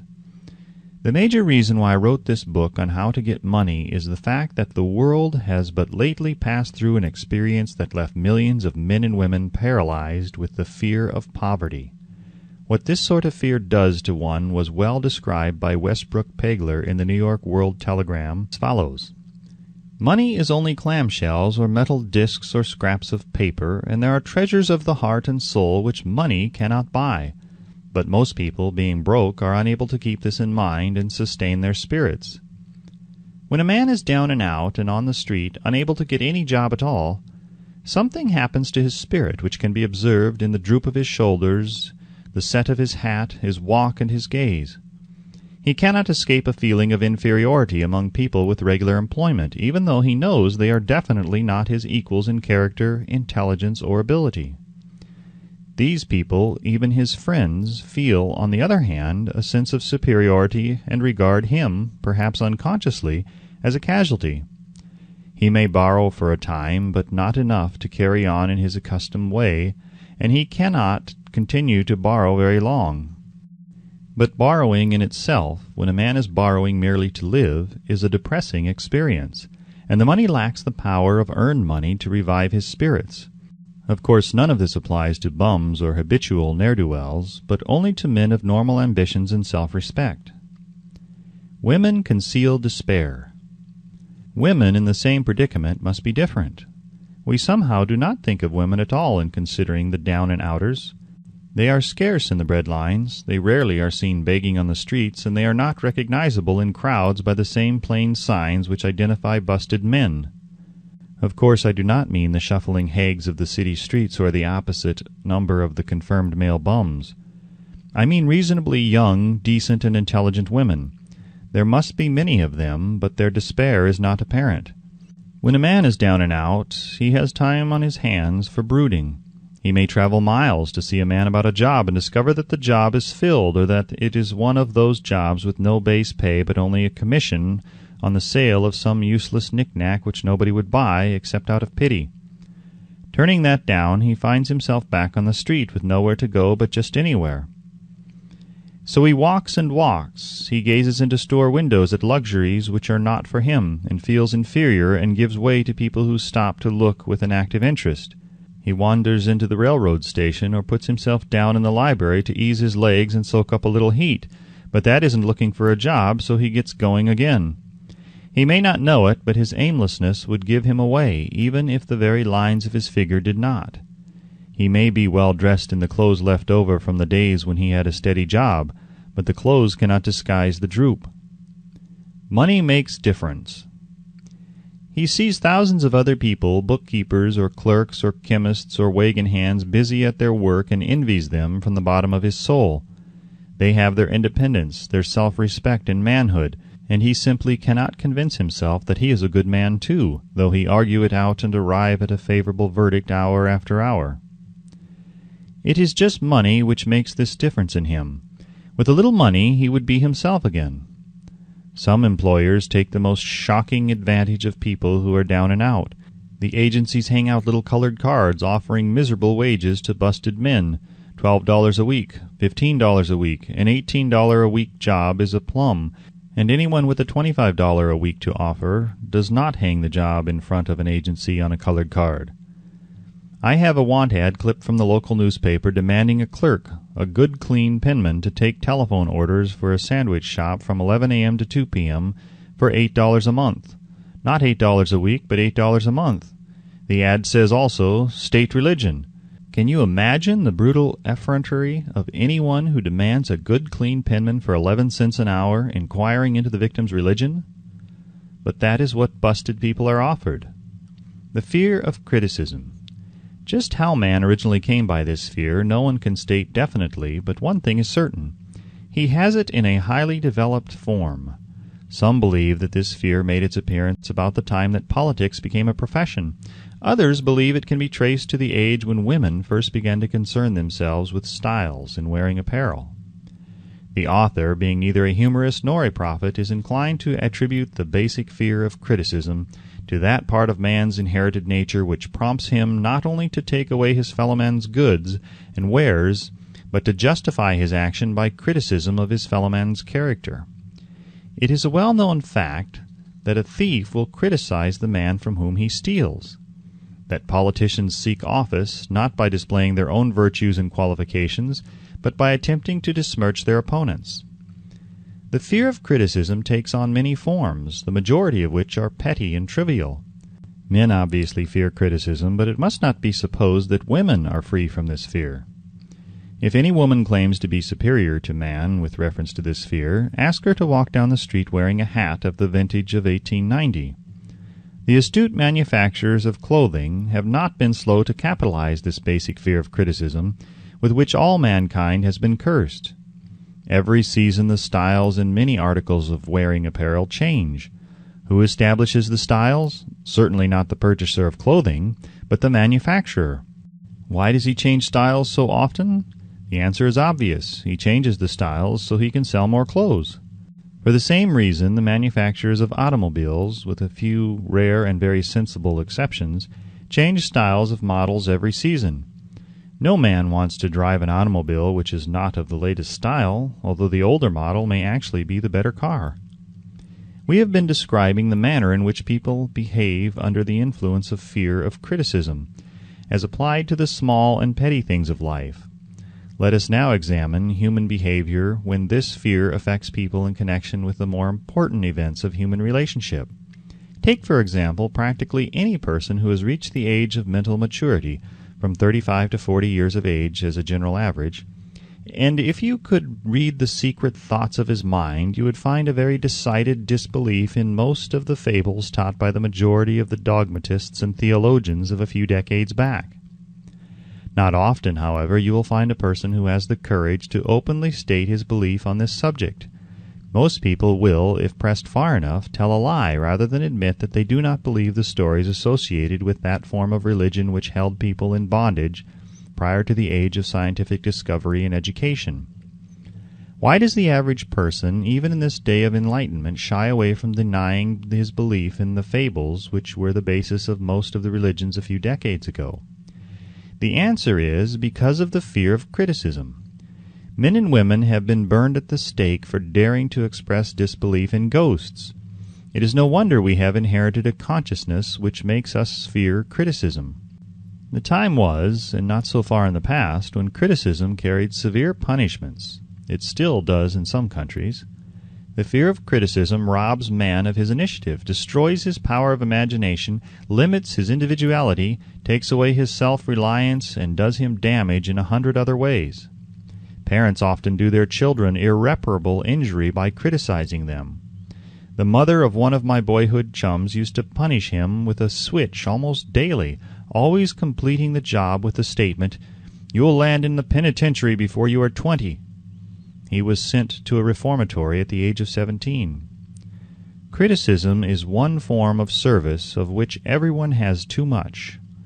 Everyone has a stock of it which is handed out gratis, whether called for or not. One's nearest relatives often are the worst offenders. It should be recognized as a crime. In reality, it is a crime of the worst nature. For any parent to build inferiority complexes in the mind of a child through unnecessary criticism. Employers who understand human nature get the best there is in men, not by criticism, but by constructive suggestion. Parents may accomplish the same results with their children. Criticism will plant fear in the human heart or resentment, but it will not build love or affection. Symptoms of the fear of criticism. This fear is almost as universal as the fear of poverty, and its effects are just as fatal to personal achievement, mainly because this fear destroys initiative and discourages the use of imagination. The major symptoms of the fear are anxiousness, generally expressed through nervousness, timidity in conversation and in meeting strangers, awkward moments of the hands and limbs, shifting of the eyes. Lack of poise, expressed through lack of voice control, nervousness in the presence of others, poor posture of body, poor memory. Personality, lacking in firmness of decision, personal charm, and the ability to express opinions definitely. The habit of sidestepping issues instead of meeting them squarely, agreeing with others without careful examination of their opinions. Inferiority complex, the habit of expressing self-approval by word of mouth and by actions as a means of covering up a feeling of inferiority. Using big words to impress others, often without knowing the real meaning of the words. Imitating others in dress, speech, and manners. Boasting of imaginary achievements. This sometimes gives a surface appearance of a feeling of superiority. Extravagance, the habit of trying to keep up with the Joneses, spending beyond one's income. Lack of initiative, failure to embrace opportunities for self-advancement, fear to express opinions, lack of confidence in one's own ideas, giving evasive answers to questions asked by superiors, hesitancy of manner and speech, deceit in both words and deeds. Lack of ambition, mental and physical laziness, lack of self-assertion, slowness in reaching decisions, easily influenced by others, the habit of criticizing others behind their backs and flattering them to their faces, the habit of accepting defeat without protest, quitting an undertaking when opposed by others, suspicious of other people without cause, lacking in tactfulness of manner and speech, unwillingness to accept the blame for mistakes. The fear of ill health. This fear may be traced to both physical and social heredity. It is closely associated as to its origin with the causes of fear of old age and the fear of death, because it leads one closely to the border of terrible worlds of which man knows not, but concerning which he has been taught some discomforting stories. The opinion is somewhat general, also, that certain unethical people engaged in the business of selling health have had not a little to do with keeping alive the fear of ill health. In the main, man fears ill health because of the terrible pictures which have been planted in his mind of what may happen if death should overtake him. He also fears it because of the economic toll which it may claim. A reputable physician estimated that 75% of all people who visit physicians for professional service are suffering with hypochondria, imaginary illness. It has been shown most convincingly that the fear of disease, even where there is not the slightest cause for fear, often produces the physical symptoms of the disease feared. Powerful and mighty is the human mind. It builds or it destroys. During the flu epidemic which broke out during the World War, the mayor of New York City took drastic steps to check the damage which people were doing themselves through their inherent fear of ill health. He called in the newspaper men and said to them, Gentlemen, I feel it is necessary to ask you not to publish any scare headlines concerning the flu epidemic. Unless you cooperate with me, we will have a situation which we cannot control. The newspapers quit publishing stories about the flu, and within 1 month the epidemic had been successfully checked. Through a series of experiments conducted some years ago, it was proved that people may be made ill by suggestion. We conducted this experiment by causing 3 acquaintances to visit the victims, each of whom asked the question, "What ails you? You look terribly ill." The first questioner usually provoked a grin and a nonchalant, "Oh, nothing, I'm all right," from the victim. The second questioner usually was answered with the statement, "I don't know exactly, but I do feel badly." The third questioner was usually met with the frank admission that the victim was actually feeling ill. Try this on an acquaintance if you doubt that it will make him uncomfortable, but do not carry the experiment too far. There is a certain religious sect whose members take vengeance upon their enemies by the hexing method. They call it placing a spell on the victim. There is overwhelming evidence that disease sometimes begins in the form of negative thought impulse. Such an impulse may be passed from one mind to the other by suggestion, or created by an individual in his own mind. A man who was blessed with more wisdom than this incident might indicate once said, "When anyone asks me how I feel, I always want to answer by knocking him down." Doctors send patients into new climates for their health, because a change of mental attitude is necessary. The seed of fear of ill health lives in every human mind. Worry, fear, discouragement, disappointment in love and business affairs cause this seed to germinate and grow. The recent business depression kept the doctors on the run because every form of negative thinking may cause ill health. Disappointments in business and in love stand at the head of the list of causes of fear of ill health. Symptoms of the fear of ill health. The symptoms of this almost universal fear are autosuggestion, the habit of negative use of self-suggestion by looking for and expecting to find the symptoms of all kinds of disease. Enjoying imaginary illness and speaking of it as being real. The habit of trying all fads and isms recommended by others as having therapeutic value. Talking to others of operations, accidents, and other forms of illness. Experimenting with diets, physical exercises, reducing systems without professional guidance. Trying home remedies, patent medicines, and quack remedies. Hypochondria, the habit of talking of illness, concentrating the mind upon disease, and expecting its appearance until a nervous break occurs. Nothing that comes in bottles can cure this condition. It is brought on by negative thinking, and nothing but positive thought can effect a cure. Hypochondria, a medical term for imaginary disease, is said to do as much damage on occasion as the disease one fears might do. Most so-called cases of nerves comes from imaginary illness. Exercise. Fear of ill health often interferes with proper physical exercise and results in overweight by causing one to avoid outdoor life. Susceptibility. Fear of ill health breaks down nature's body resistance and creates a favorable condition for any form of disease one may contact. The fear of ill health often is related to the fear of poverty, especially in the case of hypochondriac who constantly worries about the possibility of having to pay doctor bills, hospital bills, etc. This type of person spends much time preparing for sickness, talking about death, saving money for cemetery lots and burial expenses, etc. Self-coddling. The habit of making a bid for sympathy, using imaginary illness as the lure. People often resort to this trick to avoid work. The habit of feigning illness to cover plain laziness or to serve as an alibi for lack of ambition. Intemperance.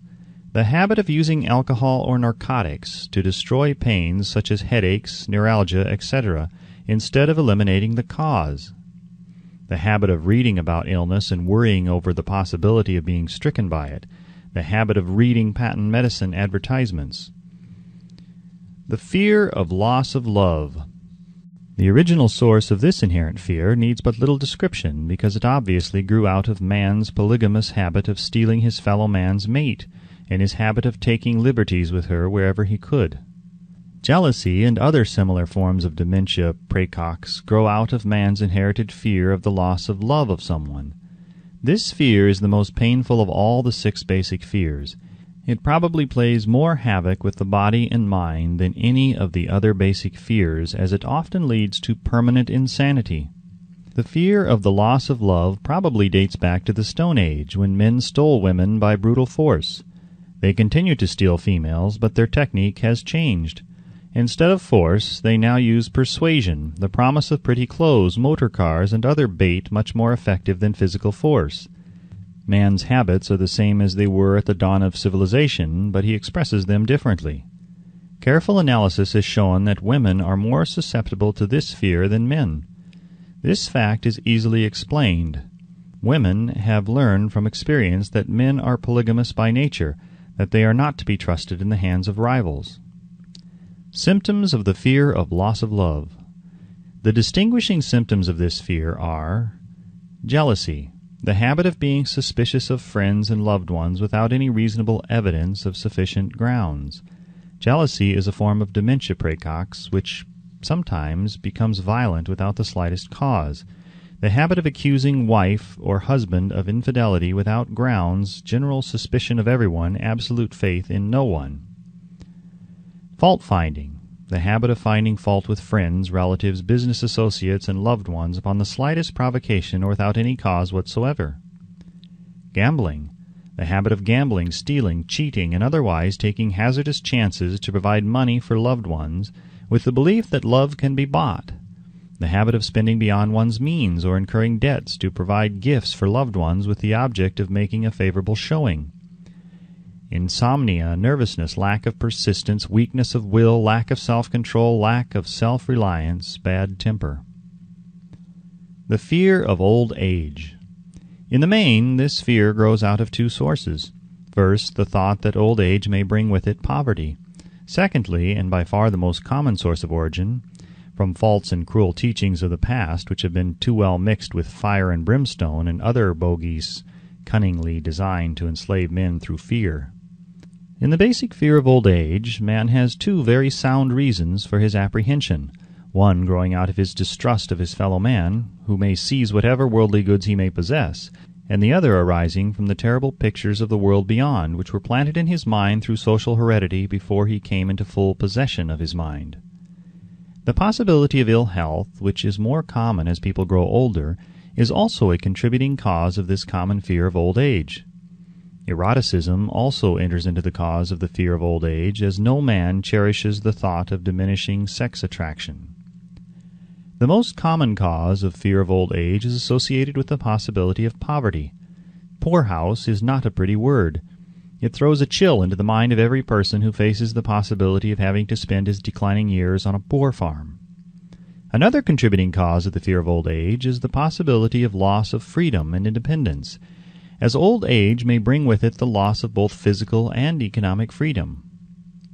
Symptoms of the fear of old age. The most common symptoms of this fear are the tendency to slow down and develop an inferiority complex at the age of mental maturity, around the age of 40, falsely believing one's self to be slipping because of age. The truth is that man's most useful years, mentally and spiritually, are those between 40 and 60. The habit of speaking apologetically of oneself as being old merely because one has reached the age of 40 or 50, instead of reversing the rule and expressing gratitude for having reached the age of wisdom and understanding. The habit of killing off initiative, imagination, and self-reliance by falsely believing oneself too old to exercise these qualities. The habit of the man or woman of 40 dressing with the aim of trying to appear in much younger and affecting mannerisms of youth, thereby inspiring ridicule by both friends and strangers. The fear of death. To some, this is the cruelest of all the basic fears. The reason is obvious. The terrible pangs of fear associated with the thought of death, in the majority of cases, may be charged directly to religious fanaticism. So-called heathen are less afraid of death than the more civilized. For hundreds of millions of years, man has been asking the still unanswered questions: whence and whither? Where did I come from, and where am I going? During the darker ages of the past, the more cunning and crafty were not slow to offer the answer to these questions for a price. Witness now the major source of origin of the fear of death. Come into my tent, embrace my faith, accept my dogmas, and I will give you a ticket that will admit you straight away into heaven when you die," cries a leader of sectarianism. "Remain out of my tent," says the same leader, "and may the devil take you and burn you throughout eternity." Eternity is a long time. Fire is a terrible thing. The thought of eternal punishment with fire not only causes man to fear death, it often causes him to lose his reason. It destroys interest in life and makes happiness impossible. During my research, I reviewed a book entitled A Catalogue of the Gods, in which were listed the 30,000 gods which man has worshipped. Think of it! 30,000 of them, represented by everything from a crawfish to a man. It is little wonder that men have become frightened at the approach of death. While the religious leader may not be able to provide safe conduct into heaven, nor by lack of such provision allow the unfortunate to descend into hell, the possibility of the latter seems so terrible that the very thought of it lays hold of the imagination in such a realistic way that it paralyzes reason and sets up the fear of death. In truth, no man knows, and no man has ever known what heaven or hell is like, nor does any man know if either place actually exists. This lack of positive knowledge opens the door of the human mind to the charlatan, so he may enter and control that mind with his stock of legerdemain and various brands of pious fraud and trickery. The fear of death is not as common now as it was during the age when there were no great colleges and universities. Men of science have turned the spotlight of truth upon the world, and this truth is rapidly freeing men and women from this terrible fear of death. The young men and young women who attend the colleges and universities are not easily impressed by fire and brimstone. Through the aid of biology, astronomy, geology, and other related sciences, the fear of the dark ages which gripped the minds of men and destroyed their reason has been dispelled. Insane asylums are filled with men and women who have gone mad because of the fear of death. This fear is useless. Death will come, no matter what anyone may think about it. Accept it as a necessity and pass the thought out of your mind. It must be a necessity, or it would not come to at all. Perhaps it is not as bad as it has been pictured. The entire world is made up of only two things, energy and matter. In elementary physics we learn that neither matter nor energy, the only two realities known to man, can be created nor destroyed. Both matter and energy can be transformed, but neither can be destroyed. Life is energy, if it is anything. If neither energy nor matter can be destroyed, of course life cannot be destroyed. Life, like other forms of energy, may be passed through various processes of transition or change, but it cannot be destroyed. Death is mere transition. If death is not mere change or transition, then nothing comes after death except a long eternal peaceful sleep, and sleep is nothing to be feared. Thus you may wipe out forever the fear of death. Symptoms of the fear of death. The general symptoms of this fear are the habit of thinking about dying instead of making the most of life, due generally to lack of purpose or lack of a suitable occupation. This fear is more prevalent among the aged, but sometimes the more youthful are victims of it. The greatest of all remedies for the fear of death is a burning desire for achievement, backed by useful service to others. A busy person seldom has time to think about dying.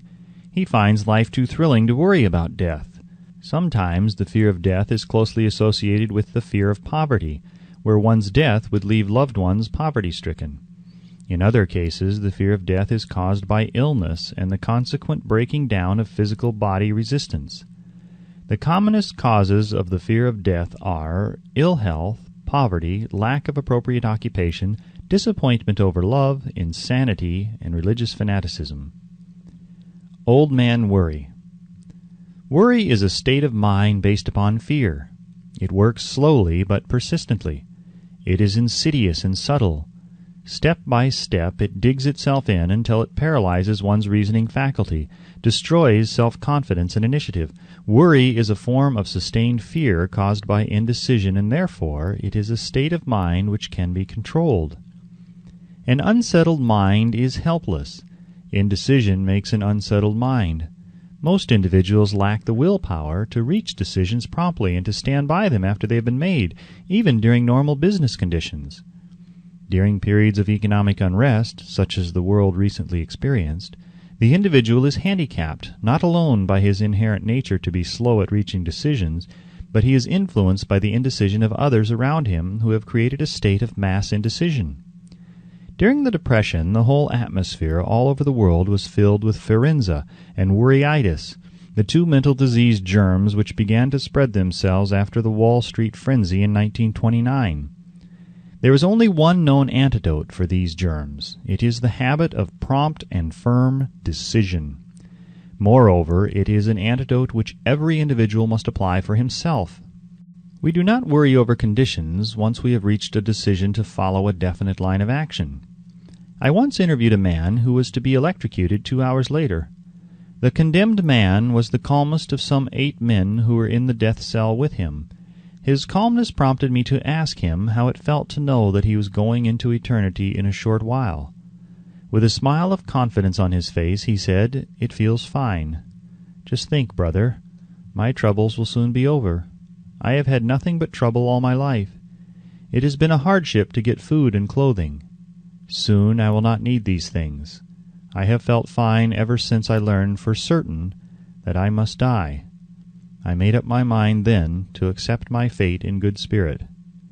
As he spoke, he devoured a dinner of proportions sufficient for 3 men, eating every mouthful of the food brought to him, and apparently enjoying it as much as if no disaster awaited him. Decision gave this man resignation to his fate. Decision can also prevent one's acceptance of undesired circumstances. The 6 basic fears become translated into a state of worry through indecision. Relieve yourself forever of the fear of death by reaching a decision to accept death as an inescapable event. Whip the fear of poverty by reaching a decision to get along with whatever wealth you can accumulate without worry. Put your foot upon the neck of the fear of criticism by reaching a decision not to worry about what other people think, do, or say. Eliminate the fear of old age by reaching a decision to accept it, not as a handicap, but as a great blessing which carries with it wisdom, self-control, and understanding not known to youth. Acquit yourself of the fear of ill health by the decision to forget symptoms. Master the fear of loss of love by reaching a decision to get along without love, if that is necessary. Kill the habit of worry in all its forms by reaching a general blanket decision that nothing which life has to offer is worth the price of worry. With this decision will come poise, peace of mind, and calmness of thought, which will bring happiness. A man whose mind is filled with fear not only destroys his own chances of intelligent action, but he transmits these destructive vibrations to the minds of all who come into contact with him, and destroys also their chances. Even a dog or a horse knows when its master lacks courage. Moreover, a dog or horse will pick up the vibrations of fear thrown off by its master and behave accordingly. Lower down the line of intelligence in the animal kingdom, one finds the same capacity to pick up the vibrations of fear. A honeybee immediately senses fear in the mind of a person for reasons unknown. A bee will sting the person whose mind is releasing vibrations of fear much more readily than it will molest the person whose mind registers no fear. The vibrations of fear pass from one mind to another just as quickly and surely as the sound of the human voice passes from the broadcasting station to the receiving set of a radio, and by the selfsame medium. Mental telepathy is a reality. Thoughts pass from one mind to another voluntarily, whether or not this fact is recognized by either the person releasing the thoughts or the persons who pick up these thoughts. The person who gives expression by word of mouth to negative or destructive thoughts is practically certain to experience the results of those words in the form of a destructive kickback. The release of destructive thought impulses alone, without the aid of words, produces also a kickback, in more ways than one. First of all, and perhaps most important to be remembered, the person who releases thoughts of a destructive nature must suffer damage through the breaking down of the faculty of creative imagination. Secondly, the presence in the mind of any destructive emotion develops a negative personality which repels people and often converts them into antagonists. The third source of damage to the person who entertains or releases negative thoughts lies in this significant fact. These thought impulses are not only damaging to others, but they embed themselves in the subconscious mind of the person releasing them, and there become a part of his character. One is never through with a thought merely by releasing it. When a thought is released, it spreads in every direction through the medium of the ether, but it also plants itself permanently in the subconscious mind of the person releasing it. Your business in life is, presumably, to achieve success. To be successful, you must find peace of mind, acquire the material needs of life, and above all, attain happiness. All of these evidences of success begin in the form of thought impulses. You may control your own mind. You have the power to feed it whatever thought impulses you choose. With this privilege also goes the responsibility of using it constructively. You are the master of your own earthly destiny just as surely as you have the power to control your own thoughts. You may influence, direct, and eventually control your own environment, making your life what you want it to be. Or you may neglect to exercise the privilege which is yours, to make your life to order, thus casting yourself upon the broad sea of circumstance, where you will be tossed hither and yon like a chip on the waves of the ocean. The Devil's Workshop, the seventh basic evil. In addition to the 6 basic fears, there is another evil by which people suffer. It constitutes a rich soil in which the seeds of failure grow abundantly. It is so subtle that its presence often is not detected. This affliction cannot properly be classed as a fear. It is more deeply seated and more often fatal than all of the 6 fears. For want of a better name, let us call this evil susceptibility to negative influences. Men who accumulate great riches always protect themselves against this evil. The poverty-stricken never do. Those who succeed in any calling must prepare their minds to resist the evil. If you are reading this philosophy for the purpose of accumulating riches, you should examine yourself very carefully to determine whether you are susceptible to negative influences. If you neglect this self-analysis, you will forfeit your right to attain the object of your desires. Make the analysis searching. After you read the questions prepared for this self-analysis, hold yourself to a strict accounting in your answers. Go at the task as carefully as you would search for any other enemy you knew to be awaiting you in ambush, and deal with your own faults as you would with a more tangible enemy. You can easily protect yourself against highway robbers because the law provides organized cooperation for your benefit. But the 7th basic evil is more difficult to master because it strikes when you are not aware of its presence, when you are asleep and while you are awake. Moreover, its weapon is intangible because it consists of merely a state of mind. This evil is also dangerous because it strikes in as many different forms as there are human experiences. Sometimes it enters the mind through the well-meant words of one's own relatives. At other times it bores from within through one's own mental attitude. Always it is as deadly as poison, even though it may not kill as quickly. How to protect yourself against negative influences. To protect yourself against negative influences, whether of your own making or the result of the activities of negative people around you, recognize that you have a willpower and put it to constant use until it builds a wall of immunity against negative influences in your own mind. Recognize the fact that you and every other human being are by nature lazy, indifferent, and susceptible to all suggestions which harmonize with your weaknesses. Recognize that you are, by nature, susceptible to all the 6 basic fears, and set up habits for the purpose of counteracting all these fears. Recognize that negative influences often work on you through your subconscious mind. Therefore, they are difficult to detect, and keep your mind closed against all people who depress or discourage you in any way. Clean out your medicine chest. Throw away all pill bottles that have not been prescribed by doctors, and stop pandering to colds, aches, pains, and imaginary illness. Deliberately seek the company of people who influence you to think and act for yourself. Do not expect troubles, as they have a tendency not to disappoint. Without doubt, the most common weakness of all human beings is the habit of leaving their minds open to the negative influence of other people. This weakness is all the more damaging because most people do not recognize that they are cursed by it, and many who acknowledge it neglect or refuse to correct the evil until it becomes an uncontrollable part of their daily habits. To aid those who wish to see themselves as they really are, the following list of questions has been prepared. Read the questions and state your answers aloud, so you can hear your own voice. This will make it easier for you to be truthful with yourself. Self-analysis test questions. Do you complain often of feeling bad, and if so, what is the cause? Do you find fault with other people at the slightest provocation? Do you frequently make mistakes in your work, and if so, why? Are you sarcastic and offensive in your conversation? Do you deliberately avoid the association of anyone, and if so, why? Do you suffer frequently with indigestion? If so, what is the cause? Does life seem futile and the future hopeless to you? If so, why? Do you like your occupation? If not, why? Do you often feel self-pity, and if so, why? Are you envious of those who excel you? To which do you devote most time, thinking of success or of failure? Are you gaining or losing self-confidence as you grow older?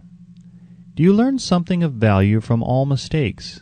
Are you permitting some relative or acquaintance to worry you? If so, why? Are you sometimes in the clouds and at other times in the depths of despondency? Who has the most inspiring influence upon you? What is the cause? Do you tolerate negative or discouraging influences which you can avoid? Are you careless of your personal appearance? If so, when and why? Have you learned how to drown your troubles by being too busy to be annoyed by them? Would you call yourself a spineless weakling if you permitted others to do your thinking for you? Do you neglect internal bathing until auto-intoxication makes you ill-tempered and irritable? How many preventable disturbances annoy you, and why do you tolerate them? Do you resort to liquor, narcotics, or cigarettes to quiet your nerves? If so, why do you not try willpower instead? Does anyone nag you, and if so, for what reason? Do you have a definite major purpose, and if so, what is it, and what plan have you for achieving it? Do you suffer from any of the 6 basic fears? If so, which ones?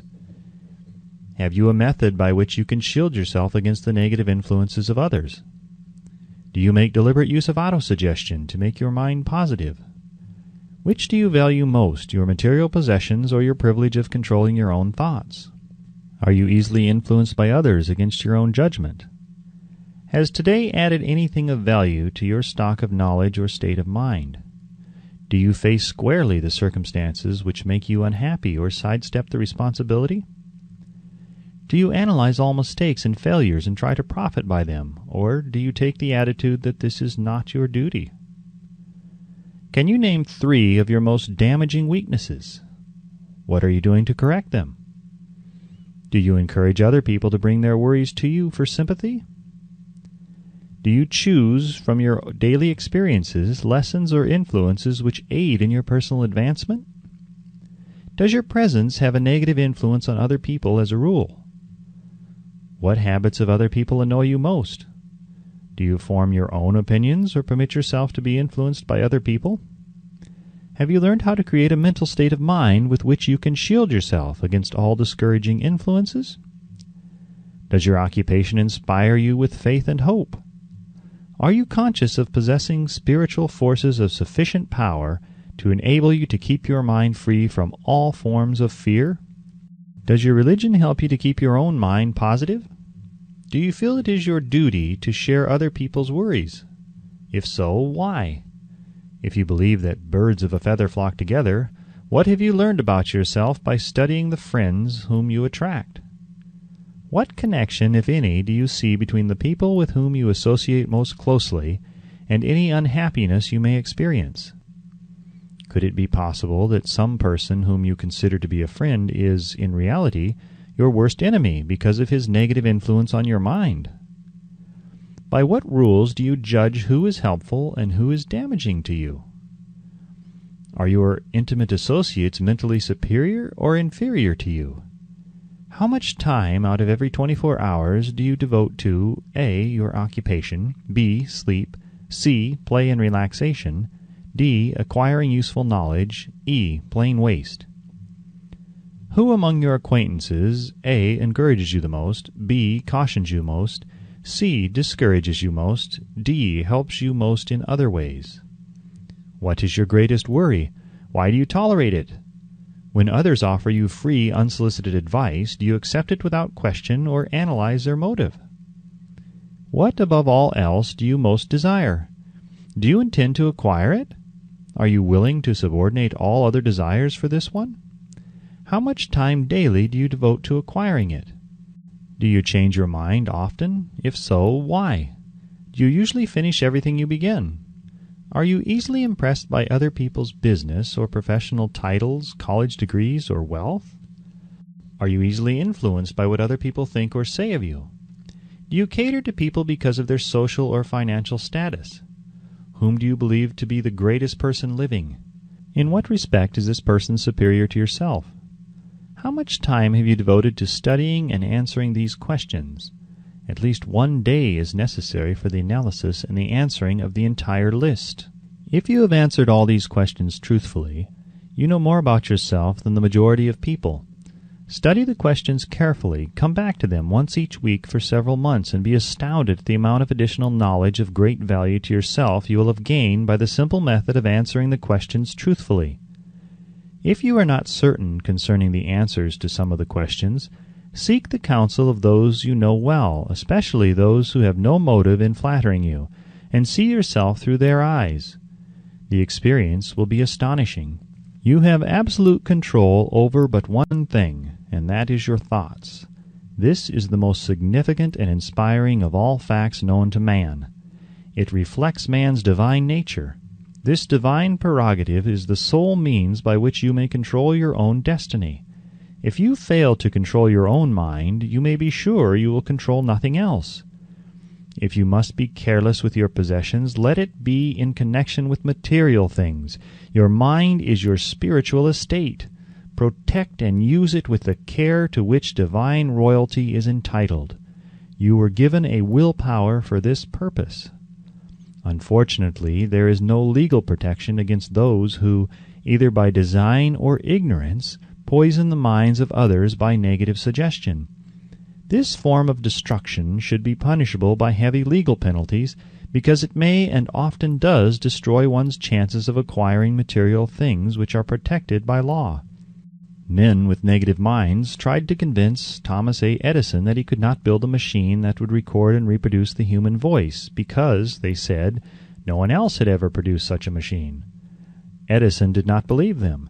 He knew that the mind could produce anything the mind could conceive and believe, and that knowledge was the thing that lifted the great Edison above the common herd. Men with negative minds told F.W. Woolworth he would go broke trying to run a store on 5 and 10 cent sales. He did not believe them. He knew that he could do anything within reason if he backed his plans with faith. Exercising his right to keep other men's negative suggestions out of his mind, he piled up a fortune of more than $100 million. Men with negative minds told George Washington he could not hope to win against the vastly superior forces of the British, but he exercised his divine right to believe. Therefore, this book was published under the protection of the Stars and Stripes, while the name of Lord Cornwallis has been all but forgotten. Doubting Thomases scoffed scornfully when Henry Ford tried out his first crudely built automobile on the streets of Detroit. Some said the thing never would become practical. Others said no one would pay money for such a contraption. Ford said, "I'll belt the earth with dependable motor cars," and he did. His decision to trust his own judgment has already piled up a fortune far greater than the next 5 generations of his descendants can squander. For the benefit of those seeking vast riches, let it be remembered that practically the sole difference between Henry Ford and the majority of more than 100,000 men who work for him is this: Ford has a mind and controls it. The others have minds which they do not try to control. Henry Ford has been repeatedly mentioned because he is an astounding example of what a man with a mind of his own and a will to control it can accomplish. His record knocks the foundation from under that time-worn alibi, "I never had a chance." Ford never had a chance either, but he created an opportunity and backed it with persistence until it made him richer than Croesus. Mind control is a result of self-discipline and habit. You either control your mind or it controls you. There is no hallway compromise. The most practical of all methods for controlling the mind is the habit of keeping it busy with a definite purpose, backed by a definite plan. Study the record of any man who achieves noteworthy success, and you will observe that he has control over his own mind, moreover, that he exercises that control and directs it toward the attainment of definite objectives. Without this control, success is not possible. 57 Famous Alibis by Old Man If. People who do not succeed have one distinguishing trait in common. They know all the reasons for failure, and have what they believe to be airtight alibis to explain away their own lack of achievement. Some of these alibis are clever, and a few of them are justifiable by the facts. But alibis cannot be used for money. The world wants to know only one thing: have you achieved success? A character analyst compiled a list of the most commonly used alibis.